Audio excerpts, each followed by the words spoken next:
shitbox skyship. She lowered her feet again and waited until the tingling sensation went away, then got up and dressed. Roderick was still asleep. Tam could hear the booker snoring through the walls. She found Brune and Kira in the kitchen, sharing a cup of tea in the Spindrift's single, intact mug. The Inkwitch had started a new book, A Ghoul on the Side, and was still wearing a bandage over the tattoo she'd given herself 2 nights prior. She favored Tam with a tight smile, but said nothing. Topside, the air was brisk, but the skyship's high prow cut the worst of the wind. It was snowing still. Flakes whipped by, fleeting as half-remembered dreams, fizzling as they struck the sails above. Rose and Freecloud sat amidst the scatter of Rose's red and black armor.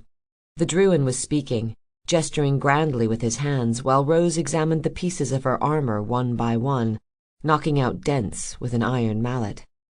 She hadn't repaired it since she and the band had taken on the tribe of orcs back in Highpool, and Tam figured she'd be at it for hours. Every so often Rose would pick up a pauldron or a battered greave and yelp as it shocked her, then glare either at Doshi or the crackling sails above. It was, remarkably, like any other morning she'd spent with Fable, except, of course, that they were thousands of feet in the air. You'd have never guessed that they were a day away from a date with the Dragon Eater. Hawkshaw was sitting exactly where she'd seen him last, hunched in his black straw cape against the base of the Headless Woman. Tam joined Doshi on the rear deck, and the captain commented on various landmarks as they passed overhead. "See that glacier? The dragon Nulcon is asleep inside. God's help the North if that thing ever melts. Look," he said a short while later, "the spires of Balmanac. They called it the Silver City. Every tower boasted windows of mirrored glass, and at sunrise the whole place would light up like it was made of crystal." "Also, it was built on a silver mine," said Freecloud, who'd left Rose alone to curse at her armor. "What happened to it?" Tam asked. The so-called spires of Balmanac were sheathed in ice, jutting like icicles from colossal white drifts. Doshi grimaced. "The Simurgh happened to it." Eventually Brune and Roderick wandered up as well, and the 4 of them marveled as they soared over the snow-capped tombstones of a giant graveyard. Doshi brought the spindrift low, so they could read the weathered slabs as the skyship swooped between them. "Cathos Ironfoot," Brune recited. "Never killed a merc that didn't need killing." "Here lies Bert," said Tam. "We put him here because he died." Freecloud grinned as he pointed out his favorite. "I'd rather be dead than cold." Roderick, clutching his hat against the grasping wind, rattled off another. 1 satchel of dried yeast, 2.5 satchels of wholemeal flour, 2 cups— "Fuck me!" he swore. "This is a recipe for walnut bread!" Around noon, Doshi's mood began to sour. Tam followed his gaze and saw dark clouds piled on the horizon. "The storm wall," he announced, lowering his goggles and tightening the sash at his waist. "You'll want to get below. Things are about to get interesting." Interesting, according to Daon Doshi, meant hailstones the size of kettles drumming against the Spindrift's hull. It meant winds that screamed like a tone-deaf banshee while the ship rattled, rocked, and shuddered unnervingly. Interesting meant plummeting 1,000 feet in a matter of seconds with the band nailed to the galley roof, screaming, or, in Roderick's case, laughing hysterically. Once they'd broken through the storm, things grew calm again. One by one the band trickled topside and gathered at the rail. According to Doshi, the land over which they flew had once been an inland sea. There were ancient boats and the bones of leviathans locked in the ice, and the captain pointed out the frosted domes of Carthia. "Once a thriving island city-state. he remarked sadly. All gone now. Nothing good lasts forever, they say. Nothing bad, either, said Free Cloud, which drew a wry smile from Daon Doshi. When the sun went down, the band shared a quiet meal, during which Kira's foot brushed Tam's beneath the table. The Inkwitch muttered, "Sorry." Tam spared her a polite smile. "Don't worry about it." Later, when Kira had trouble sawing the fat off a pork shank Brune had cooked up, Tam cleared her throat. "I've got a knife in my room if you need a sharper one." "No, thank you," said Kira. Their bandmates looked between them, bewildered. Rose tried using the scrying orb to reach her father after dinner, but the sphere only crackled with static gray. They retired to their rooms early. The cots were bolted to the floor, so Tam was relieved to find Hiraeth in sound condition underneath. She lit the shortest candle she could find and sat on her bed with the lute in her lap. The music to the final verse of Brune's song, which had proved elusive these past few days, tumbled suddenly into her head. She felt like an angler who'd come to the river's edge and found her quarry already flopping on the bank. Tam played the song in its entirety for the first time. At the end, she let one note slide against another in a long, mournful howl, and imagined her mother might have liked to have heard it. When the candle burned out, she returned Hiraeth to the sealskin case and stowed it away. She stood for a while, swaying with the ship and listening to the hull groan. Inexplicably, Tam found herself at the door to her cabin. Her heart was drumming in the dark. When she reached out to lift the latch, a spark licked her hand. She swore quietly, at the latch and at herself, before going back to bed. Tam dreamed she heard footsteps outside her door. She saw the glimmer of candlelight, the shadow of feet. But then the light went out, and the feet padded softly away on a floor that sang like a nightingale. "Mirror, mirror," Doshi announced, freighting the word with more menace than an iced-over lake probably deserved. "It's huge," said Tam. "It's the biggest freshwater lake in all of Grandule," the captain boasted. "How interesting," said Kira, in a tone that implied she wasn't interested in the least. The Spindrift hovered half a mile from the southernmost edge of the lake. Her sails were closed, the engines whirling slowly. As Fable prepared to confront the Dragon-Eater, Doshi toured the deck with a pair of tin buckets, filling them with snow and carrying them below. "When the snow melts, I fill up the engines," he explained to Tam. "Water, as the Narmiri are fond of saying, makes the world go round. Have you ever been to Satria?" "I'd never even been out of Ardburg until recently," she confessed. Doshi pushed his goggles up past his raised eyebrows. "Really? That's a shame. There's a whole wide world out there. It's messy and ugly and strange, but it's beautiful, too, especially from the sky. Except Kanthus," he added ruefully. "Kanthus is a shithole, no matter how you look at it." Tam chuckled, for lack of any better response. The captain regarded her a moment. "So, this is your big adventure, eh? Touring with a band, flying in a skyship, slaying monsters and whatnot." "I guess it is," she said. Doshi rubbed the red marks around his eyes. "Well, for what it's worth, I hope it doesn't end here." The captain went on collecting snow, leaving Tam to wonder whether Doshi's words or the knifing cold was the reason she found herself shivering. Her bandmates were pacing the deck, obviously anxious. Brune wore flimsy leather boots, loose wool trousers, and his warming scarf. Kira was dressed in ragged skirts, tearaway furs, and a pair of black leather moccasins tied at her ankles to keep the snow out. She'd finally consented to wearing her own red scarf, but had coiled it tightly around her left arm. Tam decided to wear her scarf as well, out of solidarity, sure, but also because the wind coming off the lake was freezing. She headed downstairs, stepping carefully around the buckets of melting snow Doshi had left in the hall. She was passing Rose's room when a hurried movement drew her eye. Glancing in, she saw Fable's front woman sitting on her bed. There was a familiar satchel on her lap, and a pair of glossy black leaves in her hand.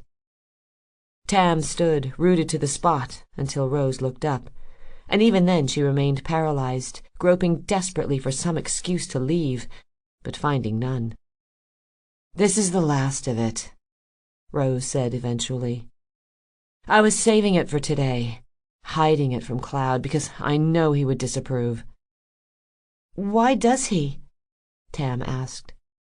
Rose's pauldrons clanked when she shrugged. "He says it makes me reckless. I say it makes me brave. He thinks I don't need it, but I do." She pressed the leaves to her tongue, closing her eyes as they dissolved. Tam considered leaving now, but didn't want Rose to think she'd gone to tell Freecloud her secret. Not that she ever would. What Rose did was her own business, and if she thought she needed Lion's Leaf to take on the Dragon Eater, then who was Tam to say otherwise? "What does it do?" she asked. "Focus," Rose said. Already Tam could hear the change in her voice, a sound like a song without melody. "After what happened at Castia, I couldn't fight without worrying about the people around me. I was so afraid of losing them. I could hardly think." Rose's eyes, usually a shade of very dark brown, had gone the fathomless black of deep water. "Fable was a different band once. Did you know that?" Tam's nod drew the thinnest of smiles. "Of course you did. There were 5 of us. Friends I'd made back in Five Court. Good friends, good fighters, too. But not great. When the Heartwild Horde invaded Endland, I convinced them to go after it. We'd be heroes, I told them, except all I cared about was making a name for myself, being somebody other than Golden Gabe's daughter. But they believed in me. They followed me across the Heartwild, to Castia. And they died." Someone, Brune or Roderick, plodded heavily across the deck above them. "After Wren was born, Freecloud and I started over. We got a new band going and began touring again, but things weren't the same. I was too cautious, afraid of doing anything that might put the others at risk. I started turning down gigs that sounded too dangerous, which would have doomed us to obscurity. And I could feel them getting restless, wanting more." "Not Freecloud," Tam said. "A guess." "Not Freecloud," Rose admitted. "He's only here because I am. He'd rather be a father than a fighter." She stared absently at the empty satchel in her lap. "He deserves better than me. They all do." The joints of her armor scraped as she stood. "I won't be a slave to fear," Rose said. "I can't afford to be. Not today. Can you understand that?" "Can you keep it secret, she means." "I can." The effects of the drug turned Rose's smile into a snarl. "Good," she said, and left. Tam lingered for a while afterward. Had it been mere months, she pondered, since she'd been a girl infatuated with Fable's frontwoman? With the whole band, really. She'd considered them heroes, the infallible gods of her own personal pantheon. While on tour, however, and during the hard, harrowing weeks since, she'd come to realize that those heroes were human after all, as fallible as anyone she'd ever met. More so, even. Freecloud had been made a slave by his devotion to Rose, who in turn was enslaved by her single-minded pursuit of glory for glory's sake. Kira was marred in myriad ways by a horrific past she'd condemned herself to remembering every time she looked in the mirror. Brune had spent most of his life trying to be something he wasn't, and had risked his sanity to stake his place in the band. And yet, Here they all were, at the cold edge of the world, each of them vying to be worthy of one another, to protect one another, to prove themselves a part of something to which they already, irrevocably belonged. And me, Tam mused. I'm just the idiot that followed them here. She moved on to her room, found her scarf on the floor near the foot of her bed, and hurried back toward the stairs. As she stepped into the hall, something creaked behind her. Turning, she saw that the captain's door, which Doshi locked fastidiously every time he left his room, was ajar. Though Tam could see nothing but darkness within, she'd have sworn there was someone watching her and was mustering the courage to call out when the door closed. It's the wind, she told herself. The wind who opened it, the wind who closed it, and the wind who just locked it, she thought, hearing the quiet click of a bolt sliding home. Regardless, it's none of your business, Tam. By the time she returned to the deck, Fable was preparing to go overboard.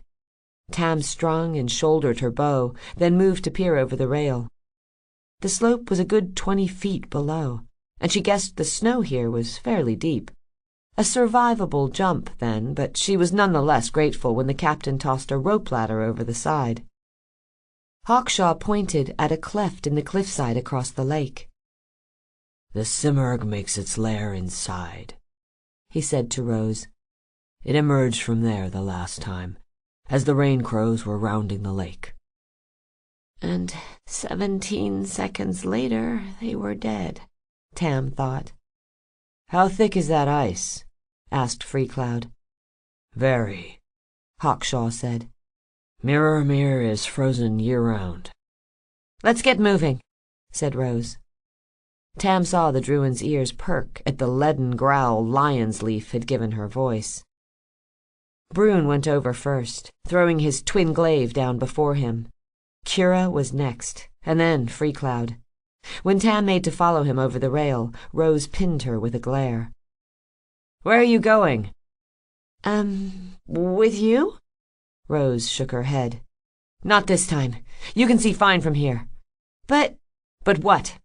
You're the bard, remember? Or did you plan on killing the dragon eater with a single arrow? I just thought... Listen. Rose moved close, near enough that Tam could smell the burnt coffee tang of the lion's leaf on her breath. I want to kill this thing and go home. I want it like I've never wanted anything in my life. But this might go bad. Her blunted gaze flitted toward the Simurgh's lair. It might go very bad. And if it does, I'll need you to write me a song. Tam felt her heart clench like a fist. A song? Something that will make my daughter proud, Rose said. The bard nodded, not trusting herself to speak. Rose shared a hard grin with Roderick, a glance with Doshi, and a glower with Hawkshaw before throwing a leg over the rail. The song, Tam finally managed to say around the lump in her throat. What should I call it? Rose paused. The wind whipped her hair like a blaze around the sharp edges of her face. I've always thought the Ballad of Bloody Rose had a nice ring to it, she said, and was gone. Chapter 32. Lurking Below. Tam stood at the rail of the spindrift and watched the others make their way down the slope and onto the ice. Roderick came to stand beside her, bundled against the cold in a bulky fur cloak and his ridiculous foxtail hat. Worried? The booker asked. Of course I am. Well, don't be, Roderick told her. I'm not a gambling man, but... Just this morning you bet Freecloud you could fit inside the icebox, she pointed out. Okay, sure, but... And yesterday, you bet Kira you could spit from one side of the ship to the other. Impressive, right? And last night, you bet Brune you could eat a handful of glass. Never bet against a satyr when food is on the line. Glass isn't food. All right, fine, I get it. I may have a teensy gambling problem. My point is this. I won every one of those wagers, and I'm telling you that Bloody Rose is a sure bet. Every time. Even against the Simurgh? Against the whole damn world, he said. Watch and see. She hoped the booker was right. Out of the blue, Tam remembered the captain's creaking door and the unseen presence she'd encountered below. She was about to tell Roderick when Doshi and Hawkshaw came to join them at the rail. Listen, said the captain. If this goes sideways, I want you two downstairs on the double and hang on to something. That thing let us go last time, but I can't imagine he'll take kindly to us dropping mercs on his doorstep a second time. Roderick stroked his beard. You think the Dragon Eater's a he? The captain shrugged. Probably. I'll bet you 10 court marks it's a she, said the satyr. Tam slapped his arm. Roderick! What? Okay, yeah, I for sure have a gambling problem. The four of them stood in silence for a while, alternately watching the entrance to the monster's lair and the band of mercenaries making their way across the frozen lake, until finally Doshi grunted and began chewing a nail. What? Tam asked. Oh, it's nothing. Long moments passed. It's just... Seriously, what? Well, I'd bet my sails the Simurgh knows they're here by now. He scratched under one of his goggles. So, where is he? She, murmured Roderick into his scarf. Maybe it's not here, Tam suggested. Part of her hoped it was true. A fairly large part, actually. Doshi frowned. I should think... There. Hawkshaw's voice sawed through the captain's like a blade through bone. The warden was pointing directly at the band. It's there. Where? Tam squinted into the blustering wind. Squalls whirled across Mirror's frozen expanse, leaving drifts wherever they blew apart. Where the ice was clear, it gleamed like polished silver, though just now a cloud was obscuring the sun, its shadow passing swiftly overhead. No. Tam's breath caught in her throat. Not overhead. Under. It's under the ice! Roderick glanced at her. It's what now? It's in the lake! Tam shouted. The Simurgh is underneath them! Oh dear, said Doshi. This is bad. We've got to warn them! Tam wheeled on the captain. Now! Hurry! Doshi started toward the stern. No, growled Hawkshaw. We go no closer than this. Why not? Tam asked, but the warden ignored her. Captain, please, she said to Doshi. This is your ship, right? You decide. Doshi wilted under Hawkshaw's threatening glare. Sorry, kid. I may be the captain, but I'm not the boss. Roderick cupped his hands around his mouth. Hey! Rose! He shouted, but they were too far off to hear. The satyr began stomping in circles, rambling off a stream of expletives that would make a stone blush. For a desperate moment, Tam considered hurling her bow overboard and jumping out after it, but then another idea, though not necessarily a better one, occurred to her. She took 3 measured steps backward before charging and shoving Hawkshaw as hard as she could. The warden went headlong over the rail. He didn't make a noise as he fell, but Doshi cried out and rushed to Tam's side. They both looked overboard at Hawkshaw, who had landed upside down and was trying to wriggle free of the snow. He's gonna kill you for that, the captain warned. I don't care, said Tam. We're running out of time. I need you to... Doshi yelped as he went tumbling over the side. Roderick, who'd pushed him, pumped his fist and yelled, Ha! Then looked to Tam. Now what?" Tam stared back, dumbfounded. "I was gonna order Doshi to fly us down there." The booker scowled. "But I just pushed him overboard." "Why would you push the pilot overboard?" "I thought we were pushing people overboard," Roderick shouted defensively. Tam pointed at the helm. "Get up there," she ordered, then pointed at the lake. "And get us down there." The satyr opened his mouth to protest, but Tam bolted toward the stairs that led below. She took them at a flailing slide, bracing herself against the wall at the bottom and eyeballing the door at the far end of the hall. She'd heard it lock earlier, but if that door was anything like the rest of this boat, it was very likely flimsy and probably half broken already. She ran as fast as she could down the hallway, lowering her shoulder and hurling herself at the door, which opened just before she hit it. Tam crashed into someone and drove them to the floor beneath her. "Get off me!" said a woman's voice, imperious, angry, oddly familiar. Tam began forming an apology, but trailed off as her eyes relayed to her brain what it was she was looking at. Pale skin, plum dark eyes the shape of sickle moons, long ears sheathed in fine white fur. A Druin. Tam gaped in disbelief. The bard sprang to her feet as if the woman beneath her was a bed of hot coals. "What are you doing here?" she asked the widow of Ruin Goth. "I could wonder the same of you," said the Druin. The widow. The bloody Druin widow. She rose and retreated to stand beside the larger of the room's two beds, arms folded, clutching her elbows. She was barefoot, Tam noticed, wearing nothing but a black silk shift that might as well have been painted on for how tightly it clung to her body.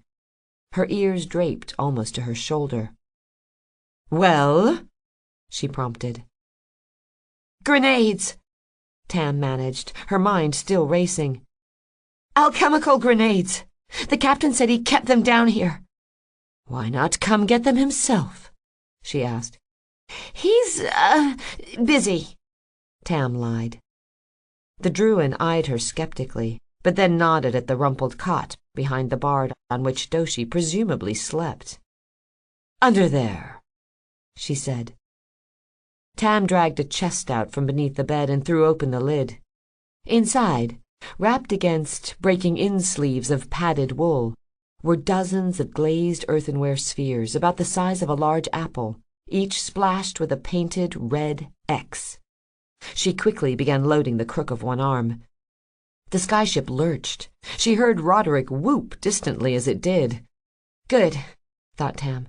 "He's figured out the controls."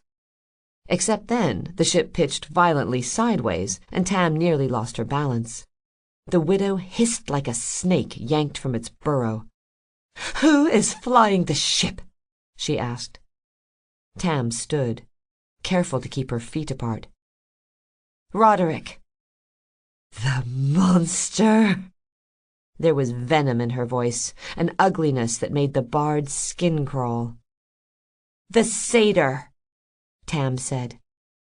"He's not a monster," she considered adding, except she didn't have time to explain the difference. The widow's prejudice was hardly an unusual sentiment, which was why Rod went to the trouble of disguising himself in public. It just struck Tam as odd coming from someone with pointed teeth, moon-shaped pupils, and bunny ears. "Why do you need those?" asked the widow as Tam kicked the chest closed and booted it back under the bed. "I'm not sure yet," she answered, and truly she had no idea how she planned on using the captain's stash of explosives, but she suspected they'd be a great deal more effective against the Simurgh than her bow and arrows. With her arm full, she turned and fled the room. Thanks to Roderick's haplessness at the helm, the hallway slanted abruptly as Tam ran down it. She almost fell into Rose's bedroom, but clutched frantically at the doorframe and managed to stay upright. As she vaulted up the stairs to the deck, another jolt sent her stumbling forward. One of the firebombs popped out of her arm and clacked onto the step below. Tam watched, winded as it rolled and bounced, rolled and bounced, rolled and bounced down each and every step, until it landed, without exploding, thankfully, at the bottom, and came to a stop against the widow's bare foot. The woman bent to pick it up, turning it over in her hands. Tam saw her lips part, her tongue flit like a serpent tasting the air for prey. A hungry gleam stole over her eyes, while the bard's gaze flickered to the hatching of pale scars on her wrists. She remembered Kira attributing those scars to suicide, and wondered if the widow might not hurl the thing at her feet right now and let the ensuing blaze devour them both. Finally, and far too slowly for Tam's liking, she offered it up. "I believe you dropped this," she said coolly. "Thanks." Tam tucked it firmly back into the crook of her arm. She considered ordering the widow to remain below, but since she was only a bard, and the Druin was mistress of her own castle, and probably several hundred years her senior, Tam figured the woman would probably do whatever the hell she wanted anyway. Up top, Roderick was braced at the helm. The satyr's hat had blown off, his mane of greasy hair whipped between his curling horns. He was grinning and pawing clumsily at the steering orbs like a teenage boy up a girl's tunic for the first time. The spindrift weaved from side to side as it hurtled out over the ice, and Tam, now at the rail, searched the frozen face of the lake for sign of the dragon eater. She found it dead ahead, right beneath where the band was standing, a shadow that spread like spilled wine beneath Mirror's glassy sheen. The Simurgh, Tam knew, rising from the depths below. "Roderick!" she shouted. On it! The satyr hollered. He gripped two levers on the skyship's console and yanked them in opposite directions, at which point 2 things happened, both of them bad. Chapter 33. 17 seconds. First, the engines stopped whirling. Then, the sails snapped closed. They dropped from the sky, and Tam nearly lost her footing as the hull hit the ice. She recalled Doshi bragging about the barrel bomb stowed down below, and was momentarily grateful the ship hadn't yet disintegrated in a ball of fire. Her gratitude evaporated as the spindrift tipped over, slewing sideways over the frozen lake. Tam clung desperately to the rail, saw her bandmates scatter from the skyship's path, Brune and Kira one way, Rose and Freecloud another, ducking as the cinched sails passed overhead. The widow, she saw, had wrapped both arms around one of the masts, while Roderick was hanging from the console like a climber from a cliff's edge. Out of control, the spindrift spun all the way around, so that Tam was looking over the bow when the sum of all her fears exploded from the ice. Since Rose had first mentioned the Simurgh by name, Tam had begun to seriously imagine what it might look like. She'd expected it to be big, but big didn't even begin to describe it. Ragas were big. Ogres were big. The Cyclops Rose had killed back in Ardburg was enormous. But beside the Simurgh, it would have looked like a child standing next to a warhorse. She had wondered what kind of monster could terrorize a city or bring whole civilizations to ruin. Even dragons tended to avoid cities, since even bards with a bow got lucky from time to time. But now, seeing it, she knew. You didn't fight something this big. You didn't even dream about killing it. You packed your things, gathered your family, and hoped traffic wasn't too bad on the way out of town. Tam had assumed that seeing the Dragon Eater would leave her paralyzed by fear, incapable of doing anything but cowering in abject terror. But instead, she felt a kind of hopeless resignation, as though she were standing in the path of an avalanche or adrift at sea as a tidal wave curled overhead. The danger it represented was so extreme, so inescapably profound, that her mind could scarcely comprehend it. The spindrift kept on spinning, so Tam was forced to twist around to keep the dragon-eater in sight. Its head was twice the size of Fable's argosy, with a broad white snout and deep-set yellow eyes that reminded Tam of the Palapti lions she'd seen at market from time to time. The lower half of its jaw was distinctively reptilian. A trio of spiny fringes, red, orange, and yellow, were layered to protect its gills. Behind its head was a flared mane of feathers, bright red fading to molten gold at the tips. Its underbelly was armored in pitted gold scales seamed with white down, while its feet were a hybrid of paw and claw, furnished with talons that could carve a house to kindling. 4 white feathered wings shivered open as the simurgh hauled itself from the water, each one vast enough to throw a whole village into shadow. Rose and the others were scrambling for safety as the ice groaned under the monster's weight. The simurgh made a lunge for Brune, but the shaman, clenching the haft of his twin glaive between his teeth, embraced his fane with the effortless grace of a bird taking flight. His boots and wool trousers shredded as the white wolf leapt clear of the simurgh's shearing bite. He still wore the scarf, though, and it did look adorable. Before the creature could attack Brune again, Rose spun and hurled Thorn at the back of its head. The blade tore through one leathery fringe, and the dragon-eater bellowed in pain. Fairy tale or not, Tam thought, it can be hurt. Now that it had fully emerged from the freezing water, Tam could see a tail, or something like one, a profusion of feathers the same sunset color as those in its mane, as long again as the simurgh's entire body. It flexed its wings, showering the lake around it with shards of splintering ice. Then it turned its golden glare on Rose. At which point, unable to help herself, Tam started counting to 17. 1. Rose turned on a heel and began running at the simurgh, and the behemoth stalked to meet her. Its wings churned the air into snowstorms. Its talons raked gouges in the ice. The feathers behind its head fanned threateningly.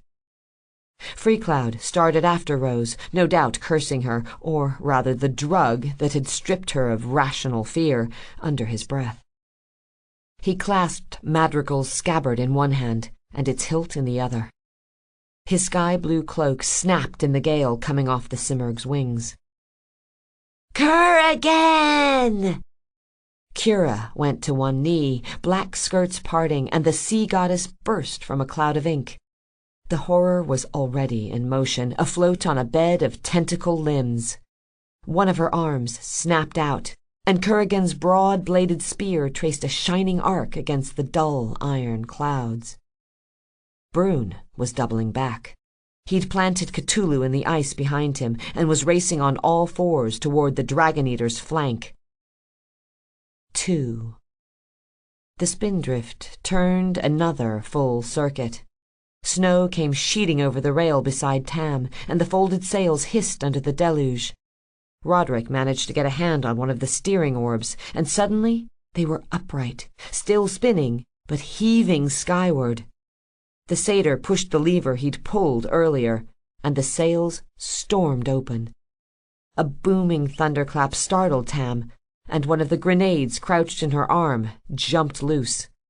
Without thinking, she swatted it over the rail.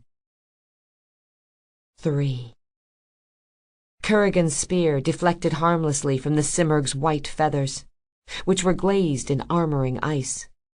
The sea goddess dove into the freezing water from which the dragon-eater had emerged, while Brune, racing on all fours, was forced to skirt the hole's splintered edge.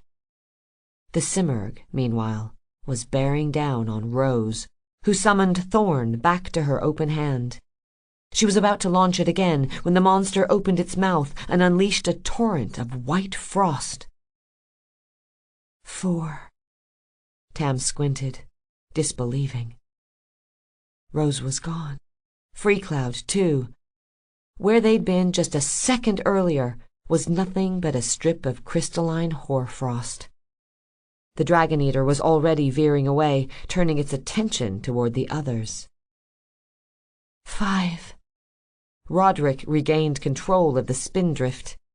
The skyship banked sharply, affording Tam an unobstructed view of the battle below. She scoured the scene for any sign of Rose and Freecloud. "They can't be dead already," she told herself. "Even the raincrows lasted 17 seconds." She was right. They weren't. 6. A glimpse of blue drew Tam's eye. In a snowdrift next to the frost-burned strip, she saw Freecloud, who'd managed to tackle Rose before the Simurgh's cold fire swept through. Even from so far away, the bard could tell they were shouting at one another. 7. Kurragin came surging from the black waters of the lake, huge and horrific. As she did, the Simurgh caught her with a swiping claw. The sea goddess slammed onto the ice, fracturing it, and before she could rise, the Simurgh's head swooped down. 8. Its jaws clamped down on Kurragin's torso, pinning her arms, cracking her carapace armor. A scream like a squall echoed inside the mollusk helm, and the sea goddess's tentacle limbs reached frantically for the Dragon Eater's throat, coiling, squeezing, strangling. 9. But to no avail. The Simurgh wrenched its head from side to side like a hound wresting a bone from its master's hand, and Kurragin went limp. Tam's eyes darted to Kira and found her face down in the snow. Bruin was lost to sight beneath the creature's tail feathers, but beyond the monster she saw a lone figure step onto the ice. Hawkshaw, she guessed, since she doubted Doshi was brave enough to come anywhere near the Simurgh. 10. The spindrift was headed straight for the Dragon Eater now. The creature tossed Kurragin's body aside and fixed its molten regard on the approaching skyship. Tam swallowed the dread that rose like bile from her gut and screamed over her shoulder at Roderick. "Up! Take us up!" "Going up!" the satyr hollered. And down they went. "Bloody fuck!" Tam managed, as she half stumbled, half fell toward the front of the ship. She might have tumbled overboard had the headless figurehead not broken her fall. Half the arrows in her quiver slipped out and went spinning away. She wrapped both legs around the woman's waist and hoped to hell it proved sturdier than her neck. Before she could congratulate herself on not being dead or having dropped her armful of firebombs, she saw the Dragon Eater's ruff rise again as it readied to pounce. 12. Wait, had she missed 11? She must have, though to be fair, she'd been busy trying to stay alive. Now they were going up. The spindrift groaned. The tidal engines roared like a storm, streaming mist. Below the prow, Tam saw the Simurgh's gold eyes leering hungrily at the ascending skyship. Before it could leap, the bard dumped her armload of alchemical grenades towards its open mouth. 13. They fell for what seemed like forever, but in fact it was only a second. Tam held her breath, still counting. 14. The Dragon Eater turned its head at the last moment. The brittle clay firebombs shattered against the side of its face, scorching its snout with liquid fire. One of the bombs hit the creature's eye, detonating on impact. The monster howled in agony. Tam howled in triumph. Roderick was cackling as well, looking backward as they climbed beyond the Simurgh's reach, and so didn't see its wing come scything across to smash the spindrift's sails apart. 15. The sky ship's masts came down, dragging a mass of mangled struts and shredded sailcloth that sparked with deadly currents. Tam looked for the widow, but couldn't find her anywhere on deck. Roderick had abandoned the helm and was backed against the stern rail. The skyship was skewing sideways again, gaining speed as it plummeted toward the frozen face of Mirror. 16. She would jump, Tam decided, right before they hit the ground. She swiped silver hair from her eyes and squinted into the flurry of blowing snow, trying to determine where that was likely to happen. Somewhere between the patch of freezing water and where Kira lay prone on the ice, which was better, she supposed, than landing on the water or the witch. A glance told her that Rose, with Freecloud in tow, was rushing the Simurgh again.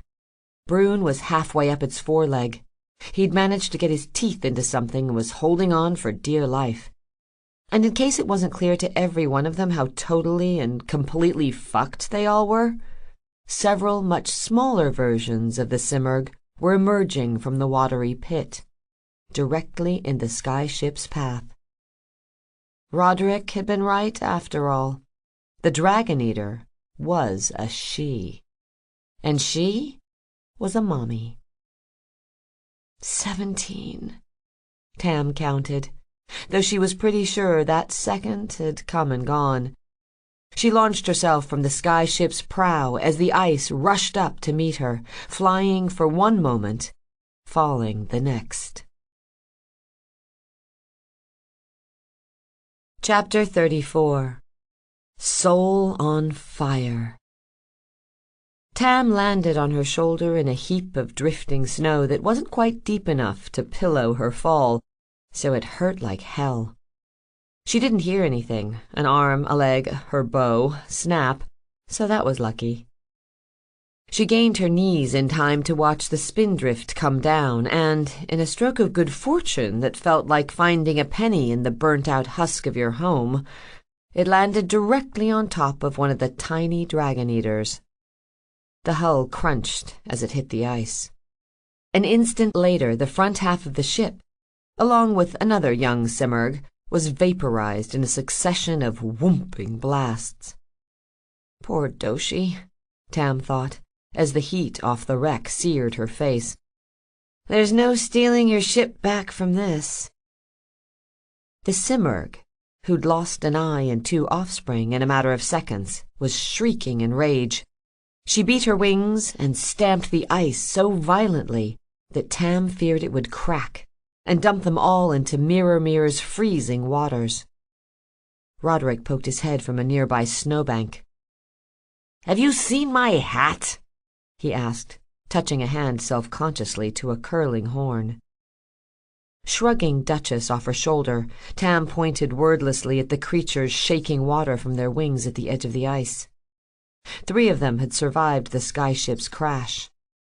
The raptors looked like smaller, snow-white versions of the Dragon Eater, except without crests or feathered tails. The smallest was roughly the size of a horse, while the largest looked big enough to haul an argosy all by itself. "Simurglings!" The booker's voice was shrill with disbelief. "Fuck me with the business end of a battle-axe. Where did they come from?" Simurglings. Tam was actually a little pissed she hadn't thought to call them that first. She drew an arrow from the quiver on her hip and nocked it.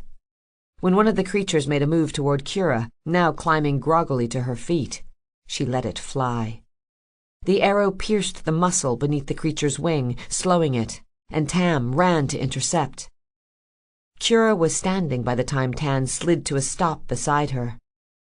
The summoner's gaze, heavy with exhaustion, took in the trio of Simurglings, the wreckage of the spindrift, and then the Dragon Eater herself, vast as a mountain above them. She said nothing, but the thin line of her lips spoke volumes. She began pulling at the scarf binding her arm. "Get behind me, Tam!" The bard reached for another arrow. "I think we should—" "I said, get behind me!" Kira snarled, and Tam leapt to obey. 2 of the raptors came scampering toward them. The other went after Roderick, who jumped behind his snowdrift like it was a fortress wall. The young dragon eaters moved with feline grace, prowling over the ice like feathered cats. Tam took aim at the nearest, but figured she'd best leave it to whatever Kira had planned. She switched focus to the one closing on Rod instead. She drew, fired, and swore beneath her breath as the shaft skipped off the ice between the creature's legs. The echoing shing of madrigal leaving its scabbard drew Tam's eye back to the simurg. She couldn't find Rose or Freecloud at a glance, but Brune was in dire straits. The dragon-eater had pulled him from its leg and had him in a tightening grip. The bard watched in horror as the monster plunged her fist, with Brune trapped inside it, into the lake. She imagined the shaman thrashing madly, desperate to wriggle free as cold water filled his lungs. Her eyes snapped back to the simurglings, advancing on her and Kira. They seemed to be fighting over which of them got to take the first bite of Bard. The smaller of the two nipped at the other, but was bullied aside as they drew near. Kira was still furiously uncoiling the scarf, so Tam reached for another arrow. She'd knocked it, drawn it, and was exhaling to steady her trembling arm when the scarf finally came free. She watched it, mesmerized, as it sailed skyward like a pennant torn from its pole, then stole a glance at Kira's latest tattoo, and gaped. "Is that Bloody Rose?" Kira screamed. She stumbled into Tam as the thing carved into her arm stepped from a cloud of ink and fire. It was discernibly female, rounded at the hip, broad across the shoulders, but decidedly inhuman. It didn't look like Rose, because Rose wasn't 12 feet tall and wreathed in flame, but it felt like her, exuding an air of boiling menace that left the bard gasping for breath. The smaller of the two simurglings drew up short, but the larger attacked, undeterred. Bloody Rose leapt to meet it. Scalding swords bloomed in her hands. One smote the raptor across the face, battering its downy snout aside, while the other cleaved most of the way through its neck. The wound was cauterized instantly, but the simurgling fell to the ice, skidding just short of Tam and Kira. It shuddered, squawked miserably, and died. Kira's inkling turned on them. Snowflakes dissolved in the air around it. The ice beneath its feet was already softening to mush. There was, Tam could see, a figure within the fire. Though she was little more than a silhouette behind the burning veil, the bard couldn't make out its face, but Tam was certain it had locked gazes with Kira. The Inkwitch stood her ground. Her hands balled into fists at her side. Her eyes went wide and wild above flaring nostrils and gnashing teeth. "She's terrified," Tam thought. "She admires Rose. She must, or she wouldn't have followed her all the way here. But she fears her as well, and this," the bard suppressed a shiver, "is how Kira sees her. A soul on fire, a woman imprisoned by her nature, a danger to those nearest her." Whatever silent struggle transpired between the summoner and the summoned was cut short as the smaller simurgling pounced, driving Bloody Rose to the ice beneath it. The inkling twisted as it fell, catching the creature's lunging bite with one arm.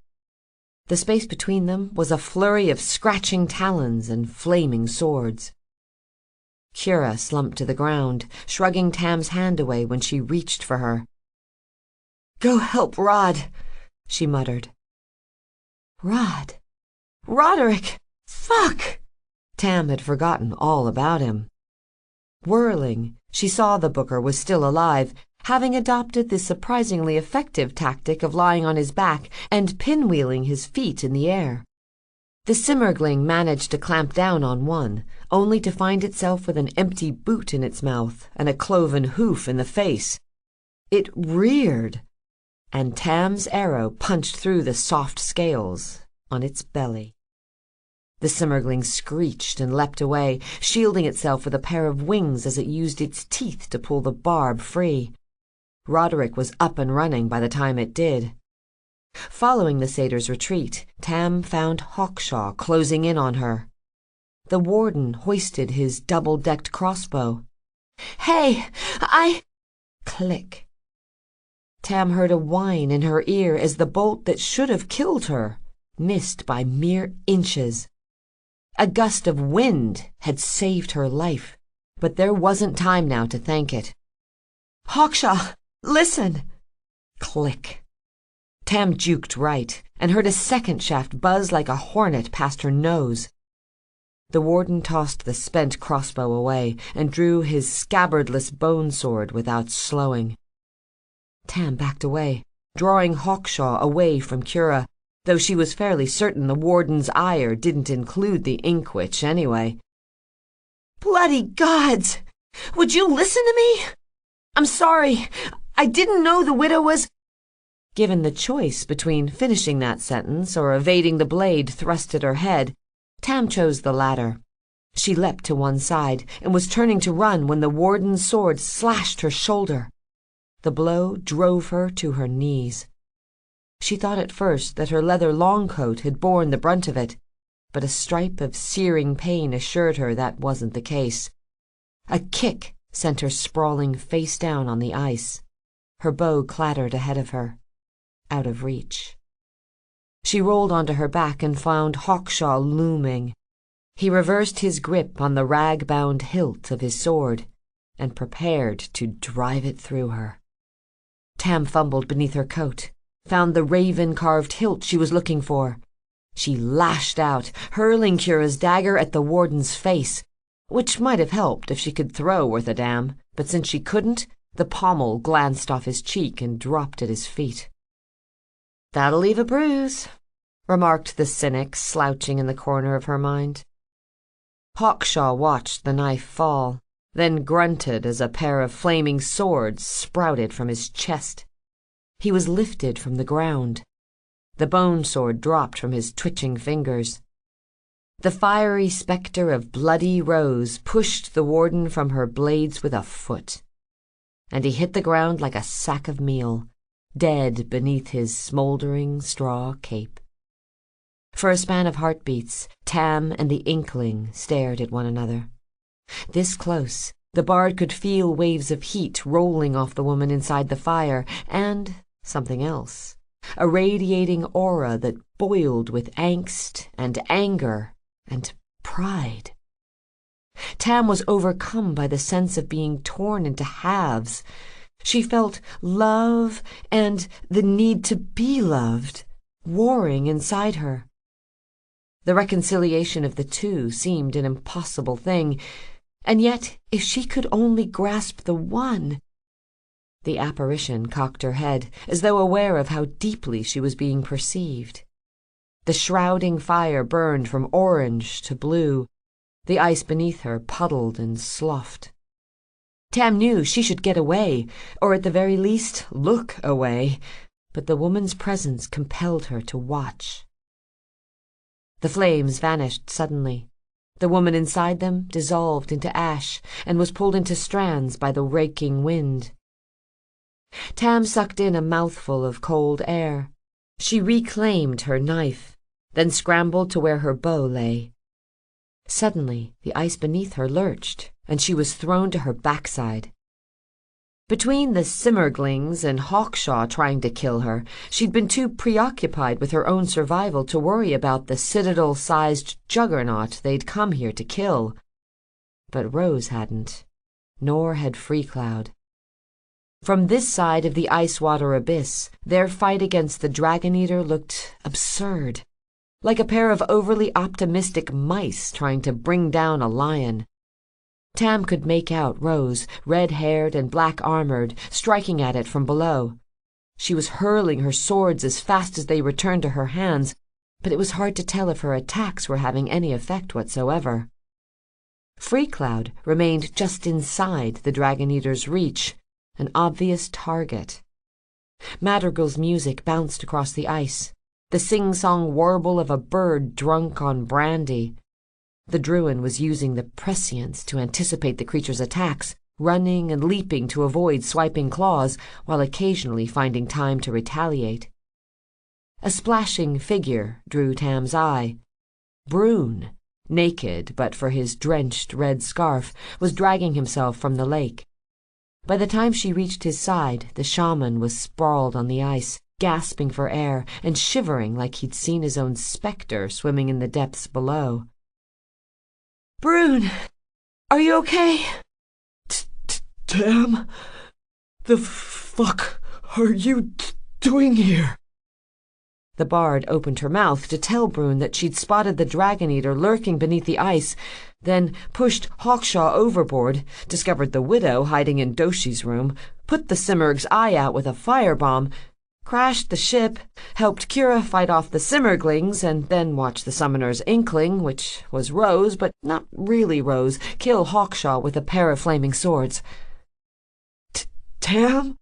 the shaman urged. She blinked. "Sorry, what?" "Where's Kira?" "Here." The Inkwitch shambled up beside them. Tam couldn't help but glance at the tattoo on Kira's arm and recall the fury of those flames against her skin. The ink was faded, indistinct, and would remain so for the next several hours. Though she'd never thought to ask, she suspected the Inkwitch couldn't summon the same inkling twice in one day. "And Roderick?" Brune asked. "Roderick? Fuck!" She'd forgotten him all over again. "He's—" Tam glanced around and found the Booker running flat out while the injured Simurgling limped after him. "There!" The shaman tried to rise. "I'll get him." "Let me," said Kira, slipping her right arm free of her shawl. Tam stepped ahead of them both. "I've got this," she said, and then barked, "Rod!" The Booker veered toward her. The Simurgling skidded behind him, wings flapping to keep it stable. There were 3 arrows left in Tam's quiver. She chose one and drew, angling her shot to arc over the satyr's head. She took a deep breath, and her whole body flexed as she took aim. Roderick was a flailing blur, the target clear as crystal. She released the breath and the arrow at once, and if the ice underfoot hadn't shuddered violently, Tam was certain she would have hit the Simurgling. But it did shudder violently, so she missed by a mile. She pulled the second-to-last arrow from her quiver, swore when it snapped in her hand, and hastily threw it away. Kira asked her something. Roderick was shouting words she couldn't hear. The Simurgling nipped at his heel, fouling his step, and the satyr went down. Tam withdrew her last arrow. There wasn't time to draw the way Tara had taught her to draw, or breathe the way Freecloud had told her to breathe. She let the shaft loose the moment its fletchling grazed her cheek. It whistled over Roderick's head and tore a gory hole through the creature's neck, which left only one Simurgh to kill. Chapter 35. The Damnedest Thing. "What in the Frost Mother's frozen hell is Rose doing?" asked Roderick, squinting across the circle of shattered ice. "Is she running?" Brune asked. He was still crouched, still naked, still shivering in the blowing snow. He'd be warmer as a wolf, Tam suspected, but unable to speak. "Not running," said Kira. "Not Rose." Roderick sniffed. "Really? Because I've done a lot of running today, and that," he pointed, "looks an awful lot like running to me." The Booker was right. Rose was running, weaponless, away from the monster, while Freecloud went on the attack. Madrigal was a sun-bright blur in his hands, humming as it hewed into the Simurgh's foreleg. Running or not, Tam marveled that Rose was moving at all, Her own limbs were leaden with exhaustion, her every breath clipped by the cold. Rose was wearing plate armor and had been dancing with the Dragon Eater for several minutes now. Brune looked up. His hair and beard were frozen stiff. Even his eyebrows were frosted with ice. So, what is it she's doing? She's going to kill it, Kira said, or die trying. Should we help? Tam asked. The Inkwitch shook her head. I think it's too late for that. They watch, helpless to intervene, as Rose runs flat out across the ice. She leaps a few smaller drifts, but a larger one looms ahead. The Simurgh, its left eye a smoking ruin, must turn its head sideways to assess her flight. Then it points its muzzle at her, and Tam sees the red-gold feathers behind its head unfurl with the splendor of a courtesan's fan. It's going to... We see, Kira says. But she... We know. She's gonna die, Tam tells herself. Unless... Is she running for that snowbank? Can she make it in time? The Simurgh spreads its wings, bracing itself. As Rose clambers desperately up the sloping face of the drift, it expels the stream of splashing frost so bright it hurts to look at. Did she make it? Brune asks. Did you see? No! Kira's voice is hoarse. No what? Squawks Roderick. No, you didn't see, or no, she didn't. There she is, Tam shouts, pointing. Rose is climbing back over the drift, which has been transformed by the Simurgh's breath into a battlement adorned by spikes of crystallized ice. She stands there, red hair whipping in the frenzied wind, and screams. Not words. At least no words Tam can make out. The Simurgh, however, understands just fine. It is wounded badly. Its offspring are dead. It has wiped out cities, buried civilizations beneath centuries of ice. And this woman, this tiny, insignificant thing, has the gall to challenge it? At least that's what Tam assumes it's thinking, because when Rose skids down the icy drift and begins running toward it, the Simurgh charges to meet her. Freecloud makes no move to hinder it. Instead, he returns Madrigal to its scabbard and takes a knee. Whatever his part was in this, Tam suspects it is over. Rose flings her arms out, beckoning Thistle and Thorn to her grasp. Little good may they do her. The Simurgh's hide is too thick. Its feathers, glazed in ice, are harder than scale. The monster lunges, its head skewing sideways. As its jaw unhinges, Rose hurls one sword overhand, the other side hand, directly into its mouth, and then slips, no, drops, onto her back, grinding along the ice as the Dragon Eater's teeth snap shut above her. Oh, Brune says, very quietly. Rose is on her feet again, Tam has no idea how, and running. The Simurgh lifts its head, unleashes an ear-shattering screech that sounds at first like triumph, but becomes a strangled cry as Rose, gauntlets blazing, sprints beneath it, dragging her swords deeper into the creature's stomach with every step. It swipes at her, but she throws herself between two of its talons and keeps on running. It lifts a rear claw to try again, but Freecloud is leaping to attack its other leg. Madrigal shears through bone and tendon.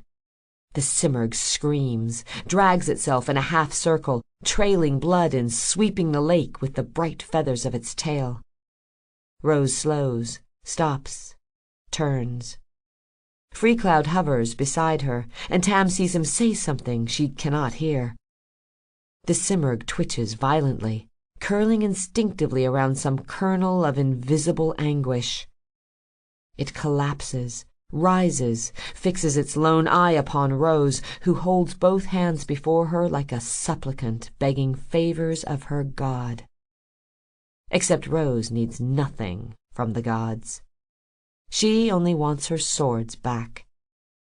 The runes on her wrists flare, and the scimitars to which they are linked come spinning, slicing, and tearing through lung, through heart, through all the tender things in the behemoth's throat, and then burst in a shower of blood and bile from its gagging mouth. At last they arrive, slick with gore, in the hands of the woman the world calls Bloody Rose. The simurgh is convulsing. Its wings shudder like sails in a storm. Its tail feathers thrash. Its talons rake trenches in the ice. It tries to roar, to shriek indignation at the woman who has severed the golden thread of its immortality, but can only heave more of its shredded innards onto the ice. At last the dragon-eater crashes to its side, spilling back into the freezing water from which it emerged. It claws feebly at the fractured ice before slipping and sinking into the cold depths of Mirrormere. For a while no one speaks, and then Roderick chuckles. "Fuck me, would you look at that?" The satyr's foxtail hat, which he'd lost while piloting the spindrift, comes tumbling across the ice and lodges in a snowdrift near his hoof. The booker scoops it up and sets it firmly on his head. "Well, if that isn't the damnedest thing I've seen all day." Kira scoffs. "Seriously? That was the damnedest thing you've seen all day?" Roderick looks mildly affronted. Whatever reply he is about to offer, however, dies on his lips. "Actually, no," he says, pointing toward the flaming wreck of their skyship. "That is..." The widow was alive, but on fire. Stranger still, she seemed indifferent to the flames eating at her shift as the wind dragged it out behind her. She was barefoot, striding with slow purpose toward the open water. Kira gawked. "Who the hell is that?" "It's the widow," Tam said. "She was hiding in Doshi's quarters." Brune was shivering violently now. She's a "Druin," Tam finished. "I noticed." Roderick frowned over at the shaman. "Here, take this." He shrugged off his bulky fur coat and offered it to Brune, who was busy glaring at the duplicate cloak the satyr had been wearing underneath it. "You had two cloaks this whole time?" Rod snorted. Yeah. We're in the Brumal Wastes." Brune looked ready to throttle the booker, but the urge to survive compelled him to reach for the cloak instead. "Guys," Kira demanded their attention. "Look." The widow was standing over Hawkshaw. Strands of black hair obscured her face as she gazed down at his corpse, so it wasn't clear whether or not she grieved. She didn't seem the sort to mourn a servant's death, but she lingered long enough for the flames chewing her shift to go out. "Get up, you miserable lout," she said. Tam was about to point out that the warden was quite obviously dead, but since Hawkshaw was in fact getting to his feet, she decided that staring open-mouthed was a better idea. "Gremlins on a fucking stick!" Roderick turned on Kira. "I thought you killed him." The summoner scowled. "I did kill him." "Well, then how?" The booker gasped. "Wait, so she's a necromancer," Brune finished. "She's a godforsaken necromancer." Hawkshaw fingered the wounds in his chest. His flat gray gaze fell on Tam first. Then he looked across the water at the lake of blood vomited up by the dragon-eater. Why is his eye the same? Tam wondered.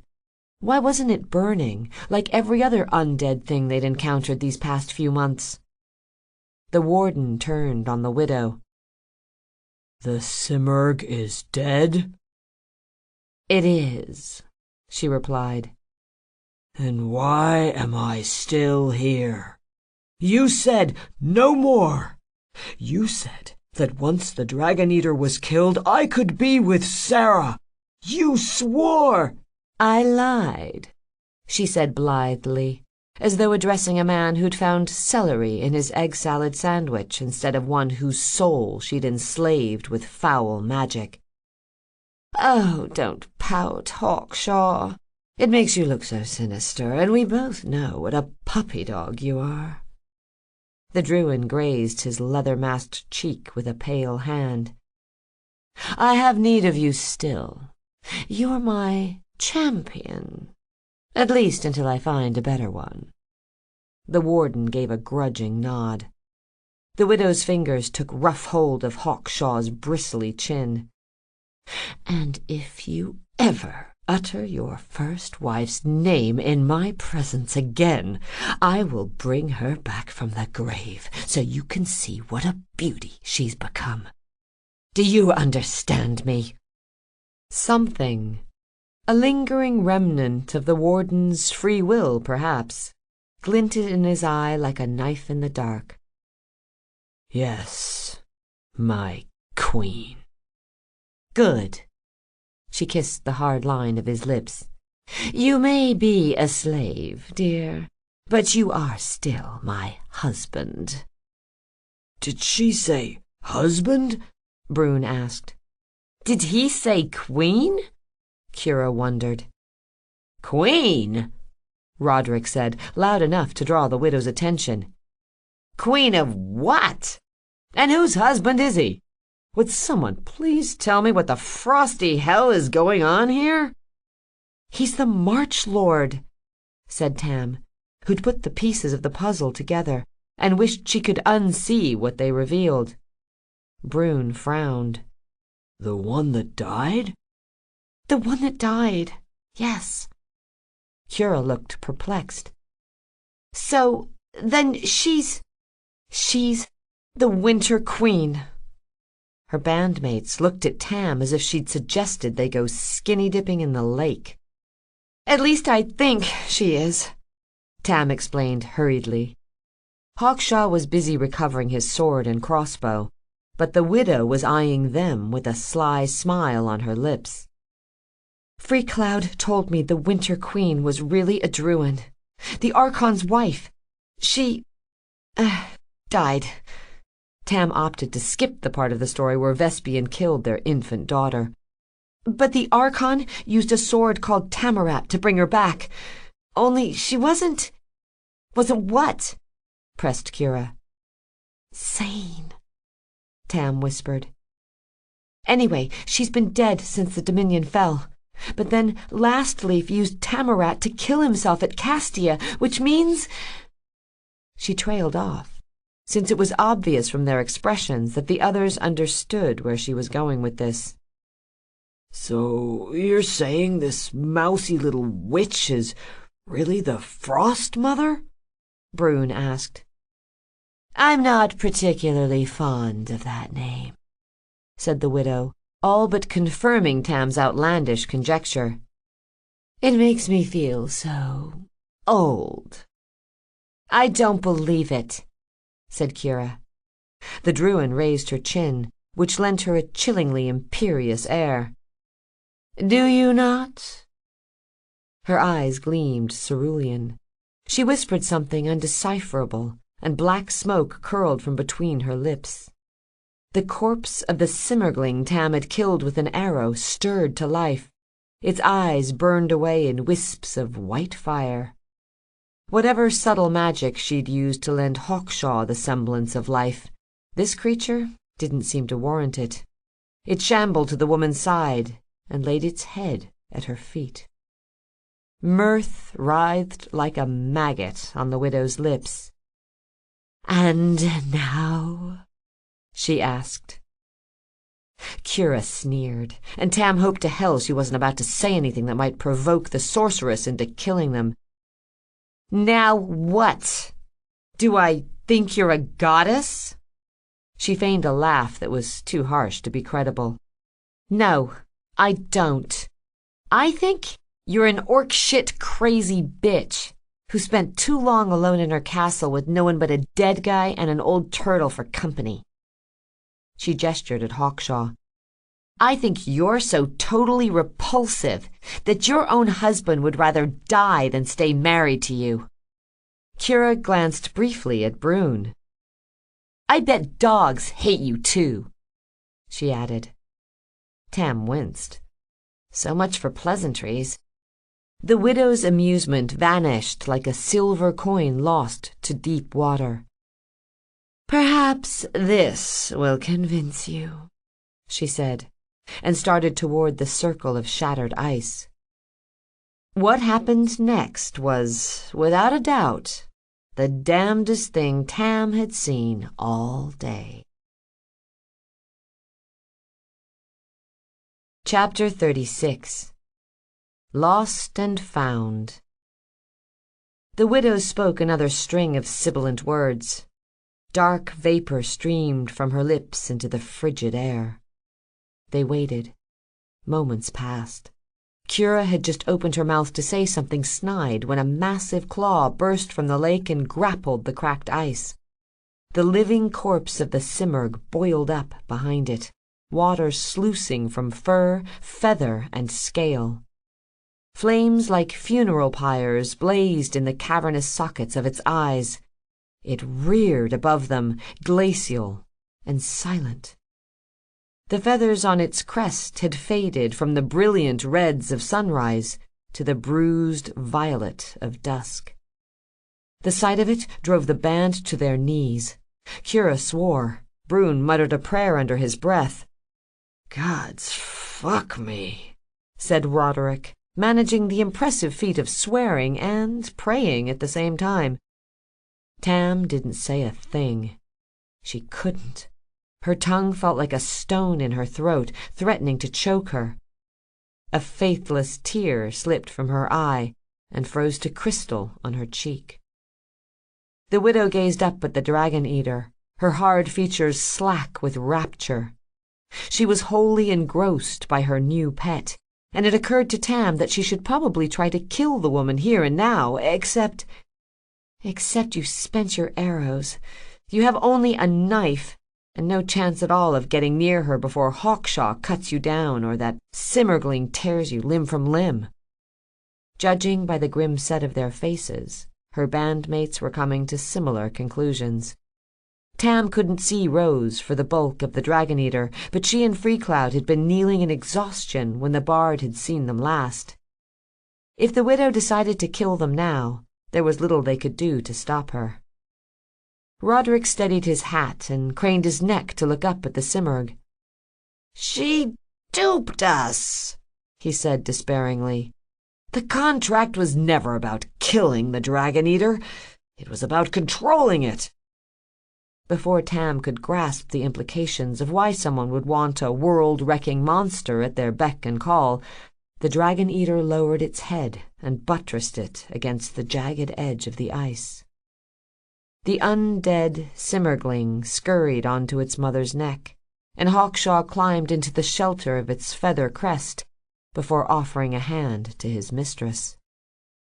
The widow's limp ears perked a little as she stepped onto the monster's back. She looked cautiously ecstatic, like a plainswoman at the prow of a seaborne vessel. "Exquisite," she said breathlessly, then called down from her perch. "You will thank Rose for me, won't you? She really was the perfect woman for the job. So capable, so brave, so hopelessly insecure. I'd have preferred to lure her father here, but this—" The widow bared her teeth and gestured to the empty landscape around them. "Has a certain poetry to it. Gabriel's beloved daughter, so desperate to prove her worth, left to die in obscurity." "Go fuck yourself," snapped Kira. which seemed to Tam like an ill-advised thing to say to someone who'd just made a pet of the world's most fearsome monster. The Druins scowled down at them as though Cura and her bandmates were rot-ridden urchins begging alms on her doorstep. "Why do you hate Gabriel so much?" Tam blurted, hoping to temper the widow's wrath into something less likely to get them all killed. "Because—" The Druin's glare was cold enough to snuff a fire. "He killed my son." The simurgh beat its wings, rising on a storm of sleet and swirling feathers that blew Roderick's hat from his head yet again. The monster climbed ponderously skyward until it pierced the grey veil above the brumal wastes, and was gone. "We're still alive," breathed Roderick. "But now what?" asked Brune. He blinked around them, eyelashes heavy with frost.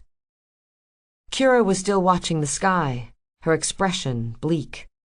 At last she lowered her gaze to the snow-clad mountains and the barren tundra stretching away to the north. "Now we die." Something was very wrong with Rose. Tam and the others had skirted the rough circle of open water, wary of cracks that could, as Roderick discovered the hard way, split apart and leave one stranded on a slab of submerging ice. Fortunately, the satyr was an excellent jumper, and they'd been sure to give the water a wide berth afterward. Rose was lying on her back with her head in Freecloud's lap. The Druin's ears were slumped like a child sulking over a plate of steamed cabbage. "Is she hurt?" Roderick asked. "What happened?" But it was obvious the moment Tam laid eyes on Rose what was wrong. Her irises filled the whole of her eyes. Her lips and tongue were black, the latter so swollen it lodged like a lump of coal in her mouth, and dark blood trickled from her nostrils. Tam's stomach turned. She could have stopped Rose from taking the lion's leaf earlier, or told Freecloud what she'd seen below decks. But she'd decided to trust that Rose knew what she was doing. She'd believed, like a fool, that Fable's leader placed more value on her life than on defeating the simurgh. "She's going to die," said Freecloud. "I'm fairly certain we're all going to die," Roderick was quick to point out. The wind was getting stronger, the snow piling up around their ankles, and the sky to the east glowered like a priest when a harlot came to worship. "There's a storm coming," Tam surmised. "And when it gets here, we're done for." Brune dragged off the fur cloak the satyr had spared him earlier and placed it over Rose. "You'll freeze," said Freecloud, but the shaman only shrugged. Cura pulled the sable fur from her shoulders and draped it across Rose as well. Her teeth rattled as she flashed the Druin an assuring grin.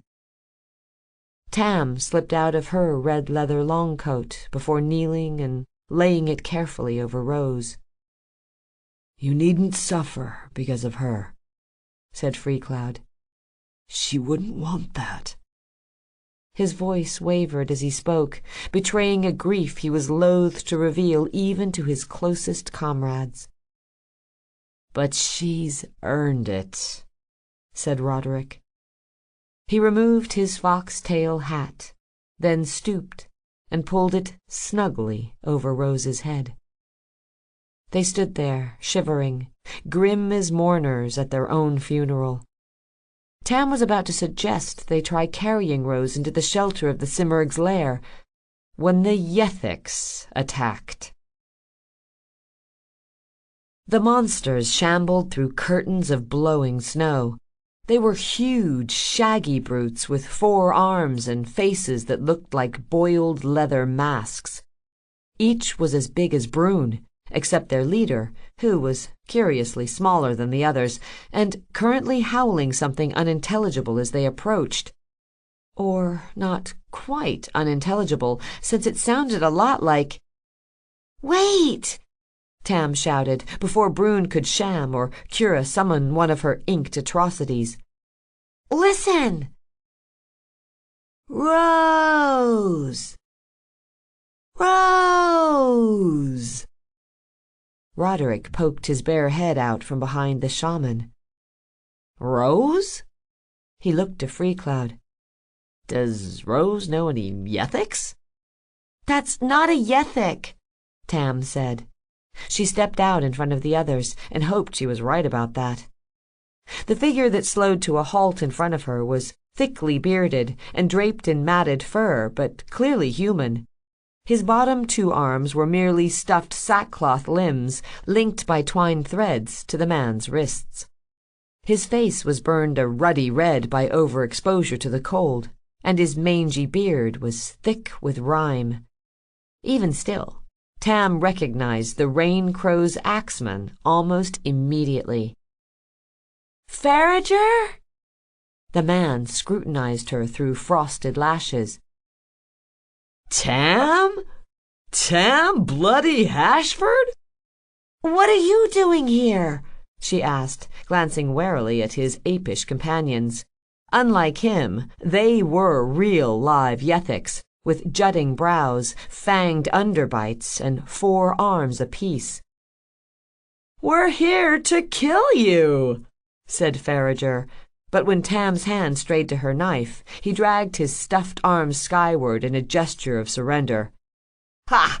I'm kidding, obviously. Gods, you should have seen your face."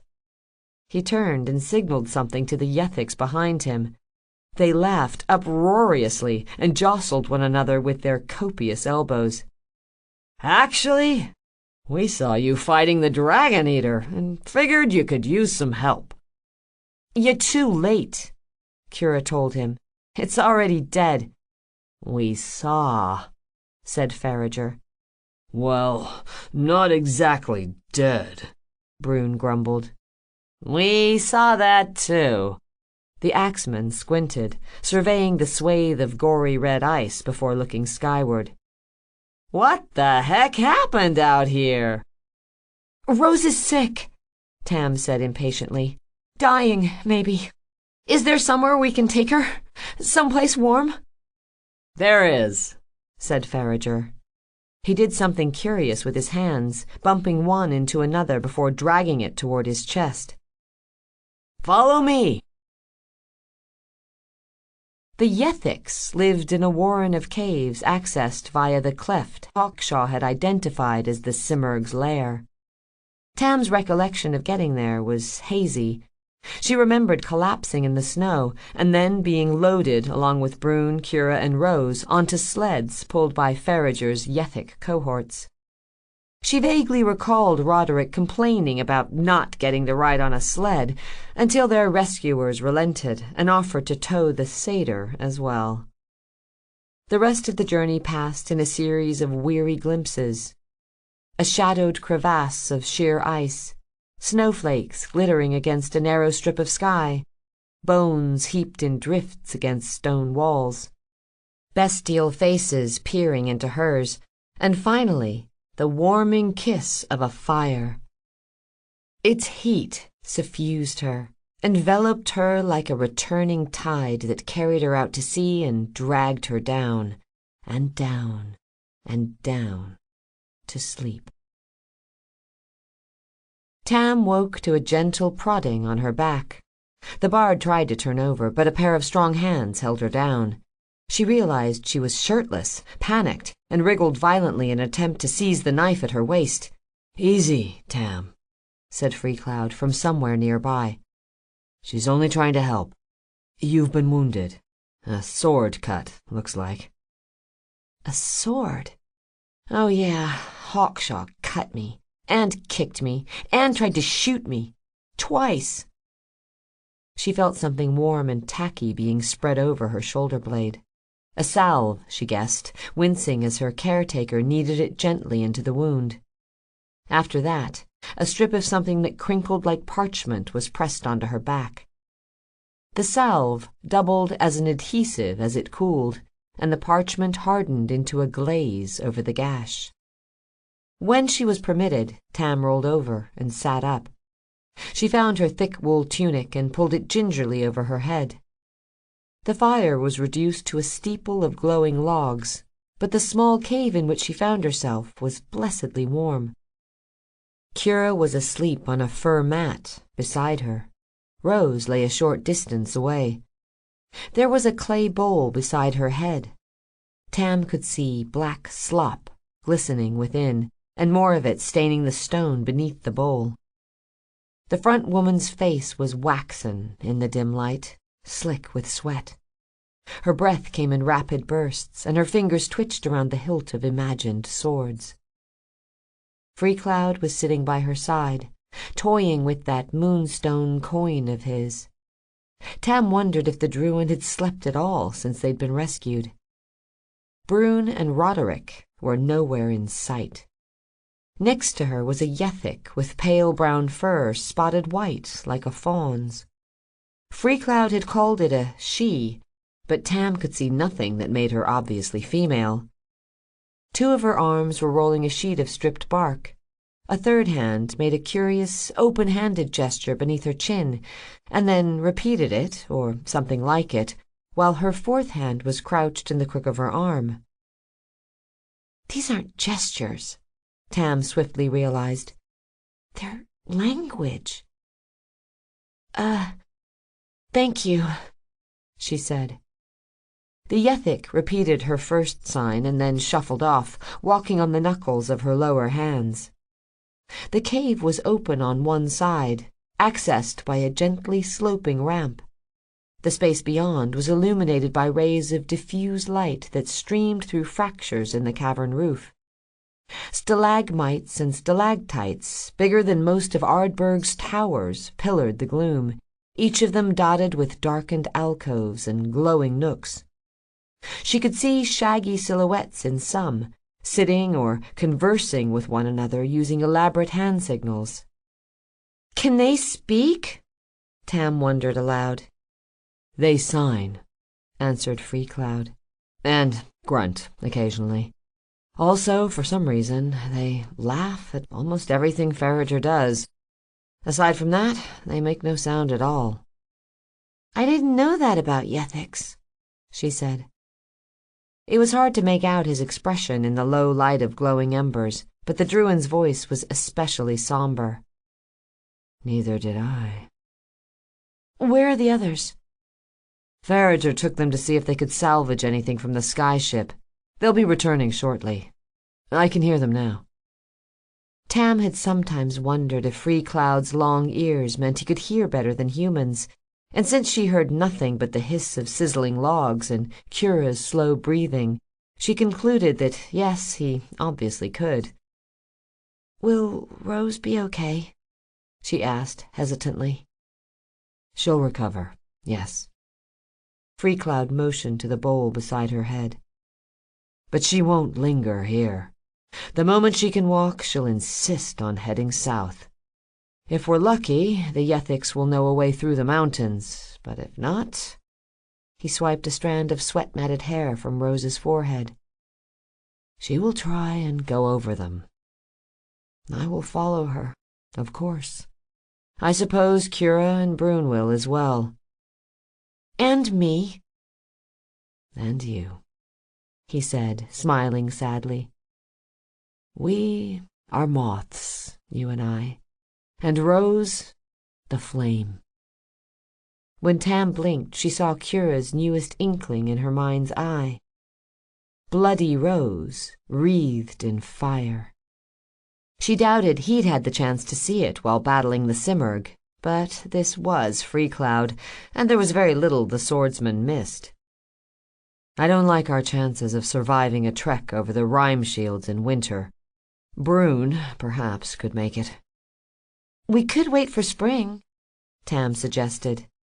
"Do you think Rose will wait for the snow to thaw while the Brumal horde threatens our daughter's life?" Tam shrugged. "Why would she care about Wren's safety now? We knew weeks ago that the horde was headed for Agria. She could have rushed home then, right? She could have gone to Coldfire Pass in the first place instead of—" "I know," Freecloud snapped. The Druin's ears were stiff, his eyes so dark they held nothing but the reflected red glow of the fire within. There was an embittered edge to his voice she'd never heard before. "I'm sorry," she said, swallowing. "I'm just the bard. It's not my place to—" "No," he cut her off again. "You're right.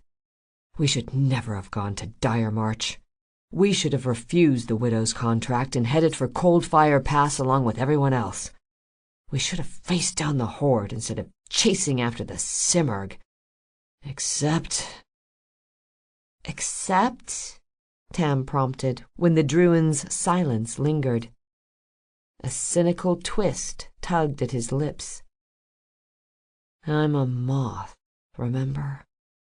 Where she goes, I follow. The tours, the contracts, all of it, I do for her. To be near her. To protect her if I can. I'd rather be a father than a mercenary, but Rose?" His ears canted sideways. "Well, motherhood isn't really her style." No shit, Tam thought. She tried to imagine Fable's front woman nursing a babe or spooning peas into an infant's mouth, and failed miserably. Freecloud gazed down at Rose, studying her face as though intending to paint it from memory. "I don't blame her, of course. We are what we are. I fell in love with a tigress. How could I ask her to be anything else?" At last, Tam heard a commotion in the cavern below. Thumps and grunts and growls heralded the return of Farager and his fellow hunters. Cura stirred restlessly on her pallet, threw an arm across her eyes, and fell back asleep.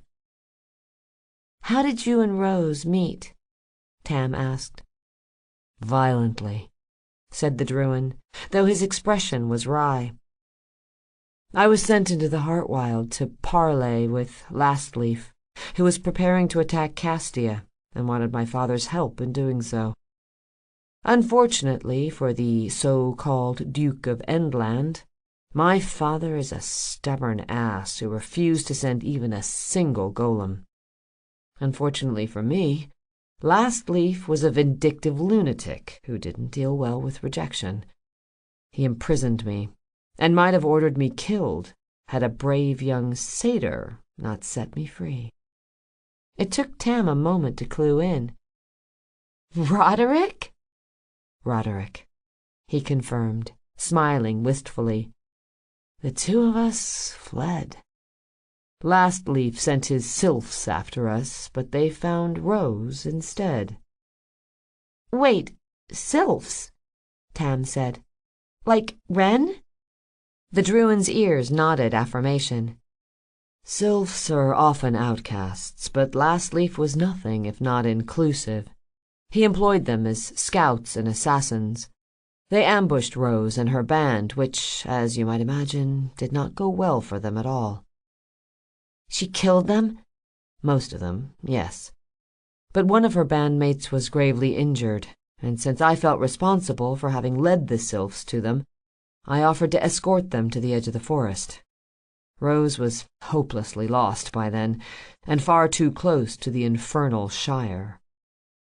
Tam had never heard of the Infernal Shire, but it didn't sound like a wise place to wander into accidentally.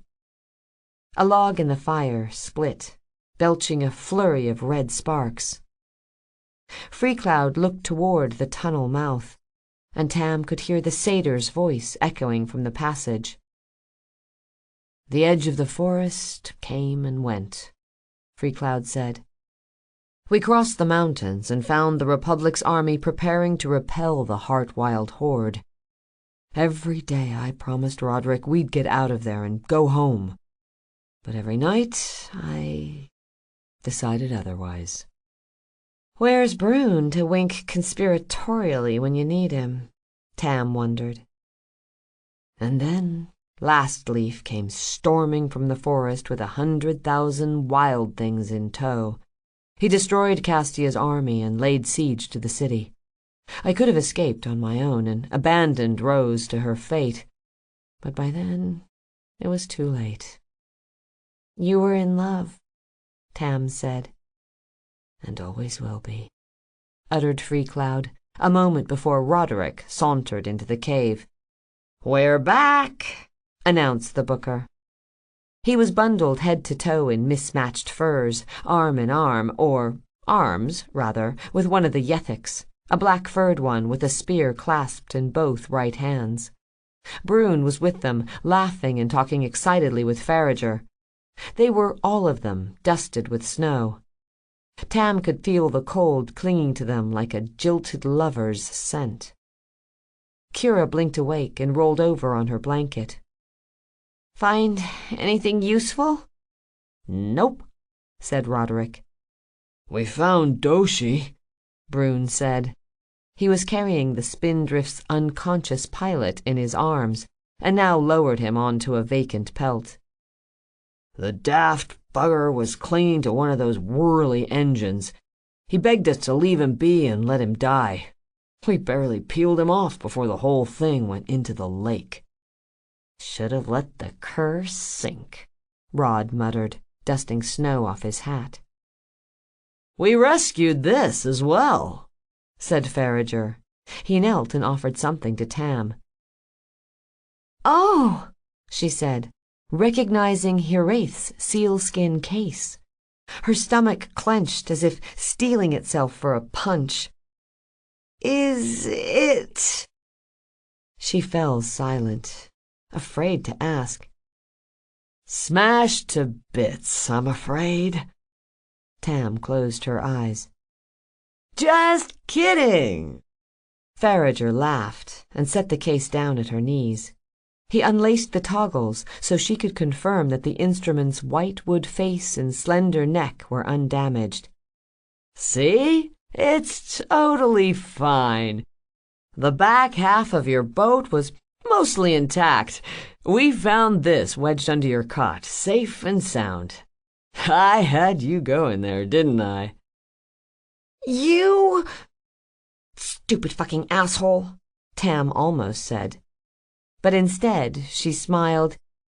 You really did." Chapter 37. Sharing Smoke. The Yethics had salvaged quite a lot from the Spindrift before it sloughed through the ice and was lost to the lake. They were sorting through it all in the cavern below. Most of it belonged to Daon Doshi since his quarters had been in the stern, but the man didn't seem to care that their hosts were already dividing the spoils among themselves. The captain woke for long enough to bemoan the loss of his beloved skyship and launch a feeble attack on Roderick, who punched Doshi out of panicked reflex and knocked him out cold. "I don't think he likes you very much," Brune remarked. The booker cradled the offending fist and shrugged. "Yeah, well, he's not exactly the cat's pajamas either." Tam's heart went out to the captain. The man had cherished his freedom more than anything, and might still have it had Roderick not pushed him overboard. Left sprawled by the booker's retaliatory punch, he looked sad and small. His colorful attire, which had previously lent him an air of eccentric worldliness, now made him look like a mummer who'd gone rooting through a brothel's laundry for his latest costume. He made his choice, she reminded herself, when he obeyed Hawkshaw and refused to let us warn the others. Had Doshi suspected his employer's motive for wanting the Simurgh dead? Tam didn't think so. The captain had spoken optimistically about the future, about a time after his tenure with the widow, which didn't make sense if he'd known his mistress planned to make war on his entire species. The man had been chasing his freedom, she concluded, and nothing more. "Come," Farriger said. "Let me introduce you to the band." Kira looked hopeful. "The band?" "You mean the Rain Crows?" Brune tugged his scarf loose. "I thought they died?" The axeman shook his head. "Nope. Tarek, Robin, Annie, they're all here, safe and sound." "Really?" Tam asked. There were many dozens of yethiks milling around the salvage below. She tried to spy Tarek's shock of red hair among them. "Nah, not really," Farrager cackled and slapped his knee with a sackcloth hand. "They're dead. The Simurg made bloody icicles out of them. Except Annie, who I'm pretty sure got ate." He frowned. "Eaten? Ate? Whichever it is, she's as dead as the rest of them." Brune shouldered up to Tam as Farrager set off down the ramp. "Was he always this warped?" the shaman asked. Tam pursed her lips, recalling a night at the cornerstone when Farrager had insisted on setting his drinks on fire before consuming them. He'd lost his beard, both eyebrows, and most of his hair by the time Tara kicked him out. "Pretty much, yeah." Everyone but Doshi, Rose, and Freecloud, who refused to leave Rose's side, followed Farrager below. Tam's gaze was drawn to the spires of rock in which the yethiks made their homes. Only the lowest rooms could be entered on foot, while those higher up required one to climb using painted handholds affixed to the rock face. The color of the handhold seemed to designate where each path led, and Tam found herself following a bright yellow path up and around the soaring column. "Band," Farrager was saying, "is the yethic word for family." He signed as he said this, touching the thumb and forefinger of each hand and overlapping them. "And family means the whole tribe." Brune dragged wet hair from his eyes and made a topknot of it. "So do they have names?" "Of course," said Farrager. "They choose their names based on their favorite things." He indicated a pair of yethiks rooting through a flame-eaten chest. "That black-furred one is Smell of Wet Stone, and the other is First Snowfall." Kira grinned. "First Snowfall, huh? I like that. What? Hey, that's my stuff!" She shooed off the yethiks, grabbing a book entitled Skeletons in the Closet, a necromancer's guide to coming out, from the hands of Smell of Wet Stone. They left the Inkwitch organizing her clothes into two piles, one for surviving garments and another for those too damaged to wear. But since most of Kira's outfits could be described as flimsy black rags, it was hard to tell which mound was which. Farrager pointed out a few other yethiks with names like Berries Frozen on the Branch and Stars Reflecting on Ice. "Oh, and see these two?" The creatures he indicated were both huge and white-furred, with puckered scars crisscrossing their chest and arms. "They're brothers," he said. "The big one is bashing in a deer's skull with a rock, and the smaller is pushing my thumbs into my enemy's eyes. Great guys," he added. "Maybe the best hunters in the band. Aside from me, obviously." Another gaggle of yethiks were rummaging through Roderick's clothes, most of which were utterly destroyed. The booker went to join them, lamenting the loss of his wardrobe with the same theatrical despair as Doshi mourning his ship. The satyr wailed over fire-ravaged scarves, wept over scorched silk blouses, and nearly tore his beard out over the remains of something he referred to as an ascot. Except the thing in his hands looked to Tam like a charred squirrel. The influx of so much new bounty brought the band out in droves. They shuffled from their nooks bearing possessions they'd grown tired of or curiosities they'd found while exploring. They bartered by using their top two hands to haggle in their silent language, while the bottom two proffered the wares they'd brought to trade. Items on display included glowing crystal shards, simple jewelry, a variety of painted hide armbands, and an assortment of figurines carved out of stone and horn. A few brave souls brought armor and weapons they'd looted from the Dragon Eater's lair in the adjoining crevasse. The bard spotted two yethiks in the midst of an apparently heated negotiation. One was offering a basket of hard white potatoes, while the other held a blade with 3 edges that Tam suspected was quarter-flash, the legendary longsword of Philia Finn. She watched, dumbstruck, as the potato farmer took possession of his new weapon and began swinging it wildly. "So, how did you end up here?" Brune asked Farrager as they toured the bizarre bazaar. "Doshi said you guys, didn't last very long against the Simurgh." 17 seconds, Tam said, drawing sidelong glances from the others. Or something like that. Farrager grimaced. Yeah, well, it felt more like 7 seconds. Maiden's mercy, it was over quick. We didn't stand a chance against that thing. We should never have taken that wild-spawned contract to begin with. Why did you? Asked Roderick. I mean, no offense, but the Rain Crows weren't exactly known for being the best of the best. The man's lower arms bobbed when he shrugged. That's exactly why we did it. Well, that and the gold, obviously. 5,000 court marks is a lot of money. Tam shared a glance with the booker and Brune, neither of whom seemed eager to tell their guide that Fable had been offered 10 times that amount. We'd been treading water in the arena circuit, said the ex-Rain Crow. But one night in Bastion, an ogre got the jump on us, and our reputation went to shit. The satyr stroked his beard.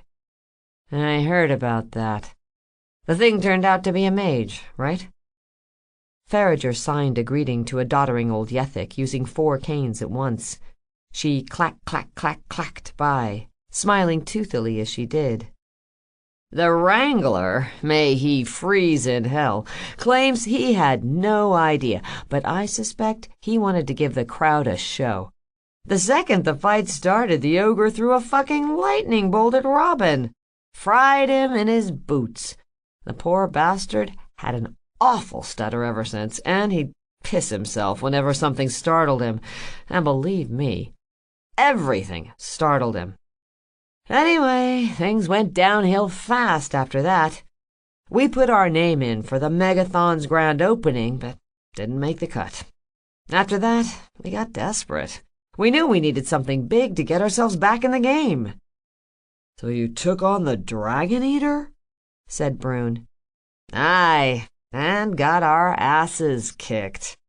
It hit us with its breath straight away, stopped 3 of us in our tracks. Annie got an arrow off, I think. But you might as well hit a mountain with a mace for all the good it did. Farrager sighed and shook his head. Hubris, man. It's killed more heroes than monsters ever did. That, Tam thought, is a damn good line. She would try to remember it for later, maybe use it in a song. They came across a yethik pawning more of Daon Doshi's belongings, including the chest of alchemical grenades, which would have obliterated the back half of the skyship had the fire touched it. The creature traded one of the explosive clay balls for a frozen fish, and another for an anatomically embellished Minotaur statue. At least Tam assumed it was embellished, or she doubted Minotaur women would survive copulation.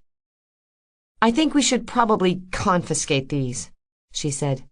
They're really dangerous. Farrager signed back and forth with the one trafficking the firebombs. You'll need to trade for them, I'm afraid. She wants your scarf, he said to Tam, and Roderick's hat. The satyr crossed his arms.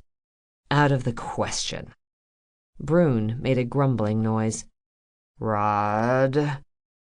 They might kill themselves, Tam pressed. Roderick snorted. They can blow themselves to smithereens for all I care. I'm not giving... He froze. His jaw dropped so low he could have swallowed a watermelon whole, and he swiped the hat off his head. Here.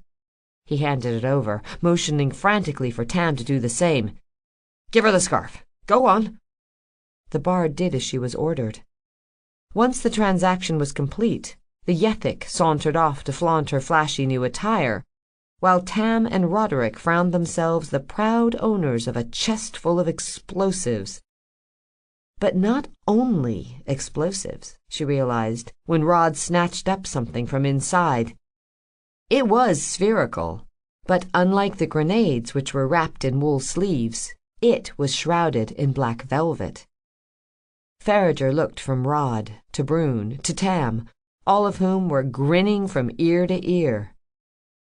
"What is it?" he asked. Rod pulled the cloth from the glassy black scrying orb with a deliberate flourish. "This," he announced, "is how we're getting home." The band kept mostly to themselves over the following days. They didn't reminisce about their fight with the Simurgh or discuss the implications of the widow's deception. Tam couldn't know for sure, but she suspected each of them, excluding Rose, who was grappling with the fallout of her overdose, were combating their fear and uncertainty however they knew best.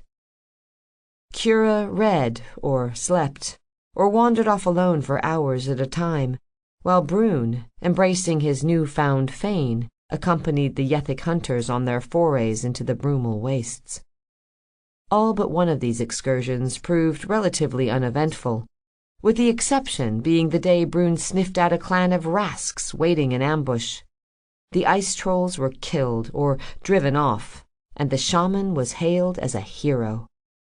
The hunters urged him to choose a proper Yethic name, so he was known to them afterward as a pint of ale and a hot bacon sandwich. Rose grew stronger by the hour. After 2 days spent vomiting black sludge, she appeared to make a full recovery. That evening, however, she succumbed once again to the fever's clammy clutches.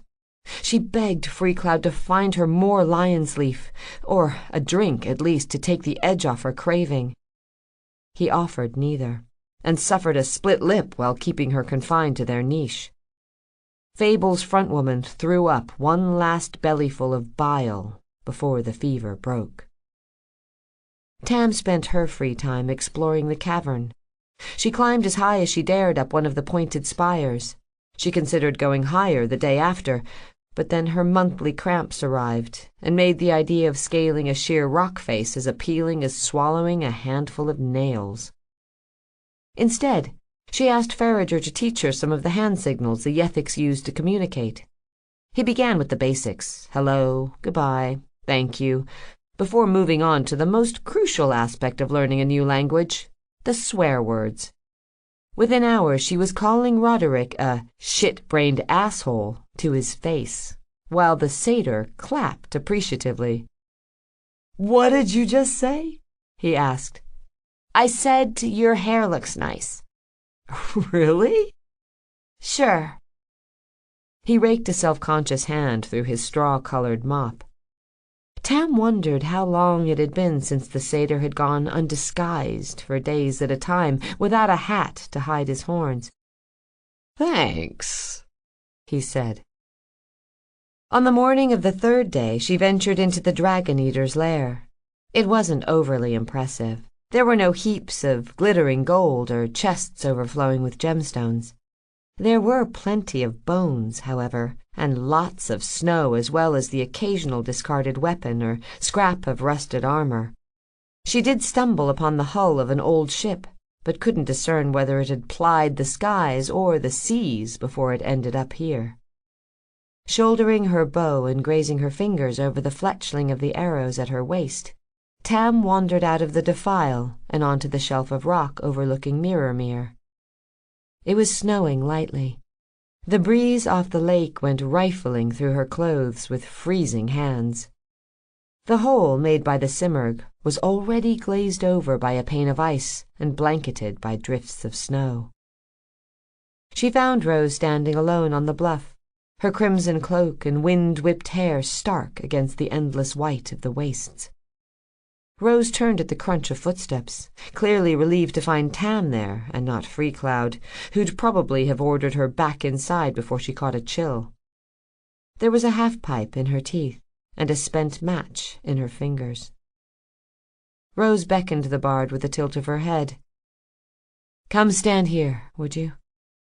Tam shuffled over and put her back to the wind as Rose struck a second match. This close, she noticed for the first time that she was taller than the mercenary by at least an inch. "Thanks."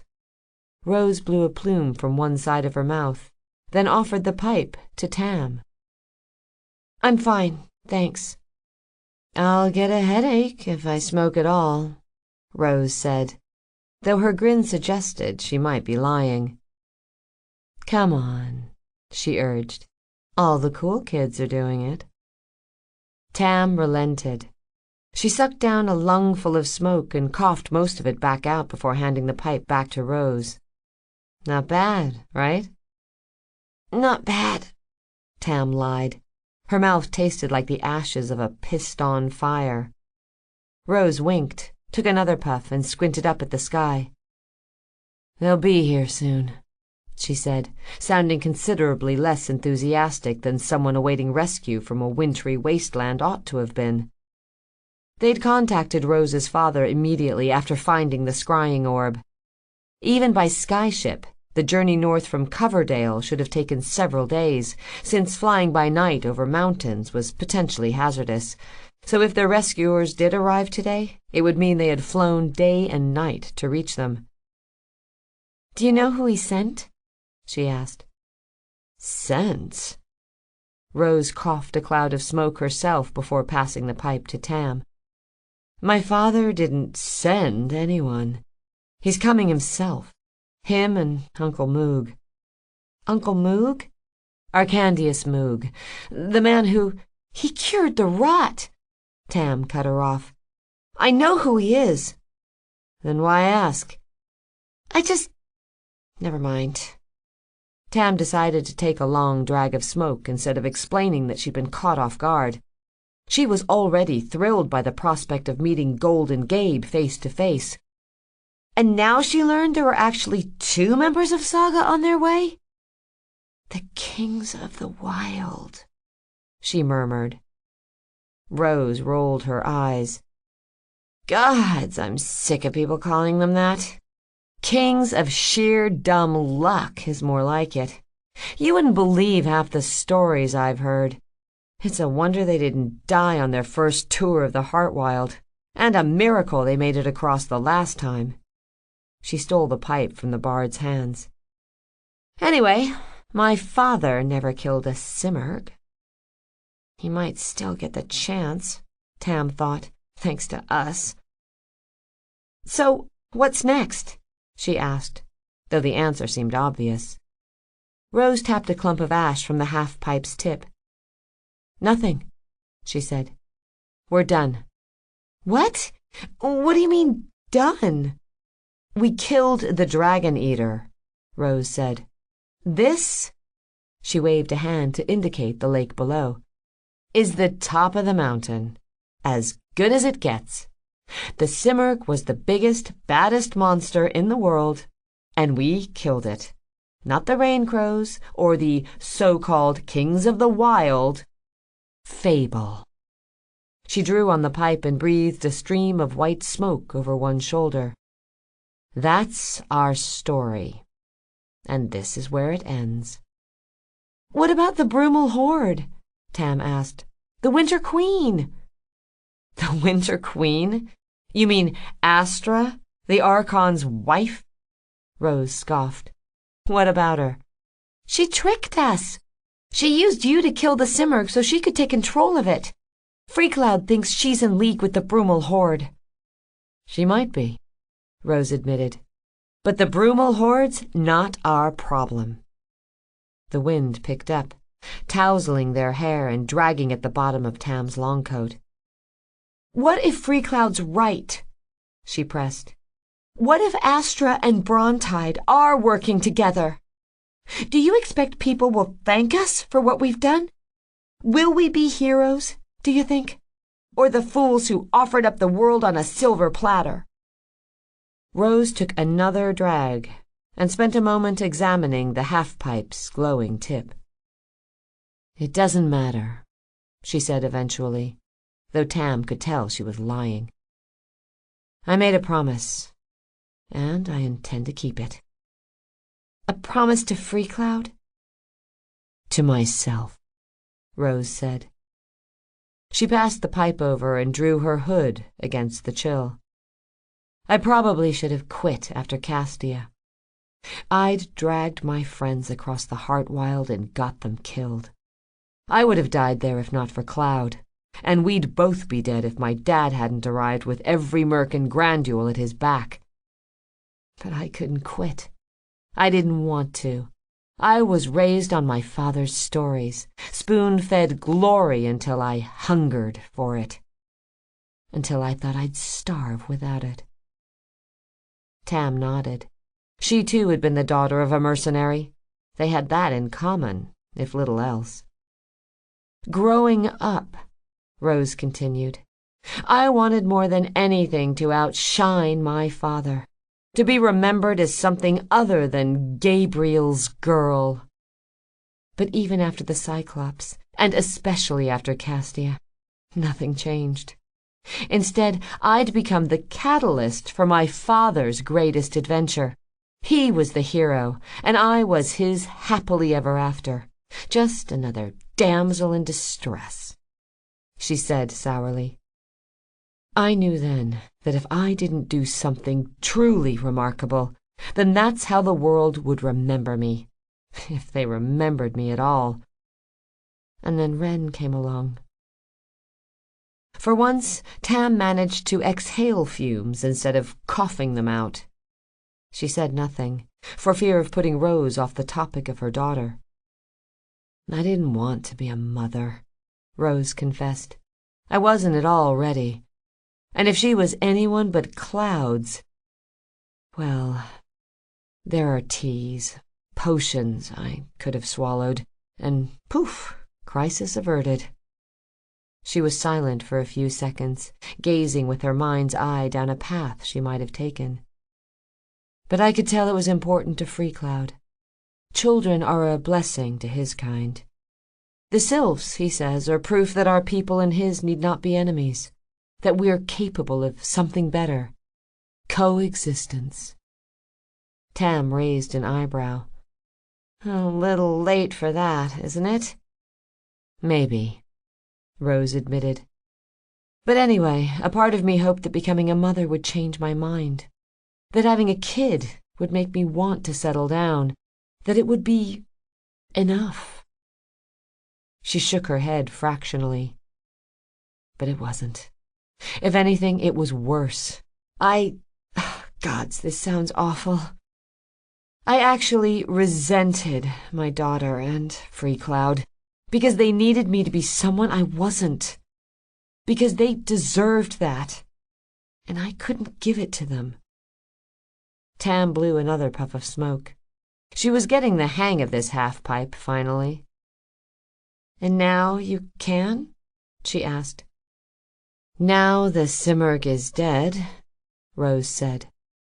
"Now I've done something my father can never do. And I'm ready to try again."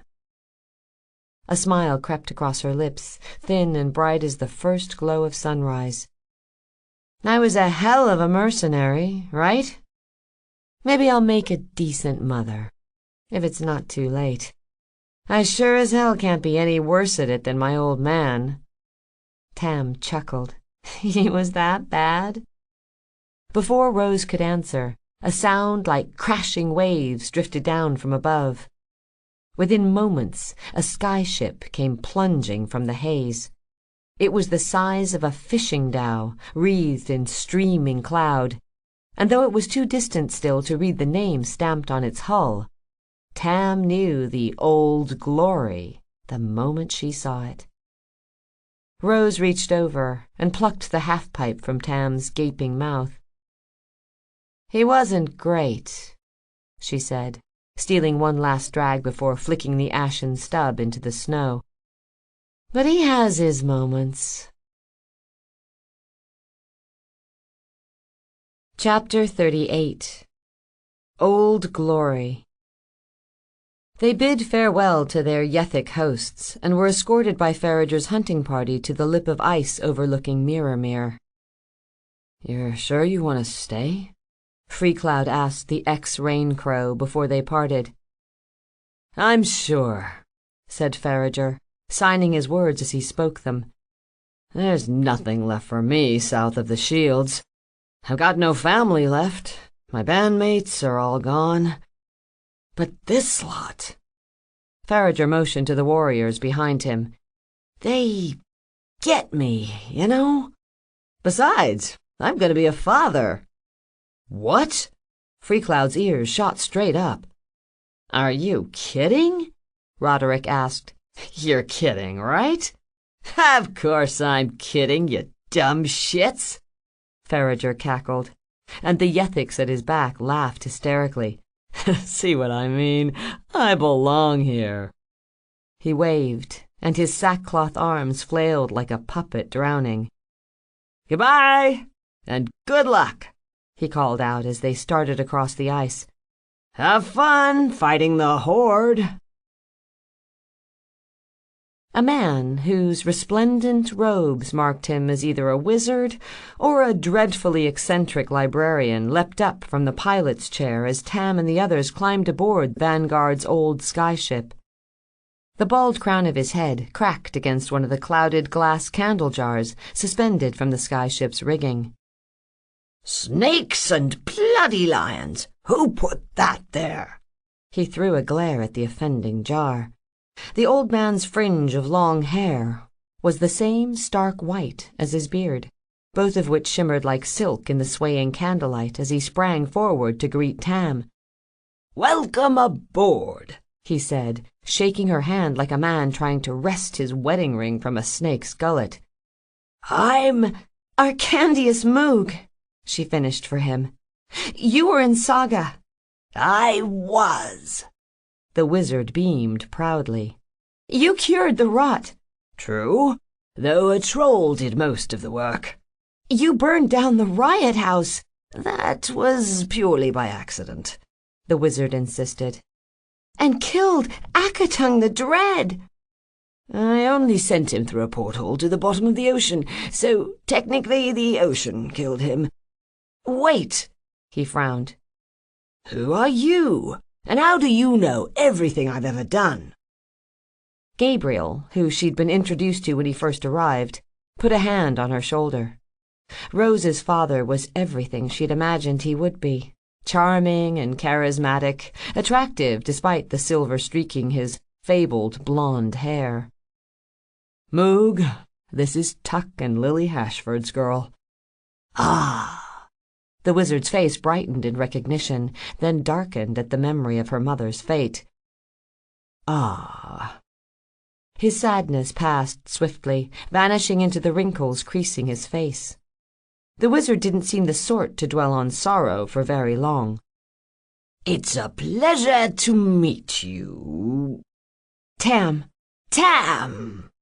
He sized her up, frowning at her coat as though trying to remember which despotic Druin warlord had been wearing it when he'd seen it last. "Gods of goblin kind, you mercs are getting younger every year." "I'm just the bard," she told him. "The bard? And you're still alive? Good for you."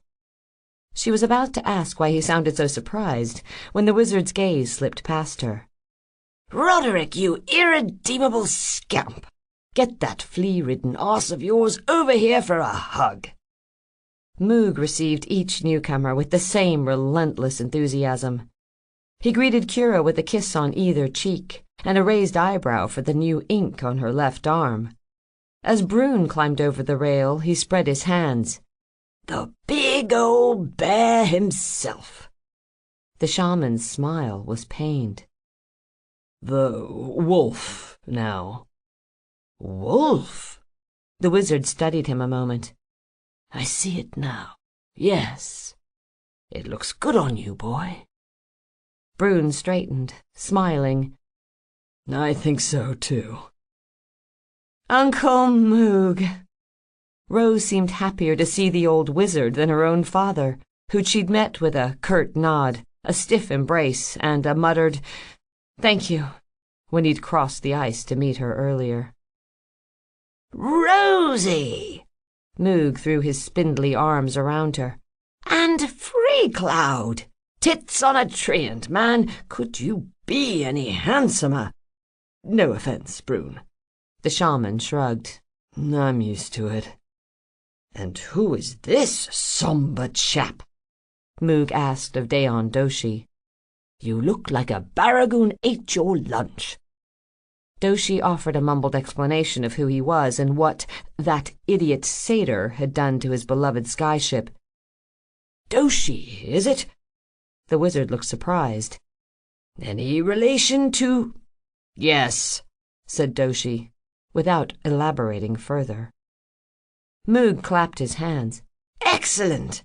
Would you care to fly us home, then?" The captain's face lit up like curtains on fire. "Really? Of course! Frankly, I'm surprised I got us here in one piece. Got a little dicey coming over those mountains, eh, Gabe?" Gabriel's grimace suggested that dicey was something of an understatement. "Your engine was probably freezing," Doshi pointed out.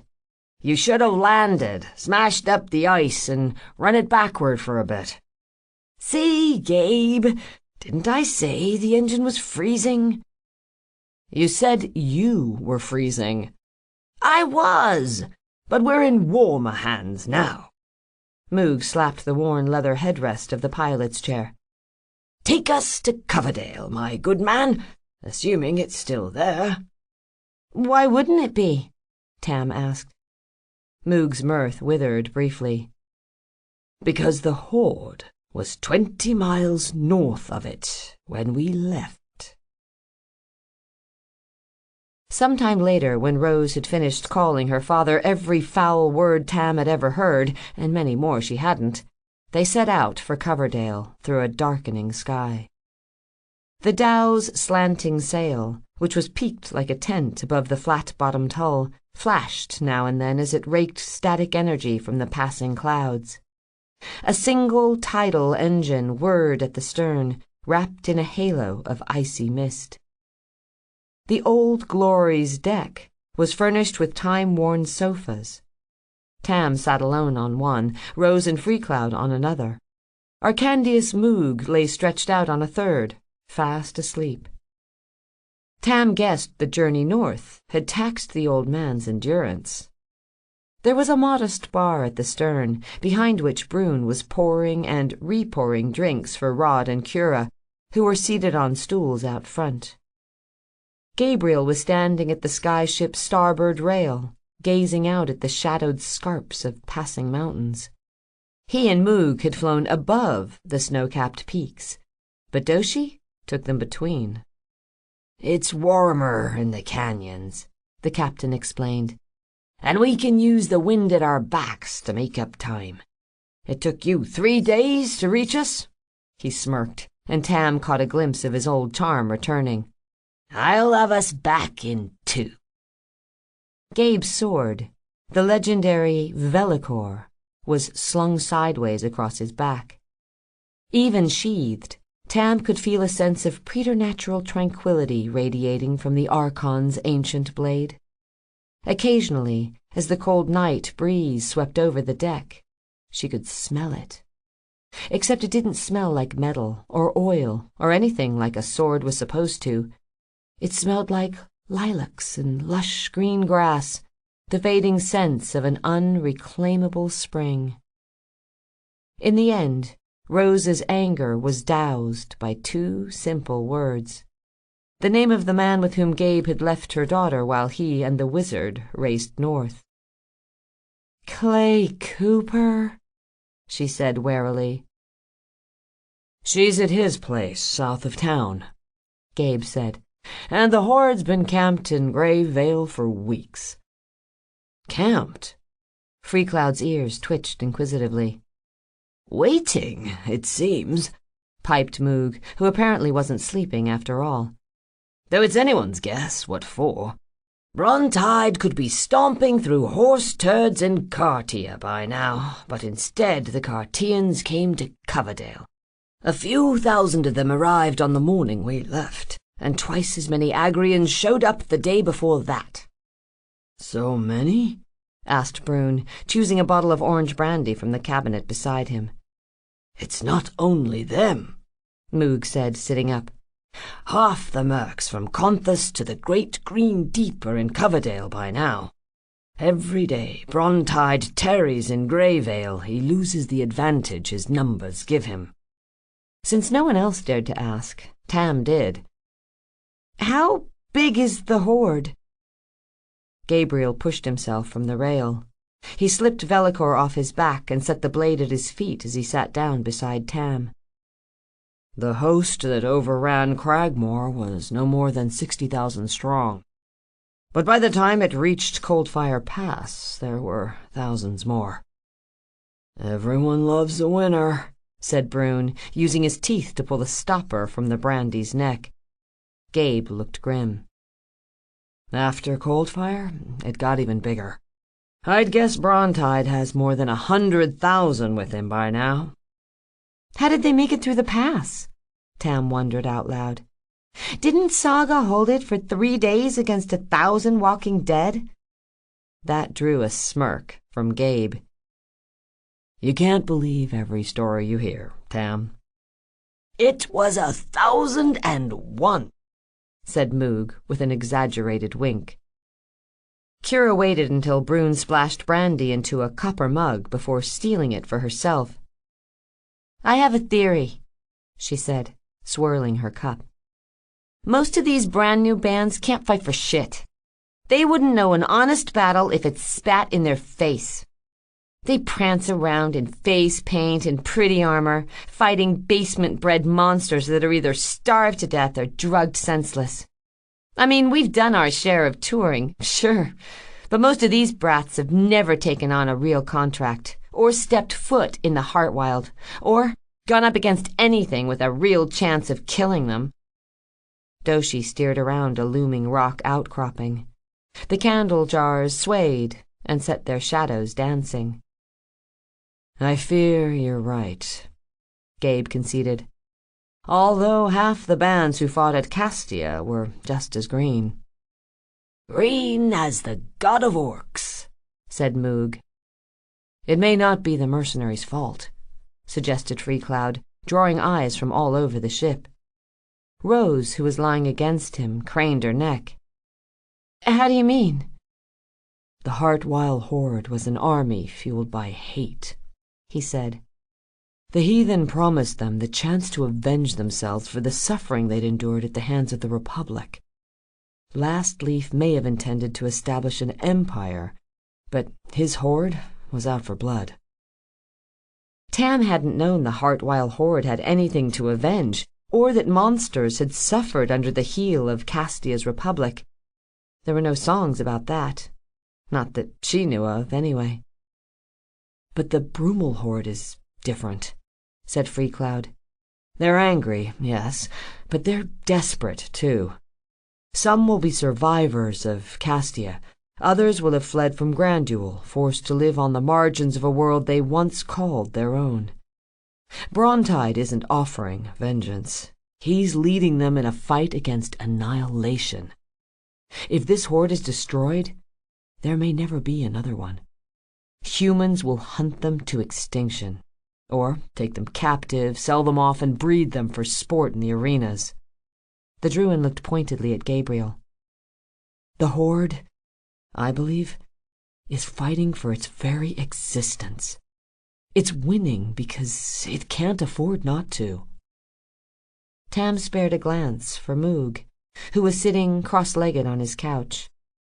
The wizard's expression was conflicted, hopeful but hurt, like a merchant who'd learned a bitter rival had come to ruin and was saddened to hear it. Rose struck a match that guttered in the night breeze. "And you think Astra has something to do with this?" she asked Freecloud. Moog's bushy brows furrowed. Astra? Why is that name familiar? Ah! He tapped the shiny crown of his head. Right! I had a cat named Astra. Spiteful creature, and vicious. He whistled. I swear, it once killed a bird and left it on my doorstep in the morning. Brune shrugged. So what? Lots of cats. It was an eagle. Moog finished. The shaman nodded appreciatively and poured himself a drink. Gabriel, meanwhile, had gone pale as birch skin. You mean Vespian's wife? The Winter Queen? The Winter Queen is a myth, said Rose. You told me so yourself. Her father shook his head. Not a myth, a moniker. A made-up name for a very real and very dangerous woman who... He trailed off. Something unspoken passed between him and the wizard. You've seen her, then? She's alive? Alive is a relative term, Kira said. Moog's knees cracked as he craned forward. Where? When? What did she look like? Did she still have her... you know? He wiggled 2 fingers above his head in mimicry of rabbit ears. We've seen her, Rose confirmed. Well, it's a long story. Gabe settled into his seat. It's a long way home. For a while no one spoke. The only sounds were the engine's sloshing whir, the creak of old boards, and the hum of hidden currents coursing through the sail's metal struts. It wasn't until Freecloud gently cleared his throat that Tam realized who it was they expected to tell the story. Oh, said Fable's bard. Right. Chapter 39. Cold Clouds. By the time Tam finished recounting their journey with Hawkshaw, their brief stay at Ruingoth, their flight to Mirrormere, and finally their battle against the Simurgh on the frozen lake, Gabe looked as though he might be sick. He rubbed despairingly at his face. Why do I even bother rescuing you? Seriously? You fought the bloody Dragon Eater? On purpose? He glared at her from between splayed fingers. You know I refused that gig, right? Rose shrugged, her pauldrons clanking. Not just because I thought the warden was lying, or that his mistress was orc shit crazy, but because if he wasn't lying, and she wasn't orc shit crazy, then I'd be up against the fucking Simurgh! It was a suicide mission! Apparently not, said his daughter dryly. Gabe's jaw clenched the way Rose's did when she was angry. I heard about that stunt you pulled in Highpool, by the way. Taking on a whole tribe of orcs? Fighting a Merilith? By yourself? Your Uncle Moog and I crossed the Heartwild to save you, remember? The least you could do to thank us is to not try to get yourself killed. How could I forget? Rose's own anger flared like wind-blown embers. Half the songs in the world paint me as a useless twit, waiting in Castia for her gallant father to come rescue her. Is that what this was about? Gabe asked, on the edge of his seat now. Is that why you dragged your friends into the Brumal Wastes? Why you put their lives at risk? So you could get your name in a song? She didn't drag us anywhere, Kira snarled. That's right. Brune's voice was gruff. We knew the stakes, said Freecloud. We didn't follow her because she told us to. And why did you start a band, Dad? Rose's smile was cool as a cadaver's feet. Did you have some noble purpose in mind? Or were you just trying to fuck every farmer's daughter in Grandule? Moog snorted at that, but quickly masked his mirth behind a thoughtful frown. Gabe didn't even blink. I started a band because the centaur clans were stealing children who strayed too close to the forest. Because ghoul spiders sucked the blood from our horses and left them hanging dead from the trees. Because when I was 16 years old, a wyvern swooped out of the night and flew off with a farmer's daughter I was madly in love with, while I cowered in the grass like a mouse. Gabriel straightened in his seat. It took Clay and me 2 weeks to track that fucker down. But we did, and we killed it. And I can't say for sure if the bones I buried belonged to the girl I was looking for, but I wept over them just the same. The sky ship groaned as it climbed, passing through wisps of cold cloud. Lightning arced across the roofing sail, scoring Gabe's ire with a sizzling crack. Things were different back then, he went on. The world was a dangerous place. The roads weren't safe. Monsters were everywhere. And if you heard something go bump in the night, it probably meant that something was coming to kill you. But when was the last time a giant stormed through a city? Or a slag drake turned a whole forest to ash? Or the trees themselves came marching from the heart wild? Even the rot is nothing more than a nuisance nowadays, thanks to Moog. The wizard wore a sheepish smile. I only... he started, but Gabriel went on, raving. Yeah, we got famous along the way. And, yeah, we enjoyed the hell out of it. But we didn't crave it. We got rich, too, but not by selling seats or splitting the overhead with some miserly wrangler. And you know what? You're right.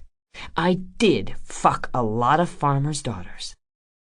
And blacksmiths' daughters, Moog added obligingly.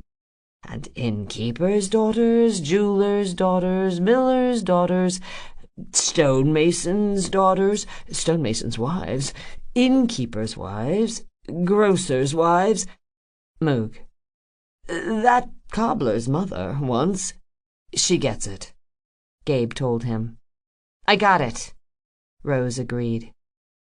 But at some point, said her father, things changed.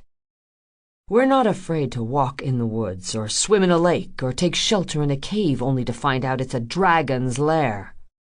We toppled the giants, brought the ogres to their knees, burned the trolls, and scattered their ashes to the wind. And now, a laugh, bitter as black chocolate. Now we're hunting down fairy tales, apparently. We are the ones going bump in the night, Freecloud murmured. The cloud through which they passed seeped into Tam's skin and chilled her blood. She'd spent most of her life tormented by what monsters had done to her family. How many nights had she woken up screaming, sweating, sobbing for fear of some dread creature knocking down her door? It hadn't occurred to her that the dread creatures of the world might be doing the same. She thought of the Sinu murdered by Hawkshaw at the temple in Diremarch, and the orcs Fable had slaughtered back in Highpool. She remembered them scrambling to escape the wrath of Rose and her bandmates, clawing at the stone walls, desperately trying to protect the weakest among them. She recalled the anguished wail of the Cyclops set loose in the ravine. Its flesh had been scarred by years of abuse, its spirit tortured by captivity into something hopelessly wicked. Tam peered around the skyship's deck, seeing the same dawning awareness in the eyes of her companions.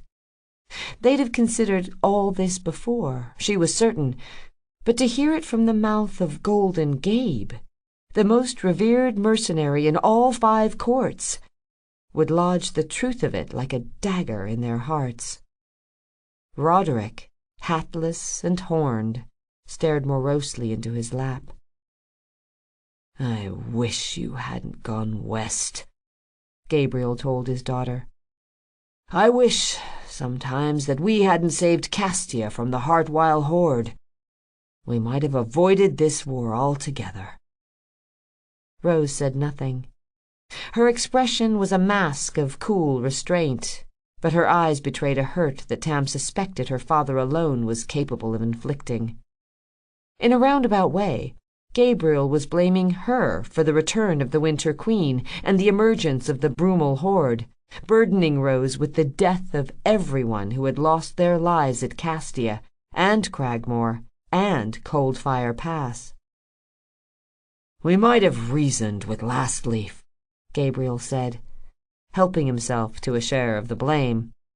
"But instead, we routed his army, shattered his dream of a new dominion. We left him no choice but vengeance.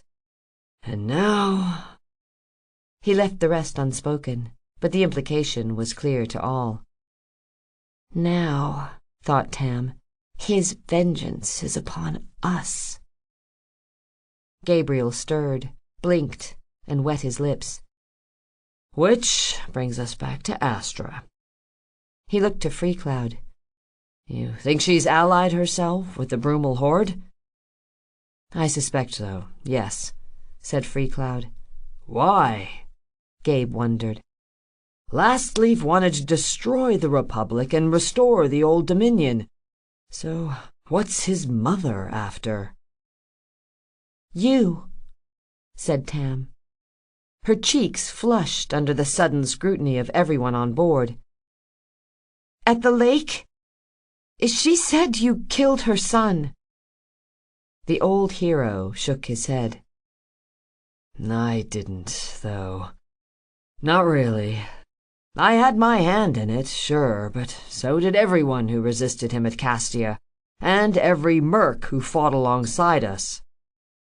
Last Leaf's own army deserted him in the end," Moog pointed out. "He took his own life in despair, and was trampled in death by those he'd sworn to set free." "So, basically, she has a reason to hate pretty much everybody," drawled Kira. "And now, thanks to us, she has a pet dragon-eater at her disposal." "And probably an entire horde," said Brune. Tam shifted uncomfortably, wary of speaking again, but Gabriel turned to regard her. "Yes?" he asked. "What if we didn't fight the horde?" she proposed. "What if we made a deal with Brontide? We could find some place for his army to settle, and maybe he would help us fight the Winter Queen." The idea sounded foolish the moment she'd said it, yet everyone, including Golden Gabe, looked as though they were giving it due consideration. "I'm afraid it's too late for that," Moog said glumly. "It's a good plan, Tam. It really is. But there's too much blood between us and them," he concluded, likely having stumbled over the word monster. "And besides, assuming Brontide and Astra are allies, it's likely they have a similar arrangement in place already." "So we're back where we started," mused Brune. The shaman went to pour himself another brandy, but then nudged his glass aside and drank straight from the bottle. When he'd finished guzzling, he wiped his mouth with the back of one hand. "How do we go about fighting a rampaging horde, a vengeful giant, a ruthless druid sorceress, and her undead Simurg?" Rose looked from Brune to Kira, from Kira to Roderick, and from Roderick to Freecloud, nestled behind her. The Druid nodded, tight-lipped, and took her hand in his own.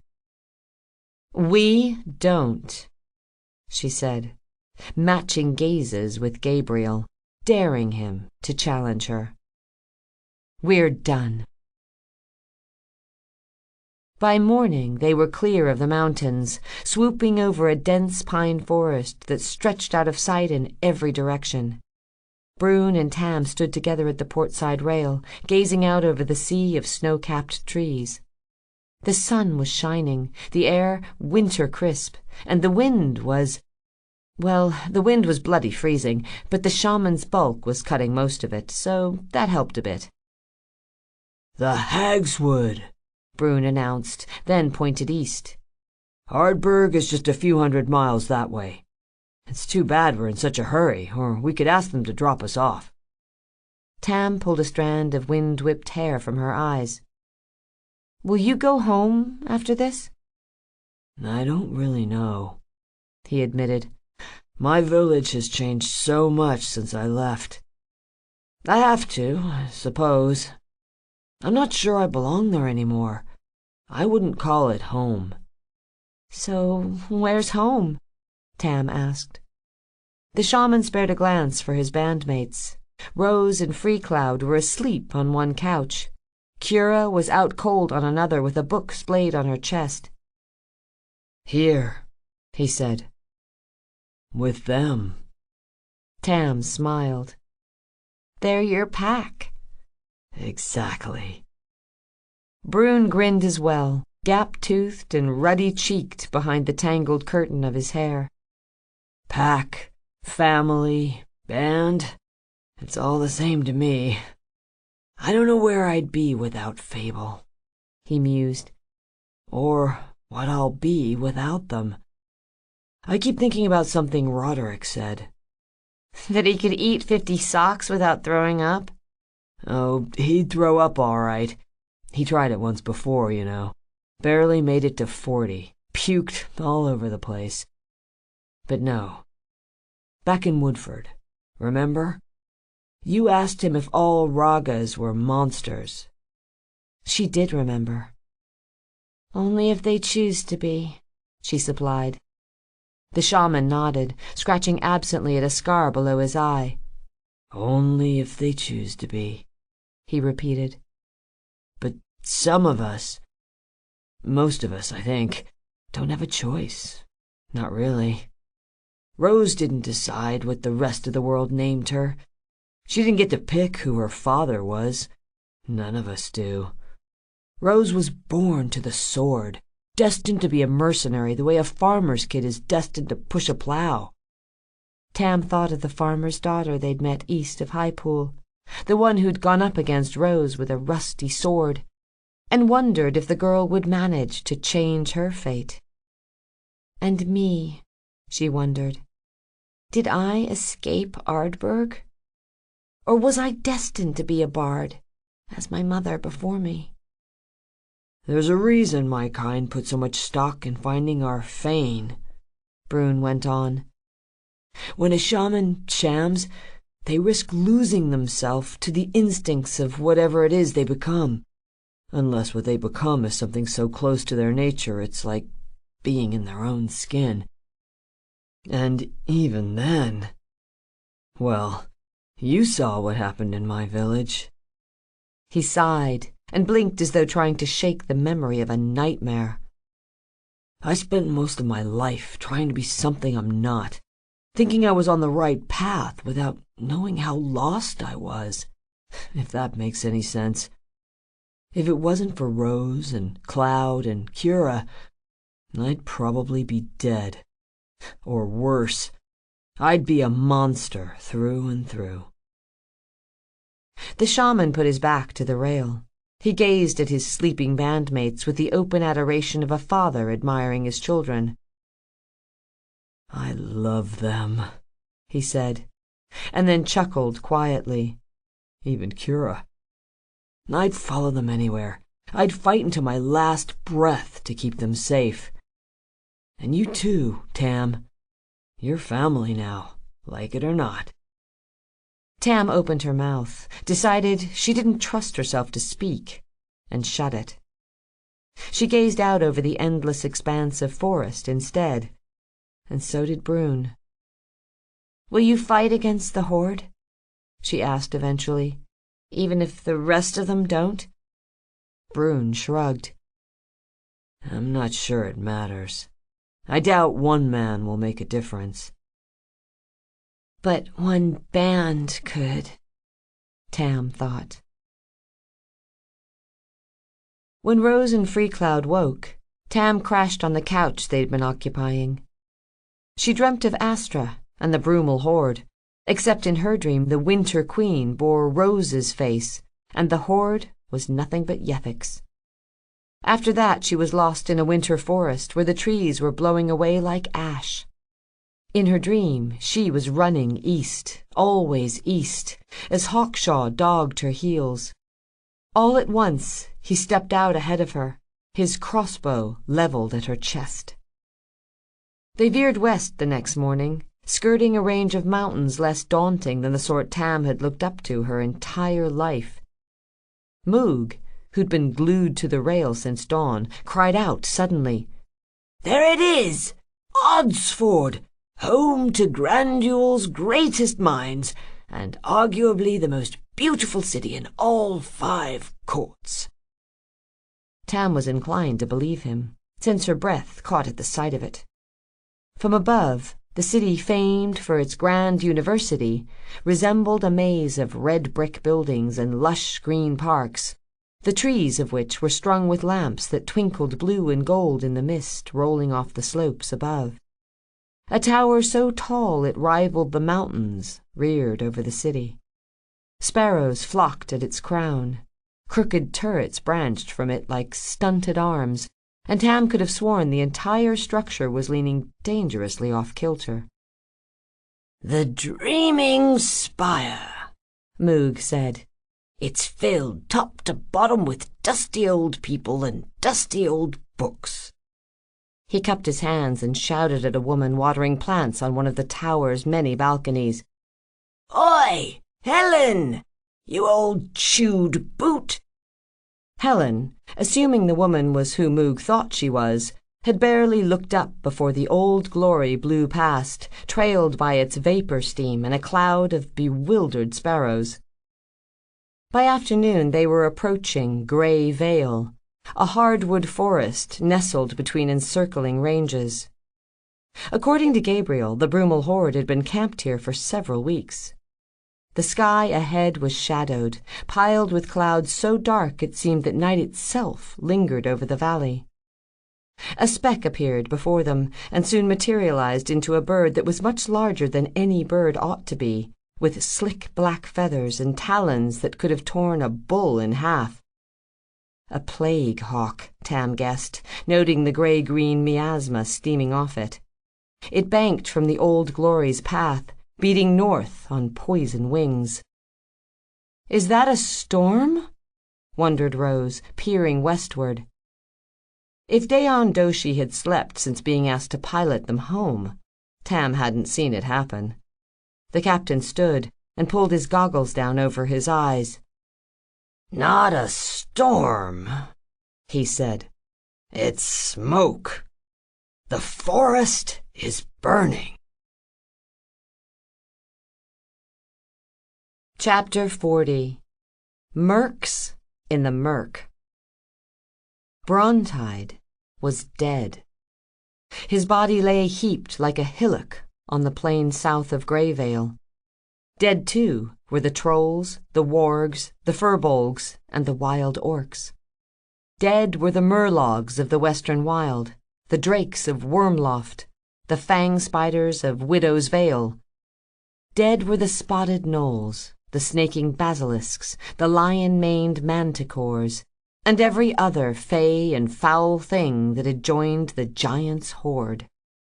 Blood-eater princes lay gutted amidst piles of pale-skinned thralls.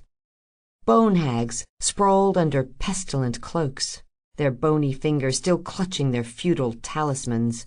Whole clans of ogres were scattered in pieces around their fallen chieftains. Dead. All of them dead.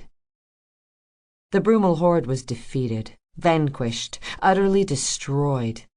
Corpses, both monster and mercenary, littered the earth to the very limit of Tam's sight. Smoke from the burning forest obscured most of the battlefield and soon became so thick the band was forced to close their eyes and cover their mouths to avoid choking on the oily fumes.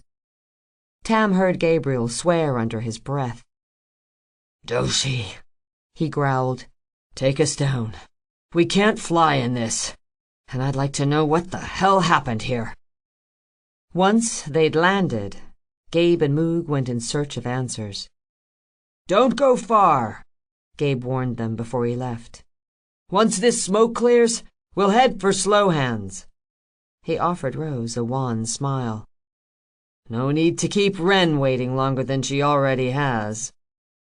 Doshi and Roderick remained with the ship, while Tam shouldered her bow and set out after her bandmates, who picked a slow path through the carnage. Wood smoke prowled the battlefield. It stung her eyes and scoured her nostrils, but she much preferred it to the sword-metal tang of blood layered beneath. Sounds echoed from all around them. Harsh laughter, snatches of song, dying groans, and the wailing cries of the mortally wounded. Somewhere near, or far, it was impossible to tell, a man was calling out in search of missing comrades. There were mercenaries roaming the murk. Some were alone, gibbering quietly to themselves or their gods, but most were celebrating. They staggered among the littered corpses, pointing out goblins they'd hacked to pieces, Erskine they'd slain, kobolds they'd bashed brainless with their shields. A column of Agrian regulars with long spears and square shields tramped past, followed shortly after by a file of whooping Cartians on sturdy steppe ponies. Their leader, a man with raven's wings tattooed across his chest, dragged a shackled Saurian on a chain leash behind him. The battlefield was already swarming with those who preyed on the dead. Alchemists came to harvest organs, priests to gather souls. Thieves crept from corpse to corpse, rifling pockets and looting weapons, cloaks, belts, boots, and anything else they could pawn back in town. Claw brokers, on the other hand, sought prizes of a different sort. They sawed at horns, snapped off claws, pried away scales, and claimed every exotic pelt they could find. The scale merchants had arrived as well. Tam saw trains of captive monsters being led through the smoke.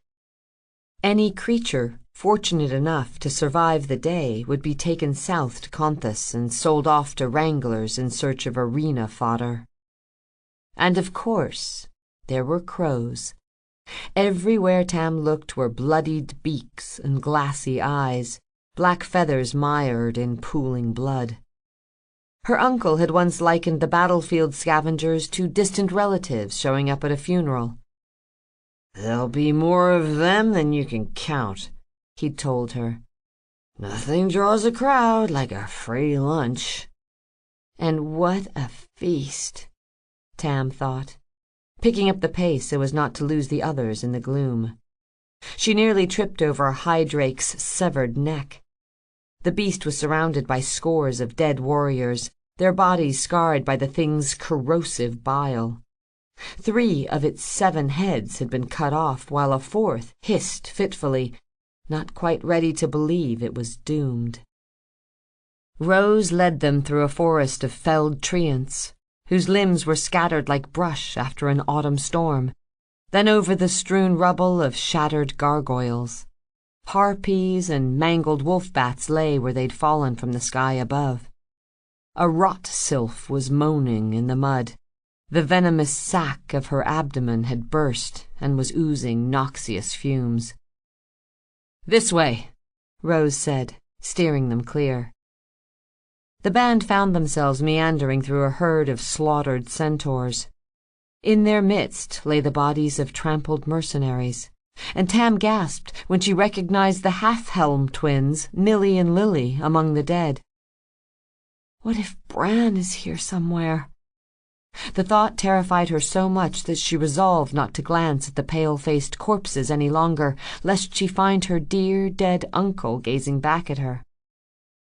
What looked like a hump of foothills up ahead resolved into the mountainous body of the giant Brontide. The ruddy bronze flesh of his arms and legs was scored by hundreds of stabs, slashes, and bleeding cuts. Even still, the champion of the Brumal horde wasn't quite dead yet. He groaned piteously and clawed at the blood-soaked earth by his sides. His weapon, a ram's-headed maul the size of a toppled tower, had fallen beyond his reach. This battle, Tam concluded, would have been a sight to behold, as epic in scale as the one in Endland 6 years earlier. But she was not so foolish as to wish she'd been here to see it. Bard or not, she'd have been hard-pressed to find the grandeur in this, to siphon a few scant nuggets of glory from the blood-soaked mire of such wasteful devastation. "Bloody friggin' Rose! Is that you?" A man detached himself from a gaggle of mercs standing around the corpse of a brumal mammoth. As he drew near, Tam recognized Sam the Slayer Roth from the road to Highpool. The man's plate armor was scuffed and dented, stained across the chest by something green. The bottom half of his beard had melted away, and he was limping, using his fabled greatsword as a crutch. "Sam Roth!" Rose halted, dragging fingers through the scarlet tangle of her hair. "Still breathing, I see." "Ha! Just barely." The big merc rapped an iron-shod fist on his breastplate. "A blight bulb threw up on me.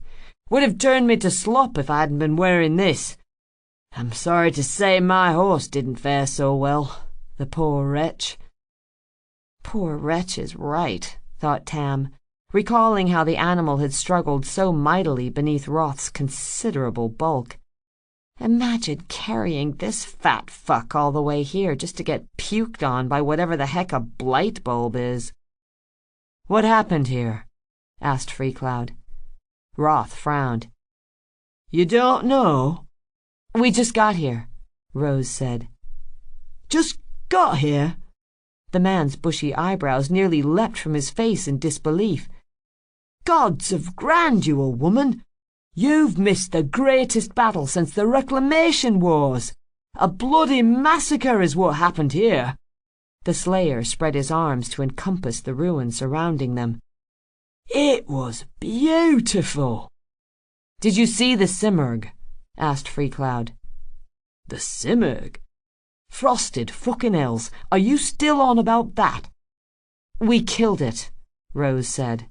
Her tone was matter-of-fact, without the barest hint of conceit. "And the widow of Ruingoth brought it back from the dead." Roth looked skeptical, like a man who'd been told drinking a goblet of urine was the secret to eternal life. "I didn't see the Simurgh, no," he muttered eventually. "Too busy running down real monsters, I guess." "It looks like you slaughtered them," Brune said. "We did," said the Slayer. "The forest caught fire. Not sure how, or who got it started, but I'll buy him a keg of Cascar's finest if I ever find out. The whole of Greyvale went up in flames just before dawn. The Carteans had scouts in the hills thereabouts, but the Hand claims it wasn't his boys who started it. By sunrise, half the horde was running wild on the plain, while the other half were busy finding their way clear of the trees. When they did, the buggers were burnt up and half dead already. There was infighting, some said. Monsters killing monsters." The merc fingered the frayed edge of his acid-eaten beard. "As I said, it was beautiful." Behind him, one of the mercenaries used an axe to hack off one of the mammoth's tusks. "How about a Druin?" Rose asked. "Did you see a Druin?" The Slayer's eyes flickered to Freecloud's ears. "Nope. Though there was an infernal." "Seriously?" asked Kira. "What did it look like?" Roth drew himself up, as if impersonating the demon itself. "Big flaming bastard, with spikes all over, and a tail like a morning star fixed to a chain. Fought with a burning net and a hammer made of molten rock. I figure the fucker killed 100 mercs before Ironclad brought him down." Ironclad? Relief and disbelief laid claim to the divided halves of Tam's heart. Her uncle was alive, or had been, anyway. "Did Bran Hashford survive, do you know?" The man's armor clanked when he shrugged. Didn't see, I'm afraid. But Brannigan's a tough old bugger. I'd wager he's around here somewhere. Listen. He clapped Rose on the shoulder. I could swap tales till I'm blue in the face, but we'd best leave a few for the bards, eh? We're bound for Coverdale and a cold pint, then on towards Conthus in the morning. I'll see you round? See you round, said Rose, though her reply was drowned out by a sudden outburst of Brontide's whimpering. Maiden's mercy! Shouted Roth as he limped back toward his men. Would someone put that whining shit out of his misery? Rose squinted through the ash-flecked breeze at the injured behemoth. We've seen enough, she snapped. Let's get back. The rest of them followed. Tam spotted the remains of a massive golem. The stone construct had been reduced to a pile of rubble. Freecloud paused to kneel by its head, reaching out to graze fingers over the weathered rock. The sigils carved into the pits of its eyes were dark and lifeless. Is it one of Contha's? Asked Cura. It used to be, said the Druin, but it was rune-broken, masterless, no longer under my father's control. He said nothing more, only stood and hurried off after Rose. The band picked their way through the wreckage of a crashed skyship. Its mangled sails snapped and sparked, while the duramantium rings of its tidal engine spun in lazy circles, humming and sloshing, another broken thing with an aching song to sing. Soon after, they came across a woman kneeling in the sludge. She was sobbing over a corpse wearing a veiled purple cowl. Tam immediately recognized the Prince of Oot, who had refused to take on the Merilith after Fable's fight in Highpool. Rose came to a halt, lowering her head in deference. The warrior's gold crown was askew, his famous green steel falchion resting in the mud near his hand. His chest armor was caved in, a crimson footprint left behind on the enameled gold plate. A dozen other mercs were dead nearby. Tam recognized Lucky Star among them, and the body of a creature that looked a bit like an owl, but mostly like a bear, lay in their midst, wheezing quietly through a chipped beak. Tam returned her gaze to the fallen prince. Here was one of Granduel's most celebrated mercenaries, now dead and cold in gathering dusk. Just a few miles south, his peers would be toasting their victory in taverns or around crackling bonfires. Would they remember him tonight? Would the bards sing of how nobly he'd fought, how grandly he'd died? Or would his death be nothing more than a somber note in 1,000 glorious songs? At least he has someone to mourn him, she thought, glancing briefly at the woman weeping over him. The others had begun trickling away when something tickled Tam's awareness. Not weeping, she murmured. Brune looked over his shoulder. What's that? She's laughing. Tam pointed at the woman on her knees in the muck, who was just now rising and turning and grinning with the hollow humor of a leering skull. "Hello, Rose," said the Winter Queen. Chapter 41. Black Magic Woman. Tam hadn't even blinked before Rose had thistle from its sheath and flung it, spinning at the woman's head. Astra moved even before Rose let go of the blade, stepping casually from its path. "Don't bother," said Freecloud, before Rose could try again with Thorn. "She's a Druin, or she was, once. You won't hit her if she knows it's coming." Rose glared sullenly. She lowered her weapon, but Tam had no doubt she'd try again if her adversary was fool enough to let her guard down. Astra was dressed more regally than she'd been at the lake, prompting Tam to wonder where an undead sorceress stopped off for a change of clothes. A Narmiri crypt, by the look of it, since her body was bound in black cloth stitched with an arcane red script.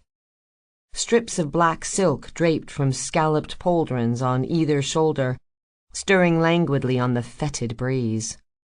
Her jet hair climbed through a wrought metal crown, whose tines twisted like flames above her brow, and her pale ears hung limp to her shoulders.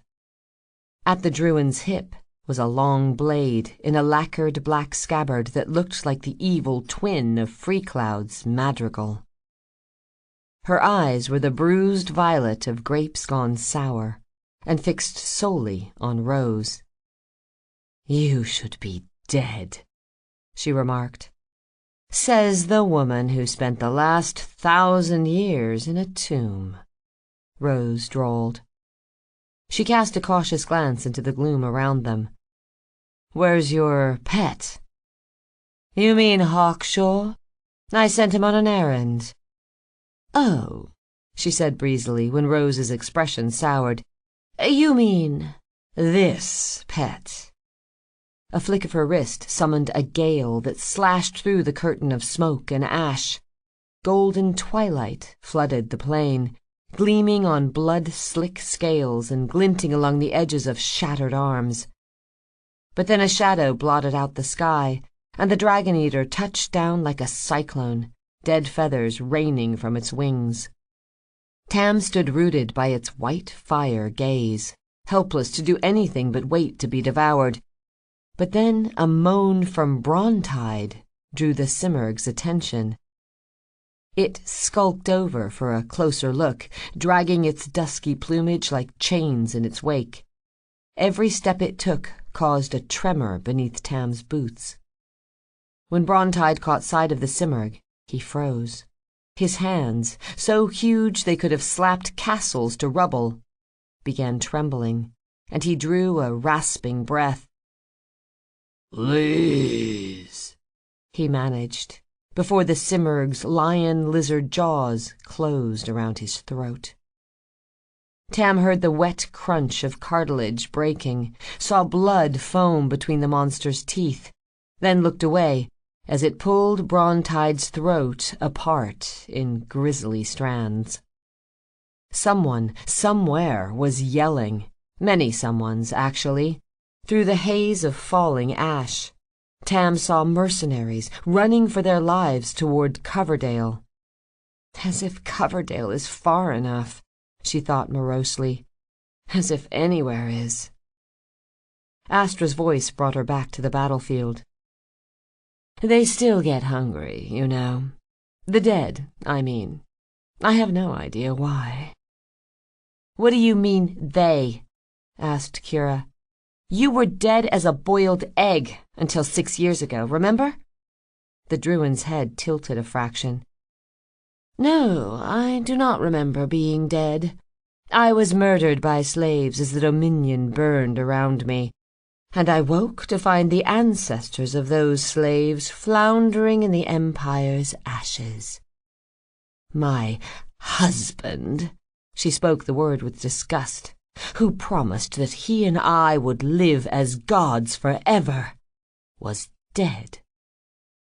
"He had it coming," Rose said, in an obvious effort to goad her. According to Tiamax, Golden Gabe was famous for doing the same to his enemies, which was probably why he had a reputation as an arrogant asshole. "I agree," said Astra. "Although Vespian, not unlike my more recent husband, had his uses. I did love him, once." "Before he sacrificed your daughter?" Rose asked ruthlessly. "Before he robbed you of the death you so obviously craved? Before he committed genocide against his own kind to keep that awful sword a secret?" Astra flinched, and when she did, some spell of glamour faded for just an instant, showing Tam a glimpse of the Winter Queen's true face. Withered eyes and sickly flesh that peeled like birch bark from a yellowing skull. "The Archon was a fool," hissed the Druin. "He summoned a power beyond his comprehension. Tamarat isn't merely a sword. It's a sliver, a living fragment of the goddess herself. And he bound it to me, fed me to her like tinder to the flame. I did not ask. Rose threw her other sword. This time, Astra moved a fraction too late. But she did move, so the blade only scored the side of her head instead of slicing it into halves. She hissed in pain, and one of her white-furred ears landed in the mud near her feet. Though she tried to stifle it, an incongruous giggle slipped past Tam's lips. Kira shot a dark look her way, while Freecloud winced, out of empathy perhaps, and looked to Rose. "Nice try," he said. She grimaced. "Not nice enough." Astra seemed not to have noticed her missing ear, but was outraged nonetheless. Her hands spasmed into claws at her side. She dragged them up, slowly as if through water, and the corpses around her lurched to life. Up came the Prince of Oot in his wine-dark cowl. Up came Lucky Star, wielding half a spear in one hand and half a shield in the other. A shirtless northerner with a blue stripe across his eyes staggered upright, and a red-haired woman bearing a spiked flail but missing most of her jaw stood next to him. Kira drew a pair of wicked knives. Brune gripped his twin glaive with both hands. "How is she doing this?" he asked. "Necromancy," said Freecloud. "You don't say," Brune snapped. He waved a hand at the woman's new bodyguards. "I meant, how's she doing this? Most necros can barely make a skeleton dance. The best can turn a crowd of corpses into mindless zombies. They don't use people like puppets, and don't bring something the size of a fucking village back from the dead." "It must have something to do with the goddess," Freecloud guessed. "You mean the Winter Queen?" asked Kira. The Druin's ears signaled no, but he said nothing more. "Were you leading the horde, then?" Rose asked the sorceress. "If so, you did a piss-poor job of it." Astra shook her head, a gesture made somewhat ridiculous by the bobbing stump of her absent ear. "I was more of a patron, really. I offered Brontide a safe haven in which to gather his strength. Once he had, I urged him to attack Cragmore. I assured him of victory and promised eternal life to those who fell in battle." "There is no life," said Freecloud, "without free will." For some reason, Tam's thoughts strayed to the golem they'd come across earlier. Rune-broken, Freecloud had called it. Masterless. Did that mean every other golem was a slave, with no more agency than one of Astra's undead thralls? "I don't understand," said Rose to the Winter Queen. "If you wanted the Horde to succeed, then why abandon them here? You had to know the courts would get their shit together eventually. Was the Simurgh so important? You bartered one life in exchange for tens of thousands. You doomed them." Astra sneered. "What do I care? They were beasts, monsters, born to be slaves and bred to be weapons. Yet they rebelled against the Dominion and betrayed my son when— Oh, fuck off," Rose swore. "When they abandoned him on the field at Castia." Astra's right hand strayed toward the hilt of her sword. Her voice was thick as ice over shallow water. A poison-black tear crawled like a fly down her porcelain cheek. "My poor child," she whispered. "My sweet autumn son. He was trying to help them, you know. He meant to offer them sanctuary, a realm where the fell creatures of this world could live beyond the depredations of humankind. And he'd have succeeded, if not for one man." Rose stiffened. "Don't you dare say it." "Gabriel. What the fuck did I just tell you? Rose snarled. Then again, Astra reasoned, Gabriel would never have gone to Castia if it weren't for you. Which is why it will please me to kill you here, to know your father will share my pain, if only until I kill him as well. You'll need more than the Dragon Eater to do that, Rose said, even though Tam could sense the insincerity in her words. Gabe might have been formidable once, but he was older now, and wasn't what he used to be. He wasn't even what he'd been at Castia, which, according to Rose, wasn't very much at all. You had a whole army at your disposal, Rose said, gesturing at the corpse-littered plain around them. Why let them die? Astra's laugh was eerily grating, a sound like a raven's beak scratching on a child's skull. Let them die? My dear, I killed them myself. Brune, blinking, dragged a hand over his mouth. This is mad, Kira finished the thought for him. mad, the shaman agreed. They would have failed me, said Astra, as they failed the Dominion. They would have betrayed me as they betrayed my son. Instead, they will serve me in death, as will you, and so, in time, will every creature in this world. Well, that's typical, Rose said. She looked thoroughly unimpressed, or else was doing a magnificent job of pretending to be. And then what? What's the point? Let's suppose you win, which you won't. Let's say you somehow manage to kill us all, which will never, ever happen, I assure you.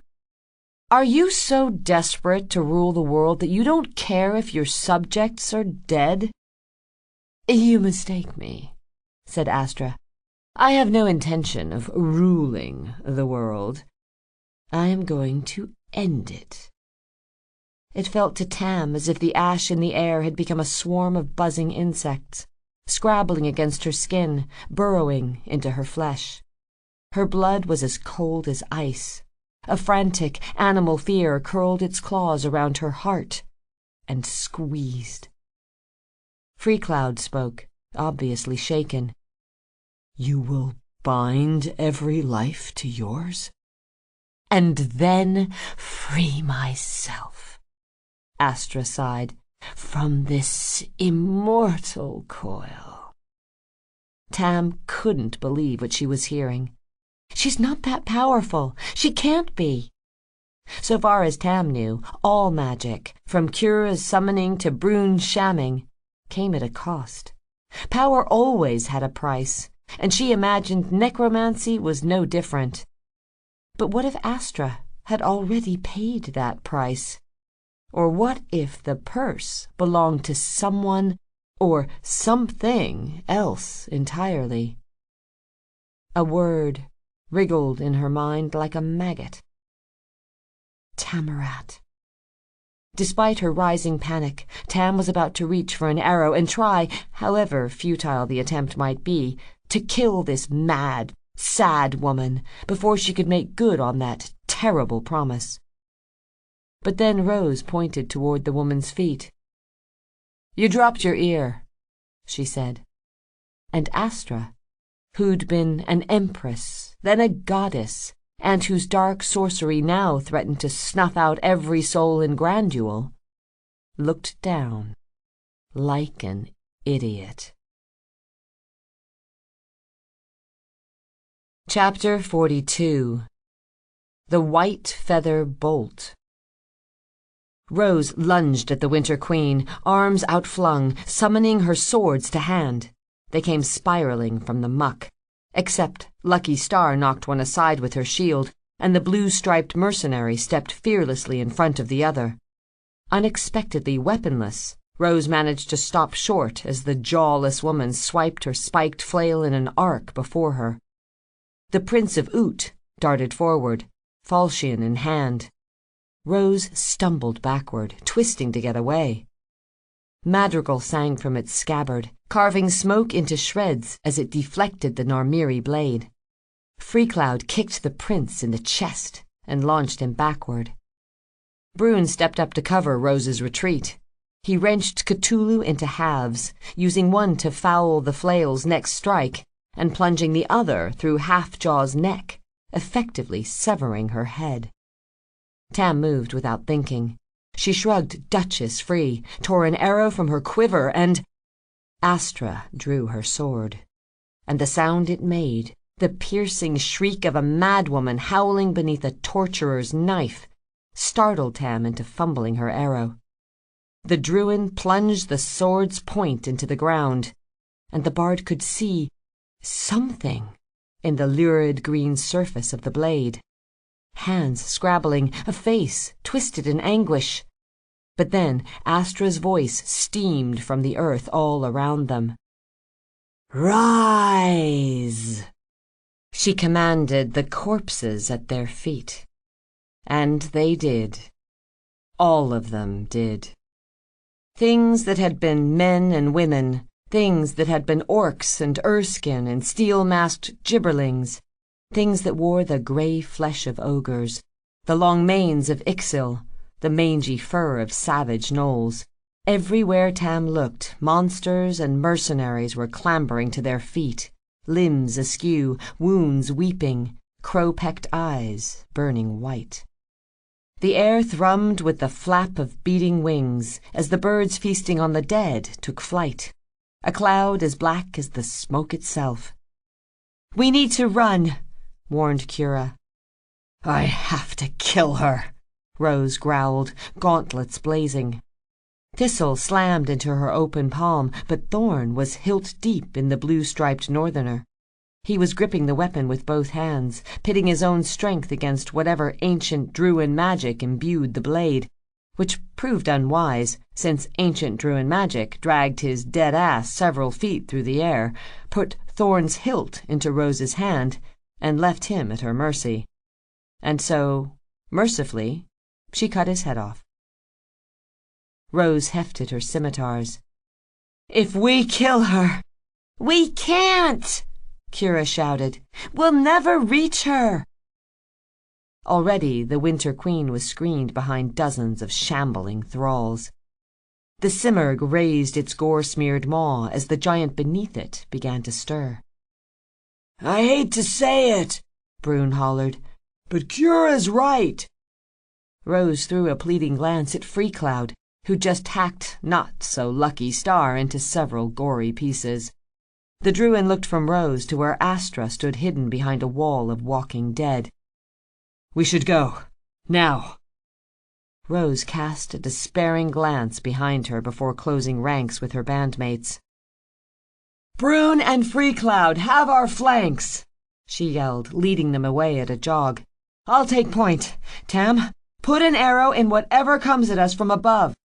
"Will do," Tam said, without bothering to point out that she was only the bard. Kira! "Yo! Think you can keep them off our ass?" With pleasure." Kira spun on her heel. The Prince of Oot had recovered and was leading a small host of mercs and monsters after them. The Inkwitch pushed up her sleeve, clenched her fist, and shouted, "Yomina!" The cloaked figure came swirling from her arm, long neck bowed beneath his wide-brimmed hat. He drew 2 swords from his chest and turned to face their pursuers. Kira stood and staggered after Tam, who kept her bow taut and her eyes up as they ran. The sky was deafening with the screech of birds, dark with roiling smoke, though she caught a glimpse here and there of twilight blue. Cinders from the burning forest blew past, stinging like mites wherever they touched.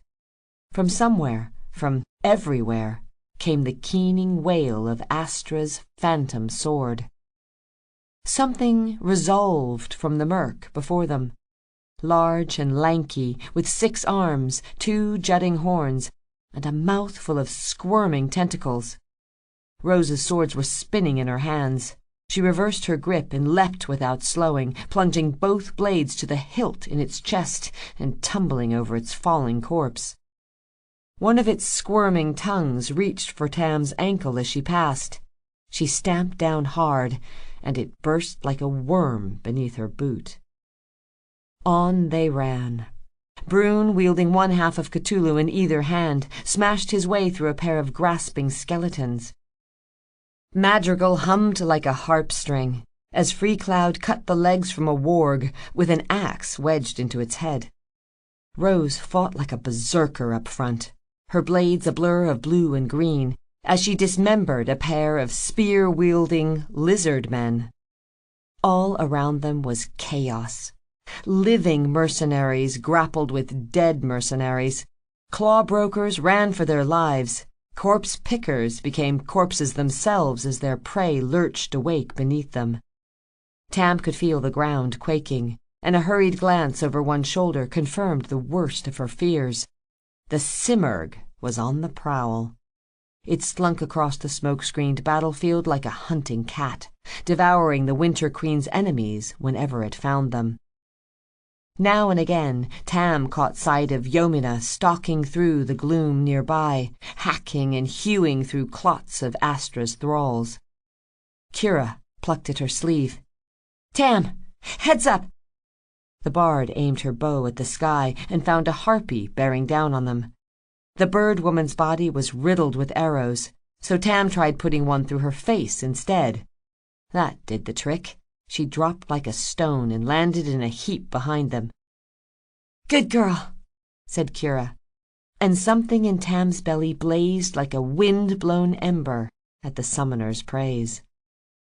Before long they had outrun the rising dead. Tam didn't know if there were limits to Astra's power, but apparently she wasn't capable of raising the entire horde at once. Or else we'd be dead, she thought. Well, maybe not dead, but definitely not alive. Rose stopped so suddenly, the rest of them nearly bowled her over. "Fuck!" she swore.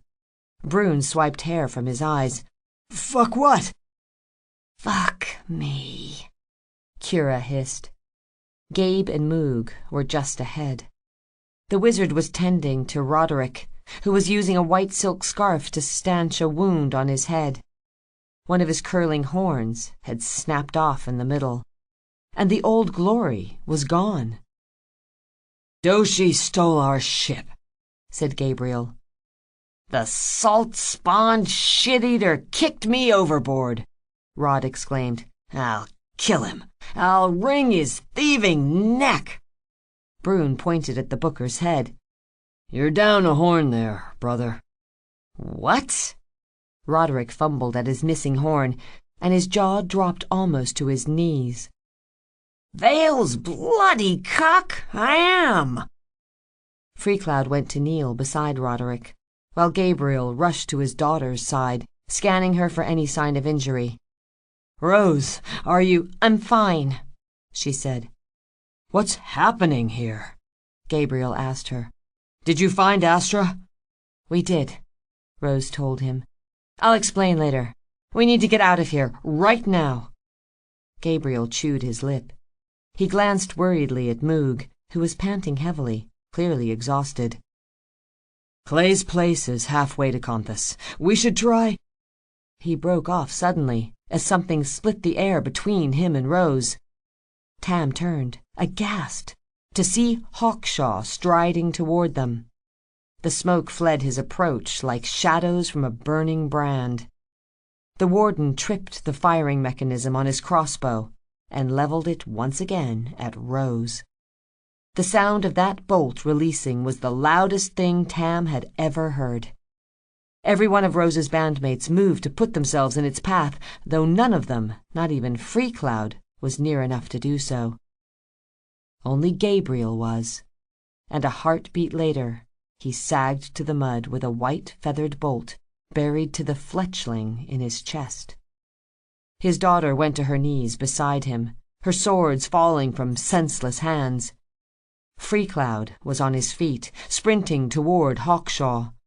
Madrigal's music split the air behind him. The warden pushed aside his black straw cape.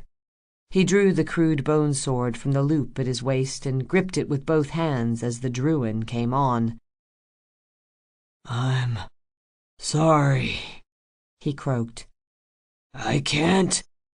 "Shut up and die," Cloud snarled. So charged was the moment, so fraught with dread and dire malice, that no one, not Free Cloud and certainly not Hawkshaw, saw the claw-broker's wagon come barreling into their midst until it ran the warden down. His body tumbled like a scarecrow beneath the threshing hooves and heavy wooden wheels. The cart skidded to a halt, and its driver stood to survey the ruin he'd left behind. Hawkshaw's body was reduced to a sodden heap of broken bones, bloodied flesh, and blackened straw. His bone sword was snapped in half. The black leather snow mask he'd worn to disguise his face had peeled off, to reveal the blood-slick skull beneath. The driver was horrified. "God, I'm so sorry. There's something, I don't know, something big back there. I wasn't looking where I was going." Tam blinked. "Bran?" The man stared at her blankly. "Can it be?" she wondered. His hair was longer, his beard unkempt, and his face so filthy as to be almost unrecognizable. But Tam was sure of it now. It was her Uncle Brannigan. He was alive. "Listen," he said. "If I owe you money, we can discuss it later. We don't—" "Uncle Bran, it's me!" "Tam?" Her uncle leapt from his perch, floundered through the mud, and pulled Tam into a hug that left her gasping for breath. Afterward, he gripped her shoulders and studied her face as though it were a map of everything she'd seen and done since he'd seen her last. A slow smile crept across his lips. "Maiden's mercy, girl. What are you doing here?" His eyes flitted toward the mess he'd made of Hawkshaw. "Was he—" "Our enemy," Tam assured him. "I'll tell you later. Gabe is—" "Alive!" Moog shouted. The wizard was cradling Gabriel's head on his knees. "Well, he's breathing, anyway." Brannigan groaned when he recognized the man in Moog's lap. "Is that really—" "It is, yeah." Rose reached with trembling fingers to brush sweat-matted hair from her father's face. His eyelids fluttered weakly at her touch. "Can you help him?" she asked Moog. Tears flooded the old man's eyes. "I'm not a healer, dear, and I fear he needs one." The wizard eyed the bolt in Gabriel's chest as though it were a serpent rising from his stew-pot. "I think it may have pierced his heart." "The heart is on this side," Rose pointed out. "Is it?" The wizard frowned and placed a hand on his own breast. "Gods, you might be right." Free Cloud spoke up. "Rose, help me get him in the cart," she ordered. "Rose." The Druin put a hand on her shoulder and nodded gravely at the white feathered bolt. "Look at the wound. It's putrid already. I think—" "What?" she asked. "I think the arrow was poisoned," he said quietly. "I'm sorry." Anger chased the hope from Rose's eyes, followed by a sorrow that threatened to crumple her face like parchment fed to a flame. "We'll take him to Coverdale," she mumbled. Free Cloud pushed his hair between his ears. "Coverdale isn't safe," he said, gazing north across the plain. Grey Vale was still burning. The forest was an orange smear on the horizon, a glowing band against which the shape of uncountable horrors could be seen shambling across the darkening plain. Bran coughed. "Conthus is Shufar." Gabriel stirred in Moog's arms, muttering words Tam couldn't make out. The wizard leaned in, listening, but it was Rose who deciphered her father's words. "We're taking him to Clay Cooper," she said. Chapter 43. Slow Hand. They bypassed Coverdale, which was swarming like a hive on fire as the townsfolk rushed to evacuate, and followed the rutted track that passed for a road through a forest of stark white birch. There were no stars, no moon by which to see, and so Brannigan could only trust the horses to remain on course. No one slept. There wasn't room to do so anyway. Rose hovered over her father and mopped sweat from his brow while Moog offered soothing words, snatches of quiet song, and an hour-long joke that turned out not to have a punchline. Gabriel died at dawn the next morning. He didn't shudder or scream or utter any poignant last words the way heroes were supposed to do. He only closed his eyes and squeezed his daughter's hand as hard as his fading strength allowed, until, at last, his grip went slack, and he released a breath without bothering to take another. "Stop!" The word fell like a stone from Rose's mouth. When Bran drew the cart to a halt, she hopped over the side and disappeared into trees beside the road. It was snowing lightly. Tam craned her neck and squinted against the skirling flakes. One caught in her eyelash, and when she blinked, it stuck to her cheek, melting swiftly, and trickled to her chin. Brune looked down at the body with puzzlement, as though he'd closed his fist on a gold coin and opened it to find a lump of coal. Kira clamped a hand over her mouth and stared blankly at the man stretched out at her knees. Freecloud, his ears sagging, watched the forest beside the road with eyes the color of dull iron. Moog slumped down beside Gabriel's body. He took his friend's head in withered hands and kissed him lightly on the forehead. "You bastard," he slurred through a rising sob. "You brave, stupid, beautiful bastard. How could you? How could you go on without us?" The wizard laid his cheek on Gabe's chest and sobbed until his tears dried up. Then he straightened, sniffed, and choked on a phlegmy chuckle. "Clay's going to kill you when he finds out. He won't—" In the forest, a woman screamed. Not in fright, but in fury. A rage so powerful and painfully violent, Tam wondered that the trees themselves didn't splinter at the sound of it. Freecloud started like a hound beckoned to its master's side, but Brannigan clasped his shoulder and shook his head. Freecloud settled onto his seat, and minutes later Rose emerged from the woods, climbed into the wagon, and ordered Bran to go on. And so they went. Clay Cooper owned a modest 2-story inn on the road between Coverdale and the free city of Conthas. There was a stable out back, a bare-branched maple out front, and a shield-shaped sign above the door upon which the word "Slow Hands" had been spelled out in blocky script. They rolled up sometime around midday. The road running past the inn was thick with refugees fleeing Coverdale, and the yard swarmed with mercs swapping stories and arguing over what to do next. Roderick offered to look after the horses. The satyr had been glancing skyward all morning, as if expecting Doshi to return at any moment with the stolen skyship. That, or he fears the Simurgh might come swooping down on us. Unfortunately, the latter was a far more likely prospect. Brannigan stepped off the board and offered Tam a hand down. Kira, Brune, and Freecloud followed. None of them said a word, even when their names were called by mercenaries watching from the yard. Rose didn't move.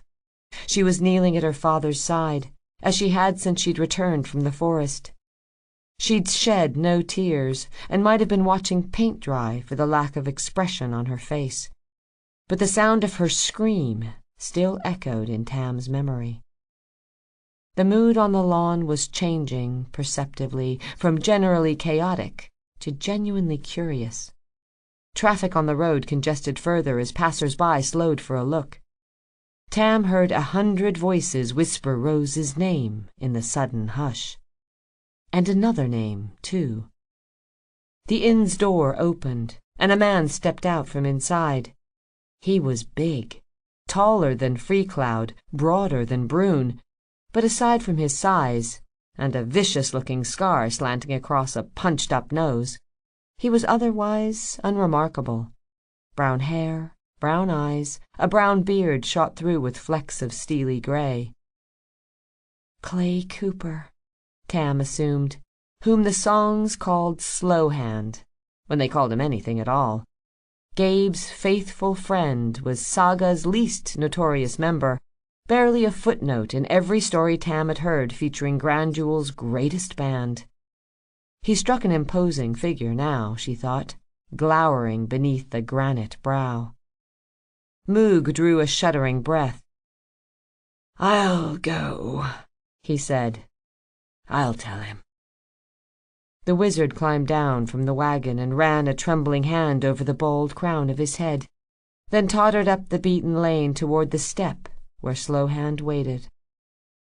A serious-looking woman, Clay's wife, Tam supposed, emerged from inside, followed closely by 2 girls. One of them was very obviously their daughter. She looked to be a few years younger than Tam, but was just as tall and sturdily built. Her face was broad and sun-browned, her hair bound into a thick braid she tugged on absently as she surveyed the yard. The other girl was much younger, with hair like a bolt of pale green silk, and bright eyes that grew wide when she caught sight of her parents. "Mommy!" She squirmed from the older girl's grip, slipped the grasp of Slowhand's wife, and came running barefoot across the snowy yard. Freecloud moved to intercept her.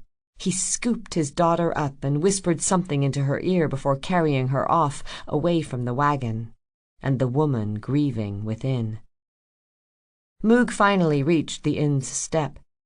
Whatever he said rocked Slowhand like a punch and left the big man swaying like an ox with an axe in its skull. The bard heard whispers ripple out from where the 2 of them stood, a low murmur of dread and disbelief. The wizard was weeping openly now, and Clay Cooper's wife reached out to graze her husband's arm as he looked toward the cart. Her touch appeared to ground him. He said something Tam couldn't hear from so far away, then laid a hand on Moog's shoulder as he brushed by and started down the track toward the road. By now the yard had grown deathly quiet. Several hundred mercenaries stood in rapt attention, and but for a few desperate travelers, the torrent going past had come to a standstill as well. The silence startled Rose. She blinked, glanced over her shoulder to see Slowhand coming. Tam was near enough to see some new pain rise in the dark pools of her eyes. With an effort that seemed titanic, Rose dragged herself from the wagon and stood waiting for Clay as he approached. "My father wanted," was as far as she got before the giant embraced her, pulling the freezing plates of her armor against him, cradling her head in the palm of one massive hand. Neither spoke for a long while, and neither, unbelievably, cried. Rose, Tam suspected, had closed her heart off like a valve, and Slowhand, perhaps, had endured too much or had watched too many friends die for one more to matter. More likely, Tam figured, he's doing this for Rose, knowing that if he breaks, she'll break, no matter how tightly she's turned that wheel. At last, Slowhand set her free. And then, like a man resigned to stare into the sun even as it burned his eyes to ash, the grizzled merc turned his gaze upon his dear departed friend. Tam saw his barrel-wide chest rise and fall once, and again, and then, when he trusted himself to speak, he said to Rose, "May I?" She nodded tersely. "Of course." Slowhand leaned into the wagon and lifted Gabriel out. He did so gently, with deliberate slowness, as though his fallen bandmate were a child who'd fallen asleep by the fire and was only being carried off to bed. Rose's father, who'd appeared larger than life when Tam had met him just days ago, looked diminished in the other man's arms. His charisma, his easy charm, the assured grace with which he'd moved and listened and spoke, all of it was gone. Whatever gold remained in his hair seemed to gray before her eyes. Clay Cooper bore Gabriel across the yard by the most direct route. Rose went after him, wordlessly bidding her bandmates to follow. Tam and Brannigan trailed some distance behind, a pair of far-removed cousins bringing up the rear of the mourning procession. The mercenaries crowding the yard shuffled to make a path. Helms were removed, chain coifs pushed back from lowered heads. Some of the warriors placed a hand over their heart, others offered prayers to the spring maiden. A few of the older ones brushed tears from their eyes, and even the youngest stared in open reverence. There wasn't a merc in the world who didn't know Golden Gabe, though in truth not everyone thought kindly of him. Tam had heard some newer fighters claim he was overrated, that he'd come up in a simpler time and didn't have the stomach for fighting in the arena. Many who'd known him during Saga's touring days called him arrogant, brash, more concerned with exploiting his fame than earning it. Such sentiments, Tam imagined, were most often born of envy, but since the dead didn't warrant envy, what happened next was no great surprise. Not to Tam, anyway. Moog went to his knees, though whether anguish or admiration drove him there she couldn't know. A pair of graybeards followed suit, bending a knee and bowing their heads. Beside them, a woman Tam identified as Claire Cassiber, better known as the Silver Shadow, stooped as well. A platinum-haired youth in black leathers, who she thought might be the frontman of the Screaming Eagles, knelt in the snow, then hissed at his bandmates to do the same. And suddenly, in a chorus of clanking mail and creaking leather, every single merc in the yard was kneeling. They might have been stalks of grass for the attention Clay Cooper paid them. But Rose slowed and stared around, clearly amazed. The bard saw more than a few men and women offer Gabe's daughter a solemn nod, and Tam, to keep herself from gaping like a fool at every famous face she recognized, fixed her eyes on the door of the inn ahead. It took forever to reach it, but eventually Slowhand and his burden disappeared inside. Rose went after him, flanked by Cura and Brune. Moog and Clay's daughter slipped in behind them. His wife held the door open for Tam, but the bard paused with one foot on the stoop, unsure whether or not she belonged inside. "Go on," Bran urged. "I'll wait here." When she didn't move, her uncle nudged her with an elbow. "You're their bard, Tam. Whatever happens inside, you should be there." He was right, of course. A bard's duty was to watch, to witness.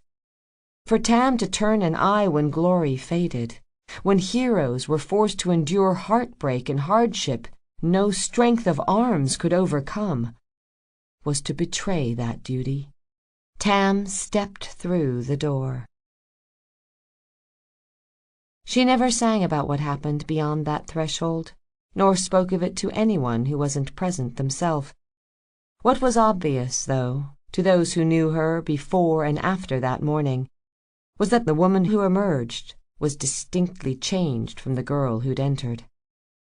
Her smiles were shorter, her laugh was louder, she became distracted at times, and would stare at nothing with a look of shattered sorrow that passed like a cloud the moment someone spoke her name. She loved less quickly, but more fiercely, and made certain that those she cared for knew it well. Sometimes she wept when it snowed.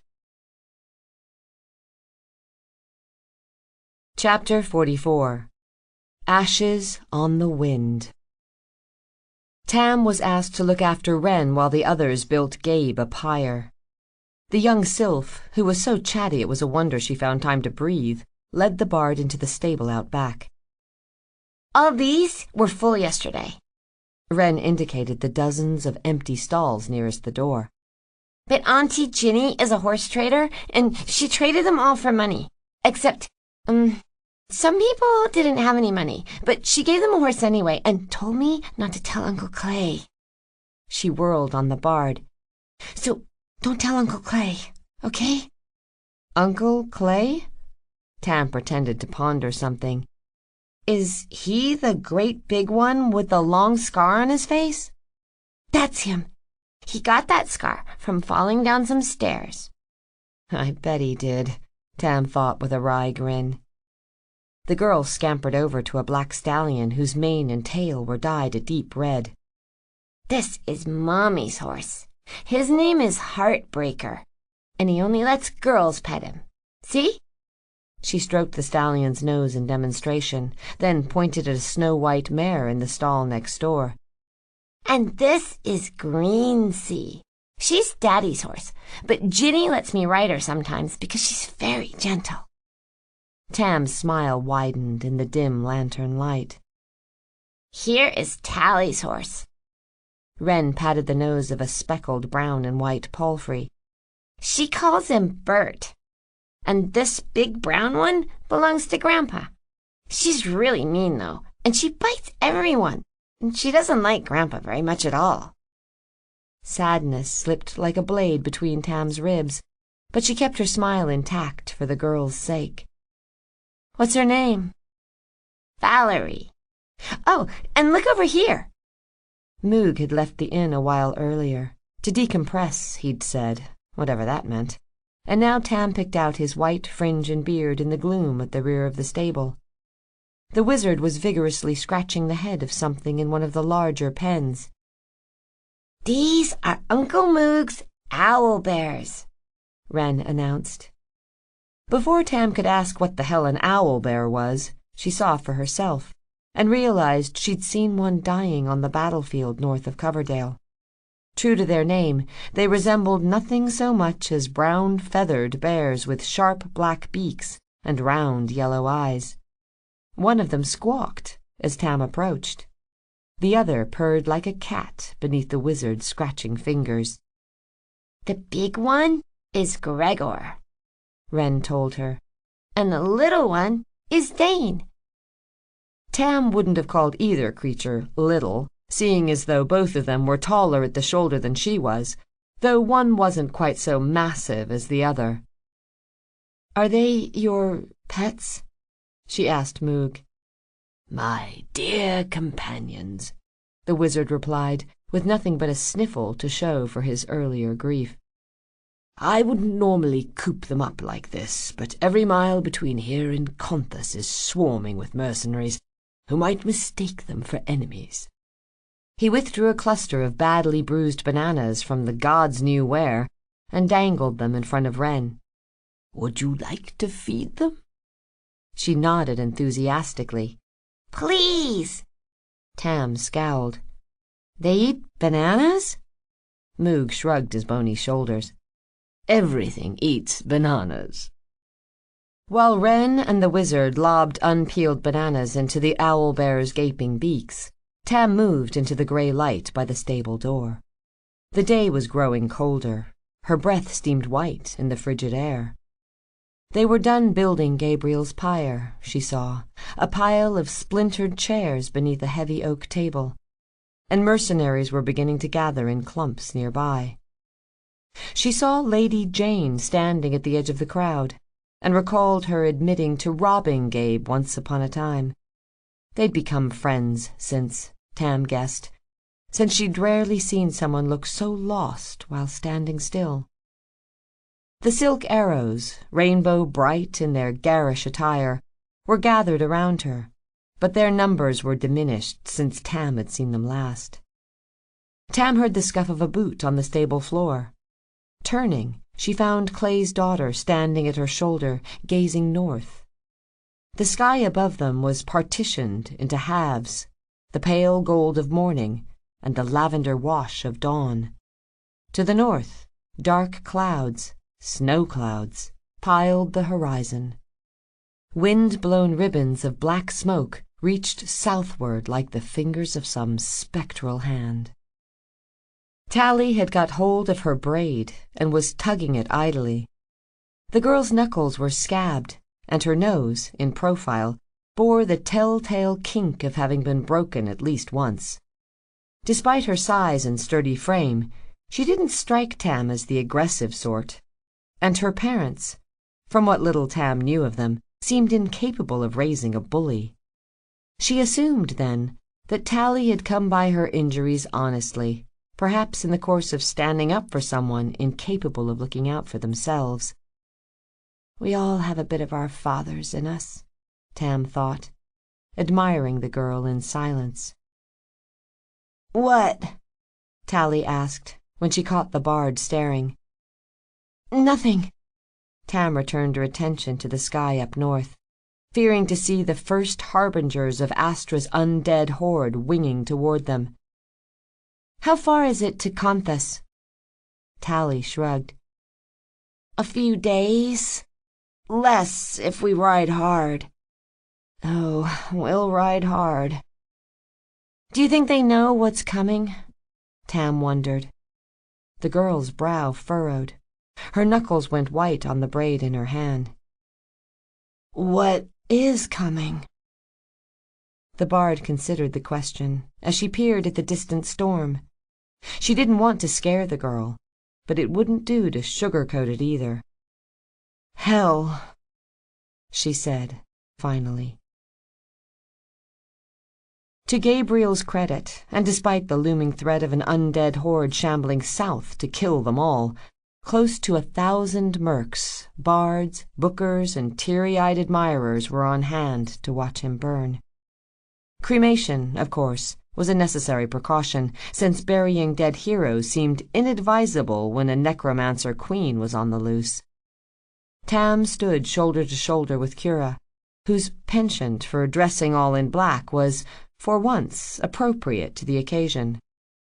Roderick joined them, hatless and bootless, among his peers for the first time ever, so far as the bard was aware. The satyr collected an assortment of curious looks as he clopped his way across the snowy yard, from astonishment to outright scorn. One dour-faced merc amassed a noisy mouthful of phlegm, but a deadly glare from Rose forced him to swallow it with an audible gulp. Slowhand pulled the cork on a green glass bottle of long-worn whiskey. The distillery had been destroyed by the horde as they came south, which meant every remaining dram was a thing to be cherished. "Maddie sent me this when the inn finally opened last fall," Tam overheard him say to Moog, as if their old bandmate, now the Emperor of Castia, was a kindly neighbor who dropped off a meatloaf from time to time. "It's been aged 40 years in Trient casks, apparently. I'd planned on hanging on to it until the next time we were all together." He shrugged, took a swig, sucked his teeth, and passed it to the wizard. "Trient casks?" Moog sounded genuinely intrigued. "What does Trient taste like?" Another shrug. "Vanilla." The wizard took a tentative sip. One of his eyelids twitched rapidly, and he heaved like a cat retching up a hairball before passing the bottle on to Rose. "Vanilla!" Moog hissed under his breath. "It tastes like an ogre's loincloth. Don't ask me how I know that." Rose drank deeper than either of them, then stepped forward and splashed the bottle's contents over the makeshift pyre. Afterward, she stood by her father's side and spoke as if the two of them were alone. "You were a shit father," she told him. "Selfish and arrogant, wholly unfit to be a parent." She looked toward the stable, where Wren could be heard telling Slowhand's daughter how many colors of horses there were in the world. "Runs in the family, I guess." She waited for a spatter of laughter before going on. "You told some good stories, though. You used to go on for hours about your endless adventures, your grand tours of the Heartwild. You made it seem as if your life was a lot more exciting before I came along. And you never stopped talking about getting your band back together. Until finally you did." There was a swell of excited chatter. Tam saw a smile slip on and off Slowhand's face like sunlight spearing through spring clouds. "I used to wonder why you cared so much about those bandmates of yours. You loved them like you never loved me. These washed-up warriors, these haggard old men with limp wands and rusted swords." "Hey," said Moog, pretending to bristle. "I resemble that remark." "But I know better now," Rose continued. Her dark eyes roamed the encircling mercenaries, and she pitched her voice to carry over their heads. "We all have our reasons for doing what we do. It might be the money, or the fame, or maybe like me you were just trying to piss off your parents."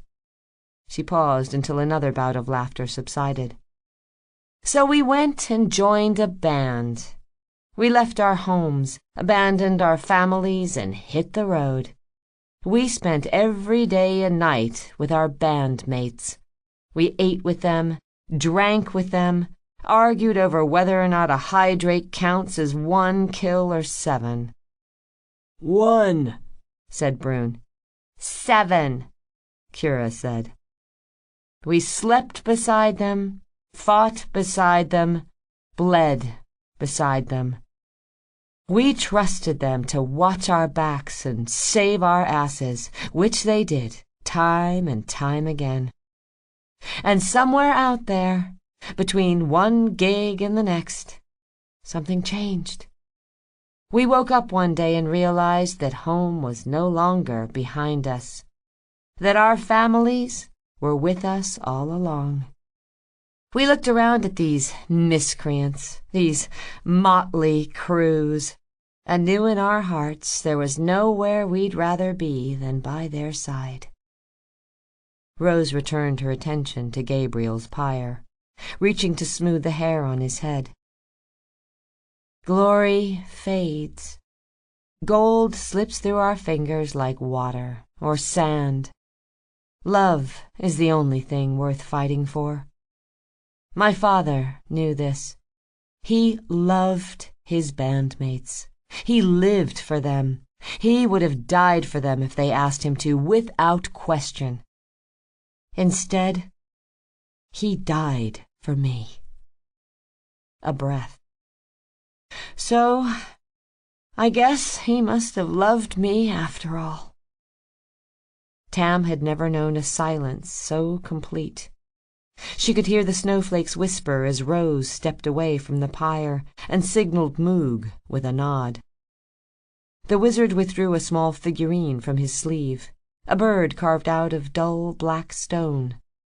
A whistle brought it blazing to life, an open flame in the palm of his hand, and an exhalation sent it swooping toward the kindling piled beneath the oak table.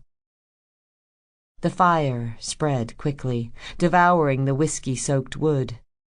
Within moments it was blackening the boards beneath Gabriel, curling like talons around the table's edge. Slowhand nudged the wizard with an elbow. "Show off." Moog opened his mouth to reply, but a shriek chopped his voice into silence. The sound of it, the sheer volume of it, was unmistakable, even before something obscured the sun and threw the world into shade. Mercenaries craned their necks, bewildered. Tam, squinting against a flurry of snow, caught sight of feathered wings scything through the clouds above. She heard the word dragon on 100 lips, and figured it was probably best they hadn't yet grasped the danger they were in, lest pandemonium ensue. And then Roderick screamed, "Fuck me! It's the Dragon Eater!" as he hoofed it across the yard. Pandemonium ensued. The crowd scattered like a nest of mice beneath the raptor's shadow. A few brave souls bared their swords. A few idiots drew bows and sent arrows arcing skyward. Tam heard a sucking whoosh and watched a wizard's fireball rise like a second sun. It burst in the clouds like spring fireworks, pointlessly pretty. "Wait until it lands, you fools! And in the meantime," she thought, "pray it doesn't land." Rose was running full tilt toward the stable. "Your father's ashes!" Moog cried. "Leave them for the wind!" she yelled over her shoulder. Freecloud took off after her, Brune and Cura hot on his heels. Tam followed, and Brannigan caught up to her outside the stable. Her uncle's hair was slicked to his forehead as he peered skyward. "Is it true?" he asked. "Is that really the Simurgh up there?" It seemed the fear in her eyes was answer enough. "Fuck me with a rusty dirk," he muttered. Moog barreled past them with his robes hiked above knobby knees. "Gregor! Dane!" he hollowed to his owlbears. "Daddy's coming!" Ginny hurried into the stable after him, which left her husband standing alone by Gabriel's pyre. Tam watched Slowhand's silhouette waver against the flames a moment longer before finally he turned and stalked away, disappearing through the back door of his inn. He emerged a few moments later, carrying an ugly slab of wood she belatedly recognized as a shield. "Blackheart," she whispered. Bran stirred beside her. "What?" Before she could point it out, the wagon they'd brought from the battlefield came slewing into the yard. Roderick slid across the baseboard as it rounded the inn. He brought it skidding to a stop in the slush before them. "Get in!" "Where are we going?" Tam asked, helping Bran into the wagon's bed. Freecloud's mare bolted from the stable. Wren, looking remarkably calm, was seated in front of the Druin, her fingers curled tightly in Green Sea's white mane. Rose came after them, Heartbreaker thrashing like a branded mule between her legs. She yanked hard on the stallion's reins and nosed him south. "Conthus!" she shouted, and went galloping off. Chapter 45. The Free City. The Free City of Conthus was many things to many people. It was a hub of trade for claw brokers and scale merchants, a base of operations to the huntsmen who supplied Grandul's arenas with fodder.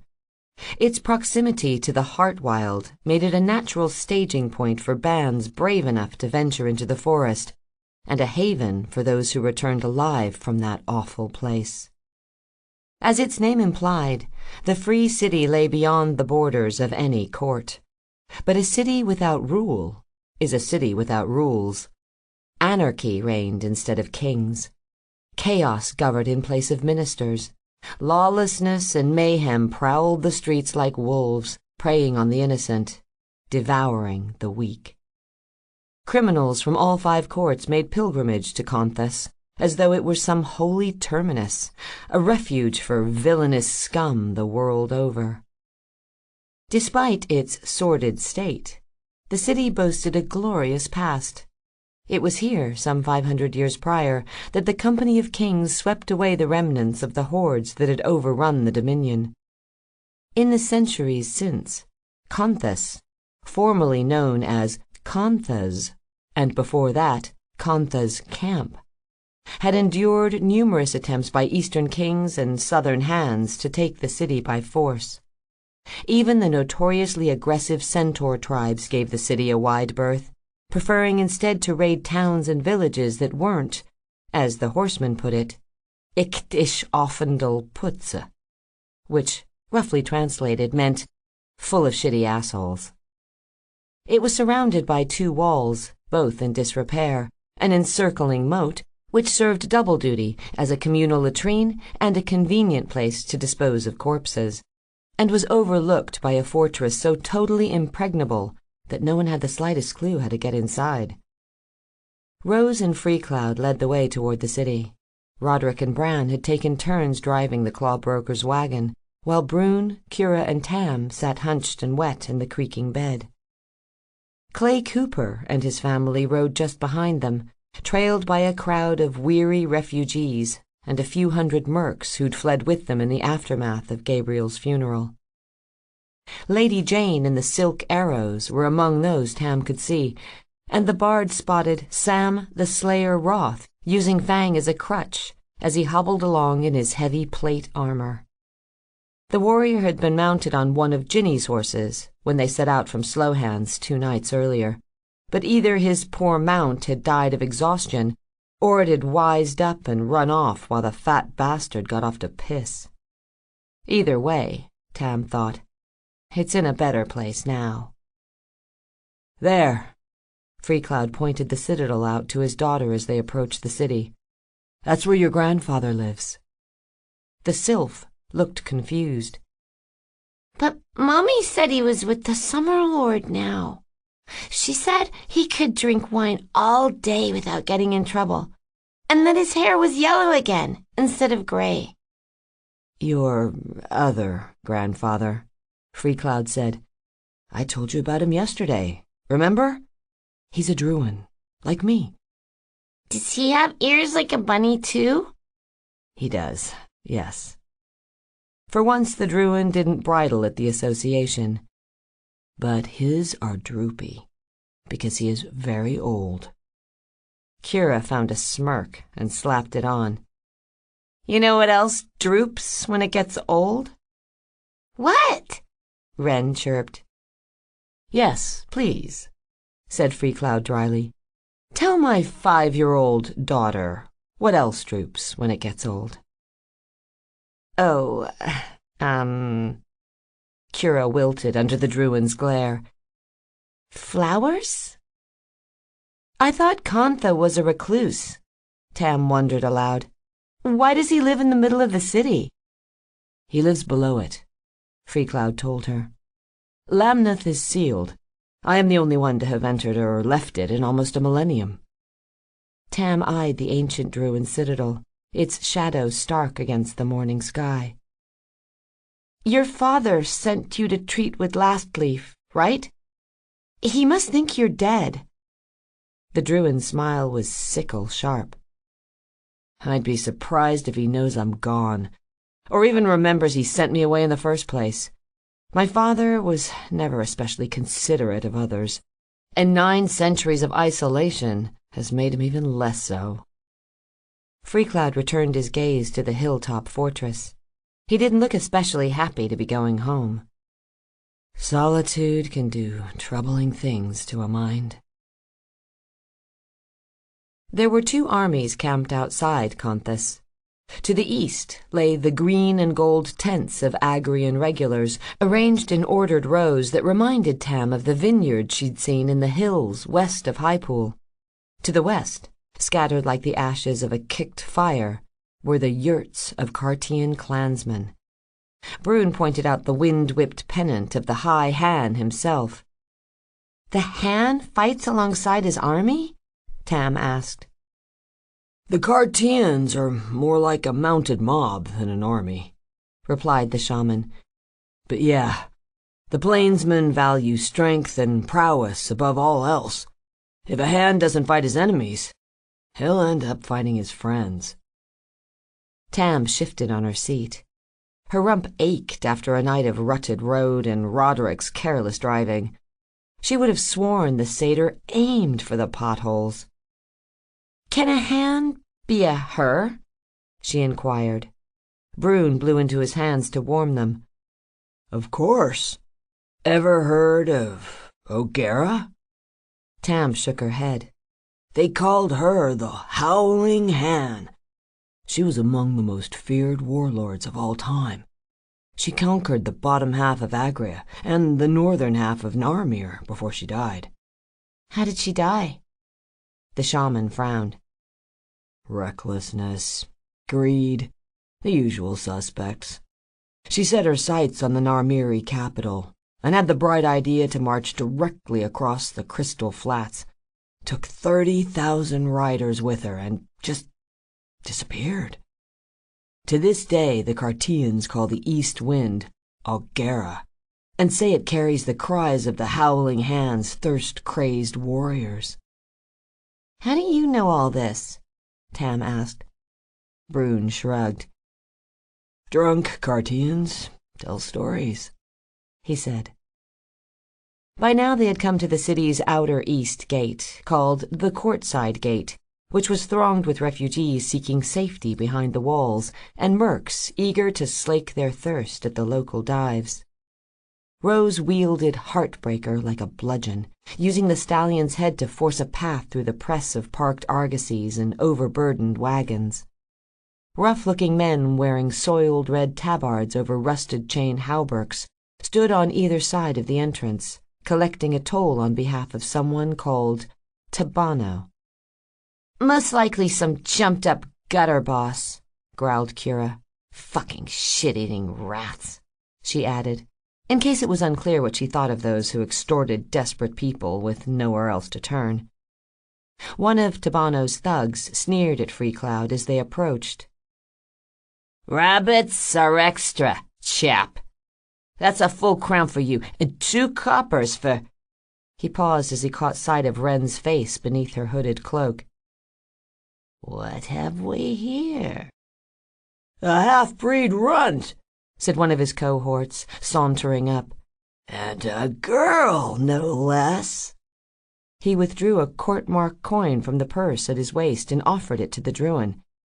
"Tell you what, take this and leave the little one with us. We'll make sure she gets a roof over her head." Rose slipped from her stallion's back and held her hand out to him. "Your helmet." The thug regarded her warily. "Huh?" "Give me your helmet," she demanded. "Now." Either too scared or too stupid to refuse, he unhurriedly removed the dented iron pan from his head and handed it over. As he did, recognition bloomed on his pockmarked face. "Hey, aren't you bloody The helm cracked across the side of his jaw. His eyes took a look at the back of his skull, and he swayed like a tree, deciding which way to fall. Rose pushed him over as she advanced on his friend, grabbing a fistful of the thug's tabard and pinning him against the stone wall. "Take his purse." She pointed at the one she'd laid out. "And yours. Give a crown to every man, woman, and child without a weapon who comes through this gate until you're broke. Then run back to your shithead boss, Tabo, was it?" "Tabano," he stuttered. "The Baron is salt kettle." "Tell him Bloody Rose is in town, and the Winter Queen is on her way. Tell him the Brumal Horde is coming, and that every knife on his payroll, every thief, thug, and halfpenny assassin had better be waving from this wall when they get here, or else he won't have anyone to steal from, rough up, or assassinate. Because we'll all be fucking dead. Got it?" The man's jowls quivered as he nodded. "Go." He scampered off.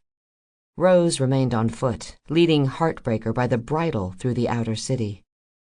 They followed a muddy road littered with so many stone bricks Tam suspected someone had once tried to pave it, and gave up partway through. The way was hedged by stables, smithies, stinking tanneries, and snoring mills. Conthus reminded her of a bruise, a ring of soured earth that grew darker the closer they got to the center. They passed through the city's monster market, a menagerie so vast and varied it made the one in Ardburg look like a pet shop by comparison. Tiers of stacked cages made a maze of the cluttered square, their occupants raging, pacing, or sitting sullenly in the shadowed corners of their prisons. Tam caught sight of talons and beaks, wings and horns, glistening scales and blood-matted fur. Slick green tentacles curled around the bars of one cage, and those passing near gave it a cautious berth. A circle of massive wains surrounded the forum, their iron-barred window offering glimpses of heart-wild horrors bound for the arenas of Grandule. Many of them, Tam figured, had been taken as captives after the battle up north. They likely thought captivity was a fate worse than death. There were fates, she knew, even worse than both. They passed a pen of rangy centaurs, packed so tight they could barely move, their hands and hooves bound by heavy manacles. Tam peered into a roped-off pit filled with goblins, yowling like 1,000 feral cats fighting over the crust of a sardine sandwich. A bow-legged Formorian, its face so hideously deformed even its mother would recoil at the sight of it, was being ushered into a stockade by a cordon of barking dogs and huntsmen armed with barbed polearms. Elsewhere, a pair of vibrantly striped Gorillyaths were forced to pummel one another for the amusement of a jeering crowd. The whole square stank of soiled hay, stale urine, and callous neglect. The noise, a buzzing cacophony of squawks, roars, hisses, and growls, made Tam squirm uncomfortably on her seat. She'd been fascinated by the market back in Ardburg. The monsters had seemed exotic at the time, inherently dangerous, as if cramped cages and filthy pens were exactly where such wild things belonged. Now, however, they felt to Tam like victims, casualties of being born with scales instead of skin, claws instead of fingers, or, in the case of a giant spider trussed by corded rope, 8 bulbous eyes and poison-laced mandibles instead of a proper face. The bard saw a red-maned gnoll chained by her throat to a stake. The hyena-headed creature was nursing a litter of spotted pups and staring dazedly at the middle distance. Her children, Tam supposed, would be taken from her once they'd been weaned, and she would be bred again with another of her kind, a specimen chosen for his size and ferocity. Her offspring would be raised in captivity beneath some distant arena, beaten and lashed by pitiless wranglers until they became the savage monsters mankind required them to be. Tam found herself scowling at the thought of so many desperate thousands rallying to Brontide's cause. Their aim hadn't been to destroy humanity, merely to survive it.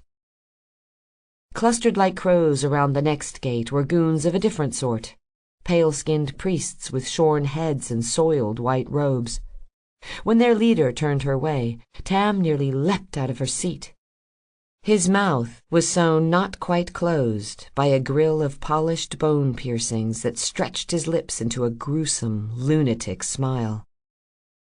"The Frost Mother has returned," he slurred.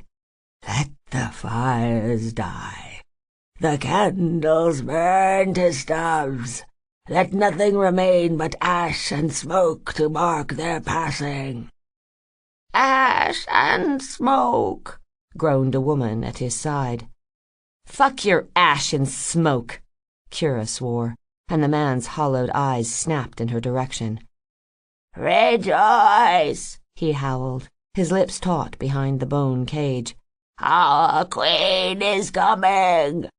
"She will be here soon," crowed the woman. She lifted her face and reached out to catch snowflakes in skeletal hands. "I can feel her touch. I can taste her on my lips." Tam was thankful when the priests were out of earshot. "Behold," Roderick announced from his perch on the baseboard, "the glory of Contus, the one and only free city this side of the wild." "What about Freeport?" she asked. The booker scowled. "Just shut the fuck up and behold, all right? This here's the Strip, though most folks call it the gutter." He indicated the broad avenue ahead of them. Little bit road, little bit river. It depends on the weather, really. Don't step in the puddles. he warned. In fact, stay away from the water in general while we're here. Beer is fine. Wine is good. Rum is best. The coffee is shit, Kira muttered. Considering the stench coming off the so-called road, Tam wondered if the inkwitch wasn't being literal. Tam heard someone yelp behind them. She looked back in time to see Clay Cooper shove the grill-faced priest into a pool of yellow-brown water. Moog laughed. Ginny scowled.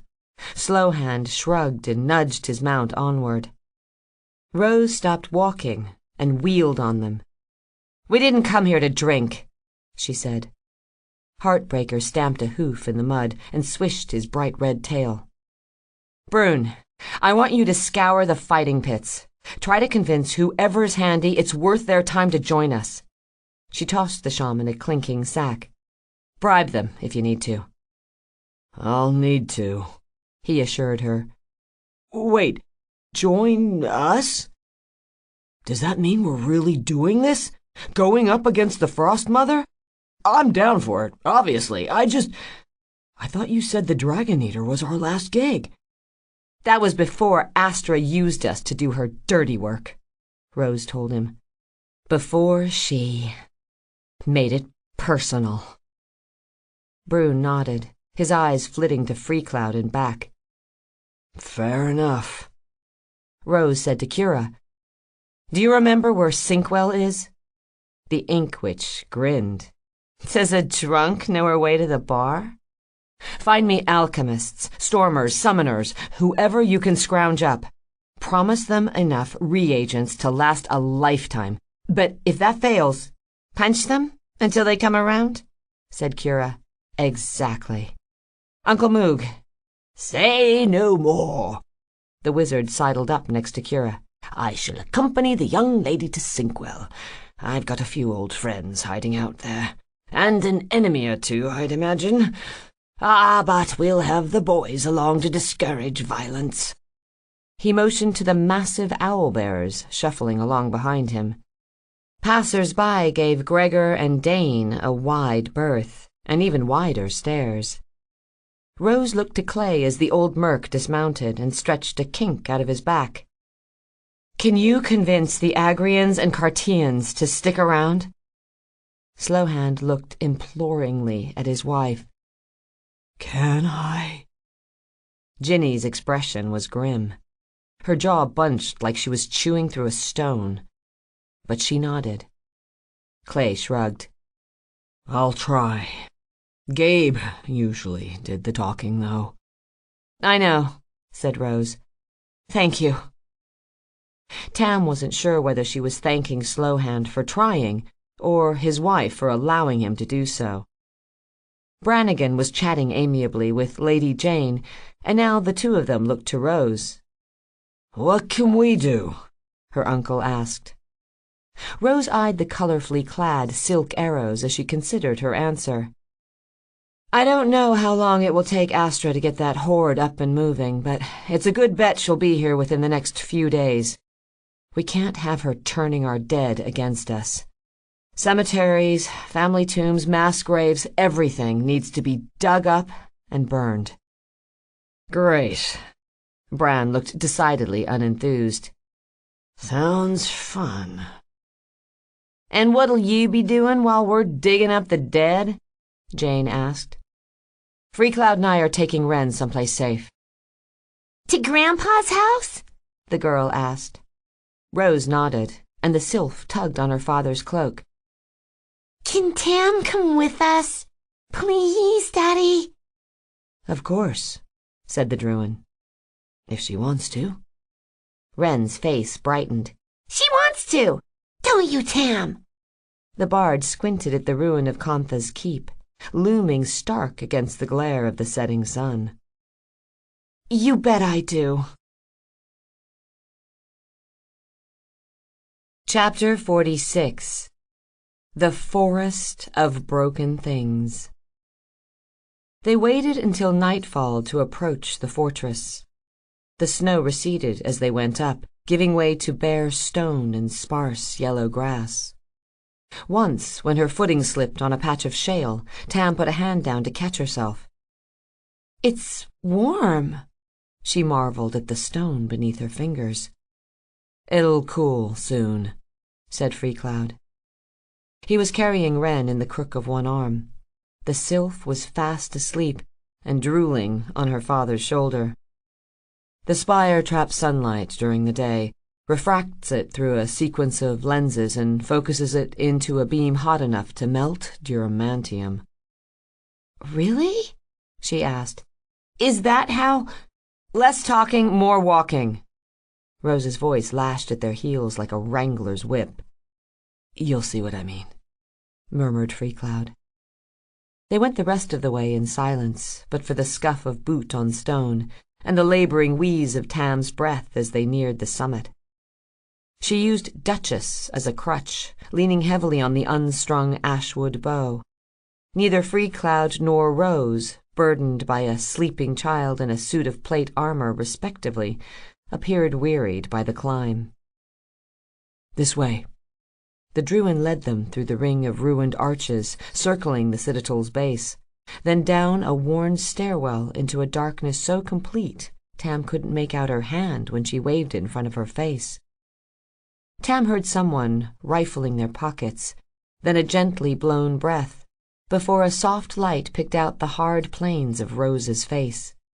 She was holding a spiny pink seashell, the source of the illumination, which grew brighter when she blew into it a second time. The bard chuckled. I wouldn't have pegged you for a shell collector. Rose examined the artifact in her hand. I used to be.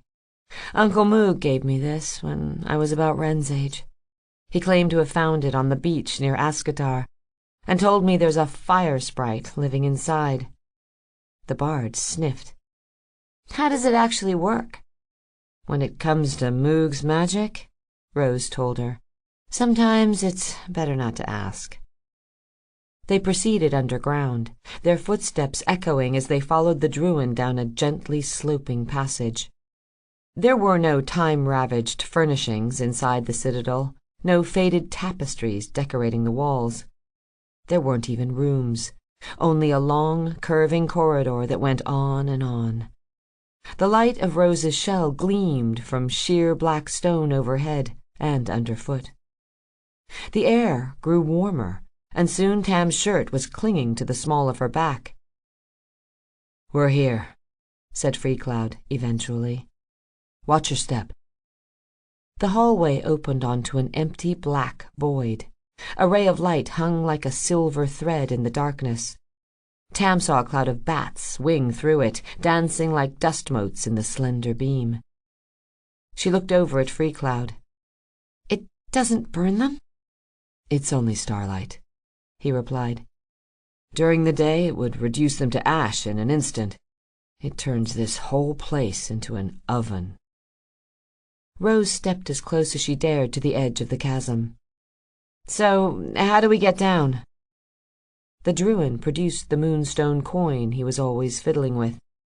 He stepped to the wall and inserted it into a small recess, then pressed it with a finger and turned it counterclockwise. The air to Tam's left shimmered like spilled lamp oil.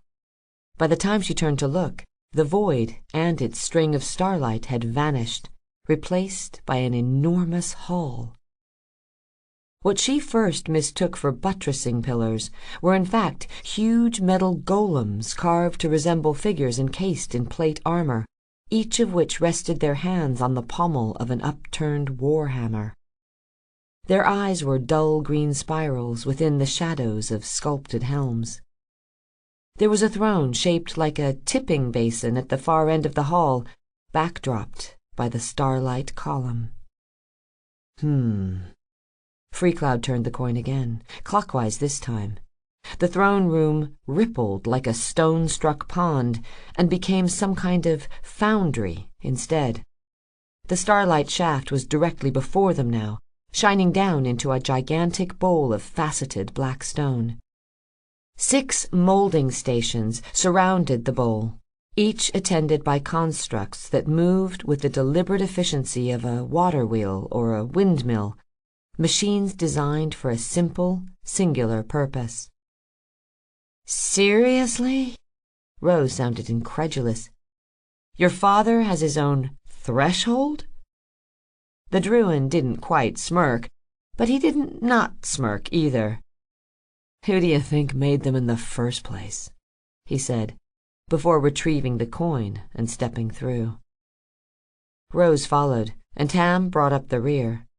She tried not to think about the fact that, were it not for some trick of Druin sorcery, she'd be stepping over a sheer drop that would leave her plenty of time to perfect her panicked scream before she hit the ground. She was so intent on blanking her thoughts that she didn't see the sentinel standing next to her until Freecloud addressed it. "Orbison! Hello!"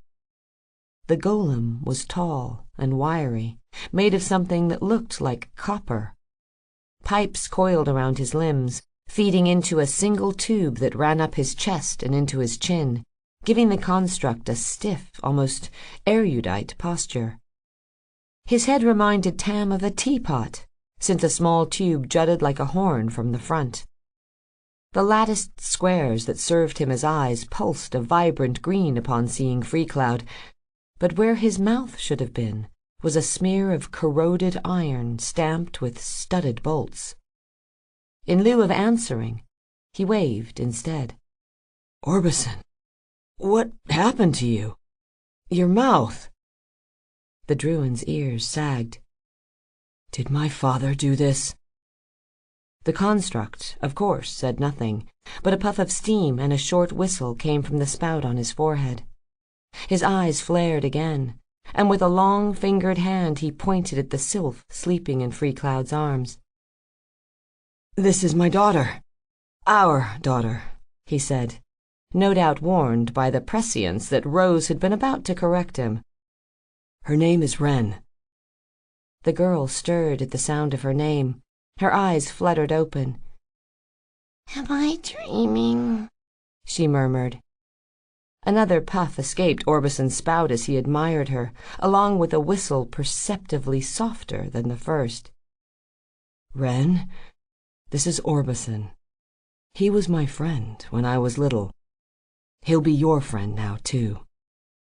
"Hi, Orbison," she said groggily. Her eyes drooped shut. She smacked her lips a few times and fell back asleep on her father's shoulder. Freecloud made quiet introductions of Rose and Tam. The golem whistled cheerily at Tam, while the one he reserved for Rose sounded decidedly lewd. Okay, the Druin laughed. "Easy there, pal." His eyes strayed again to the golem's mangled mouth, and his smile trickled away. "Is my father in the workshop?"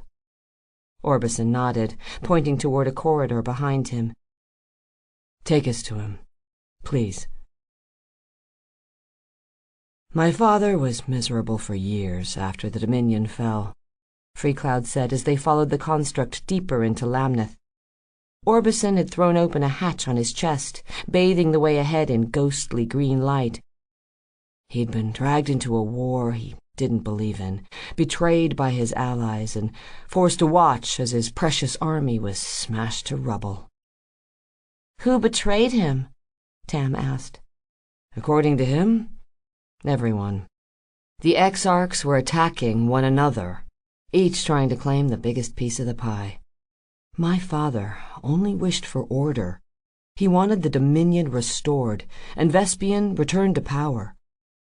"He didn't care that the Archon was killing his own kind to resurrect his wife?" Rose asked. "All he cares about are his machines." The bard detected a trace of bitterness in Freecloud's voice. "The constructs, the thresholds, the tidal engines." "Kantha made the tidal engines, too?" "He did," said the Druin. "Anyhow, when war broke out, he tried to act as a mediator to make the exarchs see the folly in fighting among themselves. But diplomacy failed, and he was forced to put his golems in the field." "How did that work out for him?" Tam asked. "Great, at first. He wiped out the horde of Arioch and drove Coromant's legions back into the Heartwild. Eventually, he was summoned by the southern exarchs to treat for peace at what remained of Caledar. Obviously a trap, Rose said. Obviously, Freecloud agreed. But my father, though brilliant, was ever a slave to hubris. He believed his army was indestructible, and it's possible, though he would never admit it, that he hoped to become Archon himself. In any event, he was ambushed, his army utterly destroyed. He returned to Lamneth and sealed himself inside, then languished in darkness for the better part of 2 centuries, while the Dominion burned and the hordes overran Grandule. He built nothing, did nothing, except curse those who'd brought the Empire to ruin. I grew up alone, with nothing but constructs for company. A whistle chirped up ahead of them. And Orbison, of course, he amended. Then one day a bird, a finch, I think it was, found its way into the citadel.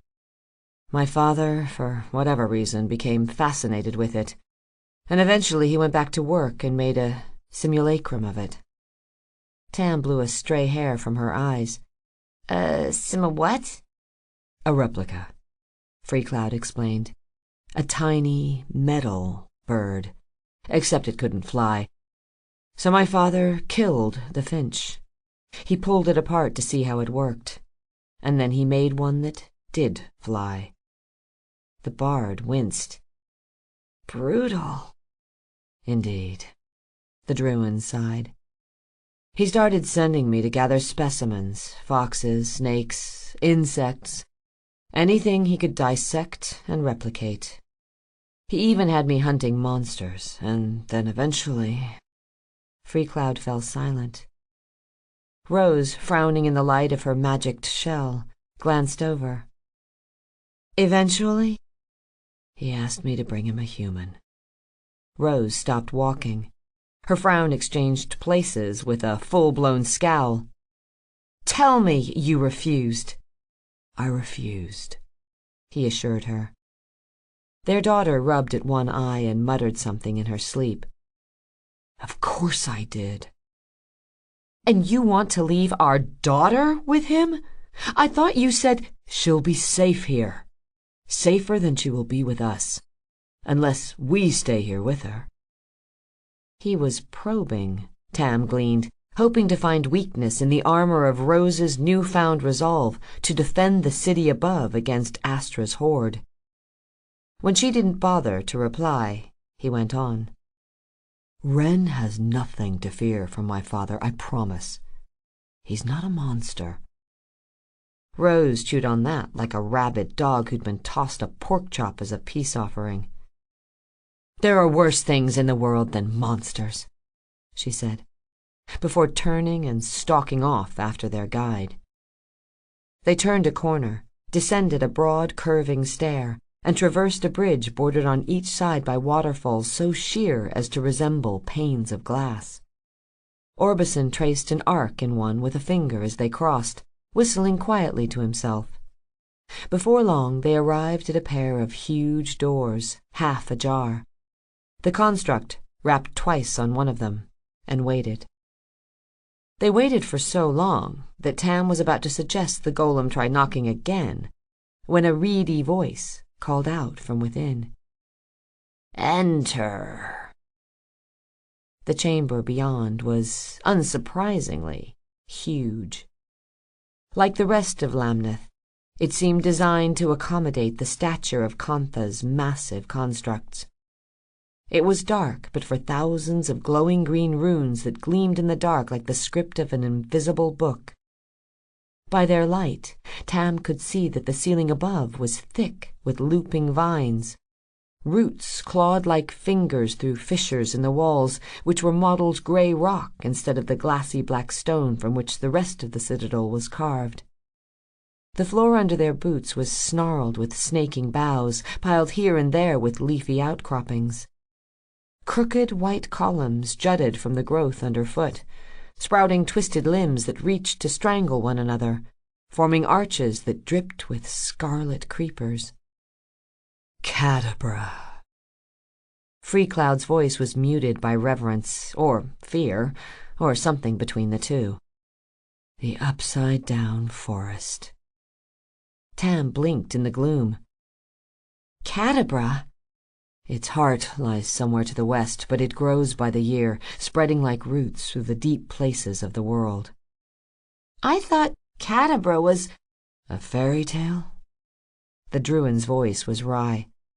Like the Dragon Eater, perhaps? Well, yeah. Freecloud's ears skewed to one side.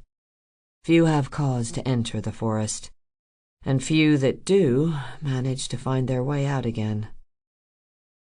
"Did you come to tell stories to children?" snapped a voice from somewhere ahead. "Or perhaps to confess why you've been gone for most of a decade on an errand that should have taken months?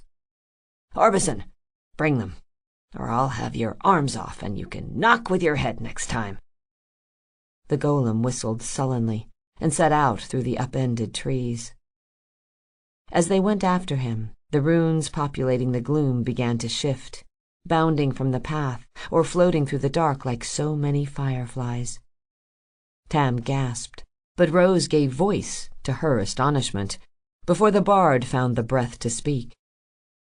"Eyes," she uttered. "Cloud, what are these things?" "Constructs," he whispered. "Replicas of the specimens I used to gather." Tam's eyes were adjusting to the gloom. She saw what looked like a wrought-iron raccoon skulking along a bough near her feet. Its neck was skewed sideways, a seam of green light visible where its head didn't quite fit its body. A pair of squirrels leapt from their path. One of them, she noted, had a corkscrew tail and hovered for a moment each time it left the ground. Elsewhere, a steel-plated bear lay on its side, unable to rise. Its legs were mangled stumps that looked to have been crushed by its own bulk. Emerald light spilled from its open mouth, but no sound at all, since it hadn't been granted the means by which to roar. She saw numerous other animals lurking among Cadabra's inverted eaves. A deer with tusks, a snake that slithered in circles. Every creature was misshapen in some way, some more than others. Many were hybrids, part of one creature spliced with part of another, and none of them quite as they should be. "They're experiments," she grasped. "Botched replicas of whatever their maker had on hand."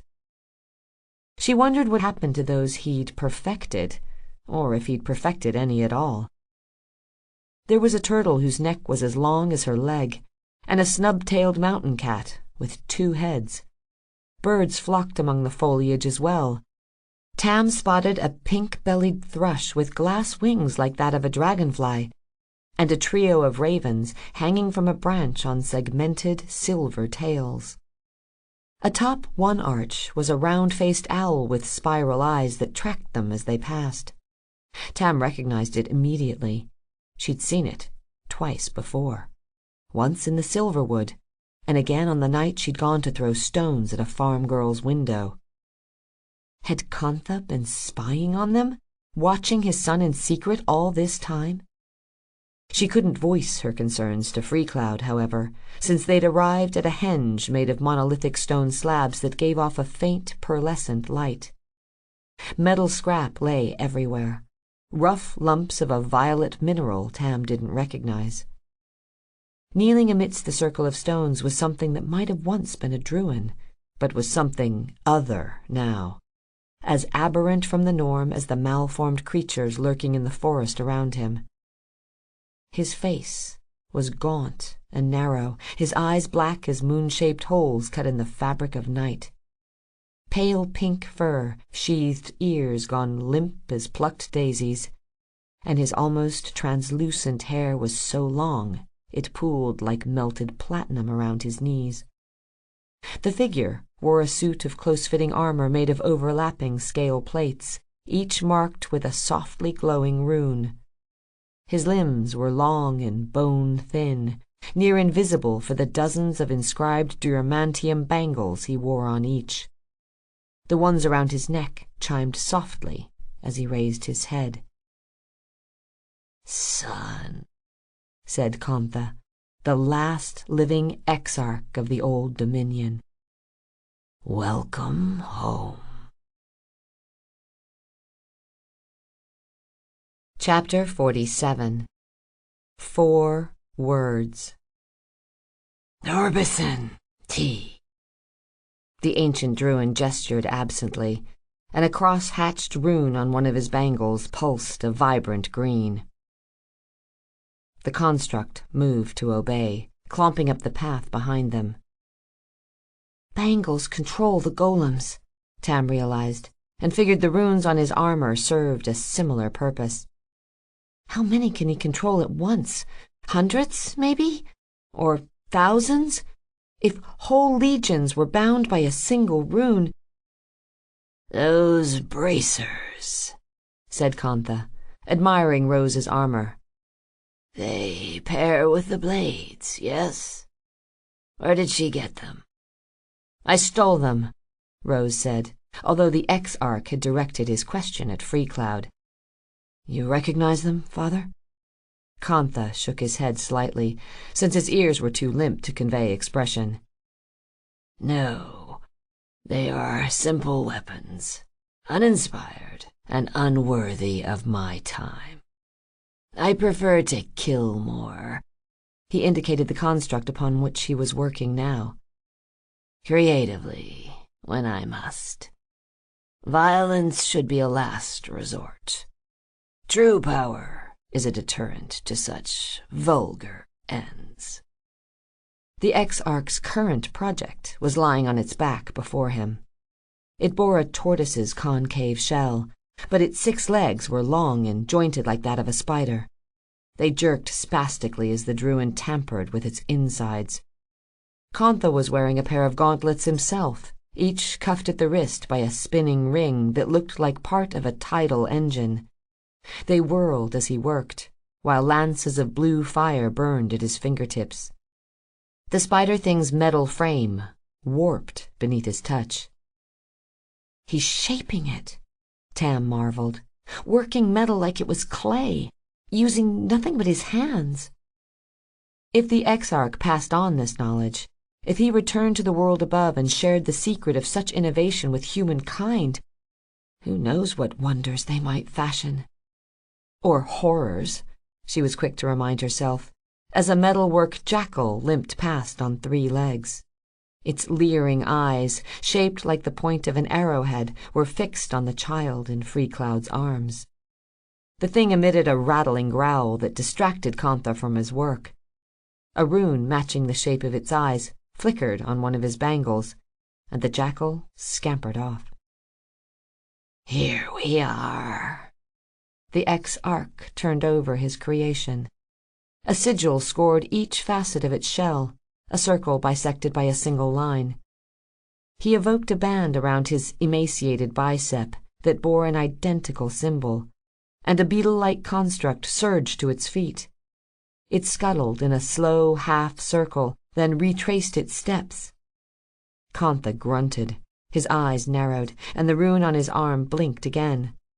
The spider turtle took 4 jaunty steps sideways, and then collapsed. "By the black fronds of Nibene," Kontha swore. "I've gone wrong somewhere. Miscalculated. It should run like a spider, jump like a spider. I don't understand." His cuffs began spinning, and his fingers flared alight. "It needs more legs," Tam pointed out. "It has enough," Kontha spat. "Well, fine, but not if it's supposed to move like a spider. Spiders have 8 legs." "What?" The exarch tore his gaze from the capsized construct. "Is that true?" She opened her mouth to reply, but suddenly she wasn't so sure. It's true," said Freecloud. "Kaxara!" Kontha cursed in Druic this time. "Do you see, boy? This is why I need you here, to gather specimens, to fetch me real live spiders, so I don't waste my time with this." He sliced one of the Spurtle's legs off with a swipe of his hand. "This disastrous cock-up." "I can't stay, Father." Freecloud reached to take Rose's hand. "I'm in a band now. I have a family." Kantha stared at their clasped hands with the morbid curiosity of someone peering into the depths of an outhouse. "A family? Son, you can't possibly—" A cheery whistle signaled Orbison's return. The golem carried a tray bearing 4 cups of unblemished glass, each with a scatter of red leaves in the bottom, along with a perfectly spherical teapot that somehow didn't roll off onto the floor. The golem had brought food as well, hollowed mushroom caps filled with a tart purple jelly that tasted nothing at all like grapes. They roused Wren, who smiled when she saw Orbison and laughed when Freecloud introduced her to Kantha. "You look funny," she informed him without malice. Her grandfather ignored her. "How did your hair get so long?" she asked. But the exarch went on eating, using his fingers to scoop the jelly from his mushroom bowl. He won't even look at her, thought Tam. Could Kantha hate humans so much? More likely, she reasoned, he was angry that a mortal woman had lured his son away, appalled that Freecloud would risk eternity to remain by her side. "What happened to Orbison?" said Freecloud between sips of steaming crimson tea. "Nothing." Kantha gestured to the construct. "He's right there." "I mean his mouth." "Oh, I closed it." The bard saw Freecloud's teacup tremble in his hand. "Why?" "As punishment," said his father. And since the prescience told him Freecloud would press the issue, the exarch was obliged to elaborate. "He tried to follow you. When you didn't return, Orbison feared some monster had got the better of you, or that Last Leaf had taken my refusal to join him personally, and killed you to spite me." "Orbison came after me?" Kantha licked jelly from his fingers, and then slurped from his own cup. "He did. And by the time I'd realized what he'd done, the bolt-brained fool had reached the Heartwild, and was too far away for me to compel him home. I sent a bird to track him. I'm rather good at those, you know." "I know," murmured his son. Tam shuddered. She tried to imagine returning home one day to discover Threnody pinned and peeled open on the kitchen table while her father examined her insides. "He had a run-in with an ogre," Kantha said. "He defeated it. Orbison is quite handy in a fight, believe it or not. But his, unfortunately, is a gentle soul. He spared the ogre, who alerted his tribe, and by the time my reinforcements arrived, he'd been rather badly mauled." Tam glanced up at Orbison. A gentle soul? Could a construct show courage, she wondered? Could it know worry, or friendship, or fear? Apparently, yes, since concern for Freecloud's well-being had compelled the copper giant to risk its well-being in the Heartwild. The exarch went on. "My knights returned him to Lamneth, where I could see to his repairs. I'll confess I was tempted to scrap him. I might have, too, except none of the others can brew a decent cup of tea. So I made him whole again. And how did he repay me? Begging, incessant chatter. He pleaded to be set free, so he could find you and bring you home." The exarch regarded the golem with an ugly sneer. "Except you didn't really want to bring him home, did you, Orbison? You only wanted to join him in exile, to be rid of me your master, to be rune-broken." Kantha spat that final word like bile from his mouth. Freecloud was repulsed. "So you disfigured him?" "Defaced is a more suitable term, wouldn't you agree?" "Father." "Now he is quiet and obedient, and the tea," the exarch closed his eyes and raised his cup, "is just as it should be." Rose stood, yanking Wren to her feet. "We're leaving." "We're not," said Freecloud. "Not with Wren. It's too dangerous in the city and too late now to flee."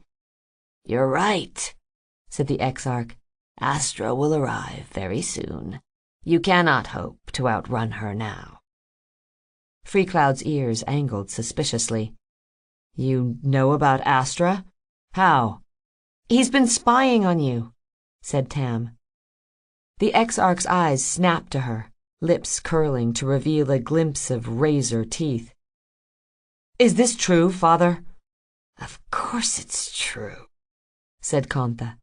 "You're my son, are you not? When you failed to return, I feared the worst." His gaze flickered to Rose as he said this, and his deepening scowl made it clear he considered her the worst. "Astra has gone mad," Freecloud stated. "She went mad long ago. Now she seeks revenge for the death of her son." The exarch sighed, tapping a taloned finger against the rim of his glass. "That boy should never have been born. And his mother, well, Thespian made a grave mistake in bringing her back. Assuming it is her he brought back." "She leads an army of the dead," said Freecloud, "and intends to kill every man, woman, and child in Grandule." Kantha looked mildly amused. "Does she now? How ambitious! Alas, so much for the brief and inglorious reign of humankind, eh? One could almost pity them, as one pities insects or the grass that dies beneath the winter snow." His black moon eyes drifted to Freecloud. "It is good you are home, son. You are safe here. We will wait out this storm together, you and I." He made no mention of Rose or of the child standing beside her. "Orbison," the golem whistled when Freecloud spoke his name. "Will you please take Wren for a walk?"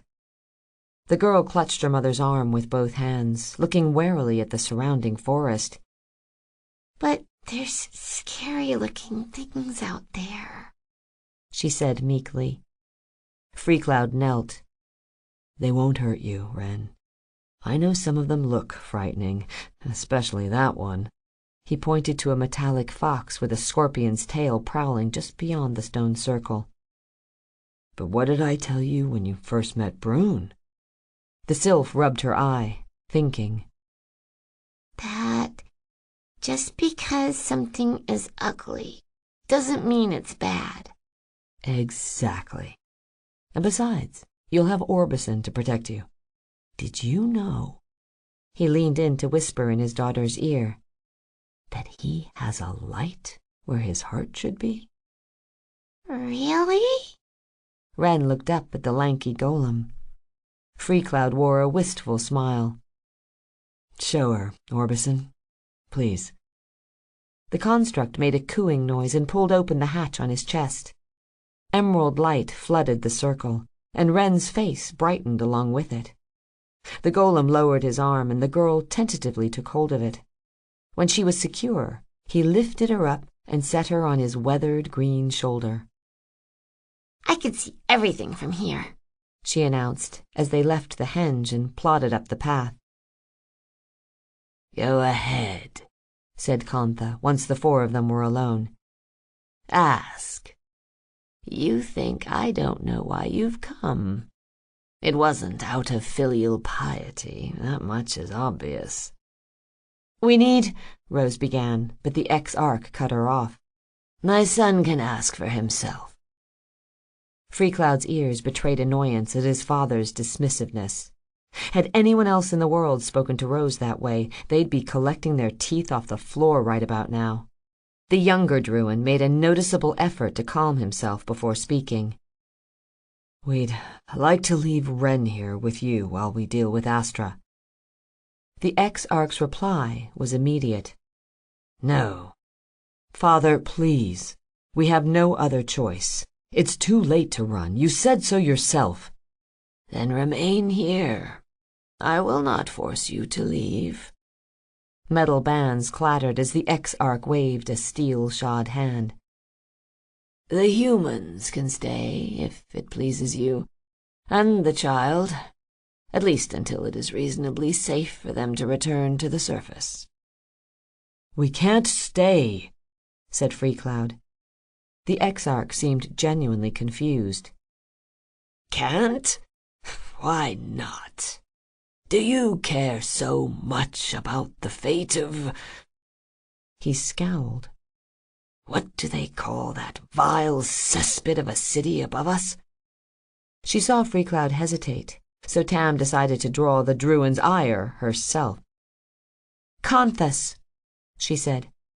"They call the cesspit Conthus." The Exarch looked to his son for confirmation. "They named it after me?"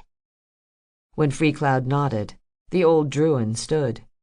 His back was bent, his neck craned like a vulture considering a corpse, and Tam was shocked to see that, even standing, his hair draped all the way to his feet. "Let them die," he snarled. "Let Astra scour that abscess clean so it can finally heal. Why throw your life away? There must be other warriors to stand in its defense. They need only kill a single Druin sorceress, and her horde will crumble. They did so once before, remember?" Sure, thought Tam. Kill the queen, kill the horde. Easy, right? But they would have to reach her first. The bard tried to imagine a typical mercenary fighting through an undead legion of mercs and monsters, not to mention the Simurgh or Brontide himself, and getting close enough to put a blade through Astra's heart. They would fail, of course, and in death would become yet another soulless soldier in the Winter Queen's host. In fact, if Tam was being completely honest with herself, she couldn't imagine Rose doing so either. "I'll stay," said Freecloud. "What?" Rose wheeled on him. "No, absolutely not. You're kidding, right? Tell me you're kidding." Freecloud kept his eyes nailed to his father. "I'll stay," he repeated, "but on one condition. Ren stays here with me. When she leaves, if she leaves, it will be my decision, not yours." "Fine," said Kantha grudgingly. "Not fine!" Rose was almost shouting now. She tugged roughly on Freecloud's arm, forcing him to look at her. "What are you thinking? We can't stay here, Cloud. You know we can't." "Rose." "Don't fucking Rose me," she snapped. "We can't stay here." Freecloud's smile was hopelessly sad. "We can. I am." "What about Fable? What about Brune and Kira and Rod?" "What about them?" "You'd let them die?" "I'd let them go." The Druin's ears flicked in irritation. "I'd send them away. This isn't their fight, Rose. It sure as spring isn't mine, and it doesn't have to be yours." "Those people up there need our help," Rose said, and Tam could virtually hear Gabriel's voice underscoring every word. "If we don't stop her, Astra will kill everyone in Conthus." "There's 50,000 mercs in the city," said Freecloud. "Half the Agrian army is camped outside the walls, and half as many Cartians. They defeated the Horde once already. They can do so again. Without us." Rose wasn't convinced. "The Horde lost because Astra wanted it to lose. she told him. "You know that. And this time around they'll have the Winter Queen to back them up. And the Dragon Eater, thanks to us." "Thanks to you," said Freecloud, causing Rose to reel as if he'd slapped her. "You dragged us to Dire March, remember? You took the widow's deal. You put your career as a mercenary before our family, like you always have. And that's okay," he said, when she appeared on the verge of interrupting him. "It's what we both wanted. It's what we agreed on. But you promised, Rose. You promised the Dragon Eater would be our last gig." But what?" the Druin cried. His fists were clenched, his ears a pair of pointed knives. "The city needs us? The people? The whole fucking world?" A mirthless chuckle. "There's always someone who needs saving, Rose." "Cloud." "But it doesn't have to be you who saves them. It doesn't have to be Fable." Tam could see it was killing him to tell her this, but it was obvious, too, that he'd wanted to say all of it before tonight. She saw the Druin's body tense as though he were readying himself for a blow. "Please," he begged her. "This one time, choose us instead of them. Choose me." Silence. Something scratched in the darkness. Something rustled. Tam could hear her heart pounding in her ears.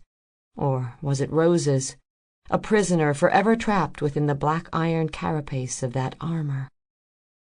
Freecloud, being Druin, knew her reply before the words left her mouth. Tam saw his eyes go dark. "She killed my father," Rose said. With those 4 words, any hope Freecloud had harbored that she might stay evaporated in an instant. The Druin's mouth was a hard line, his eyes evergreen. "I know," he said, and then his expression softened, and he said again, as if in reply to another revelation altogether, "I know." Kantha, the vile little rat, wore a smirk that bordered on perverse, like a man who'd bet on both dogs in a fight and took joy in watching them tear one another apart. "You've made a wise choice, son. You and your daughter will be safe here. I will have Orbison show the woman out." Freecloud's ears slanted sharply as he turned on the old man. "For fuck's sake, Dad! Her name is Rose." The Exarch's smile withered. He blinked several times. "Rose," he said at last, without deigning to look at her. "I will not forget it." Chapter 48. The Exhumation of Conthus. Tam waited with Freecloud while Rose said goodbye to Wren. Mother and daughter walked hand in hand into the forest beyond the henge. The sylph was chatting happily about the things Orbison had shown her. Flowers made of silver glass, birds that could fly backward, while Rose listened and laughed, as if this wasn't in all likelihood the very last time they would ever see or speak with one another. It was, all things considered, the most heroic thing Tam had ever seen Rose do. The golem stood at the circle's edge and watched Freecloud with cross-hatched eyes.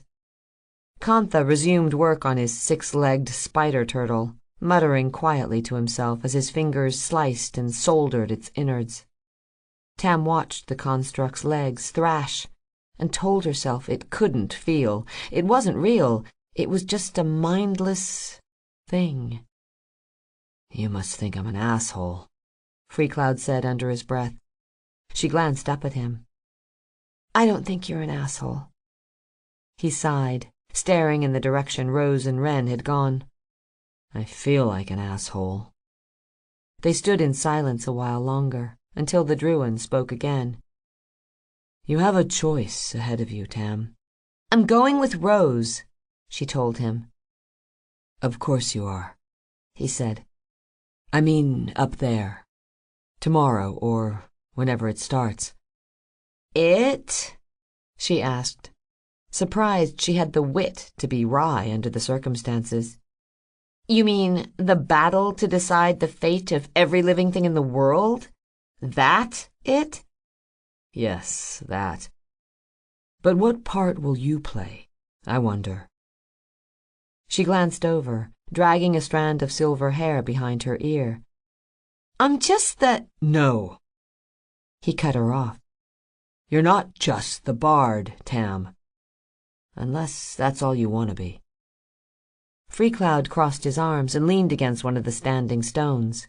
Tam pondered the Druin's words, absently running a thumb against the weather-worn grip of her long bow.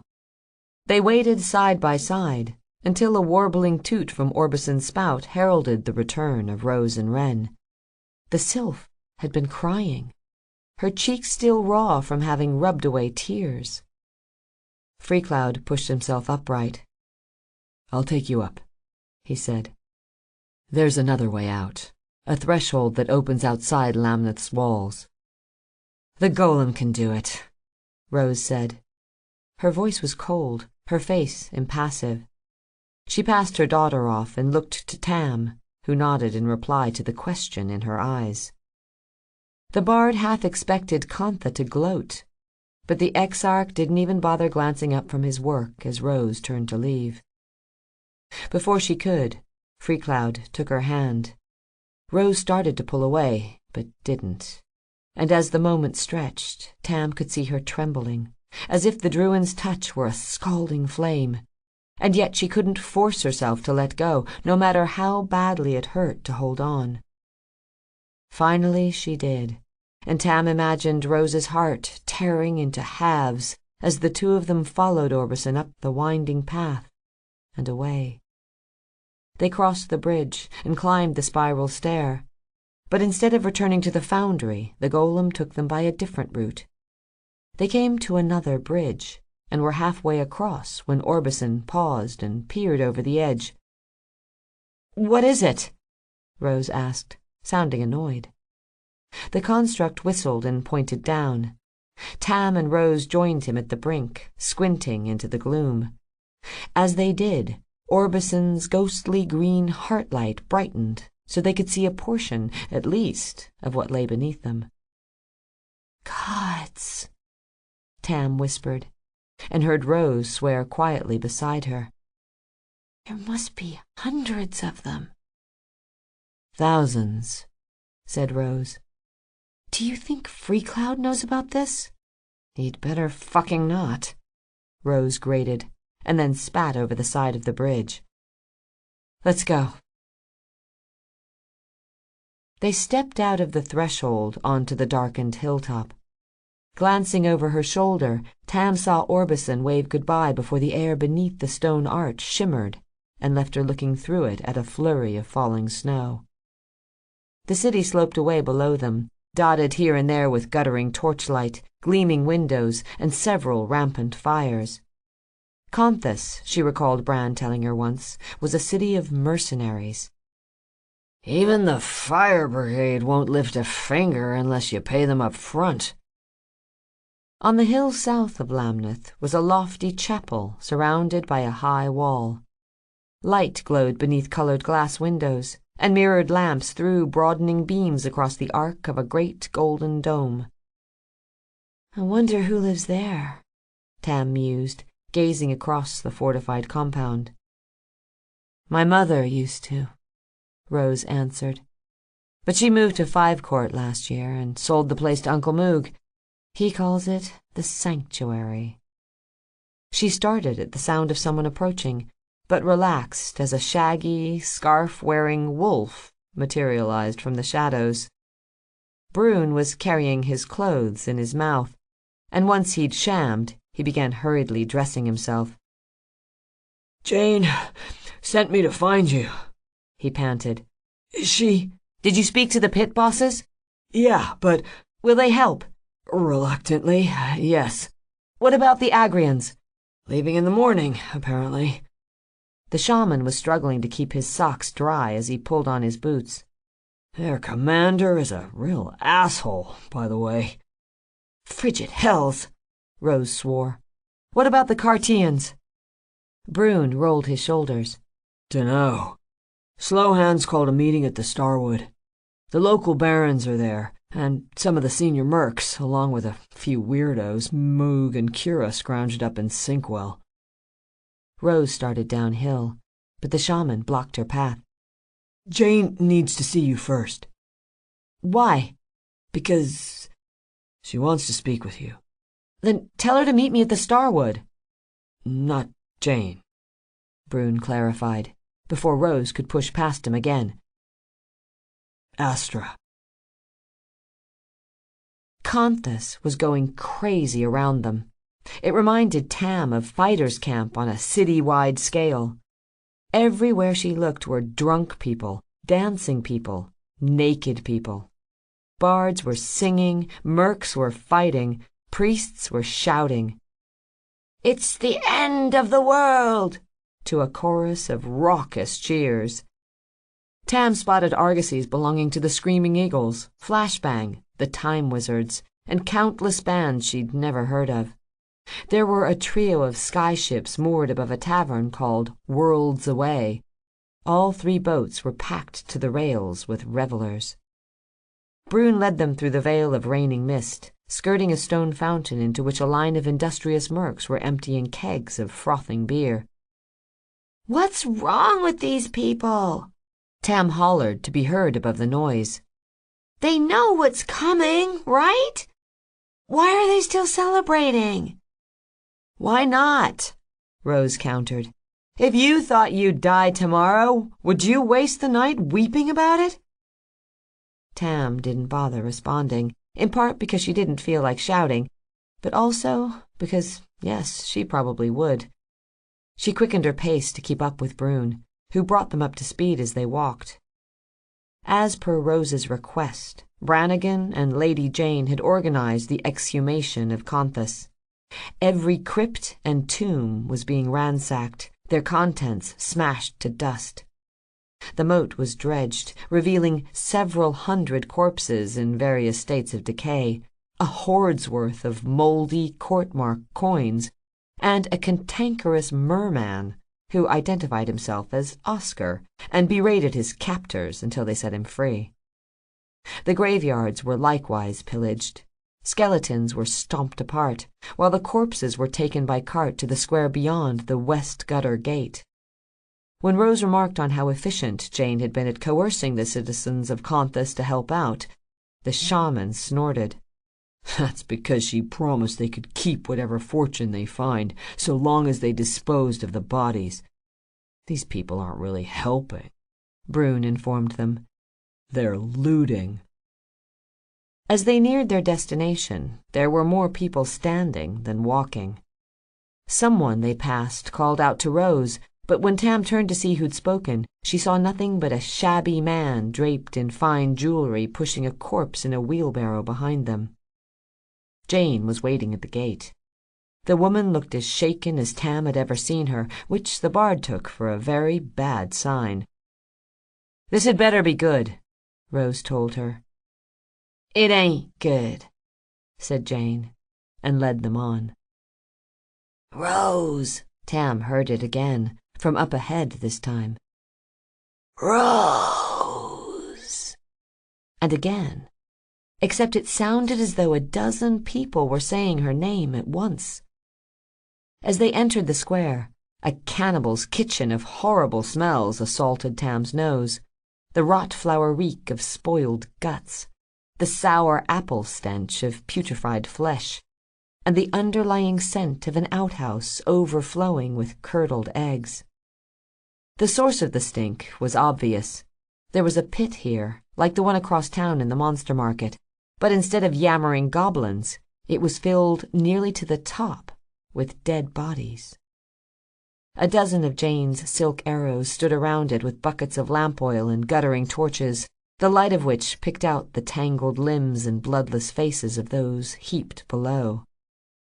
The source of the whispers, however, was less apparent, at least until Tam forced herself to look directly into the pit. Rose! From gaping jaws, from mouths that should have been too broken to form the words. Rose! From blistered lips, from tongues that writhed like maggots out of open throats. Rose! From 1,000 piled corpses, every one of them gazing up with white fire eyes. Rose! Rose! Rose! Said the Winter Queen in a chorus of disparate voices. And when the mercenary finally stepped to the pit's edge, the dead spoke as one. Rose! "What the fuck do you want?" she asked. 100 slit-throat grins greeted her words. Tell me how he died, they asked. How who died? Rose's voice was flat, but pain and anger flashed behind her eyes. Papery laughter floated up from the pit. Gabriel, they said, and a frightened murmur erupted around the square. If anyone in Conthus was unaware that Grandjewel had lost its greatest champion, they would know before long. A priest with crow-pecked eyes lurched upright in a nearby wheelbarrow. Was he in pain? Did he weep? Did he scream? Asked a woman below, fish-bitten and bloated. Did he curse my name with his dying breath? Tell me, the dead commanded. Tam had never been so scared in her entire life, not even when they'd faced the Simurgh. Her fear then had been a fiery thing, burning through her limbs, fuel for a courage she hadn't known she'd possessed. But this was a cold, creeping, fathomless dread. It fueled nothing, only drained. It was all she could do not to flee from the pit, the square, the whole fucking city. She could tell Rose was unsettled too, despite her brave face. Of everyone, Jane was the least bothered by the horror below. The mercenary stood with her hands on her hips and was glowering into the hole like a farmer finding out a fox had spent the night in her henhouse. She had wads of something, mint leaves it looked like, stuffed up her nose. It doesn't matter how he died, Rose said. My father is gone, beyond your reach, she added, drawing an enraged hiss from below. He's not your concern anymore. I am. The corpse of a young girl in a soiled blue dress rolled her head to an impossible angle. I should have killed you by the lake, she said sweetly. But I wanted you to suffer. You will suffer, Rose. I'll make sure of it. And when you are dead, said a man elsewhere in the pile, who must have been rich since someone had gone out of their way to steal his clothes. You are mine. I will wear your soul like a glove. You will be my tool, the eyeless priest informed her. My puppet general. With you to lead them, my armies will scour every corner of the world. A woman with half her head caved in wheezed up at her. Your meddling cost my son his life, and now you, Rose, will be the instrument of my revenge. Your son? Jane's brow knit in confusion. Last leaf, said Tam and Rose at once. Ah, the Southerner chewed on that for a moment, before deciding she didn't much care for how it tasted. She hawked and spat a mouthful of phlegm down onto the pile. That's for your son, she said.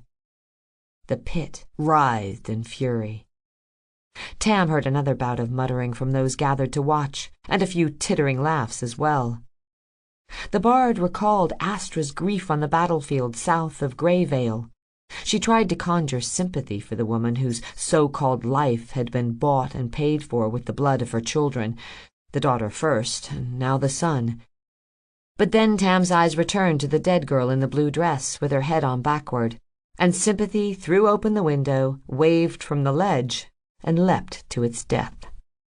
Fuck her, Tam thought. Everyone suffers. We've all lost people we love, and it's not always, or ever, fair.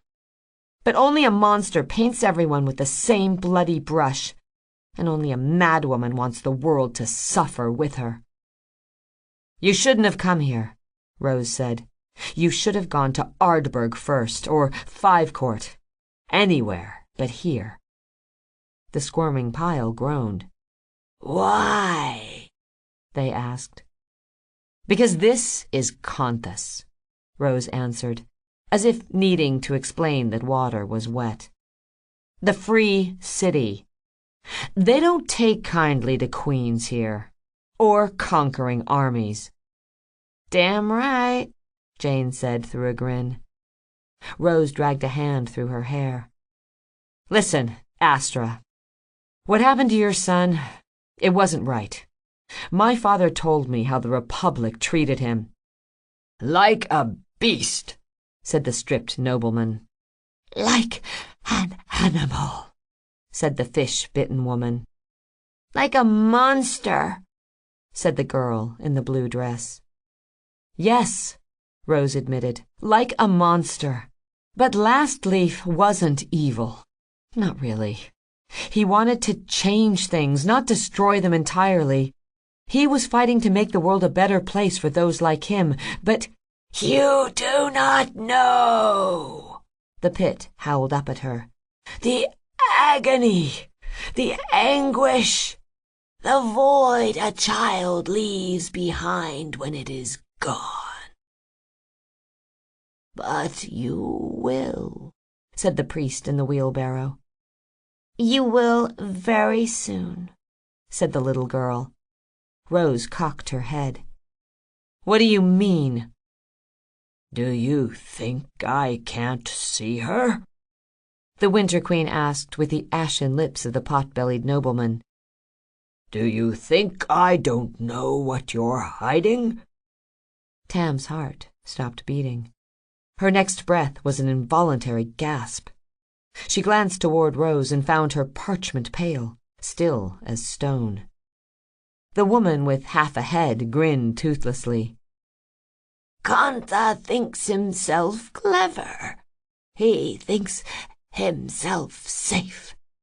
But I have eyes in the dark, and I can see him now. I can see his son, and I can see— Oh, please, no, Tam whispered. Your daughter, said the girl in the dress, her words jarring like violence on a sunny day.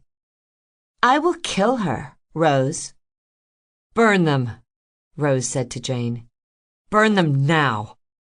And I will use your hands to do it. Burn them, Rose screamed. At a frantic gesture from Jane, the silk arrows she'd stationed around the pit tossed buckets of oil over the heaped corpses. Others lobbed torches onto the pile, and the fire caught quickly, chewing up flesh, blackening bone, turning wisps of tattered hair into blazing filaments. And all the while the corpses laughed, a sound like 1,000 dying breaths drifting up on oily smoke.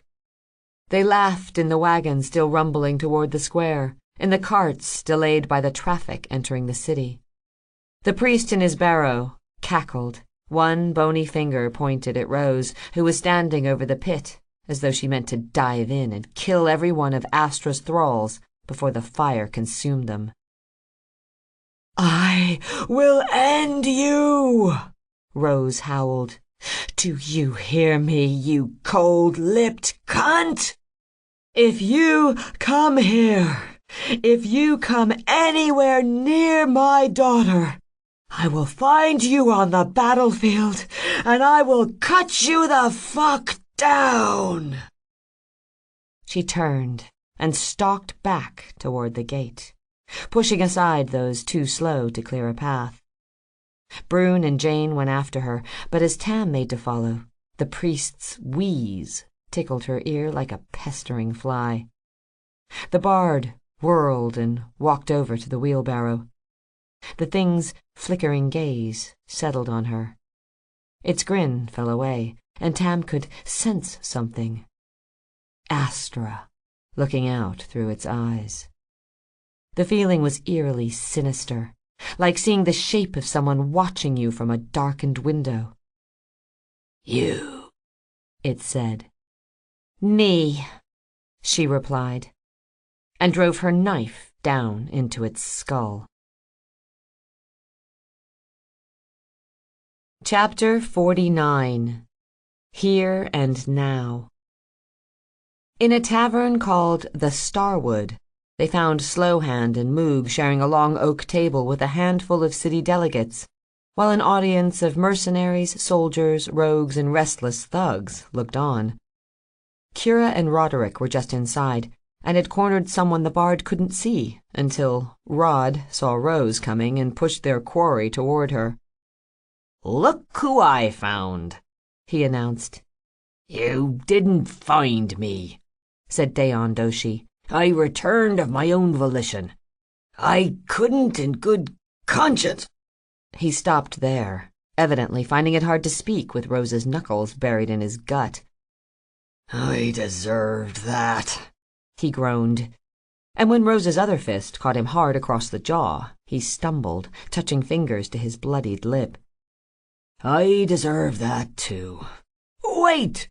The pilot raised a hand before Rose could throw another punch. "Listen, please. I panicked, okay? You saw what was happening on that battlefield? Heathen, help me! The dead were coming back to life. What did you expect me to do?" "I expected to drag your corpse off that ship and fly away," Rose grated. "My father—" She stopped herself short, closed her eyes, and waited until her fury drained away. "Why did you really come back?" "I told you. My profound sense of honor forbade me—" "Try again," Rose told him.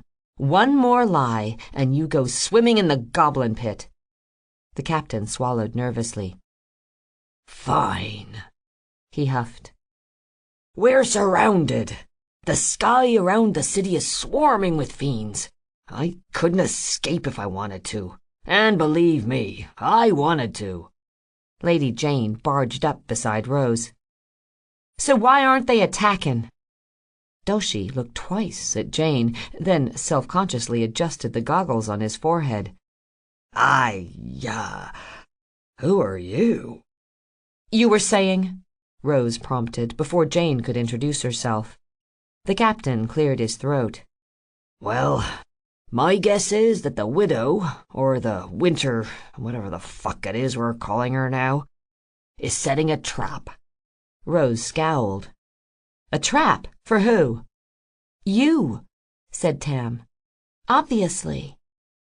Fable's leader flashed her an irritated glare, but Brune leapt to Tam's defense. "She holds you partly responsible for Last Leaf's death," the shaman reminded her.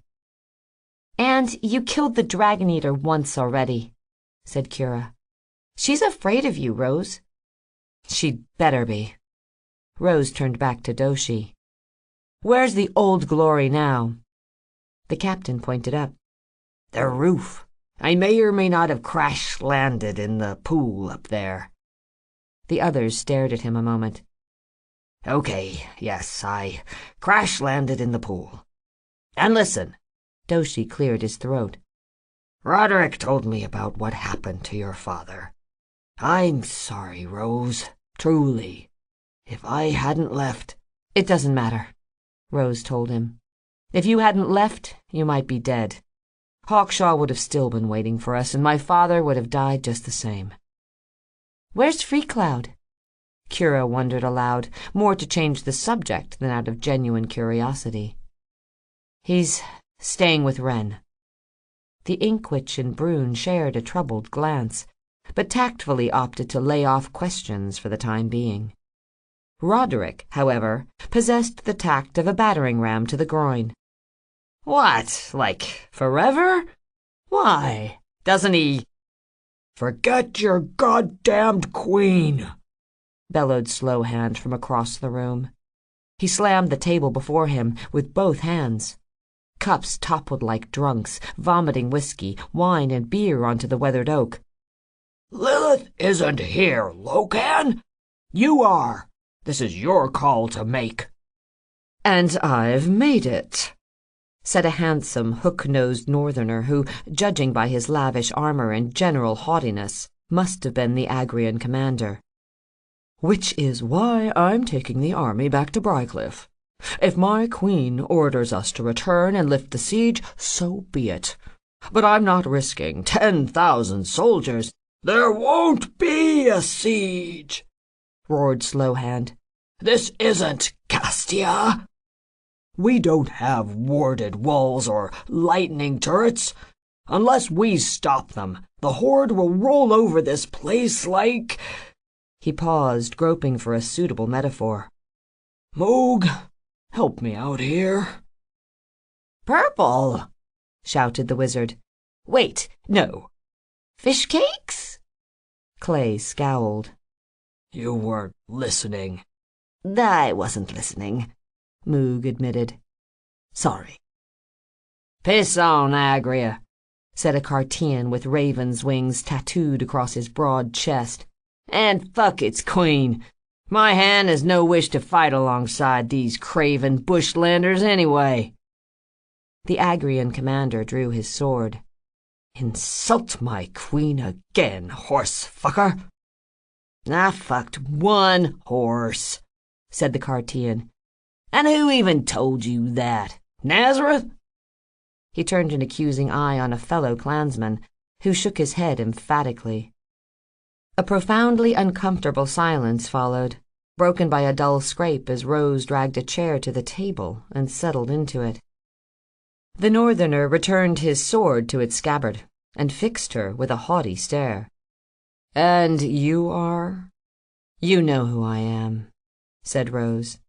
Her voice was calm, commanding, cool as a sword sheathed in a snowdrift. Her eyes roamed the table. "Who are you?" One by one, Conthus's would-be defenders introduced themselves, beginning with Locan, the northerner in charge of Agria's army, and Curin, first feather of the High Hand's personal bodyguard. There were a dozen or so bands in the room, most of which had a representative at the table. They didn't bother introducing themselves to Rose, but the bard recognized more than a few. Mad Mackie led a band called Flashbang, who were famous for hunting ghosts, wights, wraiths, and any other incorporeal thing with a bad attitude. Jeramin Kane, who she'd seen in the yard outside Slowhand's, was the frontman for the Screaming Eagles.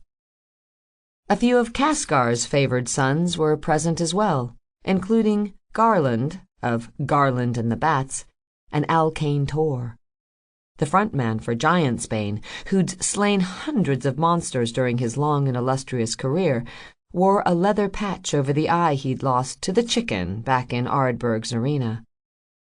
Next to present themselves were the self-styled robber barons of Conthas.